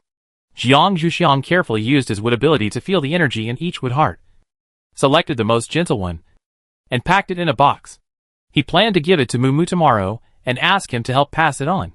Jiang Zhuxiang also saw that Mu did not have much free time, so it would be better for them not to disturb him. After the selection, Jiang Zhuxiang put away the rest, and he would say thank you to Tao Tai tomorrow. Although these things were nothing in Tao Tai's eyes, they were still of some value to him, especially when he was at Mu's house. After that, it was Jiang Zhuxiang's time to practice. There was no conversation overnight. The next morning, Jiang Zhuxiang got up early to make breakfast. After the exercise, he went to wake up Tao Tai and talk to it about Mu Xian. When they came back last night, Tao Tai had gone back to sleep, so Jiang Zhuxiang had delayed it until now. After Tao Tai was woken up, he heard Jiang Zhuxiang mention Mu Xian's matter, and his old face was a little red. At that time, he wanted to use these things to prevent himself from being lectured by his own juniors when he was discovered. He didn't expect to hear his own juniors mention it now. Lei Zhen is really unreliable. However, fortunately, Jiang Zhuxiang didn't pursue it too much. After expressing his gratitude, he let it go directly. Tao Tai gave up the idea of seeking Lei Zhen to settle accounts. After saying what he had to say, Jiang Zhuxiang walked out of Tao Tai's room, intending to take out the wooden heart prepared for Mu Hu. And by the way, think of a reasonable reason. Seeing that his younger generation had gone out, Tao Tai didn't want to stay in bed any longer, so he got up and washed up. After seeing the things on the table, Mu felt a little ashamed that he actually asked the guests to make breakfast. He must get up early tomorrow. Even if he didn't know how to make breakfast, he could still go out and buy it. At the table, after eating almost everything, Jiang Zhuxiang took out the wooden heart and handed it to Mu. Jiang Zhuxiang directly pushed the reason to Lei Zhen, saying that he was given to him, and he couldn't use it, so he just gave it to Mu Hu. Chapter 233, Changes in Sama Garden. Mu looked at Lei Zhen hesitantly. Would he really not have any objection to seeing his girlfriend give him the gift? Lei Zhen looked at Mu expressionlessly. It wasn't him who gave these things. Mu had mistaken him. Jiang Zhuxiang looked at Mu's hesitant expression with a bit of amusement. He won't have any objection. Besides, I have more. In this way, maybe Mu can accept it more. Let Lei Zhen take the blame this time. Mu looked at Lei Zhen again, this time with admiration in his eyes. He really didn't expect Lei Zhen to be willing to give so many wooden hearts to Jiang Zhuxiang. It seems that this guy is determined to win Jiang Zhuxiang. However, after thinking about it, Mu accepted the wooden heart without any further hesitation, and planned to find time to give it to his uncle Hu later. After seeing Mu put it away, Jiang Zhuxiang began to clean up the table, and others also helped. After cleaning, Mu led Jiang Zhuxiang and the others to Sama Garden. Along the way, in order to appease the noisy demon spirit in his body, Jiang Zhuxiang remained silent. Lei Zhen wanted to talk to Jiang Zhuxiang from time to time, but he didn't get any response, only a smile. Lei Zhen didn't know what was wrong with Jiang Zhuxiang, so he had to calm down. Arriving at the gate of Sama Garden, Mu used his authority to open the door and walked directly with Jiang Zhuxiang and the others. As the son of the patriarch, no one would stop him from bringing a few people into Sama Garden, as long as these people did not harm the Mu family and did not cause trouble in Sama Garden. The elders guarding Sama Garden would not show up at all. When Jiang Zhuxiang followed Mu into Sama Garden, he let the demons in his Dantian move on their own, with only one request: they must not let the people here find out anything wrong. When Jiang Zhuxiang brushed his hands over the plants, the demons entered the plants through his hands. Jiang Zhuxiang immediately felt that his body was much cleaner. But when he passed the pine tree, he did not feel any movement. Jiang Zhuxiang stopped a little puzzled and asked the old pine tree, "Don't you want to go and see?" The old pine tree said in a light tone, "This lesson tree is a cage in my opinion. They are young and miss it. I would rather stay in your Dantian."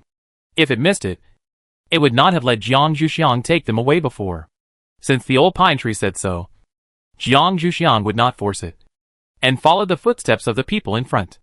Lei Zhen and the others were waiting in front, and when they saw Jiang Zhuxiang catching up, they asked curiously, "Is there anything different about that pine tree?" As a thunder-type mutant, Lei Zhen did not dare to touch those trees along the way. Otherwise, Lei Zhen and Jiang Zhuxiang would have touched them just now. Jiang Zhuxiang smiled. No. It's just a little older. Mu Mu listened to Jiang Zhuxiang's words and nodded in agreement. This pine tree is indeed the oldest tree in the garden. Mu Mu continued to take Jiang Zhuxiang and the others to the restaurant. However, the more they walked, the more energy Mu Mu felt in the garden, as if the plants here had regained their vitality. If he was not leading people to visit, he would definitely choose to meditate and practice on the spot. You know, there are only a few specific places in Sama Garden where you can practice now, and the energy is not as much as it was outside today. Mu Mu was really a little surprised that such a big change would occur. Jiang Zhuxiang naturally also felt the change in the energy in the garden and frowned. The demons had just gone out, and it was not easy for him to call them back now. However, this change would attract attention. If someone saw something, the consequences would become uncontrollable.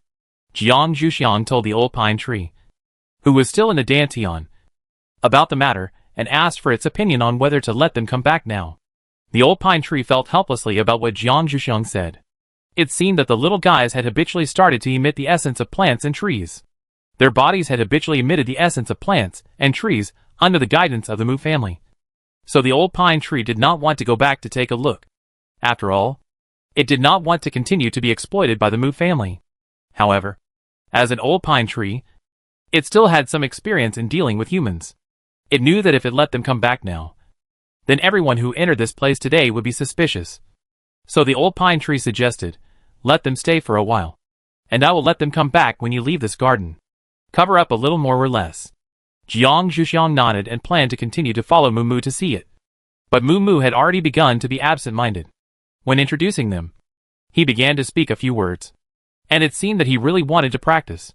Jiang Zhuxiang was still a little dissatisfied with this situation. It was obviously Mu Mu who led the tour this time. Is it really okay to be so irresponsible? However, Jiang Zhuxiang finally sympathized with Mu Mu and directly suggested to Lei Jin and others that they go back first. If Mu Mu wanted to practice, let him practice. Mu Mu looked at Jiang Zhuxiang and others with a little shame, sent them to the gate of Sama Garden, and told them to be careful. Then he quickened his pace back to Sama Garden and began to meditate in his own practice room, trying to absorb more before being discovered by others. Of course, in addition to Jiang Zhuxiang and his sensitivity, the elders of the Mu family also discovered the situation in Sama Garden. But because it was developing in a positive direction, they were too lazy to report it. Anyway, as long as someone came to practice, they would notice it. At that time, let them explore the reason themselves. These old people don't want to use their brains. However, they have a good evaluation of Mu Mu and think that he can seize the opportunity. When leaving Sama Garden, Jiang Zhuxiang repeatedly asked the old pine tree, can the demons be transferred back? Will they hurt themselves by doing this? The old pine tree said slowly, it's just a loss of some energy. You can practice back to your dantian. You are more important, my friend. After hearing the promise, Jiang Zhuxiang began to focus on what they were going to do next. Lei Jin and Taoya's expressions did not change at this time. They were waiting for Jiang Zhuxiang to speak. Jiang Zhuxiang looked back at Sama Garden. It was rare that Mu Mu was not with them now. They just happened to walk around Mu's house by themselves. This time, the demons also delayed Mu Mu for them. Jiang Zhuxiang decided to compensate them when they came back at night. Jiang Zhuxiang said his idea. Lei Jin and Tao Tai had nothing to object to.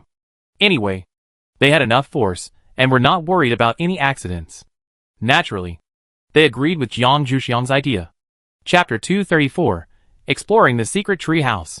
After seeing that they agreed, Jiang Zhuxiang started to take them around. He thought that someone would come out to ask about their random watering.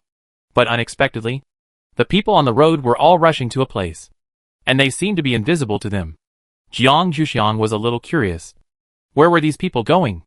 Thinking of this, Jiang Zhuxiang took Lei Jin and Tao Tai to stand aside, intending to figure it out before continuing to walk. After Lei Jin stood aside, he asked his little Xiang with a little curiosity, what's the matter? Jiang Zhuxiang looked at the group of people who ran over again. I don't know what these people are going to do. I'm a little curious. Lei Jin looked at the direction where those people disappeared, which seemed to be the direction they came from. Lei Jin had a guess in his mind, but he needed to verify it. So he suggested, let's find someone to ask. Jiang Zhuxiang nodded in agreement. When the next group of people passed by, Lei Jin quickly grabbed a person who looked weaker and asked before he cursed, "What are you going to do in such a hurry?" The man looked at the three people standing opposite him in surprise. He didn't expect that there were people who were more out of touch than him. He answered with a little sympathy, "Go to Sandma Garden to practice." Someone notified that the energy of Sandma Garden has recovered to its previous level. So everyone is rushing there. You are new here, right? Do you want to go with me? Only newcomers can get such delayed news. Without connections, there is no news. Jiang Zhuxiang suddenly realized something. It seems that there are not only Moo Moo in Sandma Garden, but also other people. After all, Moo Moo's previous performance did not seem like he would notify others. However, they don't need to go. Jiang Zhuxiang signaled Lei Jin to let him go. Lei Jin let go and said, "Thank you for your reminder. Brother, you go first. We will come slowly." Seeing Lei Jin say this person did not force it, but reminded them before leaving, "It is better for you to go faster. Otherwise there will be no good position. These newbies have no experience. So it's better to remind them. After all, everyone has gone through this process." Lei Jin nodded with a bit of a smile on his face. He didn't expect that the person he caught was a kind person. After the people walked away, Lei Jin asked, "Should we go back?" After all, Xiao Xiang is also a wood-type supernatural person. If he can seize this opportunity to practice, he may be able to upgrade to a higher level. Jiang Zhuxiang shook his head and refused. After all, they were not members of the Mu family. It's better not to get involved in this matter, so as not to cause trouble. Besides, he knew what was going on in Sandma Garden. Jiang Zhuxiang continued to walk in front. While there were few people, he could take a good look at the living environment of ordinary supernatural people in the Mu family. Although Lei Jin felt a little sorry, he still followed his young master's position. As for Tao Tai, he knew the source of his young master's energy, so he didn't care much about this mutated energy. So he had no intention of persuading his young master from the beginning to the end. Now he naturally followed their footsteps. The living environment of ordinary superpowers in the Mu family is also living in wooden houses, but not one for each person. But several people live together and share a yard to practice wood-related superpowers. The yard is full of plants catalyzed by different people. This is also the reason why Jiang Zhuxiang judged that several people live together. After all, these plants do not look like they are at the same level. After seeing the living environment of these ordinary wood-type superpowers, Jiang Zhuxiang wanted to go outside to see the tree house, which was something Jiang Zhuxiang had always wanted to see. After Jiang Zhuxiang expressed his thoughts, he waited for Lei Jin and the others' answers. After all, the tree house was used by the Mu family to detect the enemy, and it should be a sensitive place. Jiang Zhuxiang was not sure whether they would be allowed to go there. Lei Jin and Tao Tai did not hesitate. If their Xiaoxiang, their own junior, wanted to go, they would definitely find a way to let her go. The two nodded in agreement.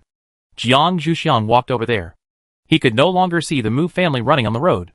It seemed that everyone else was already in Sandma Garden. He just didn't know if there was anyone in the tree house. After all, no one wanted to miss the opportunity to practice. It was not impossible for someone to leave his post without permission.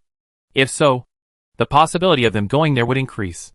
When they reached a position where they could see the tree house, Jiang Zhuxiang said, "I'll go over and take a look first. After all, I'm also a wood-type ability user, so it's not easy to be alerted. If there's any problem, you can come and save me." Lei Jin and Tao Tai agreed without any objection. After all, what she said made some sense. Jiang Zhuxiang then quietly approached a treehouse where no one could be seen outside, using the cover of plants. According to her judgment, the people here were probably no longer at their posts. Walking under the tree where the treehouse was located, Jiang Zhuxiang quietly separated a trace of wood-type ability and explored the treehouse. If there was someone in the treehouse, this trace of ability would definitely not come back. After waiting for a while, this trace of supernatural power returned to Jiang Zhuxiang's own hands. It seemed that there was indeed no one in the wooden house. Jiang Zhuxiang found a blind spot that could not be seen by other tree houses, and used the light body technique to climb onto the branch where the wooden house was. The door of the wooden house was open. Jiang Zhuxiang could easily see clearly at the door that there was indeed no one in the wooden house. However, he did not know whether this wooden house had any verification measures. Jiang Zhuxiang did not go in directly, but sent messages to Lei Jin and Tao Tai, asking them to come over as well. Lei Jin and Tao Tai received Jiang Zhuxiang's message and quietly climbed up the branch where the wooden house was. Seeing the open wooden house, they asked, "Why don't you go in?" Jiang Zhuxiang explained the reason. And Lei Jin said, "Then I'll go in and try it first. My ability to withstand beatings is better than that of my own Xiaoxiang. And I still have no problem with the verification of a wooden house." Jiang Zhuxiang didn't ask them to come here to let them take the beating for him. "No. You watch me go in. If there is any problem, just give me a hand." Jiang Zhuxiang catalyzed some vines while waiting.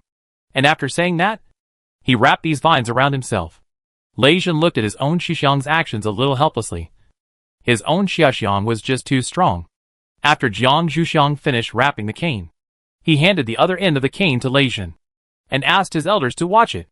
If Lei Jin couldn't react, he would have to rely on it. Lei Jin gritted his teeth and listened to Xiaoxiang's instructions. He would definitely react.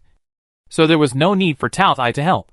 Jiang Zhuxiang tensed his body and carefully walked through the door of the wooden house. He stood inside the door and waited for a while to see if there was any movement. Chapter 235 Standing Guard in the Tree House.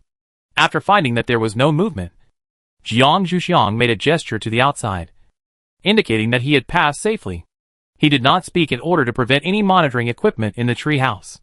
Lei Jin and the others were waiting for Jiang Zhuxiang's message outside with trepidation. After seeing Jiang Zhuxiang's gesture, the two of them also felt relieved. One man and one beast also walked into the wooden house one after another to help Jiang Zhuxiang find the monitoring equipment in the tree house. Fortunately, there were no other monitoring equipment in the tree house. Perhaps the Mu family did not have so many resources to exchange for monitoring equipment. Or perhaps the Mu family was more confident in their wood-related abilities. Jiang Zhuxiang was not sure of the specific reason, but this approach provided them with convenience. After confirming that there was no surveillance equipment, Jiang Zhuxiang stood at the window of the treehouse where he could see the outside. The window was covered with branches to prevent people outside from seeing the situation inside the treehouse. And it was also a means of protection for the people inside the treehouse. This is also the reason why people in other tree houses did not find that Jiang Zhuxiang and his team had occupied a tree house without being discovered. However, Jiang Zhuxiang and his team had no ill intentions. But after returning, they still had to talk to Mu Mu about the hidden dangers here. Now, Jiang Zhuxiang planned to take over for this guy who left his post without permission. And they would leave when he was about to come back. Jiang Zhuxiang put forward his ideas and asked for their opinions, mainly because this guy's absence without permission was still somewhat related to him. If someone sneaked into the Mu family during this period, Jiang Zhuxiang would still be a little uneasy. Lei Jin and Tao Tai had no objection, but only raised the issue of lunch. They had visited Sanma Garden before, and it was getting late. Jiang Zhuxiang took out 3 tubes of nutrients from his bag and said apologetically, "Use this for now. I'll make real meat for you in the evening. I haven't eaten much of the mutant meat I prepared before." The mutant meat was packaged in a vacuum package with the help of the dean's wife to ensure that there was no air inside. So the preservation effect was still very good. It was no problem to take it out and eat it now, if it weren't for the fact that fire could not be used in the treehouse. Jiang Zhuxiang would not have proposed to use nutrients instead. Lei Jin and Tao Tai were satisfied with Jiang Zhuxiang's compensation. They each took a tube of nutrients and went to the other 2 windows of the tree house, which was also considered to be paying attention to the situation outside with Jiang Zhuxiang. Jiang Zhuxiang drank the remaining tube of nutrient solution, and then began to pay attention to the situation outside, and at the same time pay attention to whether anyone came out of the Mu family shelter. The old pine tree watched Jiang Zhuxiang's actions throughout the whole process and suggested, "Young friend, you don't have to wait for that person to come back before you leave. As long as you leave the wooden house, I will immediately call them back, so that the person will naturally come back. After all, after they come back, the Sanma Garden will return to its previous state. After all, if Jiang Zhuxiang and his friends wait for that person to come back, it will be more dangerous to be discovered, and it will be easy to cause misunderstandings at that time." Jiang Zhuxiang had not thought of this method before, but it was quite interesting to do the guard work occasionally. So Jiang Zhuxiang said, "Let me stay here for a while, and when I want to leave the tree house, you can call them back." The old pine tree had no opinion. Jiang Zhuxiang could do whatever he wanted. He just said that he would just need to inform him in advance. Jiang Zhuxiang stayed in the tree house for a long time. When it was almost evening, Jiang Zhuxiang left the tree house reluctantly. At the same time, the old pine tree called back the monsters. Lei Jin and Tao Tai were the last ones to clean up the traces in the tree house.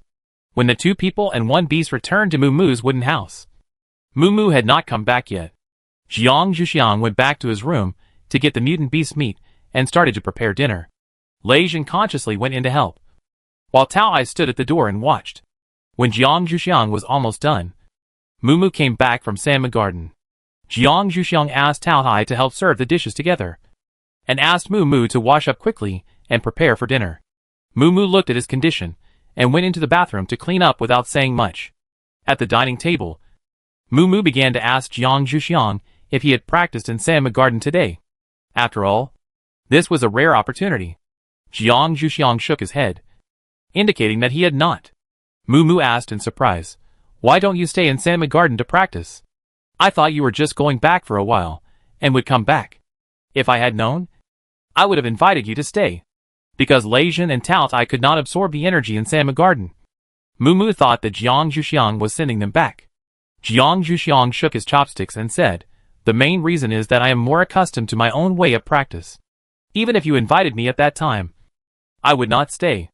After all, I am not from your Moo family. If I get used to your way of practice, it will be very troublesome after I leave." Moo Moo thought about it and felt that it made sense. He sighed with a little regret. This opportunity today did not last long. It returned to its original state in the evening. Cultivation in Salmon Garden is no longer as advantageous as before. I just don't know what went wrong in Salmon Garden. Jiang Zhuxiang lowered his head a little guilty after listening to Moo Moo's words. After dinner, Moo Moo helped Lei Jin and the others to clean up, and asked, "Have you thought about where to go tomorrow?" Because they had made dinner, Lei Jin and the others did not let Jiang Zhuxiang and the others intervene in the cleaning. Jiang Zhuxiang stood aside and watched. Hearing Moo Moo's words, Jiang Zhuxiang thought of what happened this afternoon and said directly to Moo Moo, "This afternoon, we went to the tree house to take a look. There was a hidden danger in the window of that tree house. There was no way to see between the 2 tree houses. If there was a problem with the people in one tree house, the people in the other tree houses would not be able to react in the first time. At that time, there would be safety problems in the Moo family shelter." Jiang Zhuxiang concealed the fact that the people in the treehouse they went to today had left their posts without permission. After all, it was not good for outsiders to say too much about such things. It was better to wait until they found out and then deal with it.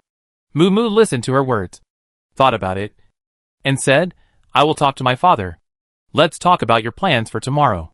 Jiang Zhuxiang felt that the Moo family had seen almost everything, and said, "I don't have anything else to see.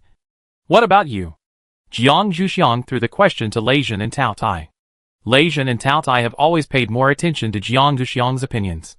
They also said, "We will leave tomorrow. If we stay, it will inevitably be discovered by your father or others. It is better not to put our relationship with your family in the open." Although the Moo clan leader wanted to rely on you, Lei Yanjin and the 3 families to form an alliance, they still had to be careful before he announced it openly. Once their affairs in the Moo family were known to others, the situation of the Moo family would become more embarrassing. Chapter 236 Preparations before going to Shui's house. Moo Moo still felt a little sad that they were going to leave so soon, but he also knew that what they said made sense. He just felt a little sorry that he didn't invite them to a farewell banquet. Moo Moo said a little whimsically, "Let me make breakfast tomorrow morning." Jiang Zhuxiang and others were startled and looked at Moo Moo suspiciously. "What are you going to do?" After they arrived here, the only thing Moo Moo saw him cooking was sweet potatoes. Could it be that they would have sweet potatoes for breakfast tomorrow again? Moo Moo also considered his own ability and decided to do the simplest thing. "I've cooked porridge, and I'll cook a few mutant beast eggs for you." Because there are many trees around the Moo family, many mutant birds make nests in the trees.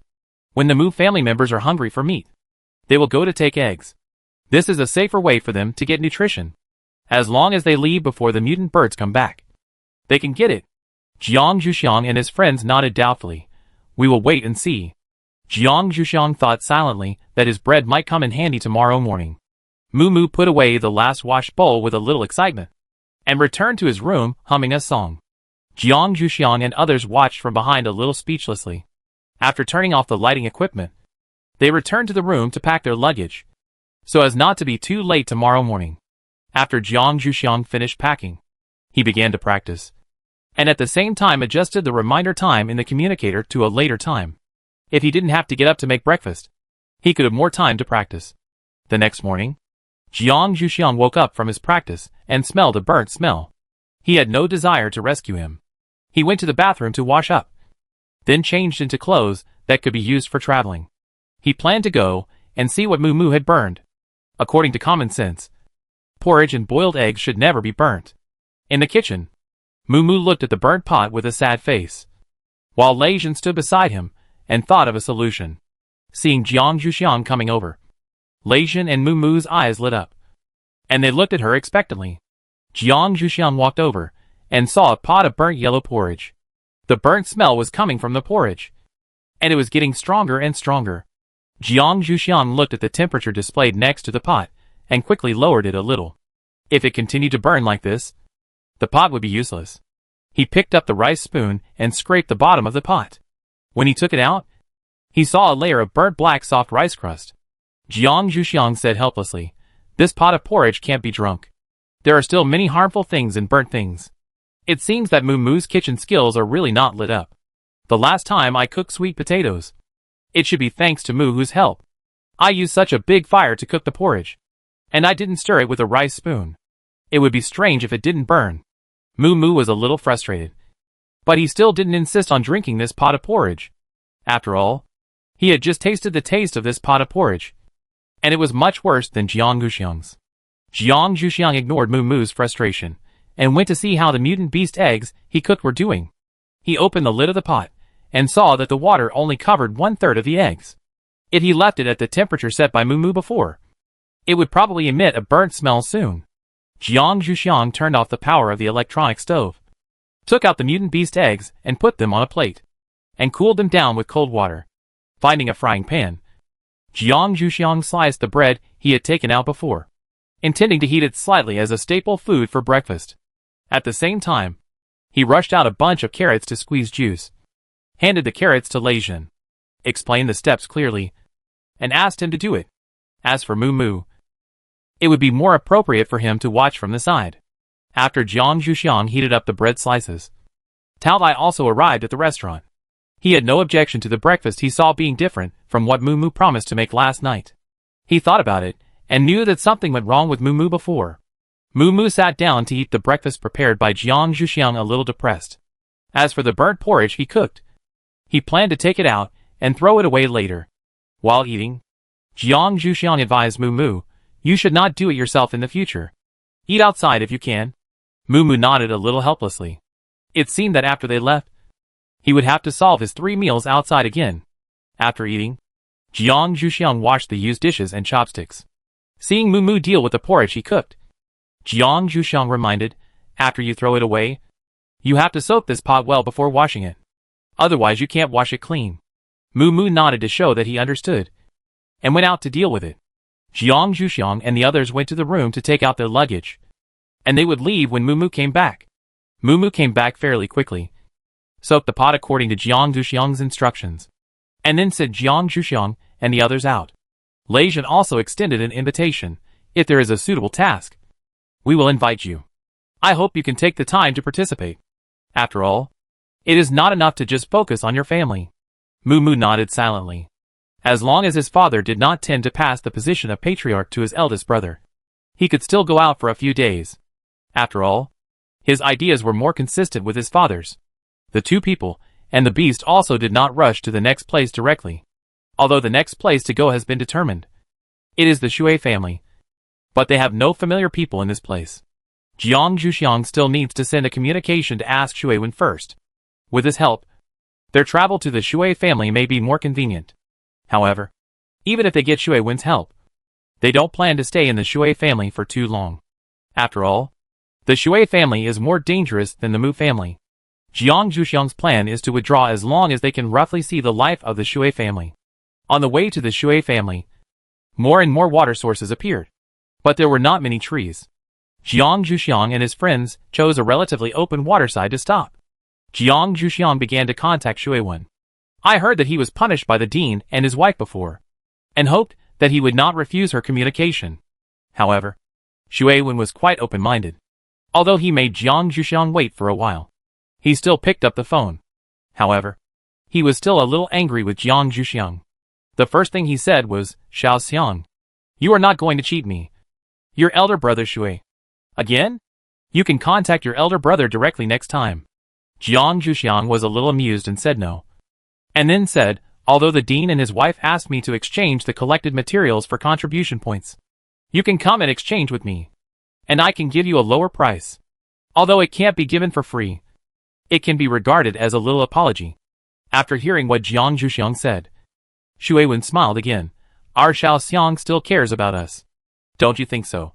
Yan Lei. "Okay. If you have anything to say, just tell me now." Shui Wen knew that Jiang Zhuxiang would not come to visit without a reason, so she let Jiang Zhuxiang explain the matter first. This time, she would definitely consider it carefully before agreeing.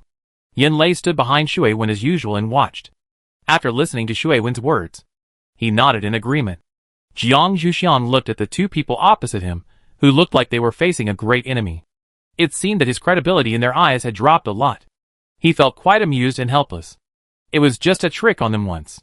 However, Jiang Zhuxiang still explained the matter clearly. He really didn't come to trick people this time. He really needed Shui Wen's help. Chapter 237 Contact the housekeeper of the Shui family. Shui Wen was very surprised to hear what Jiang Zhuxiang said. "You are not planning to come back yet.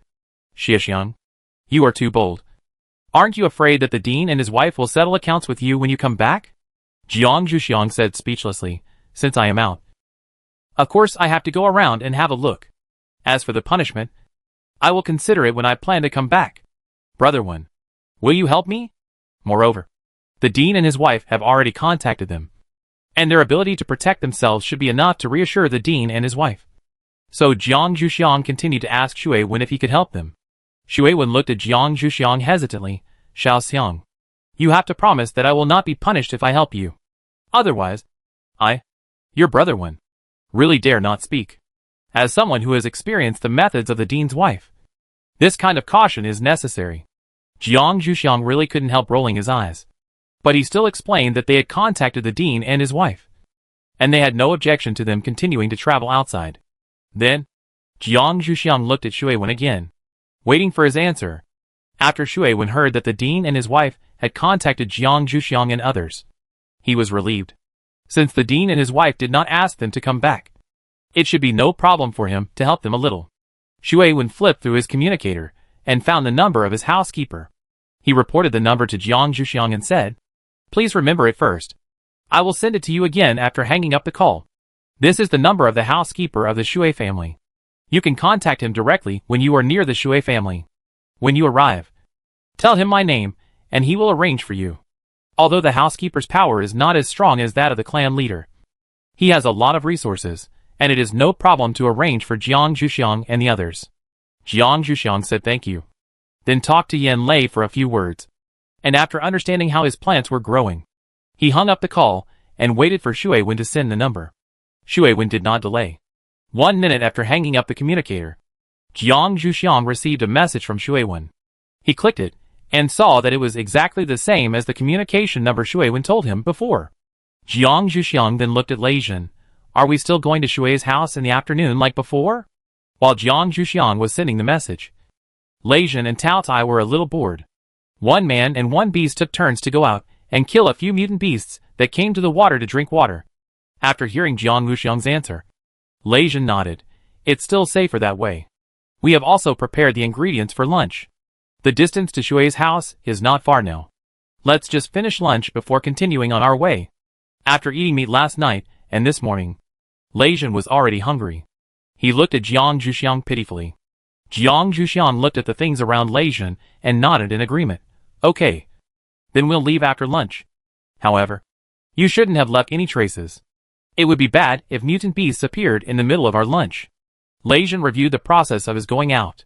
He definitely didn't leave any traces. So he said directly, "I'm fine. What about you?" Lei Zhen looked at Tao Tai and asked. Tao Tai looked at Lei Zhen with an idiot look. "Even if I left traces, they might not dare to come over with me following. It is absolutely safe in the wild." Lei Zhen was a little embarrassed after listening to Tao Tai's words. He picked up the mutant beast on the ground and walked to the water. I'll go deal with it first. Xiaoxiang, you prepare the pot or something. Jiang Zhuxiang started to prepare tools without objection. And Tao Fei occasionally handed Jiang Zhuxiang something. Lei Jin was very skilled in dealing with mutant beasts, and came back soon. Jiang Zhuxiang skewered them, and put them on the fire. And then began to talk to Lei Jin about how they could stay in the Shui family for a few days. Lei Jin said thoughtfully, the housekeeper of the Shui family has a good relationship with Shui Wen. Xiaoxiang, if you want to stay for a while, it's not impossible. Jiang Zhuxiang shook his head. That's not the way it should be. Even if the housekeeper of the Shui family is willing to help us, we can't trouble him too much. After all, he is one of the guarantees for Shui Wen to return to the Shui family in the future. If he is exposed to the eyes of the head of the Shui family because of us, it will not be good. Lei Jin thought about it, and felt that it was right. So he asked seriously, then Xiaoxiang, what identity do you plan to take in the Shui family this time? Jiang Zhuxiang thought about it. Just treat it as a distant relative of the housekeeper of the Shui family. It will be easy to get away when the time comes. And it will not bring trouble to the housekeeper of the Shui family. When you contact the housekeeper of the Shui family, just tell him first. Lei Jin nodded in agreement. This identity really won't attract the attention of the head of the Shui family. After all, in this apocalyptic world, there are still many people who choose to rely on their relatives for protection, as long as they keep a low profile in the Shui family. After saying this, Jiang Zhuxiang focused on the meat roasting on the fire. After a pure meat lunch, Jiang Zhuxiang and his team continued to approach the Shui family's shelter. The Shui family's shelter was surrounded by an artificial river. The bridges on the river were suspended to prevent zombies and mutant beasts from approaching. It was also difficult for people from other families to approach. Jiang Zhuxiang and his team stopped directly after seeing the suspended bridges. It seemed that they had to contact the Shui family's housekeeper and have someone lower a suspension bridge. Otherwise, they would definitely not be able to get in. Jiang Zhuxiang began to apply for the Shui family's housekeeper's consent to communicate. The message directly indicated that it was someone from the Academy of Sciences. The old housekeeper of the Shui family should know that Shui Wen lived in the Academy of Sciences. After seeing Jiang Zhuxiang's application, the housekeeper of the Shui family was a little surprised. He really didn't expect that someone from the Academy of Sciences would apply for his communication request. Could it be that Shui Wen was in trouble? Thinking of this, the housekeeper of the Shui family immediately agreed to Jiang Zhuxiang's application and sent a communication directly to Jiang Zhuxiang. Jiang Zhuxiang picked up the phone with a little surprise and saw an old man with a little gray hair but still in good spirits asked anxiously, is Shui Wen okay? Shui Wen is their only thought. After all, the Shui family will never be well in the hands of the current patriarch and his son. Jiang Zhuxiang hurriedly explained, Brother Wen is fine. He introduced us to you. We want to come to the Shui family to see. The housekeeper of the Shui family found that there was a little girl on the other side of the screen. And after hearing that Shui Wen was fine, his attitude became kind. Why did the little girl think of coming to the Shui family? The Shui family is not a place where you can play around now. It is better to come back later. The old man still didn't want to see the little girl get into trouble. Besides, this was the first time that his young master Shui would introduce someone here. So the housekeeper of the Shui family couldn't help but give her some advice. Chapter 238, Shui family's water pavilion. Jiang Zhuxiang appreciated the old man's kindness, but he didn't plan to leave just like that. So he said, we won't stay for long. We just come to see. And we can also come to see for Brother Wen. I can also talk to Brother Wen after we go back. Hopefully, it will be useful to bring up Shui Wen's name. Otherwise Jiang Zhuxiang and his group will have to go back home. Fortunately, the old man was not very stubborn. And perhaps Jiang Zhuxiang's reason convinced him to agree to Jiang Zhuxiang and his group's entry. After asking Jiang Zhuxiang and his group's ideas, he followed their ideas and treated them as his distant relatives, arranging for them to stay temporarily in the Shui family. As for picking up people, the housekeeper of the Shui family didn't have so much time. He simply told his son about the matter and asked him to do it, considering that young people are easier to talk to. Shui Fu heard his father's instructions and went to deal with the matter without any objection. To put up the suspension bridge, you need to apply for it. The clan leader will check this record once a month to prevent any unidentified people from sneaking into the Shui family. In fact, this is the process set by the clan leader to prevent Shui Wen from coming back. This matter is still very clear in the minds of the housekeeper and his son. but they both pretended that they didn't know. Shui Fu went to the duty room next to the suspension bridge to fill out the application form. The person in the duty room asked curiously, "Who are you going to pick up?" After all, Shui Fu has always been either with his father, the old housekeeper, or dealing with subsequent troubles for the young clan leader, and rarely appears in such places. Shui Fu didn't think there was anything he couldn't say. After all, the more natural the better this time. The better. This is also to avoid the suspicion of the current clan leader and better protect the people who will come in later and can contact his father. Shui Fu directly said, "He is the child of my distant relative. He came to my father, and may stay in the Shui family for a while. He arrived today, and my father sent me to pick him up." There was a little dissatisfaction in his tone.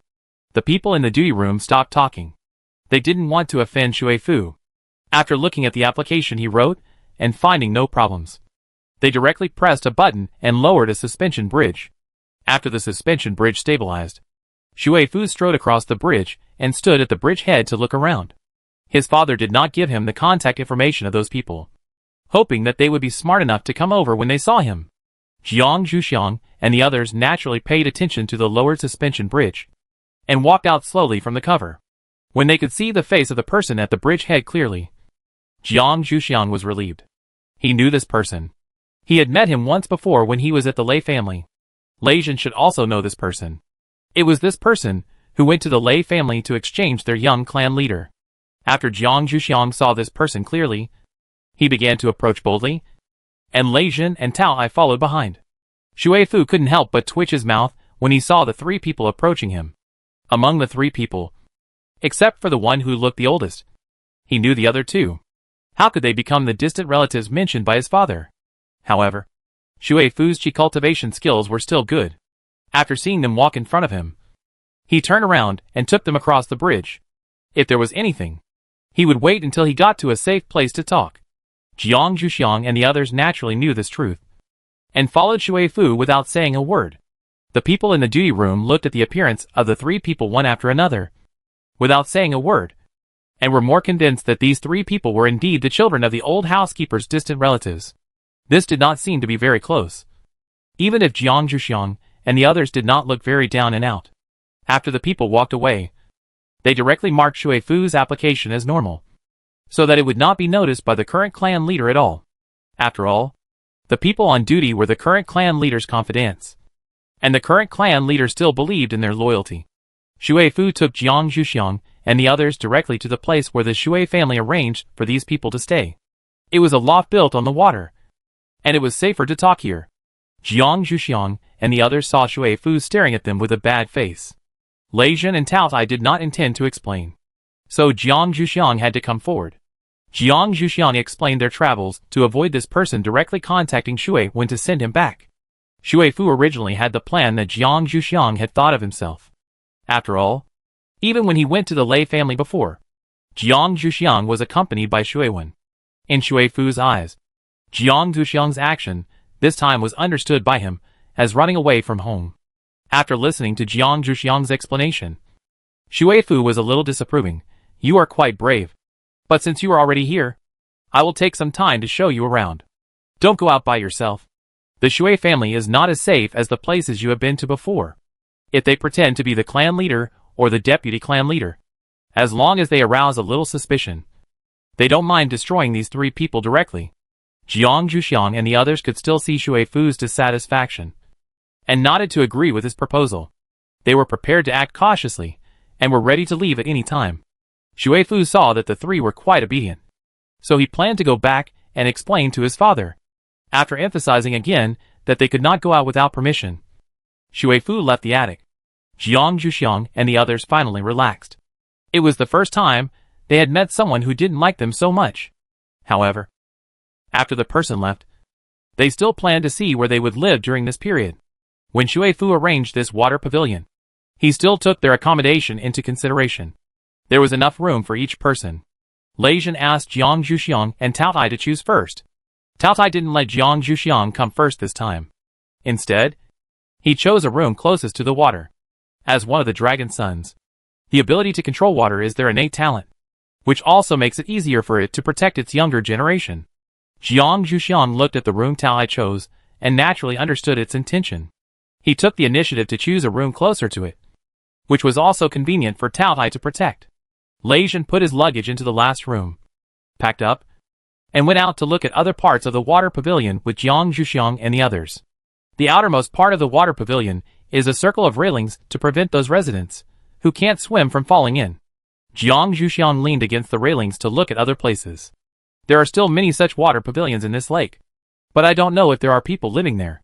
In addition to the railings, there is also a small pier for boats to dock, which is considered a way for people living here to go out.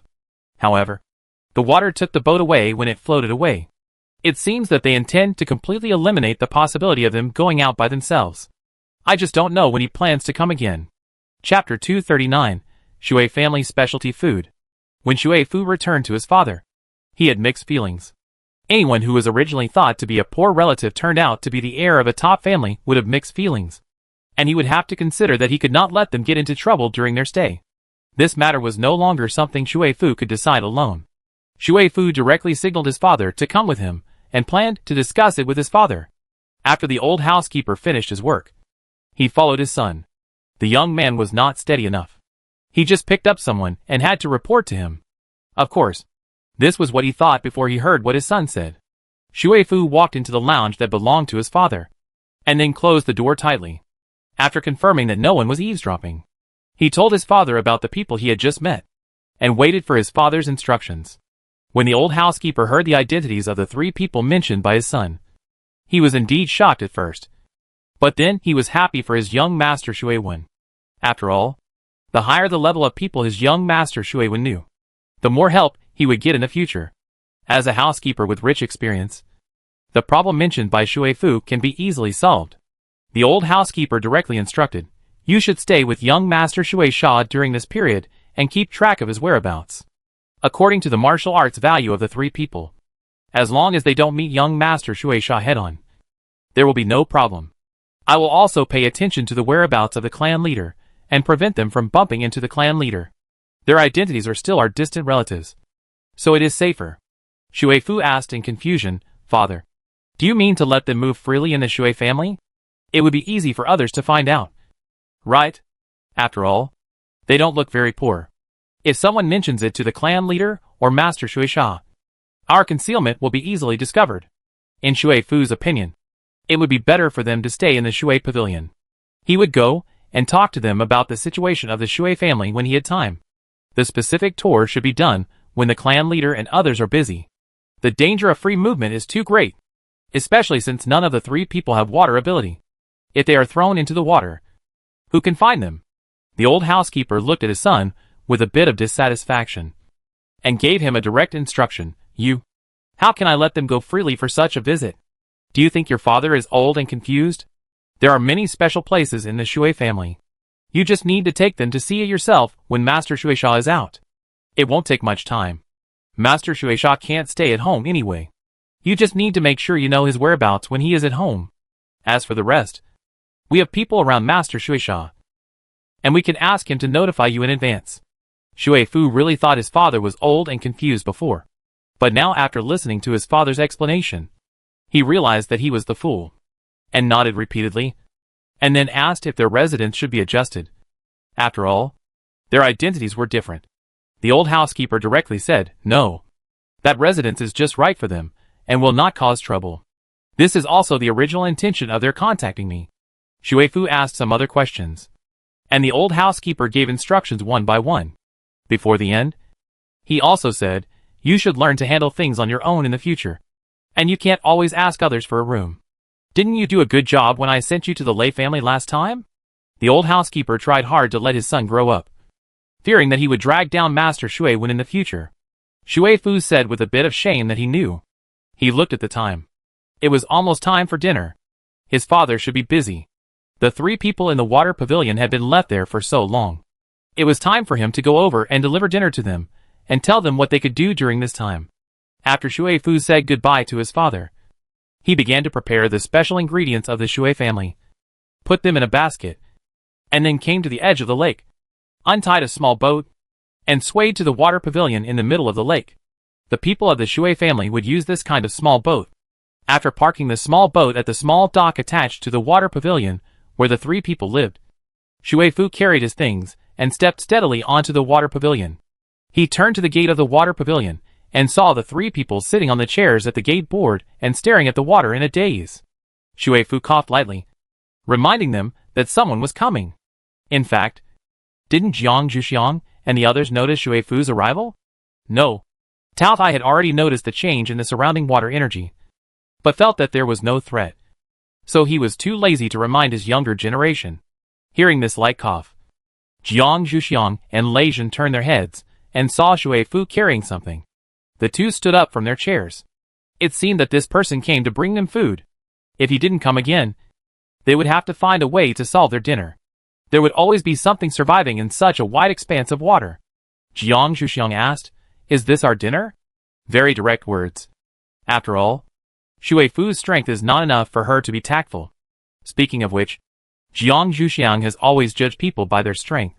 Shui Fu didn't think there was anything wrong with Jiang Zhuxiang's way of speaking. After all, she was much older than her. And there was also the relationship between Shui Wen and her. She answered directly, "Yes. It is something unique to our Shui. I don't know if you are used to it. This is also the reason why Shui Fu personally sent it over.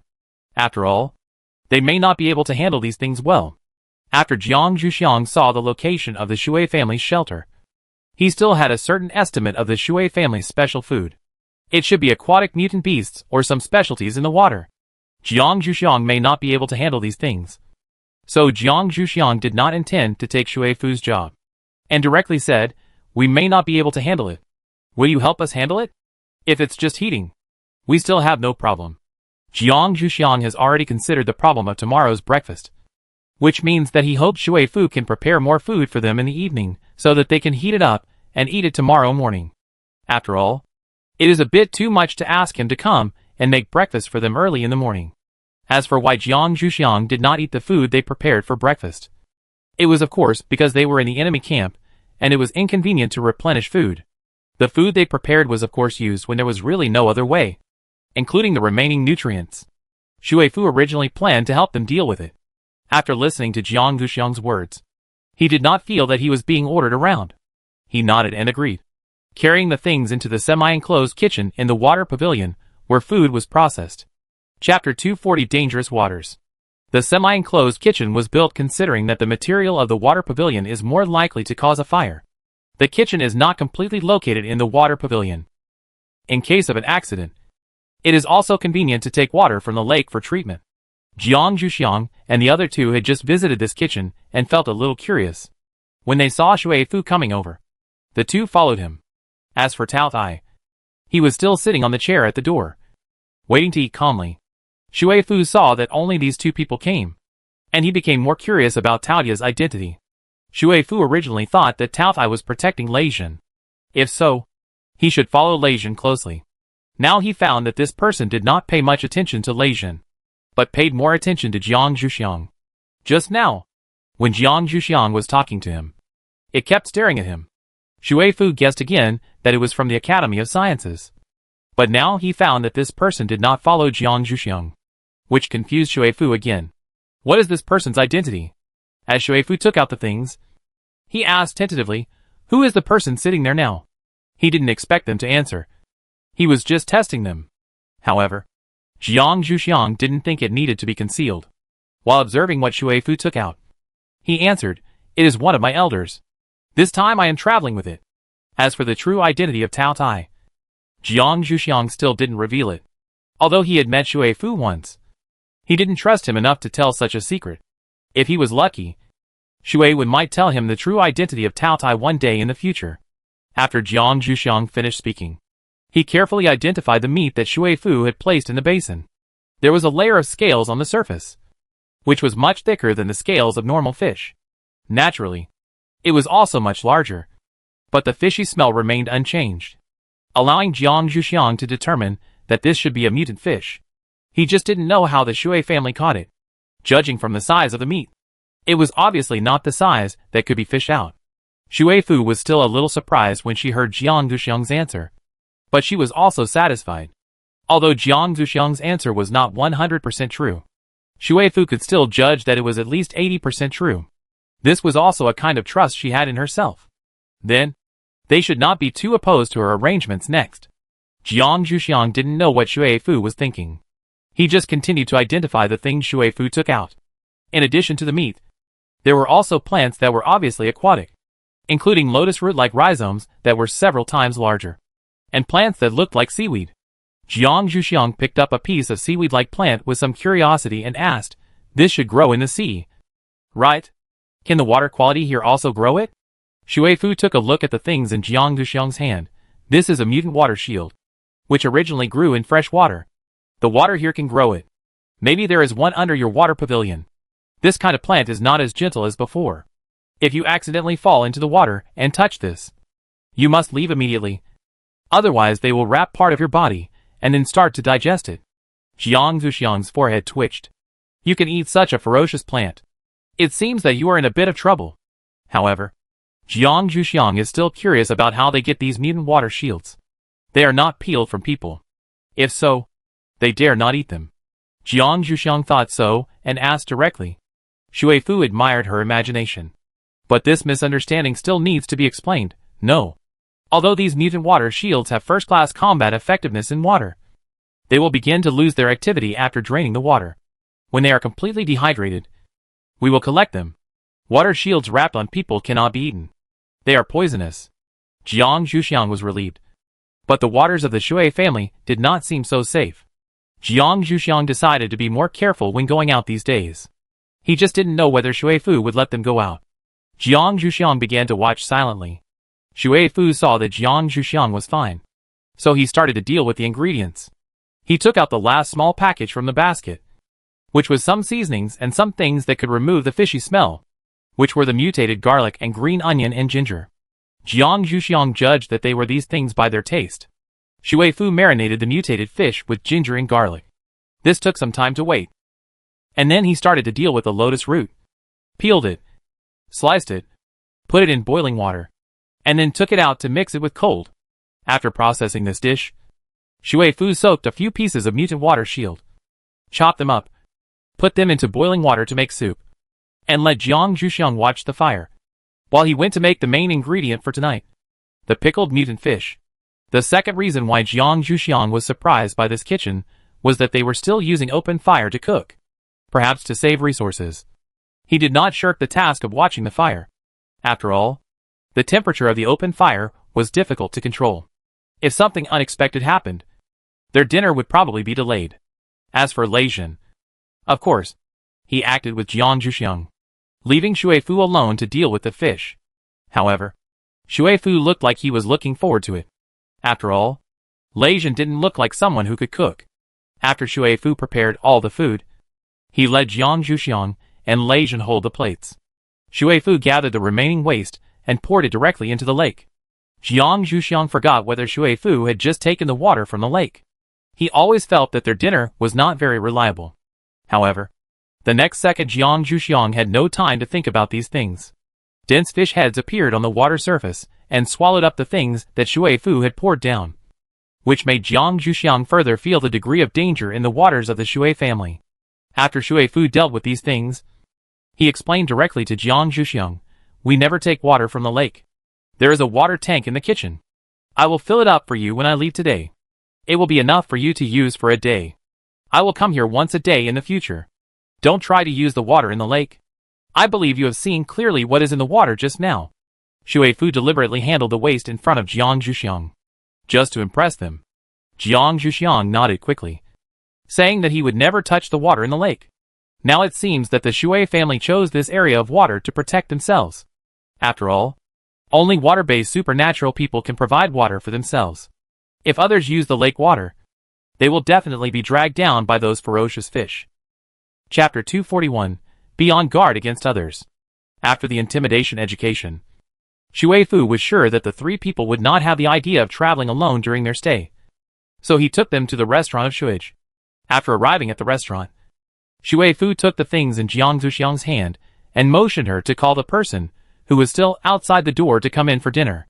After all, that person was Jiang Zhuxiang's elder, and Shui Fu was still a little timid when facing that person. Although he didn't know why, Shui Fu had no intention of finding out, and just wanted to minimize the contact time with that person. Jiang Zhuxiang thanked Shui Fu and went to call people. Jiang Zhuxiang did not go out, but stood at the door and reminded Tao Tai, "You can come to eat." Tao Tai moved upon hearing the sound, turned around, and threw something into the lake. Jiang Zhuxiang caught a glimpse of a rough shape, which seemed to be the mutant fish he had just seen in the lake. When Tao Tai walked into the door, Jiang Zhuxiang smelled a faint fishy smell coming from Tao Tai. It seemed that the elder was playing with a mutant fish in the lake. Jiang Zhuxiang thought silently. This elder seemed to be able to catch fish in the lake. Their situation didn't seem to be too bad. At least, they would not be completely controlled by Shui Fu. After understanding this situation, Jiang Zhuxiang didn't say much, but followed Tao Tai into the restaurant in the water pavilion again. Lei Jin and Shui Fu had already distributed food to everyone, and were waiting for Jiang Zhuxiang and Tao Tai. Tao Tai sat down directly at the seat with the largest portion, without looking at Shui Fu's expression. Of course, Shui Fu didn't dare to show any expression to Tao Tai, even though Tao Tai's identity was not exposed. As the temporary host, Shui Fu signaled Jiang Zhuxiang and Lei Jin to choose seats first. Lei Jin also didn't show courtesy to Shui Fu and chose the second largest seat. Jiang Zhuxiang didn't know how the food tasted, so he chose the seat with the smallest portion to avoid waste. Shui Fu sat down last, and he moved his chopsticks first, and then others moved. Tao Tai did the same. Tao Tai still remembered this human rule. After all, he couldn't embarrass his younger generation. Tao Tai still seriously understood the etiquette of being a guest. Shui Fu had lived here for quite some time, so the food he made was still edible. Jiang Zhuxiang and his friends didn't waste anything and ate it all, including the salad and soup. However, Jiang Zhuxiang also knew that the mutant onions, ginger and garlic were very useful. After eating, Jiang Zhuxiang asked Shui Fu, "Where can I get this mutant onion? Ginger and garlic?" As a wood-type mutant, it wouldn't be strange for Jiang Zhuxiang to ask such a question. Shui Fu didn't think there was anything to hide about this. After all, it wasn't a secret. So he said directly, "It's in a canyon that I found by chance, and the climate there is more suitable for the growth of mutant plants. In fact, the place where the Shui family shelter is located has sufficient water, and the growth of various mutant plants should be very suitable. But there is more water than land. Otherwise, the Shui family can rely on planting plants to survive." Jiang Zhuxiang still believed Shui Fu's answer, but this canyon is probably not accessible to everyone. So Jiang Zhuxiang did not dare to ask, but just said, "When we leave, can you give me some of this stuff?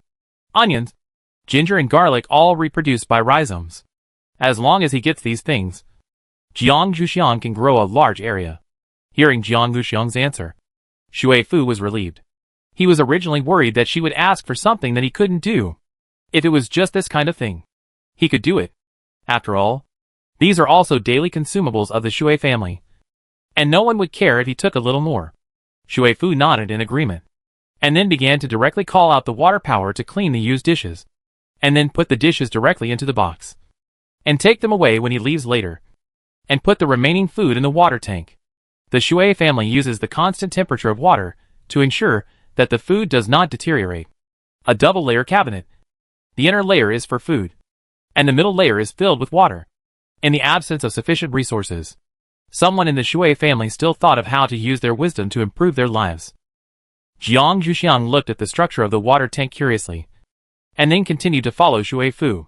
He seemed to have said that he would go to fill the water tank with water, and Jiang Zhuxiang planned to take a look.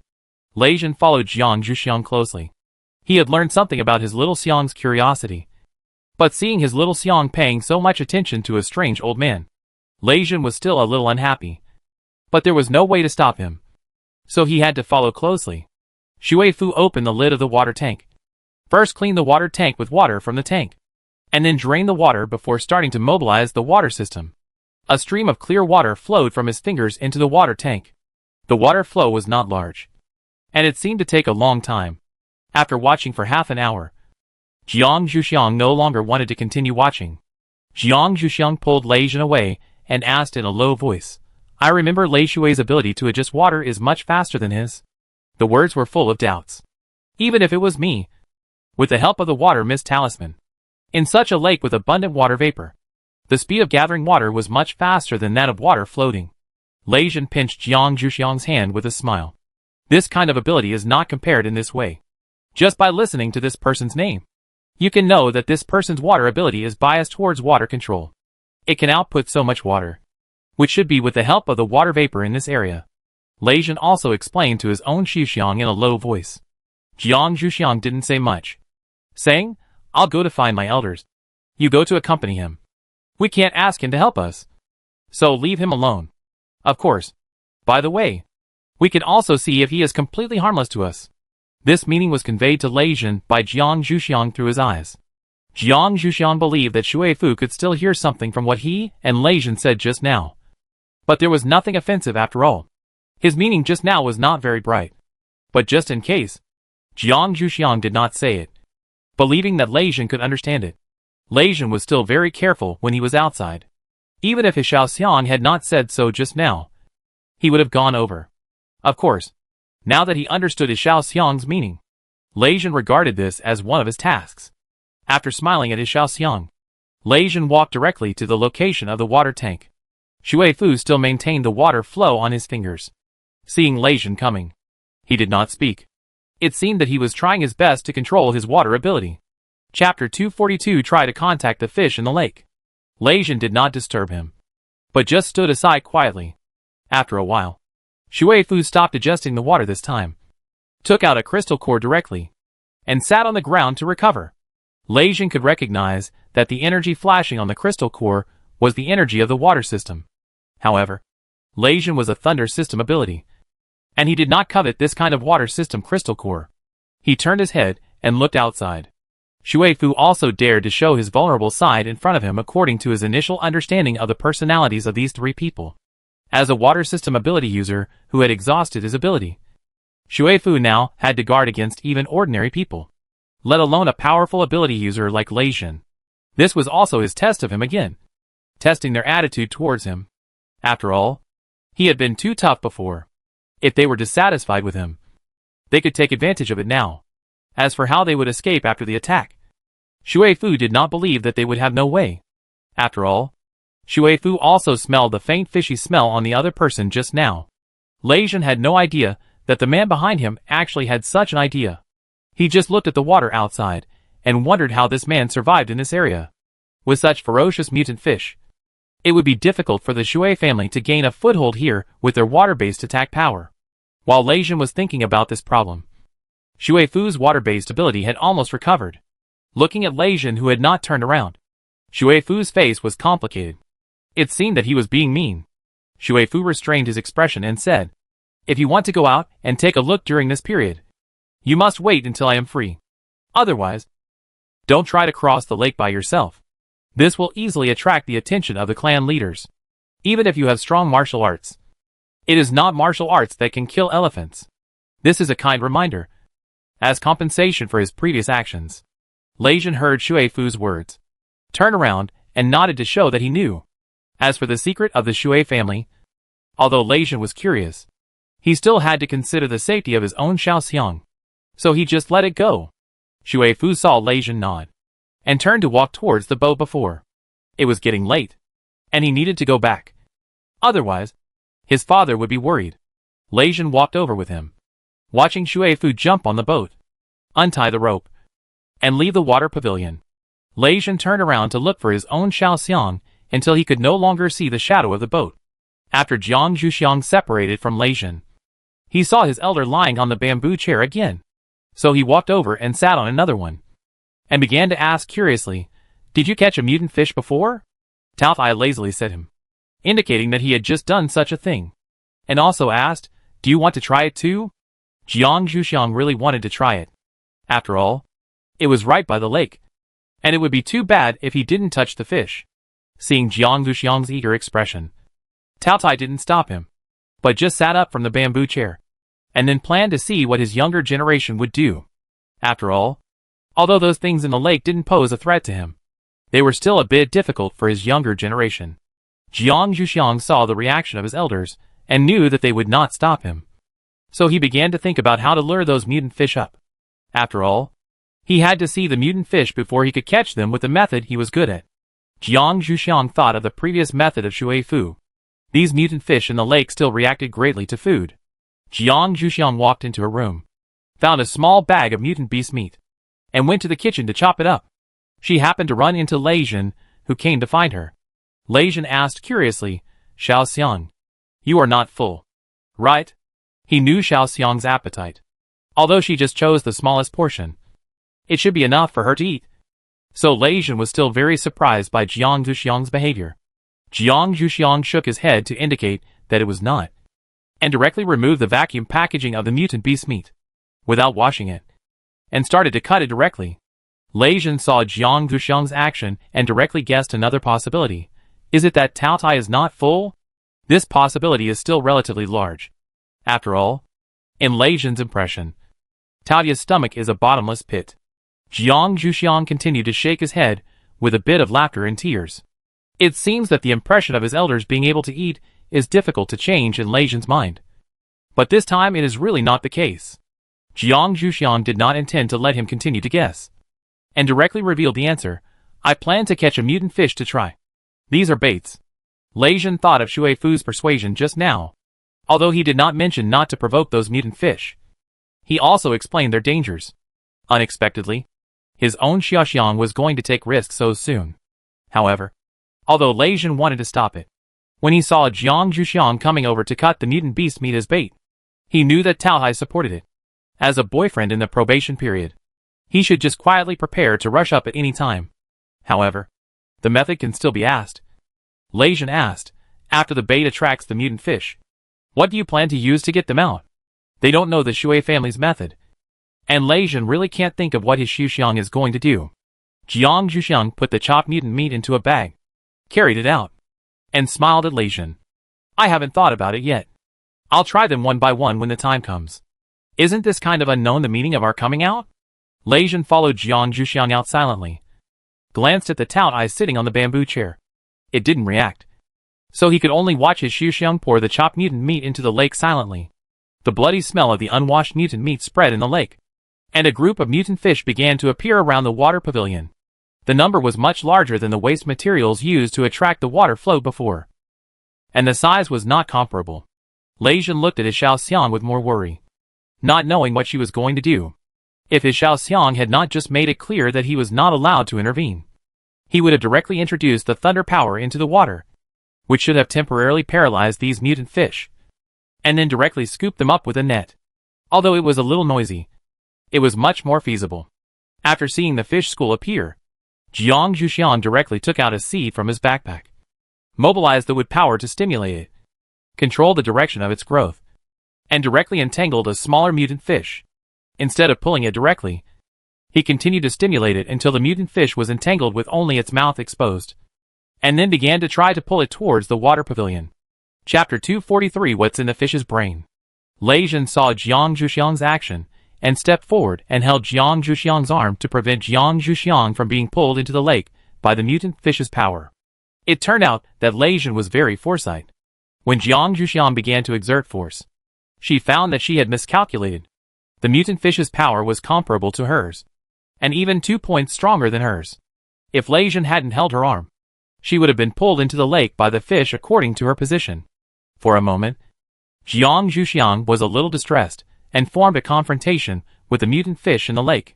The main reason was that she didn't want others to help her. Otherwise the matter would have ended long ago. Not to mention Tao Tai. Even Lei Zhen was only allowed to hold her arm.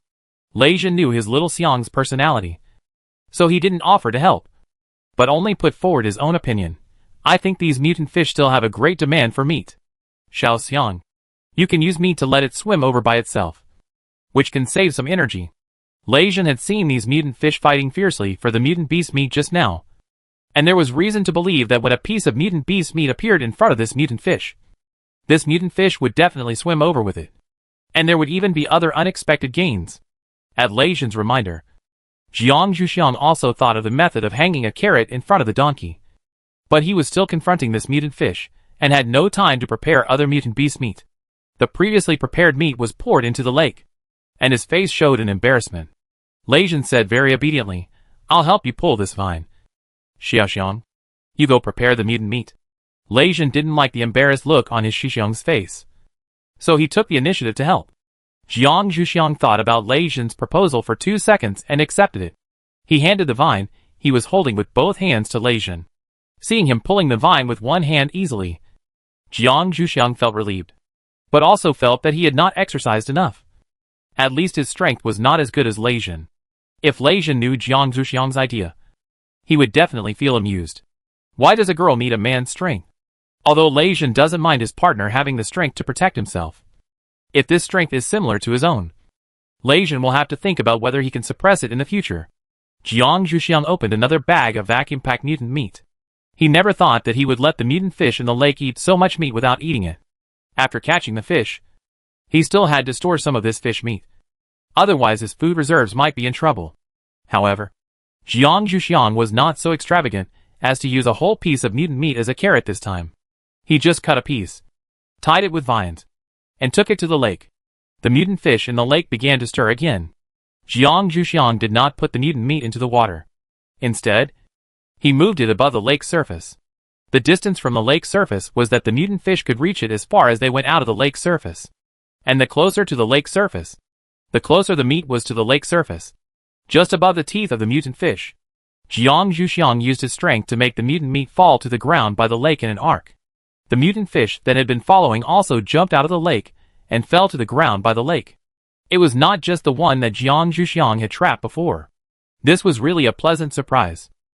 Jiang Zhuxiang looked at these mutant fish with a little excitement, thinking about where to start cutting them up.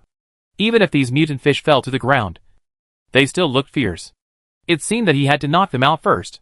After Jiang Zhuxiang expressed his thoughts, Tao Tai stood up from the bamboo chair, picked up all the mutant fish, and threw them back to the ground. Jiang Zhuxiang tried to poke it with a cane, and when he found that it really couldn't move, he took out a dagger and began to cut open the belly of this mutant fish. After cleaning the belly, he chopped off the fish head, cut off the fins, and then began to cut the fish meat, and went to the water tank to get some water to clean the blood. When Lei Zhen watched Jiang Zhuxiang deal with a mutant fish, he found that Tao Tai was playing with a shiny thing in his hand. A closer look showed that it was the water crystal core used to restore the superpowers before Shui Fu.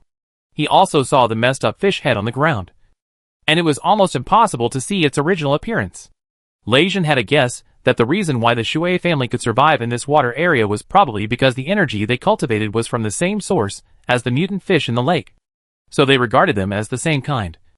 So even if they moved on the lake, they would not cause the mutant fish to attack. Lei Zhen's guess was just a guess. So Jiang Zhuxiang began to ask, what about the rest? We can't store so much. Also, if the water comes up tomorrow and sees these, his face will definitely become very ugly. Lei Zhen said helplessly, I really didn't expect so many to jump up. How about we get them down again? No matter how strong the mutant fish is, they can't leave the water for a long time. If they don't make a decision, these mutant fish will definitely die. At that time, it will be difficult to deal with just the smell. It will be easier to find this matter when the water comes up. After listening to Lei Zhen's suggestion, Jiang Zhuxiang looked at Tao Ai again. His elder was still looking at the shiny thing.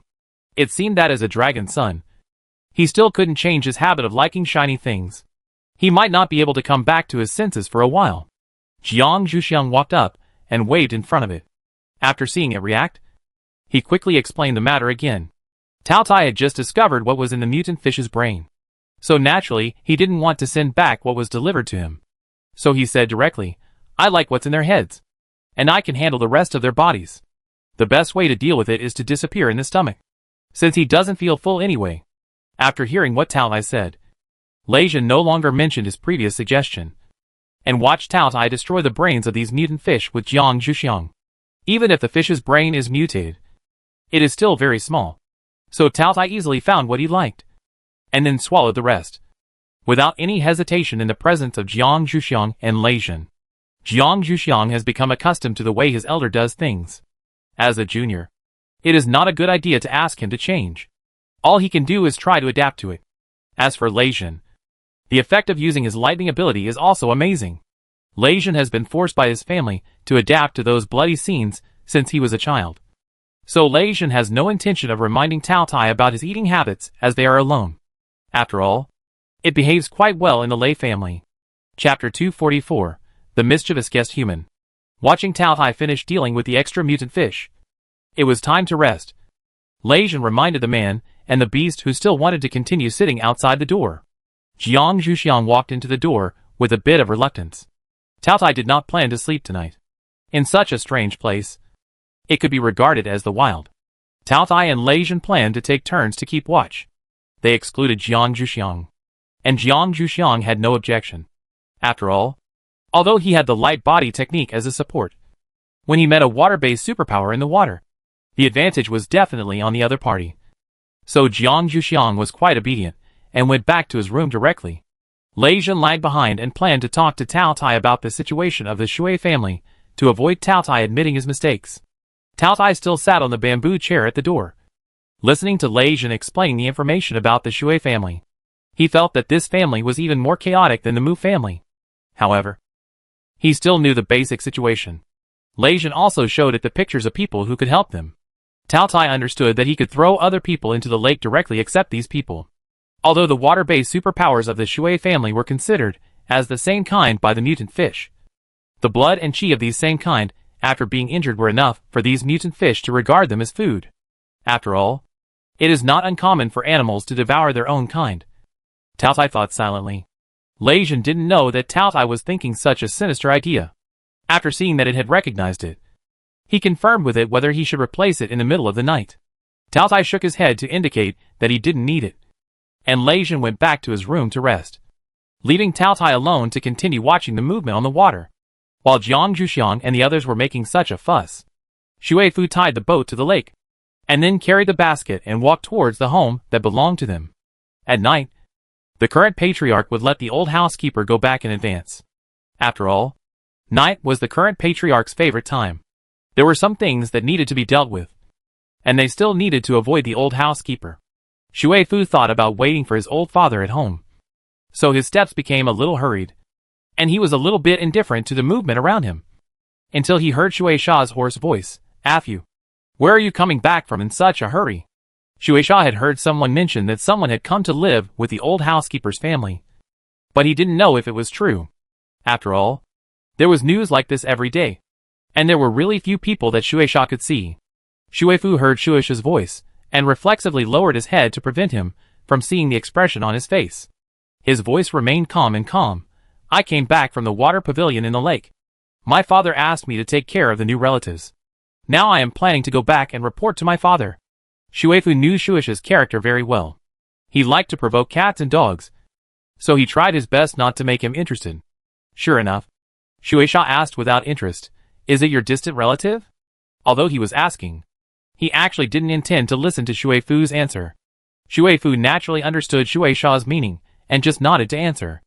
Seeing Shui Fu's cold attitude towards his young clan leader, the people around Shui Sha couldn't help but feel a little dissatisfied. But they didn't dare to show it in front of Shui Fu. After all, he had an old housekeeper father. If his father said a few more words to the clan leader, his parents would be easily reprimanded by the clan leader, and he would be expelled. Shui Sha didn't care much. After there was nothing he was interested in, he let Shui Fu go directly. After all, his father admitted that Shui Fu and his father were excellent housekeepers, and Shui Fu would be his future housekeeper if nothing unexpected happened. For his future people, Shui Sha could still allow them to be a little arrogant. So, after Shui Fu left, when those people were going to say a few words to Shui Fu in front of the young patriarch and try to change their relationship, Shui Sha turned his face and smeared the faces of these people with water mixed with mud, so that they stared at the mud and continued to follow him. Shui Fu, who left Shui Sha, walked faster. The time he was delayed might make his father wait anxiously. Without knocking on the door, he opened the door and entered directly. Shui Fu saw his father walking around in the living room. Shui Fu called out, "Father." The old housekeeper turned around and saw his son put down the basket in his hand and walked over, and asked directly, "Are they satisfied?" Shui Fu thought a little hesitantly and said, "They should be satisfied. They have adapted well to the food here, and there is no waste at all." The old housekeeper continued to question, "Have you explained everything that should be explained?" Shui Fu did not hesitate at all on this question. "Everything has been explained clearly. I will go to get them water once a day during this period, so that they can handle any problems." This was the answer when he did not know how they were making trouble. The old housekeeper then sat down on the sofa, and it was Shui Fu's turn to ask, "Father, have you eaten dinner? I solved it with them. But I don't know if my father got it for himself. Because they didn't have to stay at the clan leader's house in the evening. The old housekeeper declined the invitation to have dinner with them. Usually, they would prepare food together. So Shui Fu was a little worried. The old housekeeper was a little amused and confused about his son's worry. Although he was anxious, he didn't forget to have dinner. He said directly, "I have eaten. I saw that you didn't look very good when you came in. Is there something wrong? Your old father is still capable. Can you tell me?" Shui Fu admired his father's keen observation and did not hide. "I encountered water and sand on the road." Although his attitude towards him was okay, Shui Fu was still not interested in him. When he told this story, there was obvious disgust in his tone. The old housekeeper listened to his son's emotional words and didn't say anything, but just reminded him, "Don't talk like this when you are outside. Especially in the next few days. You have to stay with Master Shui Sha and be careful to control your temper." Shui Fu nodded to indicate that he agreed. He was good at pretending to be nice. "Isn't this at home?" Because his father is the old housekeeper. Shui Fu was also well trained by his father, and would not make any mistakes in front of outsiders. But in front of his father, he was still an older child who would lose his temper. The old housekeeper saw the expression on his son's face, and patted his shoulder with a little amusement. "When Master Shui Wen returns to the Shui family, you don't have to go to Master Shui Sha anymore. Be patient for the time being." Shui Fu shook his head and said, "Father, you go and rest first. I'll put this basket away. I'll need it tomorrow." The old housekeeper nodded and turned back to his room. Shui Sha put the basket away and went to rest. The whole Shui family also quieted down. Chapter 245, in Chao's camp. But Hart and Han. The next morning, Jiang Zhuxiang and the others got up, processed and ate the food left over from yesterday, and began to wait for Shui Fu's message, wondering if he had time to take them to see the Shui family today. After Shui Fu got up, he had dinner with his father, and followed his father's instructions to stay with Shui Sha for a while. Before leaving, he sent a message to Jiang Zhuxiang and the others, saying that he didn't have time to come for the time being, and asked them to find a way to spend the morning time, and he would take time to go there at noon. After waiting for Jiang Zhuxiang and the others' reply, Shui Fu and his father went to Shui Sha's residence. As the next patriarch of the Shui family, Shui Sha lived with his father. Although he had mentioned many times that he wanted to move out, his father had never allowed it. The clan leader's residence is naturally the place with the most water energy. Even without the water crystal core, it can be improved to a certain extent. The water in this place is not very sufficient. There is only a small spring, but fresh water comes out every moment. Their house is built around the spring, and the spring is carefully protected. The water in the spring is different from the water in the lake and can be directly used. However, the clan leader does not often go to the spring to get water. Only once a week at most, for fear that the spring will dry up. After all, the earth is falling apart now, and it is unknown how long the water in the spring can last. Shui Fu did not go directly to find Shui Sha, but followed his father to greet the clan leader first. After all, he had not appeared in front of the clan leader for a while. The current patriarch of the Shui family didn't care much about Shui Fu's greetings. When he heard that he planned to follow Shui Sha for a while, he looked up at him and nodded with satisfaction. "You were taught by your father. Follow the young master and work hard. If he does something wrong, just come and tell me directly. It's time for him to understand something." The old housekeeper said with a little panic on the surface, "Patriarch, you think too highly of him. He is not much better than the young master. Otherwise, I would not let him go to the young master until now. The main thing is that no matter how well his son does, he will be convicted. It is better to let the patriarch take it back. Since ancient times, few people who tell tales have a good end." Shui was somewhat tolerant of the steward's son. After hearing what the steward said, he changed his words and said, "Then you don't need to tell me. You just need to say a few words when he makes a mistake. Don't let that kid kill himself. He is the only son of the clan leader, and he doesn't want to let others take advantage of him. This task is much easier to accept than the previous one. After all, it's just a matter of saying a few words. It depends on whether the person who listens is willing to accept it. If something goes wrong because of not listening, it can't be blamed on Shui Fu. Shui Fu doesn't believe that there are no other clan leaders watching Shui Sha." Shui Fu nodded and agreed. The old steward didn't say anything else, and secretly waved his hand to let his son leave.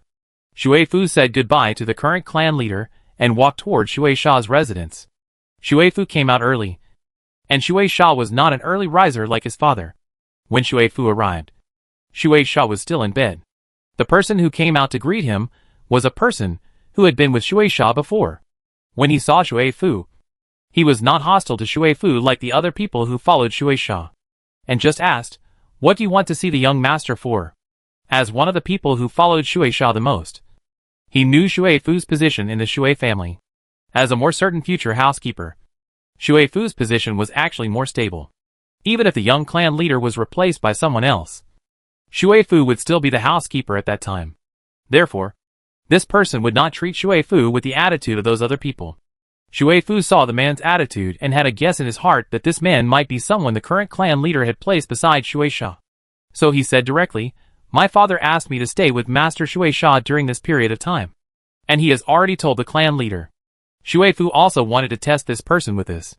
This man did not disappoint Shui Fu. After hearing his words, he directly said, "Then you wait here for a while. The master hasn't woken up yet. Does the clan leader have any new instructions?" He hadn't visited the clan leader for a while, and he didn't know whether the clan leader was satisfied with his work. The main reason was that the master was too good at causing trouble, and he couldn't leave it all. Shui Fu confirmed his identity from his words. It seemed that he could use this person to provide some convenience for himself during this period of time. So he said directly, "There are no new instructions. Just let me advise Master Shui Sha when he is messing around. I may not be with Master Shui Sha all the time. If there is anything, please help notify me so that I can react in time," Shui Fu said, and took out a package from his pocket and handed it to him. It was a small token of his appreciation, and it was prepared by his father. After hearing what Shui Fu said, the man quickly said, "Of course. Of course." He also took the package handed over by Shui Fu, and after pinching it, he knew what it was, and was very satisfied with Shui Fu's actions. The two continued to talk back and forth for a few words, and they became familiar with each other before Shui Sha got up. At the same time, other people who followed Shui Sha also came one after another. When everyone arrived, Shui Sha slowly came down from upstairs. Seeing Shui Fu standing in the living room, he was stunned for a moment and asked directly, "Why are you here?" "You know, although this person is usually respectful to me, he doesn't pay much attention to me. When I saw him at my residence this time, I really thought that the sun was rising from the west today." Shui Fu repeated what he just said, and then said no more. He really had nothing to say to Shui Sha. Shui Sha didn't feel dissatisfied with his words. At least it showed that the old housekeeper was quite satisfied with him. Otherwise, he wouldn't let his son come. He also agreed to Shui Fu's suggestion that he wouldn't always be with him. After all, he also knew that the old housekeeper would definitely let his son do something else to train him. Seeing how they were having such a good time, the others were not only angry but also more afraid of Shui Fu, and they didn't dare to mess around for a while. Shui Sha got up late in the morning and didn't plan to do anything. At noon, Shui Sha mentioned that he wanted to treat everyone to a meal, mainly to welcome Shui Fu's arrival. However, Shui Fu had agreed to meet Jiang Zhuxiang and the others before, so he refused. Shui Sha didn't force him, but said that he would definitely treat him once when he had time. Chapter 246, Homemade Bamboo Raft. When Shui Fu went to find the sand, Jiang Zhuxiang and his friends, who received the message, began to think about what to do in the morning to kill time, because they had promised Shui Fu that they would not go out alone to visit the Shui family shelter. The only place they could move was this area of water. After Jiang Zhuxiang showed Shui Fu's message to Lei Jin and Tao Tai, he also asked for their opinions. Tao Tai lazily said that he wanted to catch up on sleep. He got up too early in the morning, and he had been on guard last night. Besides, the Dragon Clan originally liked to use sleep to kill time. It was a bit against Tao Tai's nature to sleep only at night like now. Jiang Zhuxiang only found out about the night watch after he woke up Tao Tai in the morning. Naturally, he would not stop Tao Tai from doing what he wanted to do now, but he just said that he would go back and wake him up at lunch. Tao Tai nodded to his youngster and went back to his room directly. The Shui family was much safer during the day than at night. Lei Jin could fully protect his youngster, so Tao Tai could go to sleep with peace of mind. Seeing Tao Tai go back to his room, Jiang Zhuxiang looked at Lei Jin, wanting to ask him if he had any good ideas. Lei Jin looked at the water outside the window a little helplessly. He really didn't have any good ideas. Jiang Zhuxiang looked at Lei Zhen's attitude and had to think about it himself. I went back to the room and looked through some small things I made before, and found some water mist charms I found before. I had kept these things well except for using them once before. Now I encountered a place with a lot of water vapor, so I could take them out to play. Jiang Zhuxiang took a stack of water mist charms and returned to the railing. He used his energy to activate several water mist charms, using the water vapor on the lake to make the situation on the lake blurry, and then planned to make a boat to play in the lake. Lei Zhen didn't see what Jiang Zhuxiang did very clearly, but he saw that the lake suddenly fogged up, just when he was about to suggest going back to the house. After all, it was not suitable to stay outside in foggy weather. He saw that his little Xiang seemed to be catalyzing something. After a closer look, he found that it was bamboo. He didn't understand what his little Xiang was going to do, so Lei Zhen didn't say anything, and planned to ask her after his little Xiang was done. Jiang Zhuxiang chose the catalytic bamboo to make a bamboo raft. After all, Jiang Zhuxiang didn't have the tools needed to make a wooden boat, so he had to try to make a bamboo raft as a second choice. After getting enough bamboo, Jiang Zhuxiang told Lei Zhen his idea. The reason he used was, now in the Shui family, even the means of transportation are controlled by others. I made the bamboo raft just to give us a way out, just in case. Although the three of them have good abilities, they can't use all their energy to cross the lake. They always have to leave some energy for the enemy. Having a bamboo raft as a means of transportation on the lake can save them a lot of energy. Of course, it would be more secure if they could know why the Shui family can survive safely in this water area. Lei Zhen didn't expect that his Xiaoxiang would be so insecure. It seemed that they didn't do enough. He also changed from not caring at first to helping Xiaoxiang's desire to make a bamboo raft. Jiang Zhuxiang saw Lei Zhen's slightly guilty expression and felt a little puzzled. He was just preparing for a rainy day. What else did this man think of? No matter what, Jiang Zhuxiang went to the kitchen to find a suitable knife and started to process the bamboo. He had seen the master of the mechanism in the valley make this kind of bamboo raft before, and he still remembered the basic process. Although the result might not be as exquisite as the master of the mechanism, it should not sink in the lake.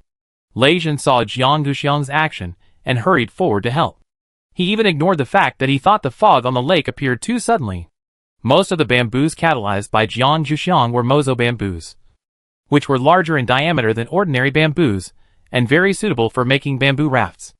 After removing the branches and roots, only bamboo tubes of the same thickness were left, which were arranged on the dock attached to the water pavilion. This was the only place where things could be placed, and other places were only for people to stand or pass by. Moreover, after the bamboo rafts were made here, it was also convenient for the rafts to enter the water.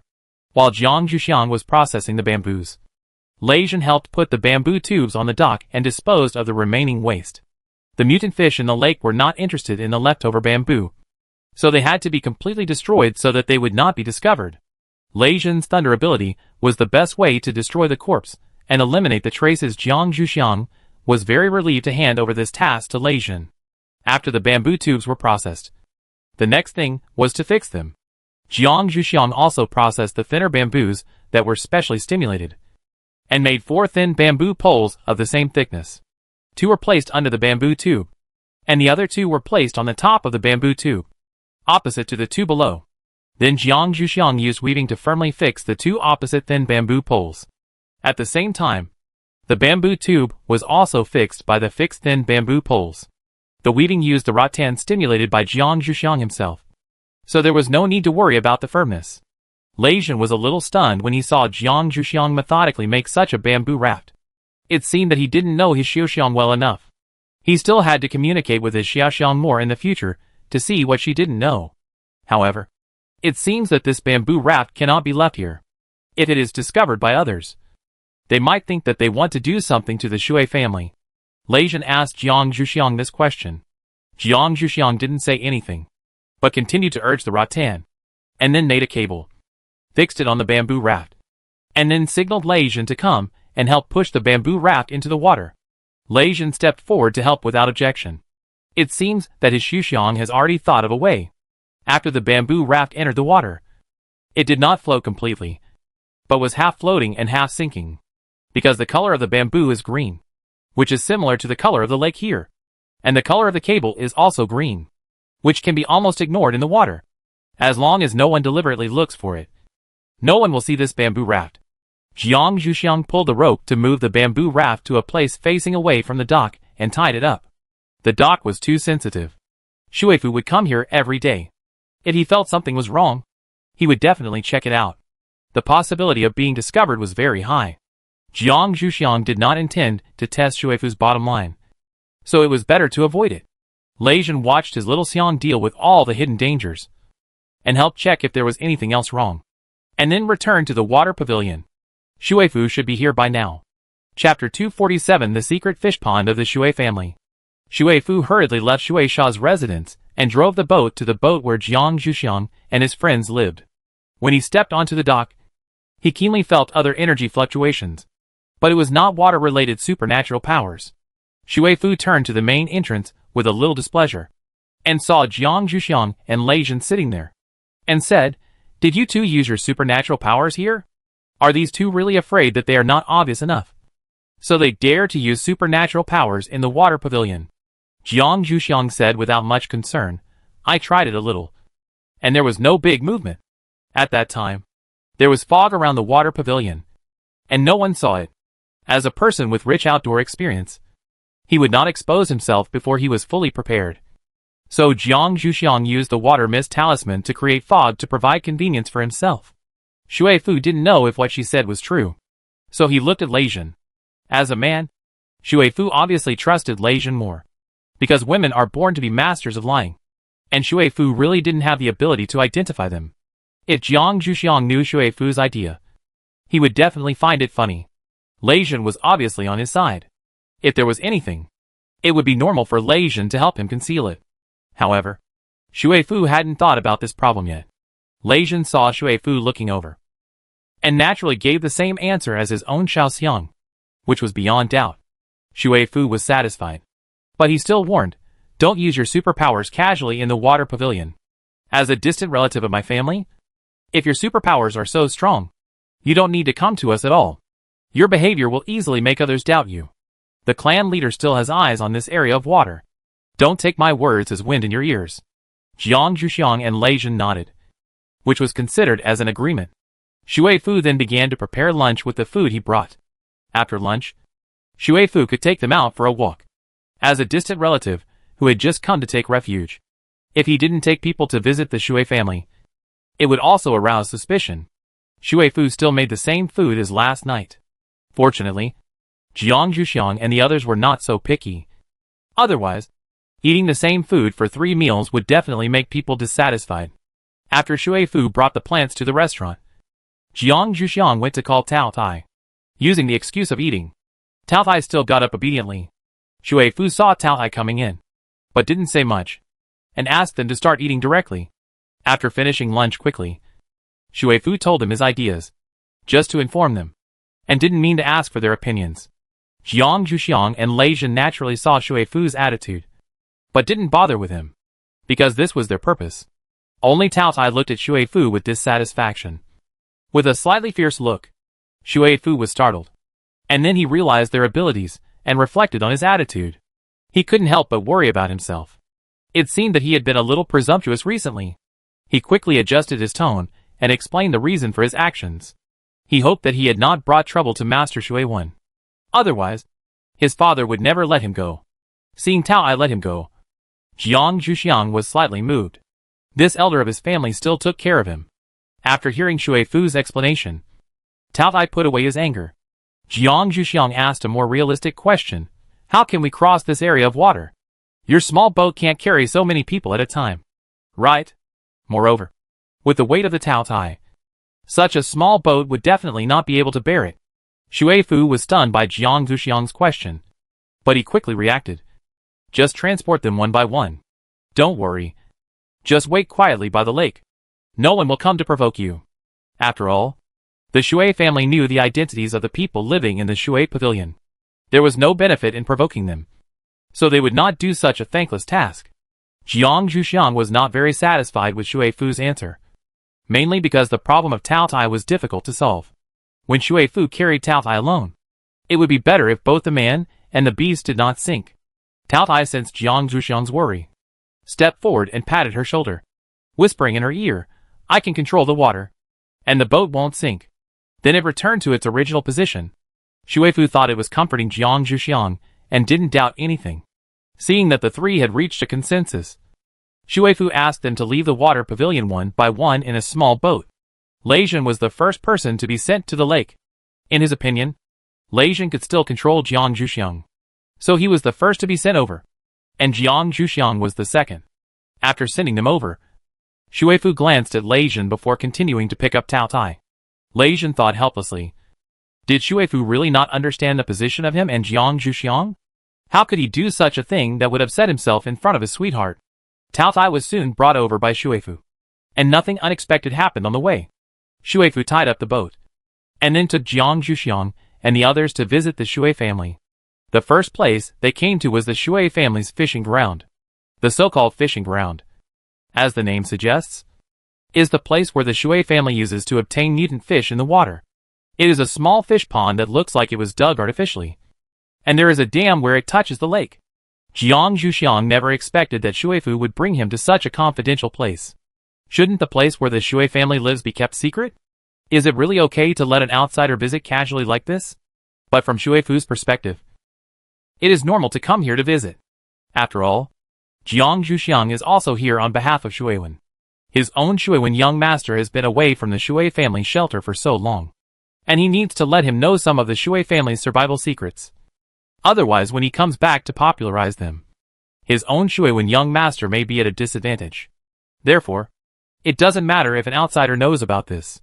After all, they won't live in the Shui family when they return to their own place of life.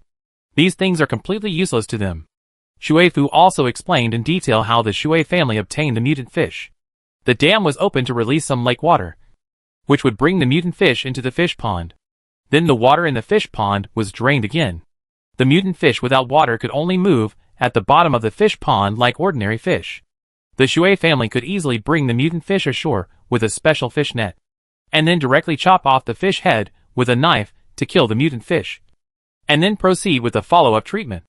Jiang Zhuxiang and Lei Zhen listened with serious faces and did not express any opinions. Chapter 248: The Canyon of the Shui Family. After Shuifu explained it once, he also confirmed with Jiang Zhuxiang whether she was listening or understood it, and he wanted to explain it again if she was not listening or did not understand it. Jiang Zhuxiang nodded with a frown on his face, indicating that he understood it. Shuifu's carefulness really did not fear the suspicion of his current clan leader. At this time, there were not only the three of them by the fish pond, but also many Shui family members who were working. Could it be that there were no people from the current clan leader of the Shui family among these people? Among the people working by the fish pond, there were naturally people from the Shui family. But in their eyes, Shuifu's behavior was to help explain common sense to people who might live in the Shui family shelter in the future. After all, if they stayed, they would definitely be arranged to fish. This was the job that every member of the Shui family would take turns to do, except for the clan leader and the junior clan leader. In their eyes, the possibility of Jiang Zhuxiang and others staying was at least 50%. And as for the remaining 50%, it was very likely that they would be introduced to the base. If these two people did not have water-related abilities, but had other abilities. Therefore, Shuifu's actions would not arouse Shueishi's suspicion at all.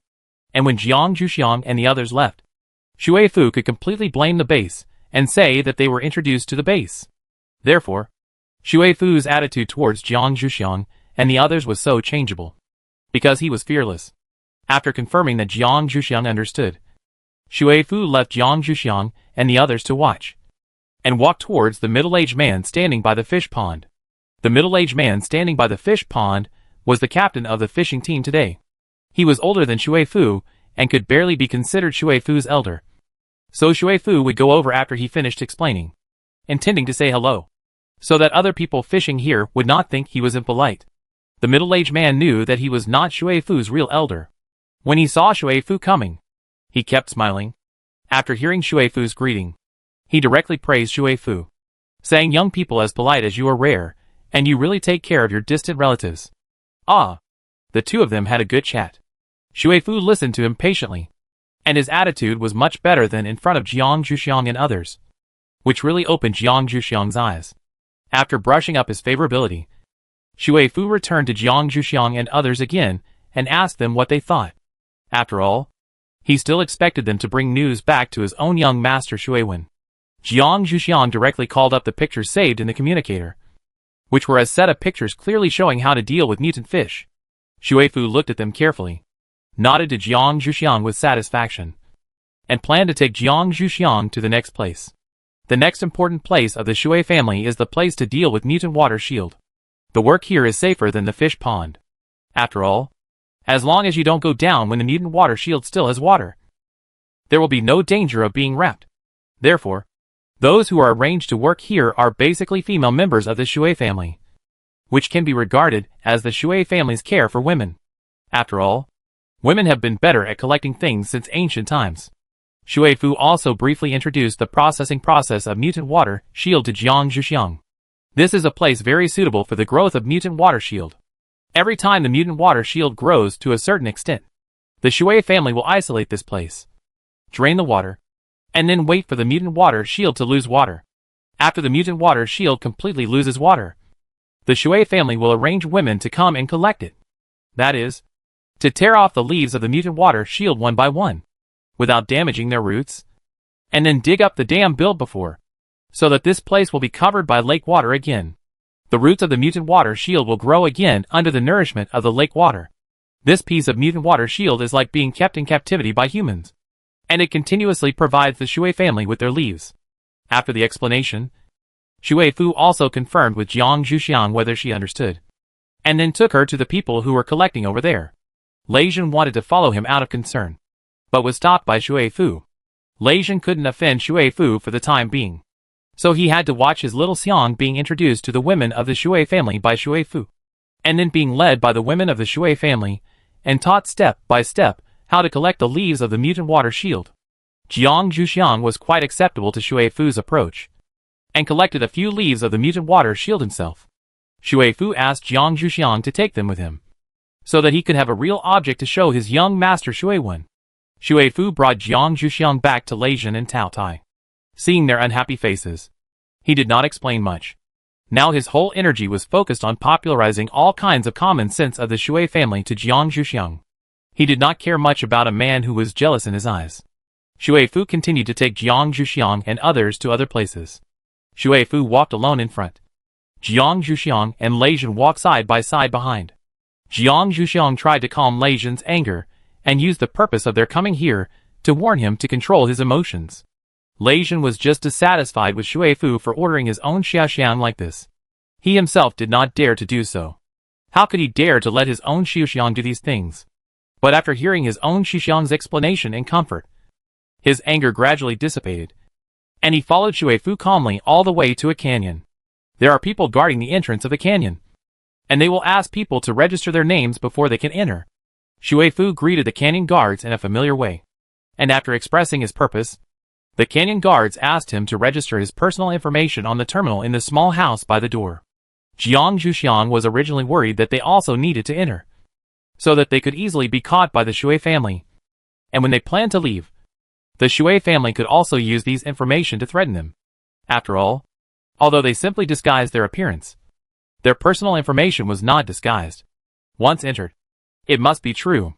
But in fact, the canyon guards did not even look at them. Although this canyon is very important, people come and go every day. If everyone who brings people has to register, the information in the terminal will be too much and too complicated. Therefore, the Shui family adopted a joint responsibility system. That is, after someone registers and brings people into the canyon, if something happens in the canyon, the registered person and the person brought in will bear the fault together. Shui Fu came out of the hut, greeted the guardian of the canyon, and led Jiang Zhuxiang and the others inside. Jiang Zhuxiang and the others were a little confused about the status of this canyon. The conditions for entering were too simple. Chapter 249 Canyon Exploration. At the bottom of the canyon of the Shui family is a stream, and there are pieces of cultivated fields on the edge of the stream. The periphery of the fields is the residence of the people working in the canyon. Shui Fu first took Jiang Zhuxiang and the others to their residence and asked someone to lead them and explain. After all, Shui Fu's understanding of plants is not as profound as those who have been dealing with plants for many years. He knocked on the first house on the side of the path, and half of his body leaned out of it, asking impatiently, "Who is it?"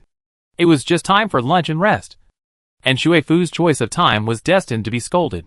Shui Fu also knew this, so he was not dissatisfied with the man's impatient tone, but said in a good voice, "I brought people to see the canyon.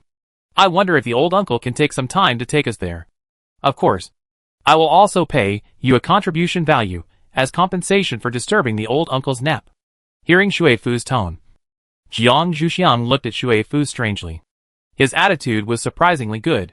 Hearing that there was contribution points to be taken, the old farmer, who had not intended to pay attention to Shui Fu, shrank back again. A voice came from the house. "Wait a moment. I'll go change my clothes. I just saw clearly that there was a little girl among these people. It would be inappropriate for me to go out bare-chested like this." The old farmer changed into a cleaner piece of clothing and wore a straw hat when he came out. There were really few people who came here to see the canyon at noon, and these people had no shelter at all. The old farmer himself could not withstand the sun at noon, and the straw hat was a must for going out. Jiang Zhuxiang looked at the straw hat on the old farmer's head, touched his own slightly hot head, and decided to go back and make himself one with straw. After the old farmer came out, he stood in front of the four people and looked at them carefully. He was more fond of the middle-aged man Tao Tai. His physique was good for farm work.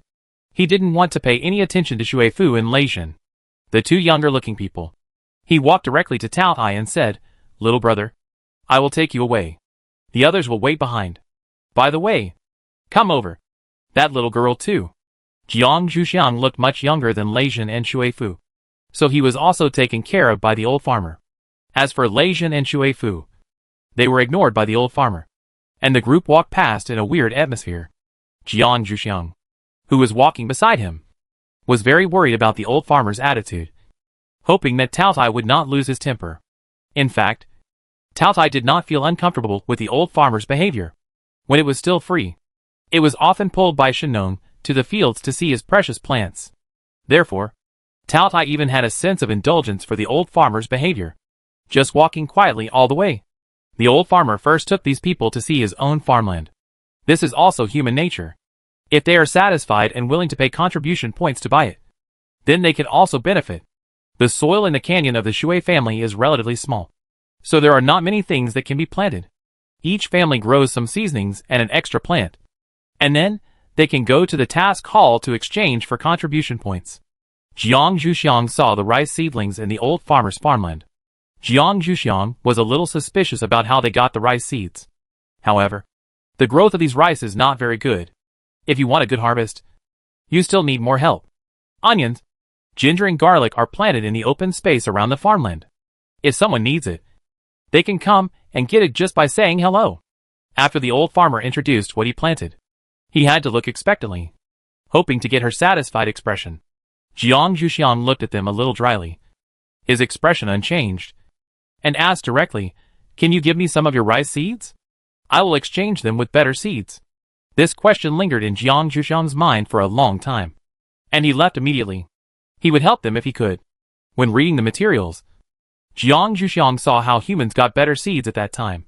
So Jiang Zhuxiang used the condition of exchanging seeds to exchange. The old farmers would definitely not only plant new seeds. When different varieties of rice bloom, they can pollinate each other and achieve hybridization. If they are lucky in the future, they may be able to find the secret of hybrid rice. Jiang Zhuxiang didn't intend to intervene directly in the development of this world, but he could still leave something behind if he could. The old farmer looked at the seeds that Jiang Zhuxiang had packed neatly. He naturally wouldn't bring rice seeds with him, so he had to say, "After you've seen them, come with me to my house to get them." Jiang Zhuxiang heard the old farmer say that, and he wasn't afraid that the old farmer would go back on his word. So he handed the seeds in his hand to him directly. After the old farmer took them, he continued to take them to visit the fields that others were responsible for, and at the same time popularized the plants that could be eaten in the wild to Lei Zhen and Shui Fu. Some mutant plants, even if they were mutants, could be eaten. When the sun was setting, Jiang Zhuxiang began to plan to leave the canyon under Shui Fu's reminder. During the visit, he gave away a lot of plant seeds, and in return, he got a lot of experience, a lot of things about plants, and of course, seeds for Jiang Zhuxiang. under the threat of Lei Jin and Shui Fu. The old farmer took Jiang Zhuxiang back slowly. There were old rice seeds promised to Jiang Zhuxiang in the old farmer's house. Jiang Zhuxiang did not procrastinate too much and went directly back to the old farmer's house. The old farmer also got a lot of things after this round. At this time, he put the things down first, and then went to get rice seeds for Jiang Zhuxiang. Jiang Zhuxiang walked towards the canyon entrance with Lei Zhenchuan with satisfaction. On the way, they met many people who were also walking out of the canyon. Seeing the two people and the beast, they couldn't help but look at them again and again. Going out is easier than leaving. As long as there is nothing special in the canyon, you can leave directly. Shui Fu led people out of the canyon directly, and then said, "What are you going to eat for dinner? My father wants to see you." The latter sentence was said hastily when he saw the communication just now. These two completely contradictory sentences. Jiang Zhuxiang asked curiously, "Didn't your father plan to see us? How come he has time to see us today?" Jiang Zhuxiang could understand why the housekeeper avoided them, and he also knew that he was trying to ensure their safety. But now, was it time for him to visit the old housekeeper at will? Shui Fu didn't know why his father suddenly changed his mind, but he still had to listen to his father's words. So it was not a request for opinion, but a direct notification. Chapter 250, Fish Feast. Shui Fu replied calmly, "My father's thoughts are not something I can guess. Let's go directly." After that, he walked in front. Jiang Zhuxiang and Lei Jin looked at each other and followed silently. The housekeeper's residence was not far from the clan leader's residence. It was said that it was to better serve the clan leader. This was also the reason why the old housekeeper did not meet with Jiang Zhuxiang and others before, because it was easy to be discovered by the clan leader if he was not careful. However, tonight, the clan leader took Master Shui Sha out and did not let him go with him. So the old housekeeper asked Shui Fu to bring people over for dinner. Shui Fu opened the door of his house, stepped aside to let Jiang Zhuxiang and others in, then closed the door himself and continued to lead the way. These people had not seen their father, and he would need to introduce them to the three of them when the time came. Jiang Zhuxiang and others watched Shui Fu's actions silently, without saying anything, and followed him. When they arrived at the living room, Shui Fu arranged for Jiang Zhuxiang and others to sit down. His father was not here, so he needed to go find him. Jiang Zhuxiang and others each chose a seat and waited for Shui Fu to bring his father over. Shui Fu walked towards the kitchen with familiarity. The most likely place for his father to be at this time was the kitchen. Not to mention that his father had told him before that he wanted to treat guests, so he had to make some food. At the door of the kitchen, Shui Fu smelled a good aroma and confirmed that his father was in the kitchen. Shui Fu knocked on the kitchen door to remind the people inside. The old housekeeper didn't turn around, and said directly, "Come and help me, and learn by the way." As a housekeeper, he needs to cook for people when necessary, so cooking skills are a must. Shui Fu walked into the kitchen, silently helped his father, and reported that he had invited people over, and then began to watch his father prepare food quietly. After hearing what Shui Fu said, the old housekeeper didn't ask him to accompany the guests, but just said, "Then we have to move faster. You help me watch the fire later. I will go to see them first." After that, the movements of his hands became much faster. Shui Fu nodded silently, indicating that he agreed to his father's request.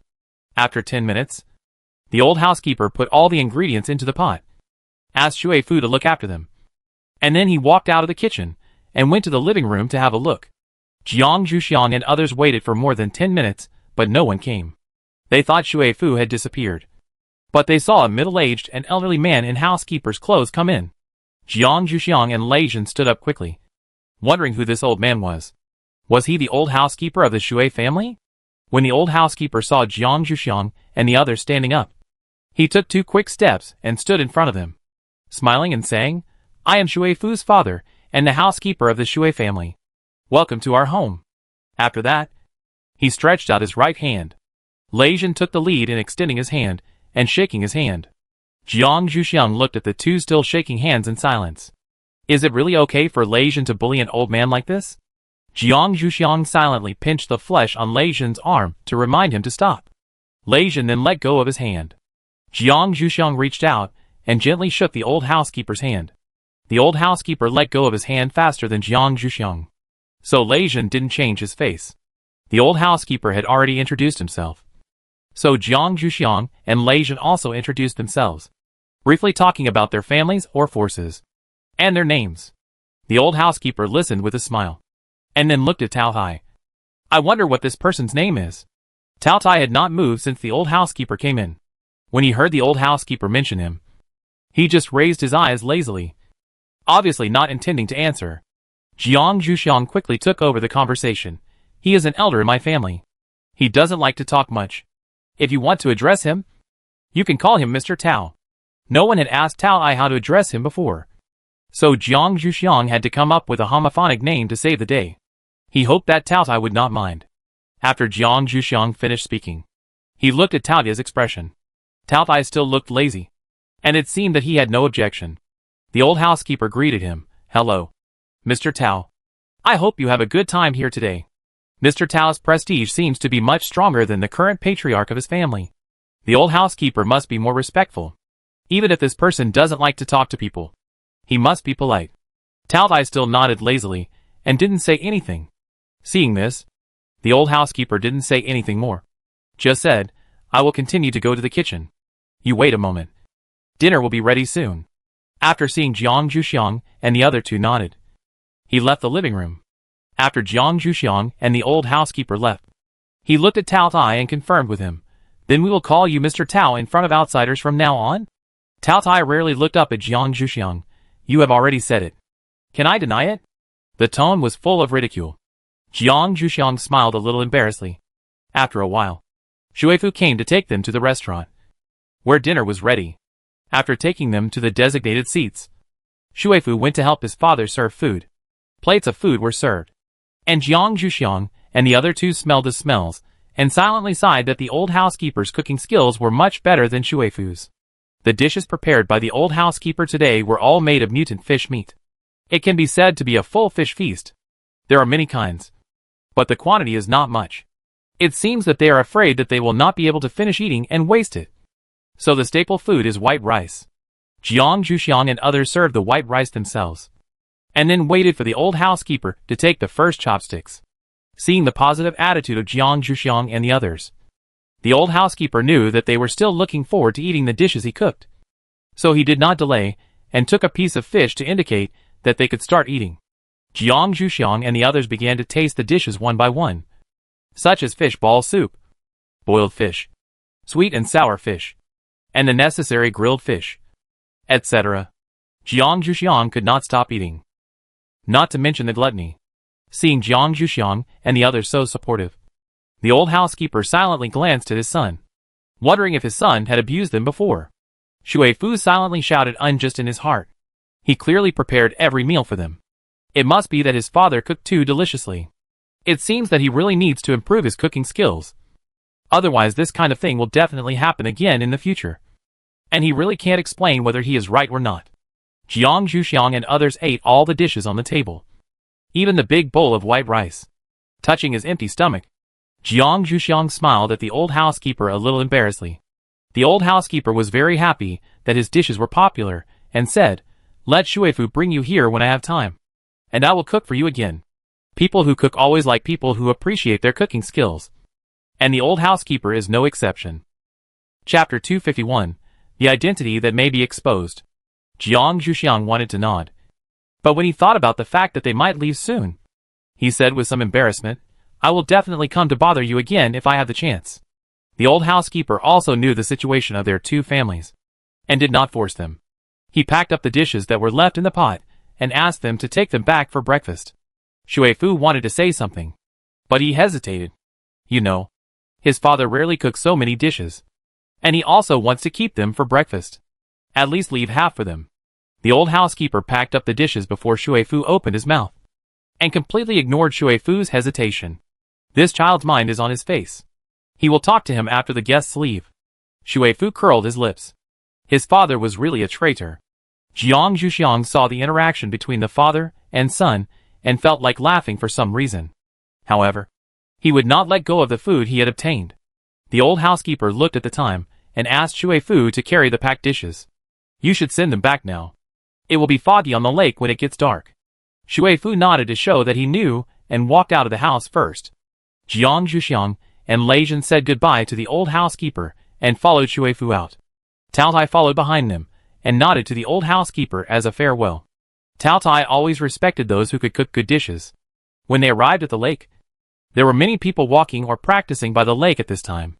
It was a lively time. Shui Fu asked, "Do you want to play here too? Anyway, as long as I send you back before dark, it will be fine." Practicing around the lake every night is one of the characteristics of the Shui family. Practicing by the lake can better absorb the energy in the water crystal core. Jiang Zhuxiang looked at the number of people and felt that there were too many people, and if someone saw something wrong, they would leave immediately. So he replied, "No need. You can still see it when you return to the water pavilion." After saying that, he looked at Lei Jin and Tao Tai. If they wanted to see it, he could also accompany them for a while. Hearing Jiang Zhuxiang's words, Lei Jin naturally reacted to Jiang Zhuxiang's concerns. The original idea of taking a walk around the lake was immediately dispelled. He agreed with his little Xiang's words. As for Tao Tai, he always acted with Jiang Zhuxiang. There was nothing good about these human behaviors. Shui Fu was naturally very happy to see them like this. He wanted to send them back earlier so that he could go back earlier. When sending them back to the water pavilion, Jiang Zhuxiang was the first one to be sent there. After all, the water pavilion was relatively safe, and Tao Tai and Lei Jin could protect themselves if they were left there. After sending Jiang Zhuxiang back to the water pavilion, he handed her the packaged vegetables in the boat and then turned back. Jiang Zhuxiang took the vegetables back to the kitchen and put them in the water cabinet to keep them fresh, waiting for the other two to come back. When Shui Fu returned to the shore again, he found that Lei Jin and Tao Tai were still standing there quietly, but the people around them looked at them with a little curiosity. Shui Fu was a little worried that Lei Jin's identity would be recognized, so he quickly asked Lei Jin to get on the boat. Tao Tai was relatively safer. Shui Fu soon arrived at the water pavilion again, and without even saying hello, he turned back to the shore again, leaving Jiang Zhuxiang and Lei Jin waiting at the small pier. After sending Tao Tai to the water pavilion, Shui Fu sighed in relief and said helplessly, "There are a lot of people on the lakeside tonight. I'm afraid that someone among them can recognize you. You don't have to go out tomorrow. I will collect some things and send them to you. By the way, I will tell you about the situation of the Shui family. When you see my young master Shui Wan, tell him about it, so that he can understand our recent situation." Maybe it was because they heard that the clan leader and the young clan leader were out, so there were so many people coming to Huanhu to practice. My father made a mistake this time. I have to tell him about this situation when I go back. Jiang Zhuxiang felt that he had seen enough at the Shui family today. It would be great if Shui Fu came to report the situation to him tomorrow. He would definitely convey it to Brother Wan accurately. As for the things, he would give half to Brother Wan. After all, this is the taste of home.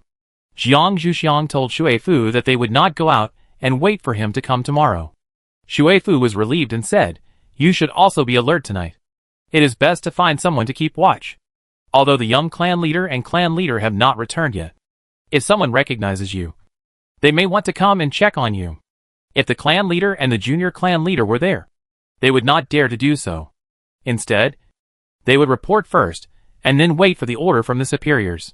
Lei Jin nodded to show that he knew. They had someone on guard last night. But he still understood Shui Fu's worry. Shui Fu saw that he listened to him. So he said, "Then I'll go." With a push of the bamboo pole, the boat left the small dock and was a distance away from the water pavilion in a blink of an eye. Tao Tai rarely spoke. "How about I keep watch tonight?" After all, Lei Jin was not as sensitive to the situation in the water as he was. Lei Jin quickly refused. He had already kept watch once last night, and he had to come tonight. As for the situation in the water, he was not very sensitive. But once they went to the water pavilion, he would definitely be able to react as quickly as possible and notify the sleeping people. After discussing the night watch, Jiang Zhuxiang and others leaned on the fence and watched the people practicing on the lakeside, while they turned around the water pavilion to digest their food. Shui Fu returned home and hurriedly told his father what he saw. After hearing this, the old housekeeper couldn't help but look a little annoyed. He didn't expect that after the clan leader and the young clan leader left, those who were supposed to flatter them would be free. The old housekeeper was satisfied with Shui Fu's handling method, and was thankful. Fortunately, the clan leader will not come back until the day after tomorrow. Those people dare not disturb him if they can't confirm it. When you prepare things, you can prepare a little more so that the little girl can bring it to Master Shuiwen, which can also be regarded as letting him taste the hometown dishes of our shelter. Shuifu listened to his father's words and quickly marked it on his communicator, so as not to forget it tomorrow. Seeing Shuifu's marking, the old housekeeper went to rest, leaving Shuifu here to confirm what he needed to by tomorrow. Night fell quickly, and the people by the lake gradually dispersed. Jiang Zhuxiang said, "Let's go back and rest." Lei Jin and Tao Tai had no objection. But before returning to their respective rooms, Lei Jin reminded Tao Tai, "You should be alert at night. If someone comes, I will try to solve it outside. If there are any fish that slip through the net, it will depend on you." Tao Tai naturally nodded in agreement. He would naturally do a good job of protecting his own young people. He would set a reminder program on the communicator when he went to bed later. Chapter 252, A Narrow Escape. According to Tao's previous experience, sneak attacks are the favorite tricks of humans, and the time is usually chosen at night when people are sleeping soundly. The time set by the reminder program is at that time, and the reminder method is set to electric shock mode. It is difficult to wake yourself up with ordinary sound wake-up calls, unless it is your own younger generation who calls you. Lei Jin also instructed Jiang Zhuxiang, Xiaoxiang, "You should be more alert, in case it doesn't have time to come. Don't be soft-hearted." Lei Jin is most worried about his own Xiaoxiang. When he heard the dean and others mention it, Lei Jin also knew that his own Xiaoxiang had never seen human blood, and when he followed them, he didn't encounter a situation where he needed to kill people. The most serious one was the sneak attack on the camp last time, and that time was mostly serious injuries. Jiang Zhuxiang nodded helplessly. Although he had never killed anyone, he was more than capable of protecting himself. However, since Lei Jin said so, he would not practice deeply at night. He would just meditate simply, so that he could react in time to any situation. Jiang Zhuxiang and Tao Tai went back to the room to rest, while Lei Jin stayed at the dock to keep watch. The Shui family would definitely come by boat. They still dared not provoke the mutant fish in the lake easily. They should be able to know their situation at the first time by keeping watch at the dock. In the first half of the night, Lei Jin was still very energetic at first, staring at the lake. When the time gradually approached 12 o'clock, Lei Jin inevitably dozed off a little. Lei Jin then quietly adjusted his thunder ability to stimulate himself from time to time. When he saw the waves growing near the dock, Lei Jin silently raised his vigilance. There was no wind on the lake, so the waves must be man-made. Gradually, Lei Jin could hear the sound of oars sliding on the water. Lei Jin quickly sent a message to the two people resting in the house, reminding them that someone was coming. He also quietly left the dock and planned to observe how many people were coming at the corner. The people of the Shui family were also quite cautious. There was no lighting equipment on the boat. Lei Jin could only make a judgment when they landed. Otherwise, it would be easy to see things in the dark with light. When several boats reached the distance where Lei Jin's eyesight could see clearly, Lei Jin silently lightened his breathing. The boat was still a floating boat that picked them up during the day. Judging from the number, there were not many people coming, and he could handle it outside. However, how to deal with it later was a big problem. If these people did not go back tomorrow, would they attract more attention? Could they leave safely the day after tomorrow? When Lei Jin thought of this, he sent a message to Jiang Zhuxiang and the others, and suggested, "Should we wait and see what they are going to do first? If they attack us, we can fight back. Anyway, the attack of water-based abilities is limited."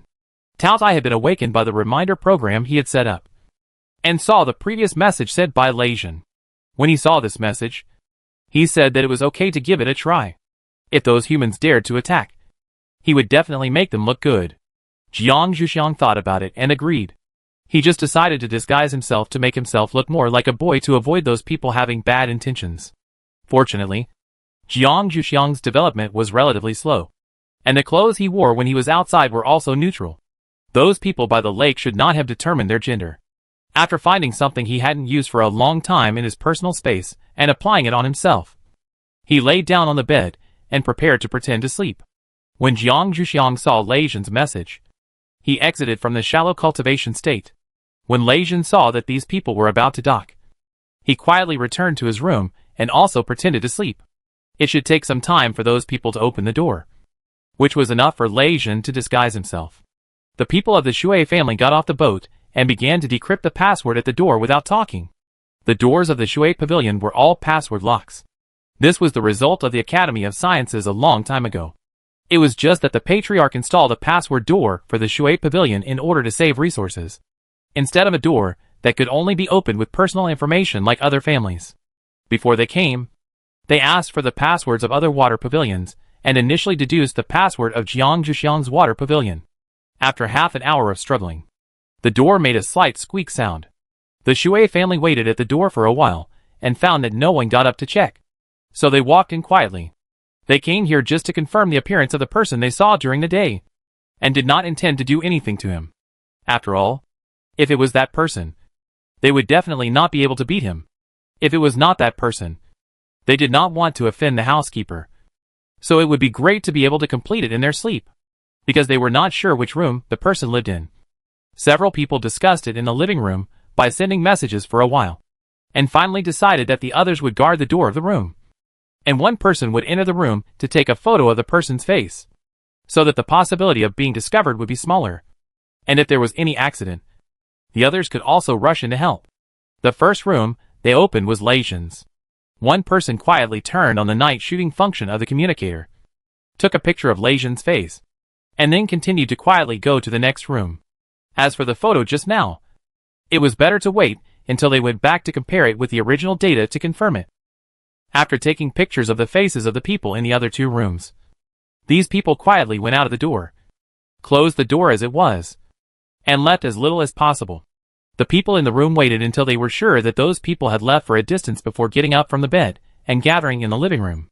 Turning on the lighting equipment, Jiang Zhuxiang looked at Leishan's face. He didn't wash off the makeup he had done to Leishan before. After confirming that he would not be recognized in this state, Jiang Zhuxiang said with a little relief, "It seems that these people are just here to confirm. When they go back to compare, we will be safe. However, we should leave at the scheduled time." Leishan touched his face. He didn't expect that someone would remember his face. Fortunately, he asked his daughter Xiaoxiang to disguise him before the night watch. Otherwise he would be exposed. He naturally nodded in agreement to Jiang Zhuxiang's words. Leishan looked at Jiang Zhuxiang. "Should I tell Shui Fu about this?" Jiang Zhuxiang thought about it for a while, and decided to be a villain for once. "Of course I should tell them. Although they didn't do anything bad to us, this kind of thing should not be condoned. How can they sneak into the guest's residence? As for how Shui Fu would treat them after knowing it, it depends on his tolerance." Chapter 253 Testing the Bamboo Raft. Although Jiang Zhuxiang was a doctor who saved the dying and the wounded in the past, he would not be soft-hearted towards those who might harm him. Leishan agreed with Jiang Zhuxiang's words, because even if he told Shui Fu would not be too cruel, because they were also members of the Shui family. Moreover, this should be handled by the Shui family themselves, as they were outsiders after all. After making a decision, Jiang Zhuxiang yawned and stood up from the sofa. "I'm going back to rest. They probably won't come again. You should go back to rest too." Leishan nodded without saying anything more, and watched his little Xiang return to his room. He still had to keep watch until dawn, regardless of whether anyone came or not. Tao Tai went back to his room and fell asleep. They treated them so carefully. But those people did something like this. Tao Tai felt that this was a waste of his rest time, and he had to make up for it as soon as possible. Leishan turned off the lighting equipment and continued to guard the dock.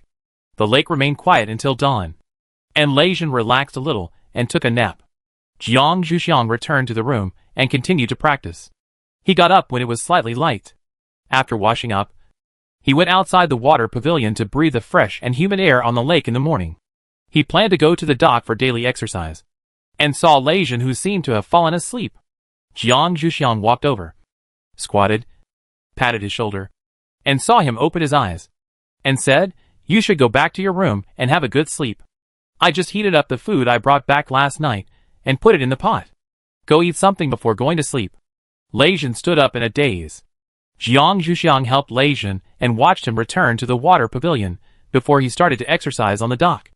Leishan and Tao Tai probably wouldn't wake up this morning, so he had to think of something to do. After finishing the exercise, Jiang Zhuxiang came to the kitchen and looked at the food he had heated up. Some of it was reduced. It seemed that Leishan had come to eat. Jiang Zhuxiang took out his own portion and began to eat silently. After breakfast, Jiang Zhuxiang cleaned up the dishes and planned to try the bamboo raft he made. After soaking in the water for so long, it should be ready for people to ride. Since there was only one person, Jiang Zhuxiang did not plan to open it, but just planned to sit on it and try it out. Jiang Zhuxiang found the cable he made of rattan, slowly pulled it closer, let the bamboo raft approach the water pavilion, and then fixed it. He tried to stand on it with one foot, and after stepping firmly, he stood on the other foot, feeling too insecure standing on it. Jiang Zhuxiang silently took out a seed and planned to make a rattan chair for himself. Using the wood-related ability, Jiang Zhuxiang fixed the rattan chair on the bamboo raft, and then shaped it to make a rattan chair, and then sat down quietly, feeling the shaking of the lake water and the activeness of the mutant fish around the bamboo raft. Watching the mutant fish sticking their heads out, Jiang Zhuxiang made a whip out of the remaining rattan and whipped the heads of the mutant fish one by one. This could train his eyes, but the lethality was limited. When Jiang Zhuxiang was having fun playing the game of whipping the mutant fish, a sound came from the small dock attached to the water pavilion. Jiang Zhuxiang hurriedly left the bamboo raft and almost fell into the lake. After a cold sweat, he quickly hid the bamboo raft. The only person who would come to the water pavilion at this time should be Shuifu, the person who had agreed with them yesterday. But didn't that person notify them before coming? Jiang Zhuxiang walked towards the dock with a head full of displeasure of being disturbed. Seeing Shuifu still unloading things from the boat, Jiang Zhuxiang greeted Shuifu and then silently began to help. There was no way. The people at home who could have done hard labor were now catching up on sleep. Shuifu found that only Jiang Zhuxiang came, and couldn't help but be a little curious. Where are the other two people? Jiang Zhuxiang said directly, they are catching up on sleep. They didn't sleep well last night, and they probably won't get up this morning. When Shuifu heard Jiang Zhuxiang's words, his face changed and asked, what happened last night? Jiang Zhuxiang took the last thing off the boat and answered casually, a few people came in to take pictures of us, and the others didn't do anything. You can't put on eye drops too obviously. Jiang Zhuxiang obviously knows this truth. After listening to Jiang Zhuxiang's words, Shuifu moved things into the water pavilion, while trying to suppress his anger and asked, do you know who came in? Jiang Zhuxiang said with relief, we had installed a small video camera in the house before. You reminded us that Lei Zhen's identity might have been exposed, so we thought that someone might want to test him. So we turned on the machine when we came back, and we should have captured their appearance. The small video camera produced by the Academy of Sciences is definitely not comparable to the things that the Shui family has, and it definitely has a clear record of their appearance. Shuifu said, then you can show me the video later. I will definitely submit the evidence to the clan leader and let him deal with it. After such a thing happened, they had more reason to explain Jiang Zhuxiang and others' departure after the clan leader came back. As for those who dared to take action, the clan leader would definitely deal with them. The clan leader hated the clan members, who did not listen to his command the most. In the final analysis, it was the clan leader's desire for control that was at work. However, this was occasionally an advantage. Jiang Zhuxiang nodded and continued to move things. After looking at them, he asked in surprise, how did you prepare so many things so quickly? It wasn't long since breakfast, so the speed was too fast. Shuifu said without much concern, my father asked someone to send them here. I didn't prepare them myself. Can you take them with you when you leave? Jiang Zhuxiang estimated the space in his suitcase. If he couldn't fit them, he could put them in his personal space. He nodded to indicate that there was no problem. After Shuifu put the things away, he began to tell Jiang Zhuxiang about the situation of the Shui family. The content was a bit boring. It was basically about which faction someone belonged to, who was recruited by us, and which key part of the Shui family they had mastered. After Jiang Zhuxiang heard it, he directly turned on the recording function of the communicator, and then began to secretly daze himself. Of course, Shuifu would never find out. Shuifu spoke for 2 hours. When he finished, Lei Zhen came out of the room. Jiang Zhuxiang silently saved the recording and asked his elder brother when to listen to the specific content, as it was too boring. Chapter 254, Shuifu's Shortcomings.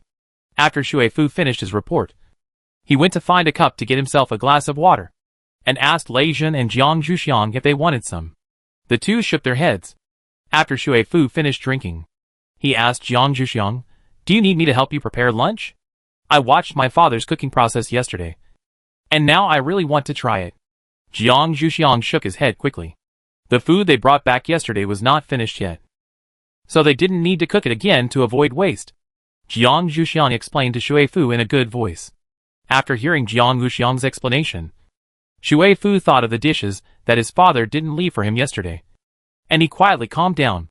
Seeing Shui Fu's behavior, Jiang Zhuxiang quickly told Lei Zhen and ran to wake up Tao Tai.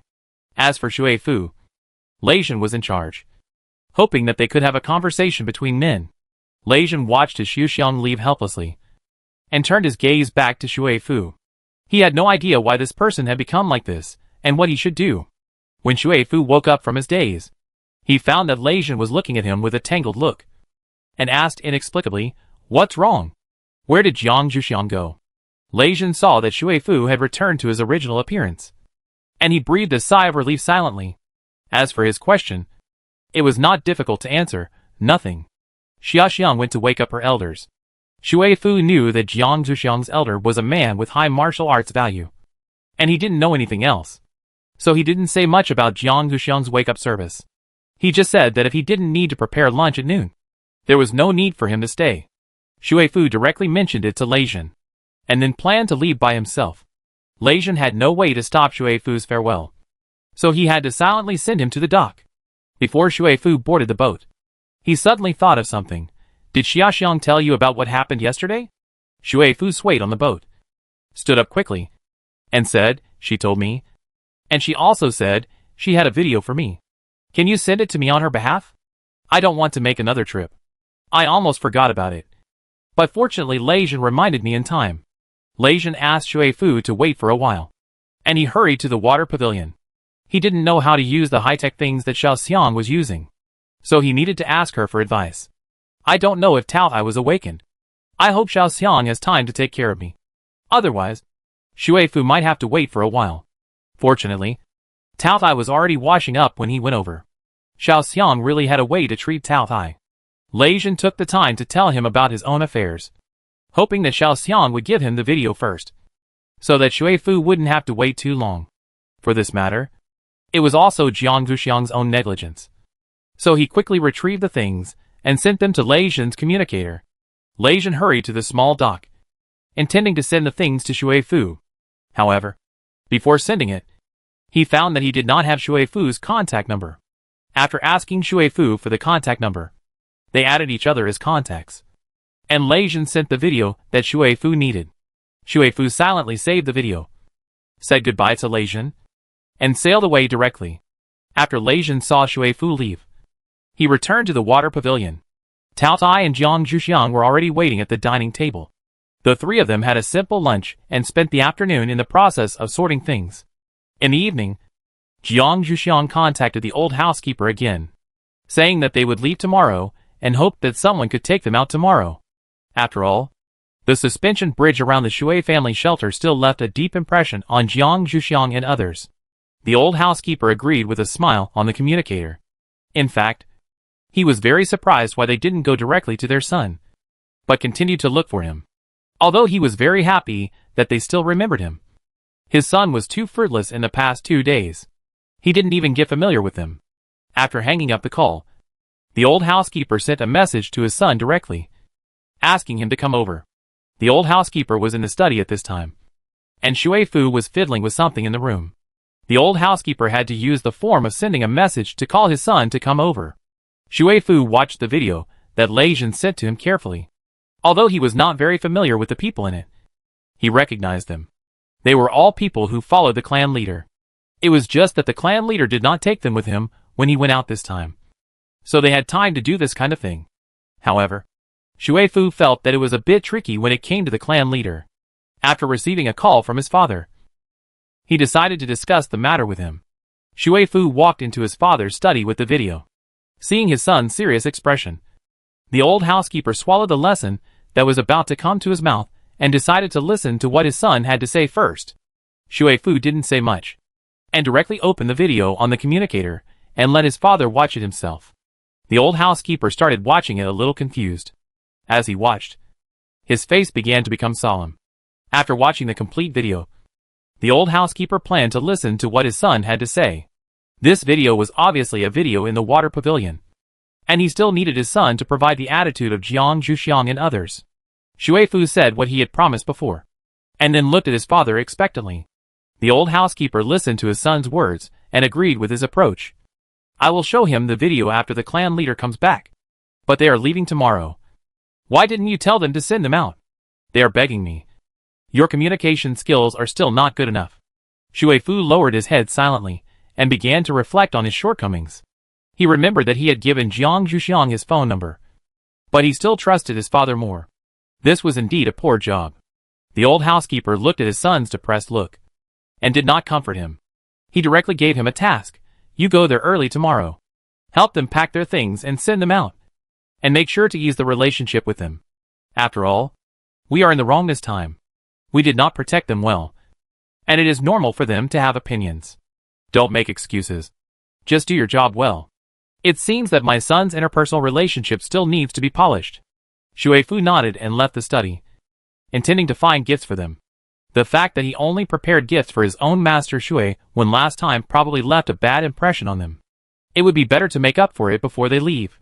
While Shui Fu was rummaging through boxes and cabinets to find gifts, Jiang Zhuxiang and Lei Zhen had already returned to their rooms to rest.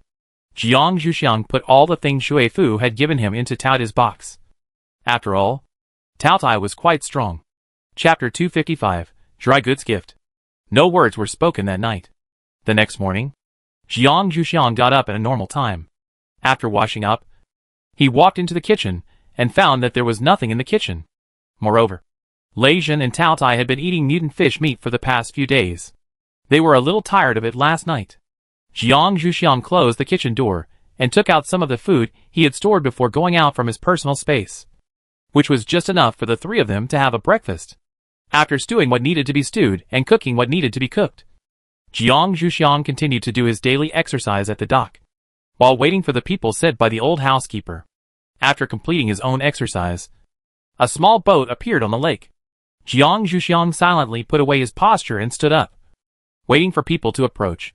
Then, Jiang Zhuxiang found that the person on the boat was still Shui Fu, and there were a bunch of things Jiang Zhuxiang thought was some distress. These things would not be given to them. If so, they had no place to put them. Did they really have to expose their personal space? Shui Fu saw Jiang Zhuxiang standing on the dock and greeted her with a little excitement. Jiang Zhuxiang waved her hand a little weakly in response. Shui Fu did not feel uncomfortable with Jiang Zhuxiang's not very positive attitude. After all, it was his fault before. He just tied the boat and silently began to pile things on the dock. At this time, Lei Zhen also got up. After going to the kitchen to check, he also came to the dock, seeing his own Xiaoxiang standing aside and not moving, while Shui Fu was busy moving things. It was a bit strange. However, Lei Zhen never interfered with his Xiaoxiang's behavior. He just thought that his Xiaoxiang was in a bad mood and went to help Shui Fu move. Jiang Zhuxiang saw that Lei Zhen actually went to help and asked in surprise, "Aren't we going to leave soon? We have to move the things up later after moving them down." This is also one of the reasons why Jiang Zhuxiang did not help. Lei Zhen and Shui Fu were stunned when they heard Jiang Zhuxiang's words. After they reacted, they silently moved the things back to the boat. Jiang Zhuxiang walked into the kitchen.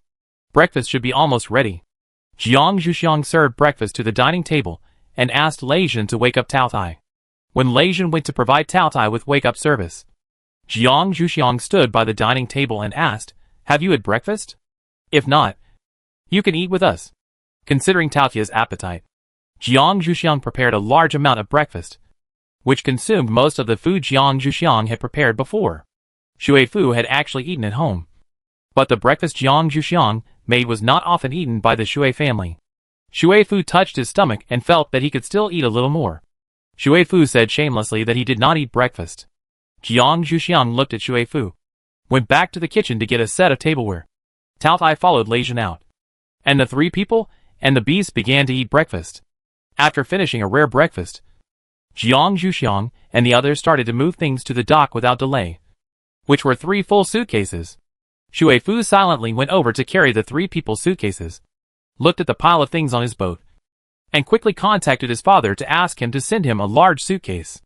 Although the old housekeeper was a little uncomfortable with his son's habit of losing things, after giving him a lecture on the communicator, He still asked someone to send the suitcase to the lakeside. Therefore, when Shui Fu and Lei Jin arrived at the lakeside with a boat full of things, they saw someone waiting for a large suitcase. After Shui Fu asked Lei Jin to get off the boat, he unloaded the things first, then tied the boat, went over to greet the man, and after apologizing for the trouble, he pulled the suitcase back to Lei Jin's side, looked at Lei Jin in a negotiating tone, and said, "These are the specialties of the Shui family shelter that I gave to you. Can you help me pack them? And I will continue to pick up the people." Lei Jin didn't mind helping out with this kind of thing, so he nodded and agreed. So, when Jiang Zhuxiang came over with their luggage, he saw Lei Jin filling up a large suitcase. But there were still a lot of things left outside. Jiang Zhuxiang asked Shui Fu to hand him the suitcase on the boat, pulled it to Lei Jin's side, and silently took out the things Lei Jin had put in again, sorted them out, and put them back into the large suitcase. After everything was packed, there was still space in the suitcase for other things. Lei Jin stood aside silently. It seemed that his skill of sorting things was still not lit up. Shui Fu first let Tao Tai get on the boat, and he simply cleaned up the water pavilion and locked the door. Seeing the waterline of the boat, he silently felt that if he went up, the boat would sink. But if he didn't go up, this person should not know how to row a boat. Shui Fu was a little embarrassed. Tao Tai said impatiently, "Why don't you come up?" Silently glared at Shui Fu, receiving the murderous look in Tao Tai's eyes. Shui Fu did it reflexively and jumped on the boat. Then he found that the boat did not sink. Shui Fu began to row with a look of relief. Arriving at the lake, Tao Tai went ashore directly, completely ignoring Shui Fu, who was still swaying in the boat. Shui Fu didn't know how he had upset this person again, so he had to silently call out his supernatural power to stabilize the boat and go ashore himself. Now there are 4 suitcases. Jiang Zhuxiang looked at his elders with a little distress. "Can you take one more suitcase? If not, he and Lei Jin will take turns to drag it." Shui Fu walked forward silently, pulled the large suitcase that he had just sent over, and said, "I'll help you drag this out. In fact, it's not heavy. It's full of dry goods, such as dried fish fillets and dried water shield leaves. When I chose the gift, I still considered their carrying problem." Tao Tai saw Shui Fu's performance and glanced at Jiang Zhuxiang. Now the problem is solved. Jiang Zhuxiang understood what his elders meant, silently pulled up his suitcase, and followed Shui Fu to the outside of the Shui family shelter. As usual, you have to cross the suspension bridge. Going out is much easier than coming in. Seeing someone wanting to go out, the duty personnel in the hut directly lowered the suspension bridge without even asking who it was. Shui Fu came back after sending the people to the suspension bridge. The box full of dry goods temporarily fell into Lei Jin's hands. Lei Jin did not feel any burden and walked easily.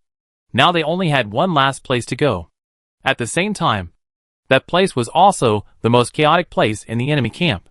However, it was also the easiest place to enter, the original base. But in order to prevent the people in the base from targeting them, they still needed to make some preparations on the road. Chapter 256, Use Force to Suppress Others. After Jiang Zhuxiang expressed his opinion, he asked Lei Jin and the others for their opinions. Lei Jin had never been to the base, but he also knew some basic information about the base from his father. He knew that what Jiang Zhuxiang said was the truth, so he just nodded in agreement. Jiang Zhuxiang looked at Tao Tai. He wondered if this elder of his family would agree to change according to his ideas. Tao Tai glanced at Jiang Zhuxiang indifferently. "I think my martial arts value is enough to make them afraid. Then we can kill the chicken to scare the monkey." It is not Tao Tai's character to be secretive, so Tao Tai rarely did not do what Jiang Zhuxiang thought. Jiang Zhuxiang thought about it and felt that it was true. He showed a bit of shame on his face, but he still had to cover up. He still didn't like trouble, even if there were people around him who were able to solve the trouble for him. In the end, Jiang Zhuxiang found a place to stop and disguised himself, completely hiding his gender. As for Lei Jin, Jiang Zhuxiang let him do whatever he wanted. The disguise he had made for him before was still there, and it didn't matter if he didn't do it. The next thing to deal with was the suitcases they brought. In the shelter of the base, if they dragged so many things through the city, they would definitely cause endless trouble. Jiang Zhuxiang pulled the suitcase and signaled Tao Tai to follow him a little further away, wanting it to help him cover his personal space. It wasn't that he deliberately concealed Lei Jin, but a secret that had been hidden for a long time didn't like to be told directly. Not to mention that Lei Jin hadn't gained his absolute trust yet. Now it was just right to half cover it, so that Lei Jin could guess what he wanted later. Tao Tai didn't mind being a shield for his younger generation. He was thick-skinned anyway, so he just blocked Jiang Zhuxiang and asked her to put the things away. After Jiang Zhuxiang put the things away, she walked back with Tao Tai. When they walked away, Lei Jin took the initiative to turn his back to show that he didn't pry into other people's secrets. Seeing Jiang Zhuxiang and Tao Tai standing in front of him again, he asked, "Have you dealt with it?" Tao Tai took the initiative to say, "Well, when you want something, just tell Xiaoxiang. I will help you get it." The words still expressed a certain sincerity. Otherwise, Tao Tai could just say, "Tell me if you want something," and it would be fine. Lei Jin didn't think much about what Tao Tai meant. He thought Tao Tai was creating an opportunity for himself and Xiaoxiang, so he nodded to show that he understood. After covering up, the two people and the beast continued to walk towards the base's shelter. The base's shelter was the most unremarkable shelter, because the people admitted by the base did not have a certain supernatural tendency. So Jiang Zhuxiang saw a base shelter with a mixture of various colors. At the entrance of the base's shelter, there was still someone collecting fees for entering the shelter like the previous bases, and the fees were still crystal cores. Jiang Zhuxiang had been prepared. Tao Tai had given Jiang Zhuxiang a bunch of these crystal cores before, all of which were mutant beasts. Jiang Zhuxiang took out 3 crystal cores from his pocket and quietly handed one to Lei Jin and Tao Tai, asking them to give them to the people at the door later. At this time, there were still a few people at the door who were also going to enter the base shelter. They still brought some things with them. They should also be newcomers to the base shelter. They should be ordinary people who have awakened their superpowers. The people at the door of the base shelter were still as cunning as before. They turned over the things of those people, took away the most valuable things, and then returned the rest to them. Those people's faces were not very good, but they were not angry. Obviously, they had learned about the situation here before coming. Jiang Zhuxiang was a little glad that their things were collected in advance. Otherwise, their losses would definitely be huge. The people at the door of the base shelter saw that these people had no other money, so they let them in. Jiang Zhuxiang took the lead and walked over there. Tao Tai had just seen that scene, so he took 2 quick steps and dared to stand in front of Jiang Zhuxiang, suppressing the 2 people with his momentum, and then slowly handed them a crystal core, and then motioned Jiang Zhuxiang to come forward. Jiang Zhuxiang silently handed them a crystal core, and then stood next to Tao Tai. She still knew the purpose of Tao's doing so. As for Lei Jin, he directly demonstrated his thunder ability when handing over the crystal core, and turned the lightning around them. The strength was well controlled and did not hurt them, but it was enough to deter their little thoughts. After the 3 of them paid the entrance fee, Tao Tai put away his momentum and walked in without waiting for them to speak. The 2 were still a little shocked after Tao Tai put away his momentum. When did such a big shot come to their broken shelter? It seems that they should be more careful when they meet him next time. As for revenge after being treated like this, as small minions who could only guard the door, they still know what to do within their ability. Of course, if someone asks them about their information, they will not mind a little revenge and cause them some trouble. Jiang Zhuxiang was walking on the road to the base shelter, and someone came up to ask, "Is this your first time here? Do you need a guide to help you adapt to life here as soon as possible? You just need to give me a crystal core." This person was chosen by the others after some pushing and shoving. After all, they still saw Jiang Zhuxiang and the others' performance at the door, and they were still a little worried about their own lives. Jiang Zhuxiang looked at this person, and then looked at Lei Jin and Tao Tai. He didn't want such a person to disturb his travels. This shelter in the base was not a place where it was easy to get lost. They could just walk around by themselves. I just don't know what Lei Jin and the others think. Tao Tai directly rejected the man. "Tell your companions not to disturb us." Then he released his momentum again. After arriving at the base, Tao Tai found that his momentum was particularly effective. The man slumped on the ground, nodding repeatedly to indicate that they would not bother them anymore. After they walked away, he rolled back to the original team and conveyed Tao's words, which made those who originally planned to try another person completely give up the idea. However, they also had a certain opinion about these 3 people. They had abilities, but they were too kind. Generally, the superpowers who entered the base were not so easy to talk to.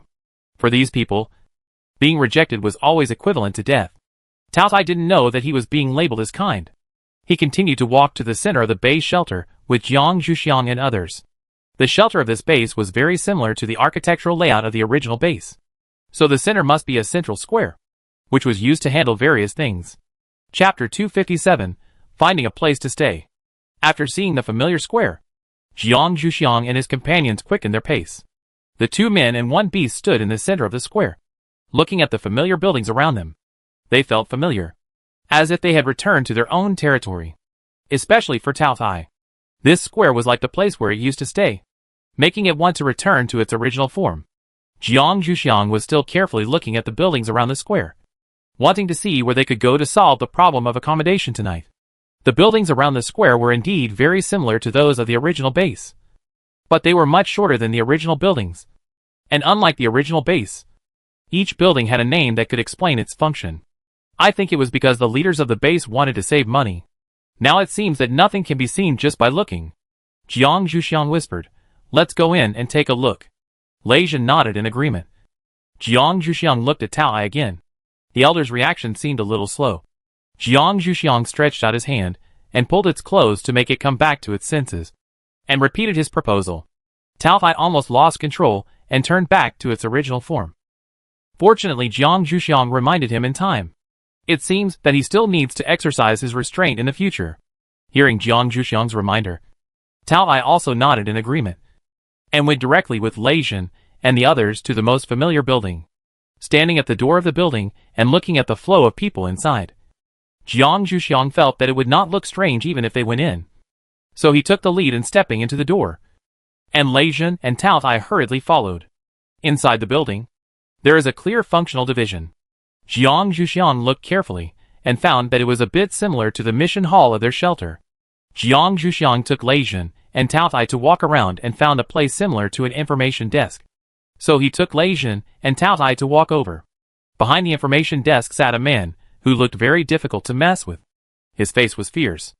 Jiang Zhuxiang was a little speechless, although he didn't know what the information desk of the previous base was like. Using this kind of staff, the leader of this base was too bad. However, even if he complained about the bad taste of the base leader, Jiang Zhuxiang still had to go over to ask about the matter. The height of the information desk in the base shelter was a bit high. When Jiang Zhuxiang walked over and stood in front of the desk, he only showed his head, looking like a child. Jiang Zhuxiang once again complained about the height discrimination of the base leader in his heart. Why is the information desk so high? After Jiang Zhuxiang stood in front of the information desk, the man inside said impatiently, "Don't make trouble, little white face. Grandpa doesn't have time to play with you." Jiang Zhuxiang shook his hand silently.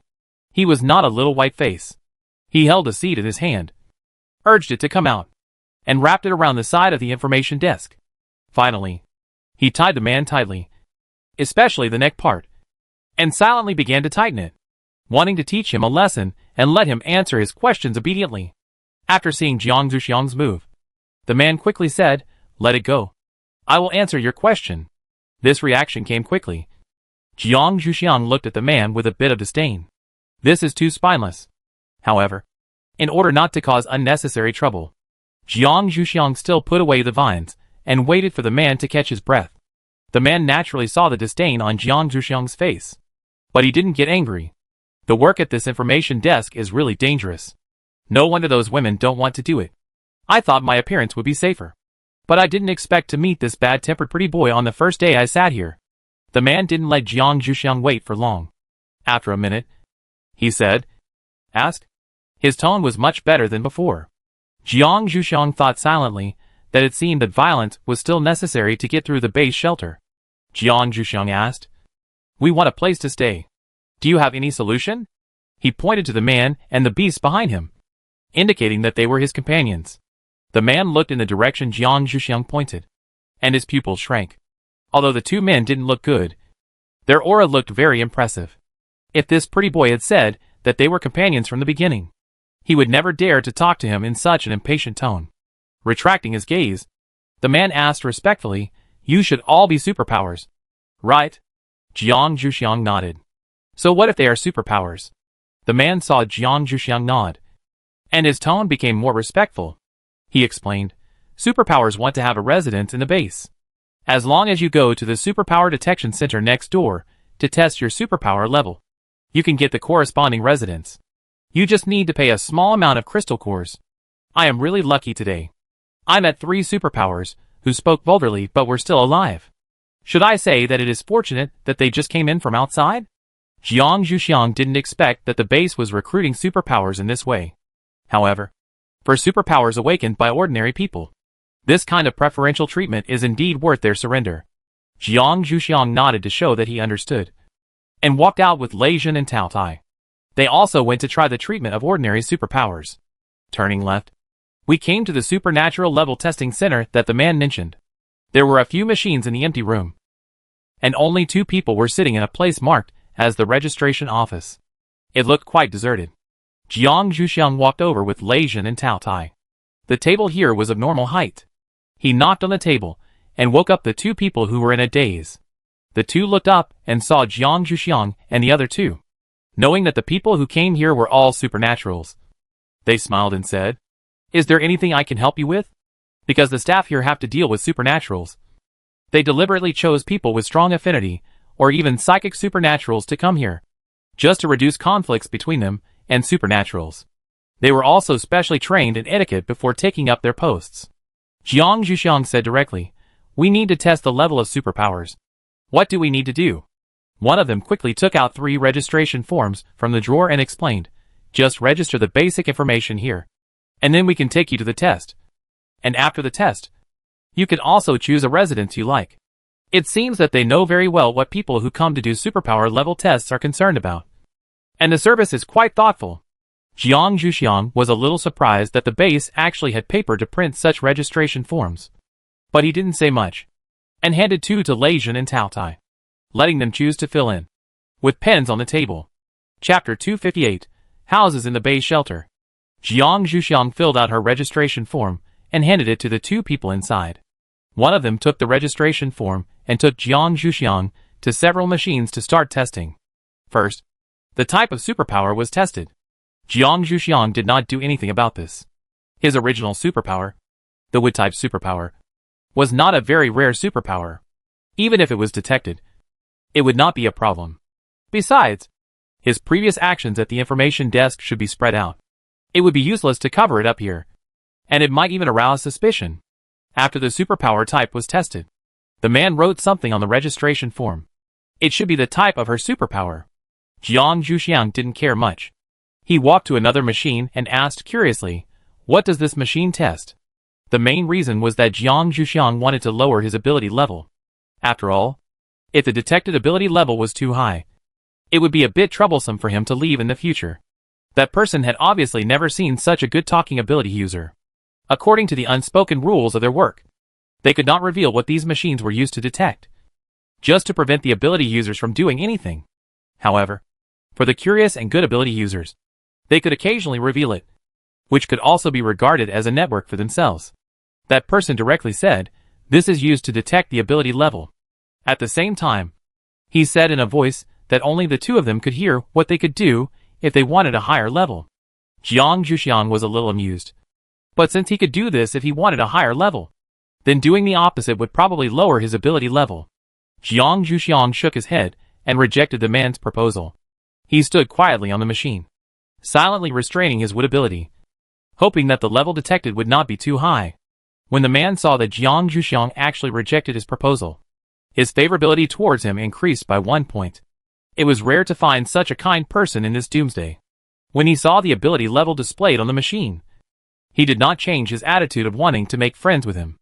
After helping Jiang Zhuxiang register, the man instructed Jiang Zhuxiang that he could go to the task hall to accept tasks in exchange for contribution points after settling down. After all, according to Jiang Zhuxiang's ability level, it was a bit difficult to go out and kill zombies and mutant beasts. Jiang Zhuxiang listened silently, nodding from time to time, and looked like he was having a good chat. When Lei Jin, who had filled out the registration form, saw this, he looked a little unhappy. But he didn't go to his own Xiaoxiang, but looked at the staff a little unhappy. The staff who was talking to Jiang Zhuxiang felt a chill, shrank his shoulders, looked around, and saw Lei Jin and the others coming. So he had to talk to Jiang Zhuxiang first, and gave Jiang Zhuxiang his contact number, saying that he could ask him if he had anything. After seeing Jiang Zhuxiang put it away, he went over to test Lei Zhen and the others. After Lei Zhen saw the man's actions, his breath became even colder, making the people who walked next to him think that he was an ice-type superpower. Fortunately, they were surprised when the type of superpower came out.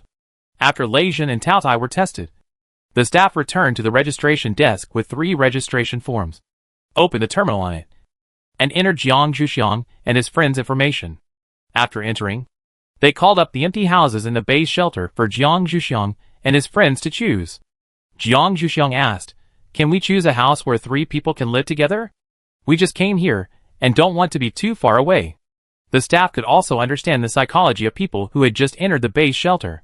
They knew that they were afraid of being bullied. For Jiang Zhuxiang's sake, the staff directly called up a house that could accommodate 3 people and recommended it to Jiang Zhuxiang according to their situation. Jiang Zhuxiang listened to the man's reason and felt that he could accept it. So he nodded and decided on the house, and then began to take out the crystal core from his pocket. The staff began to change the ownership of the house on the terminal and input the information of the 3 people again. After about 5 minutes, the terminal spit out a thin card, which was the certificate that the house belonged to them. According to the saying before the end of the world, this was the real estate certificate, and now it is called the house use certificate. The access control and energy use of this house all depend on this thin card. The staff handed the card to Jiang Zhuxiang and whispered to remind him to keep it well, and then took the crystal core handed over by Jiang Zhuxiang, completely ignoring Lei Zhen and Tao Tai. Jiang Zhuxiang looked at Lei Zhen with amusement. It seemed that this man was treated as a thief by the staff just now because of his dark face. Jiang Zhuxiang expressed his gratitude to the staff, and then walked out with this thin card, followed by Lei Zhen and Tao Tai. The card also contained the address of the house. Jiang Zhuxiang inserted it into the groove on the side of the communicator. The communicator showed the route.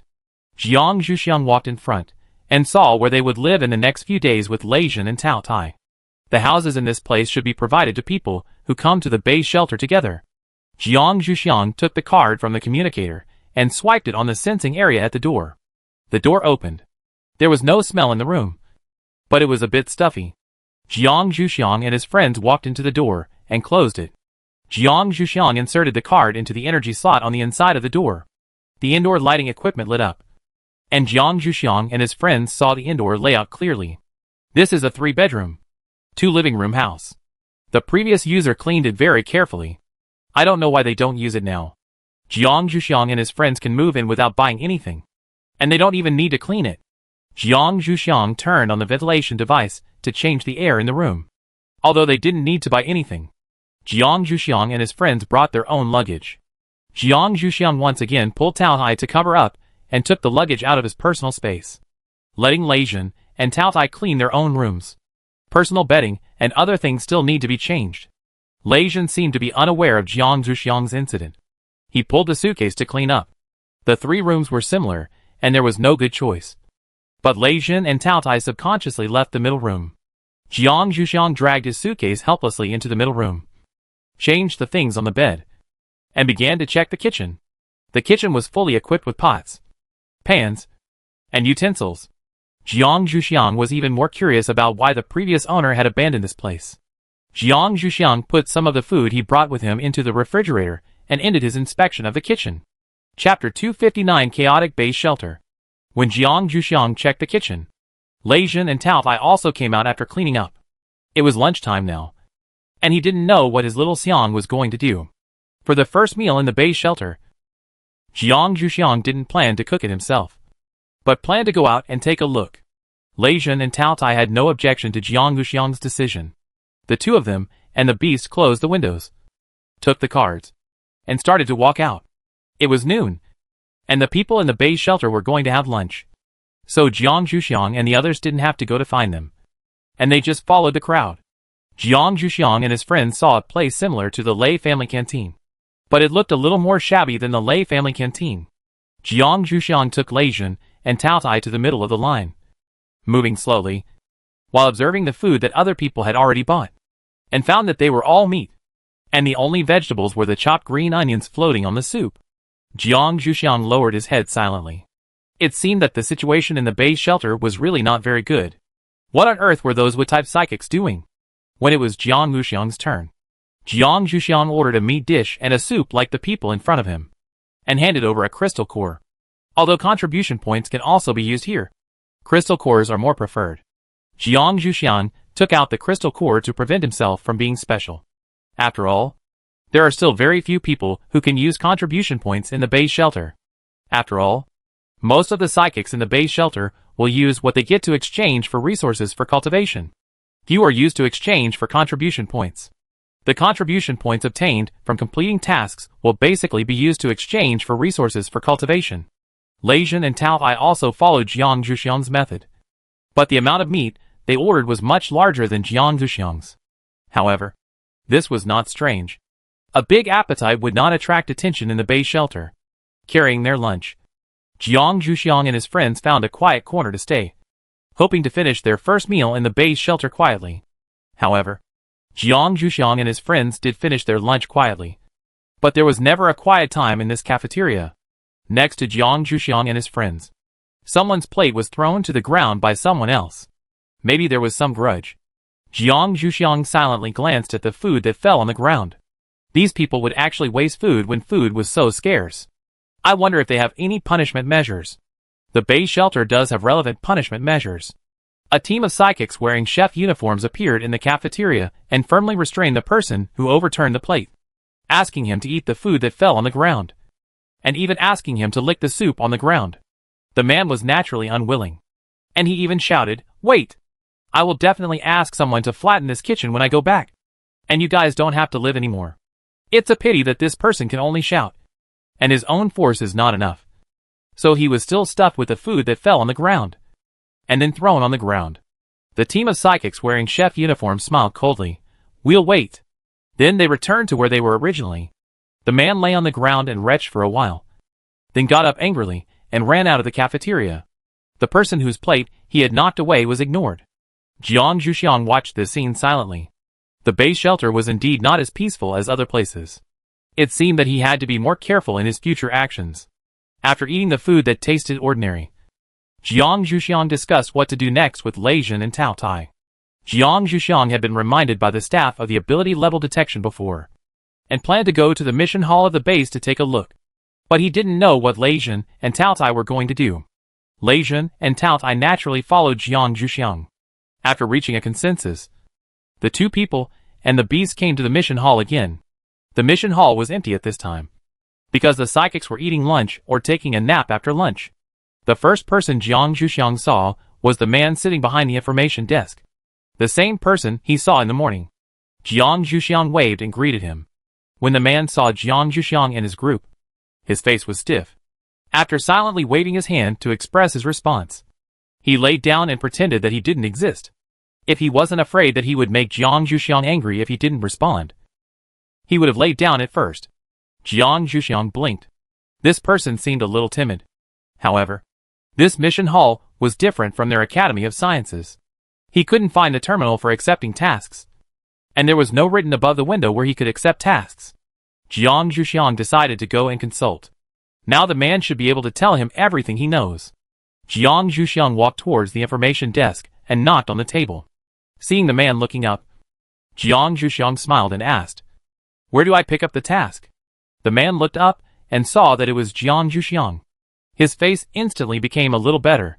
In response to Jiang Wuxiang's question, the man answered stiffly, "Those windows are fine.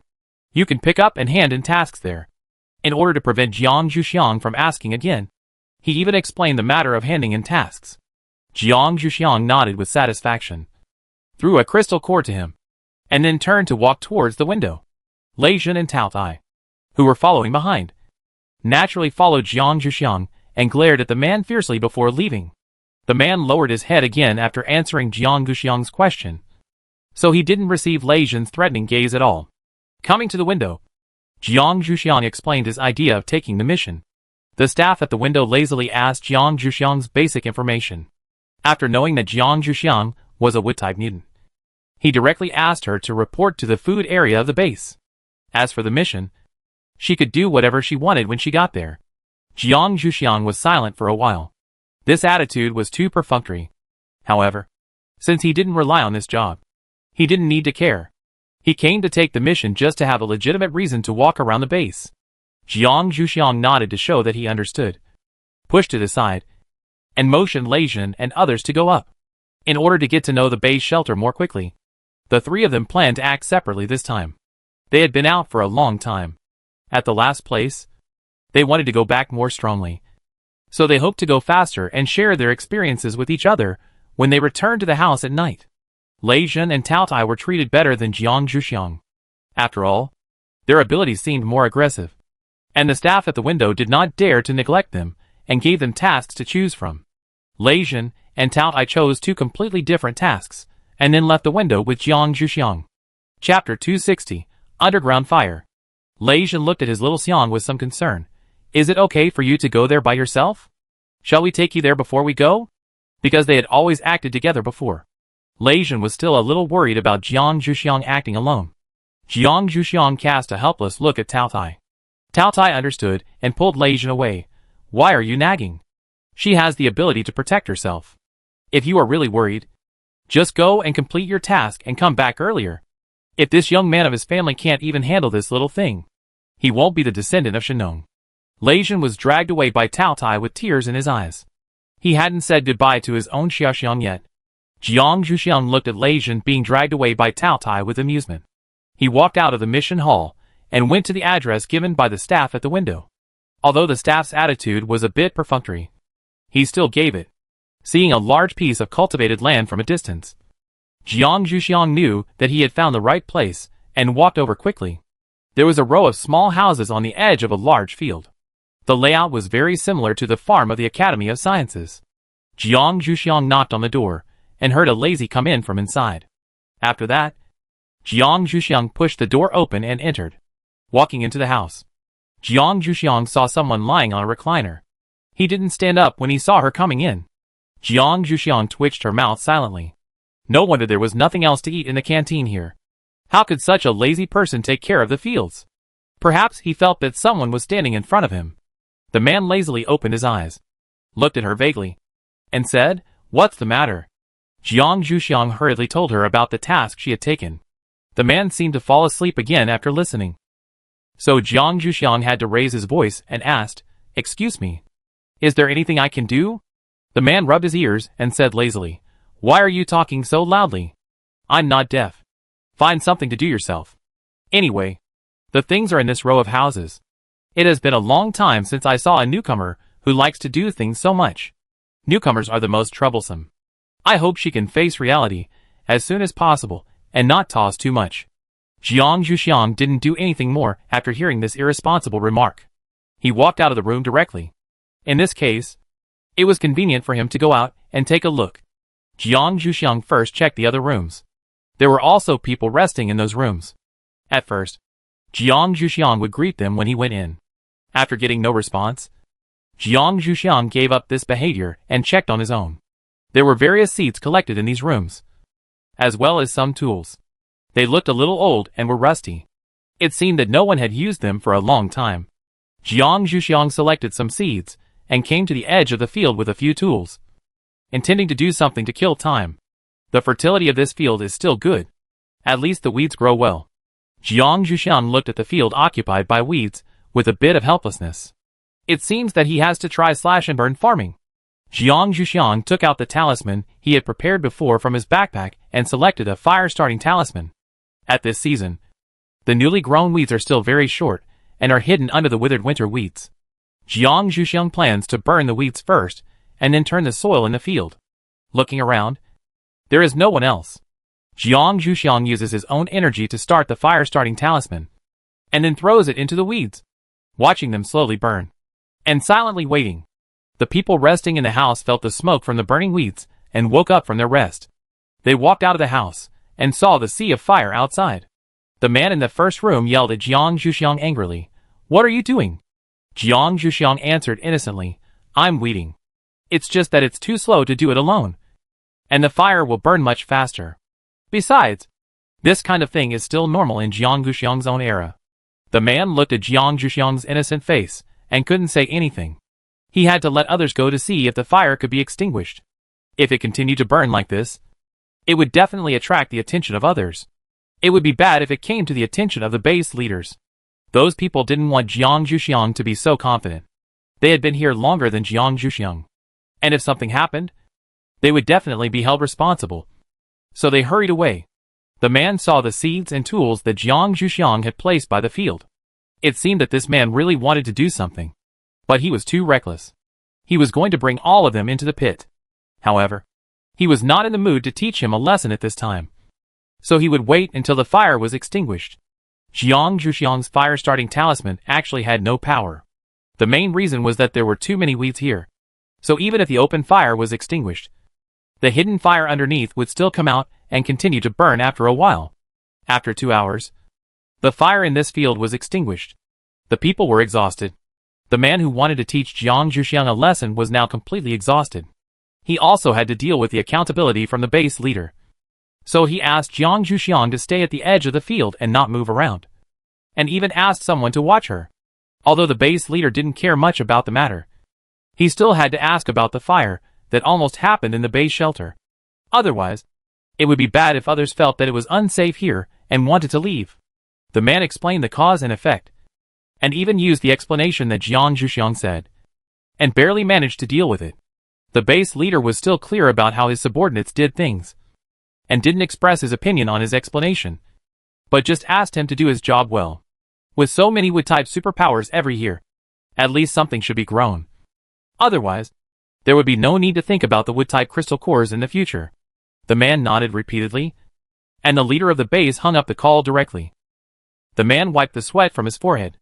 It seems that they can't be lazy in the future. After all, they still want the wood crystal core. It seems that Jiang Zhuxiang did a good job this time. At least, they don't have to wait anymore. The man left the house, conveyed the meaning of the leader of the base, and looked at Jiang Zhuxiang. This matter is caused by you after all. Your 2 months of wood crystal cores will be confiscated. It depends on your performance in these 2 months to decide whether you can get the 3rd month. When new people come, they are usually oppressed. In the past, they had to pay half of the wood crystal cores. Now there is such a good excuse. The man did not pay 2 months' worth, which is considered as a shock fee for them.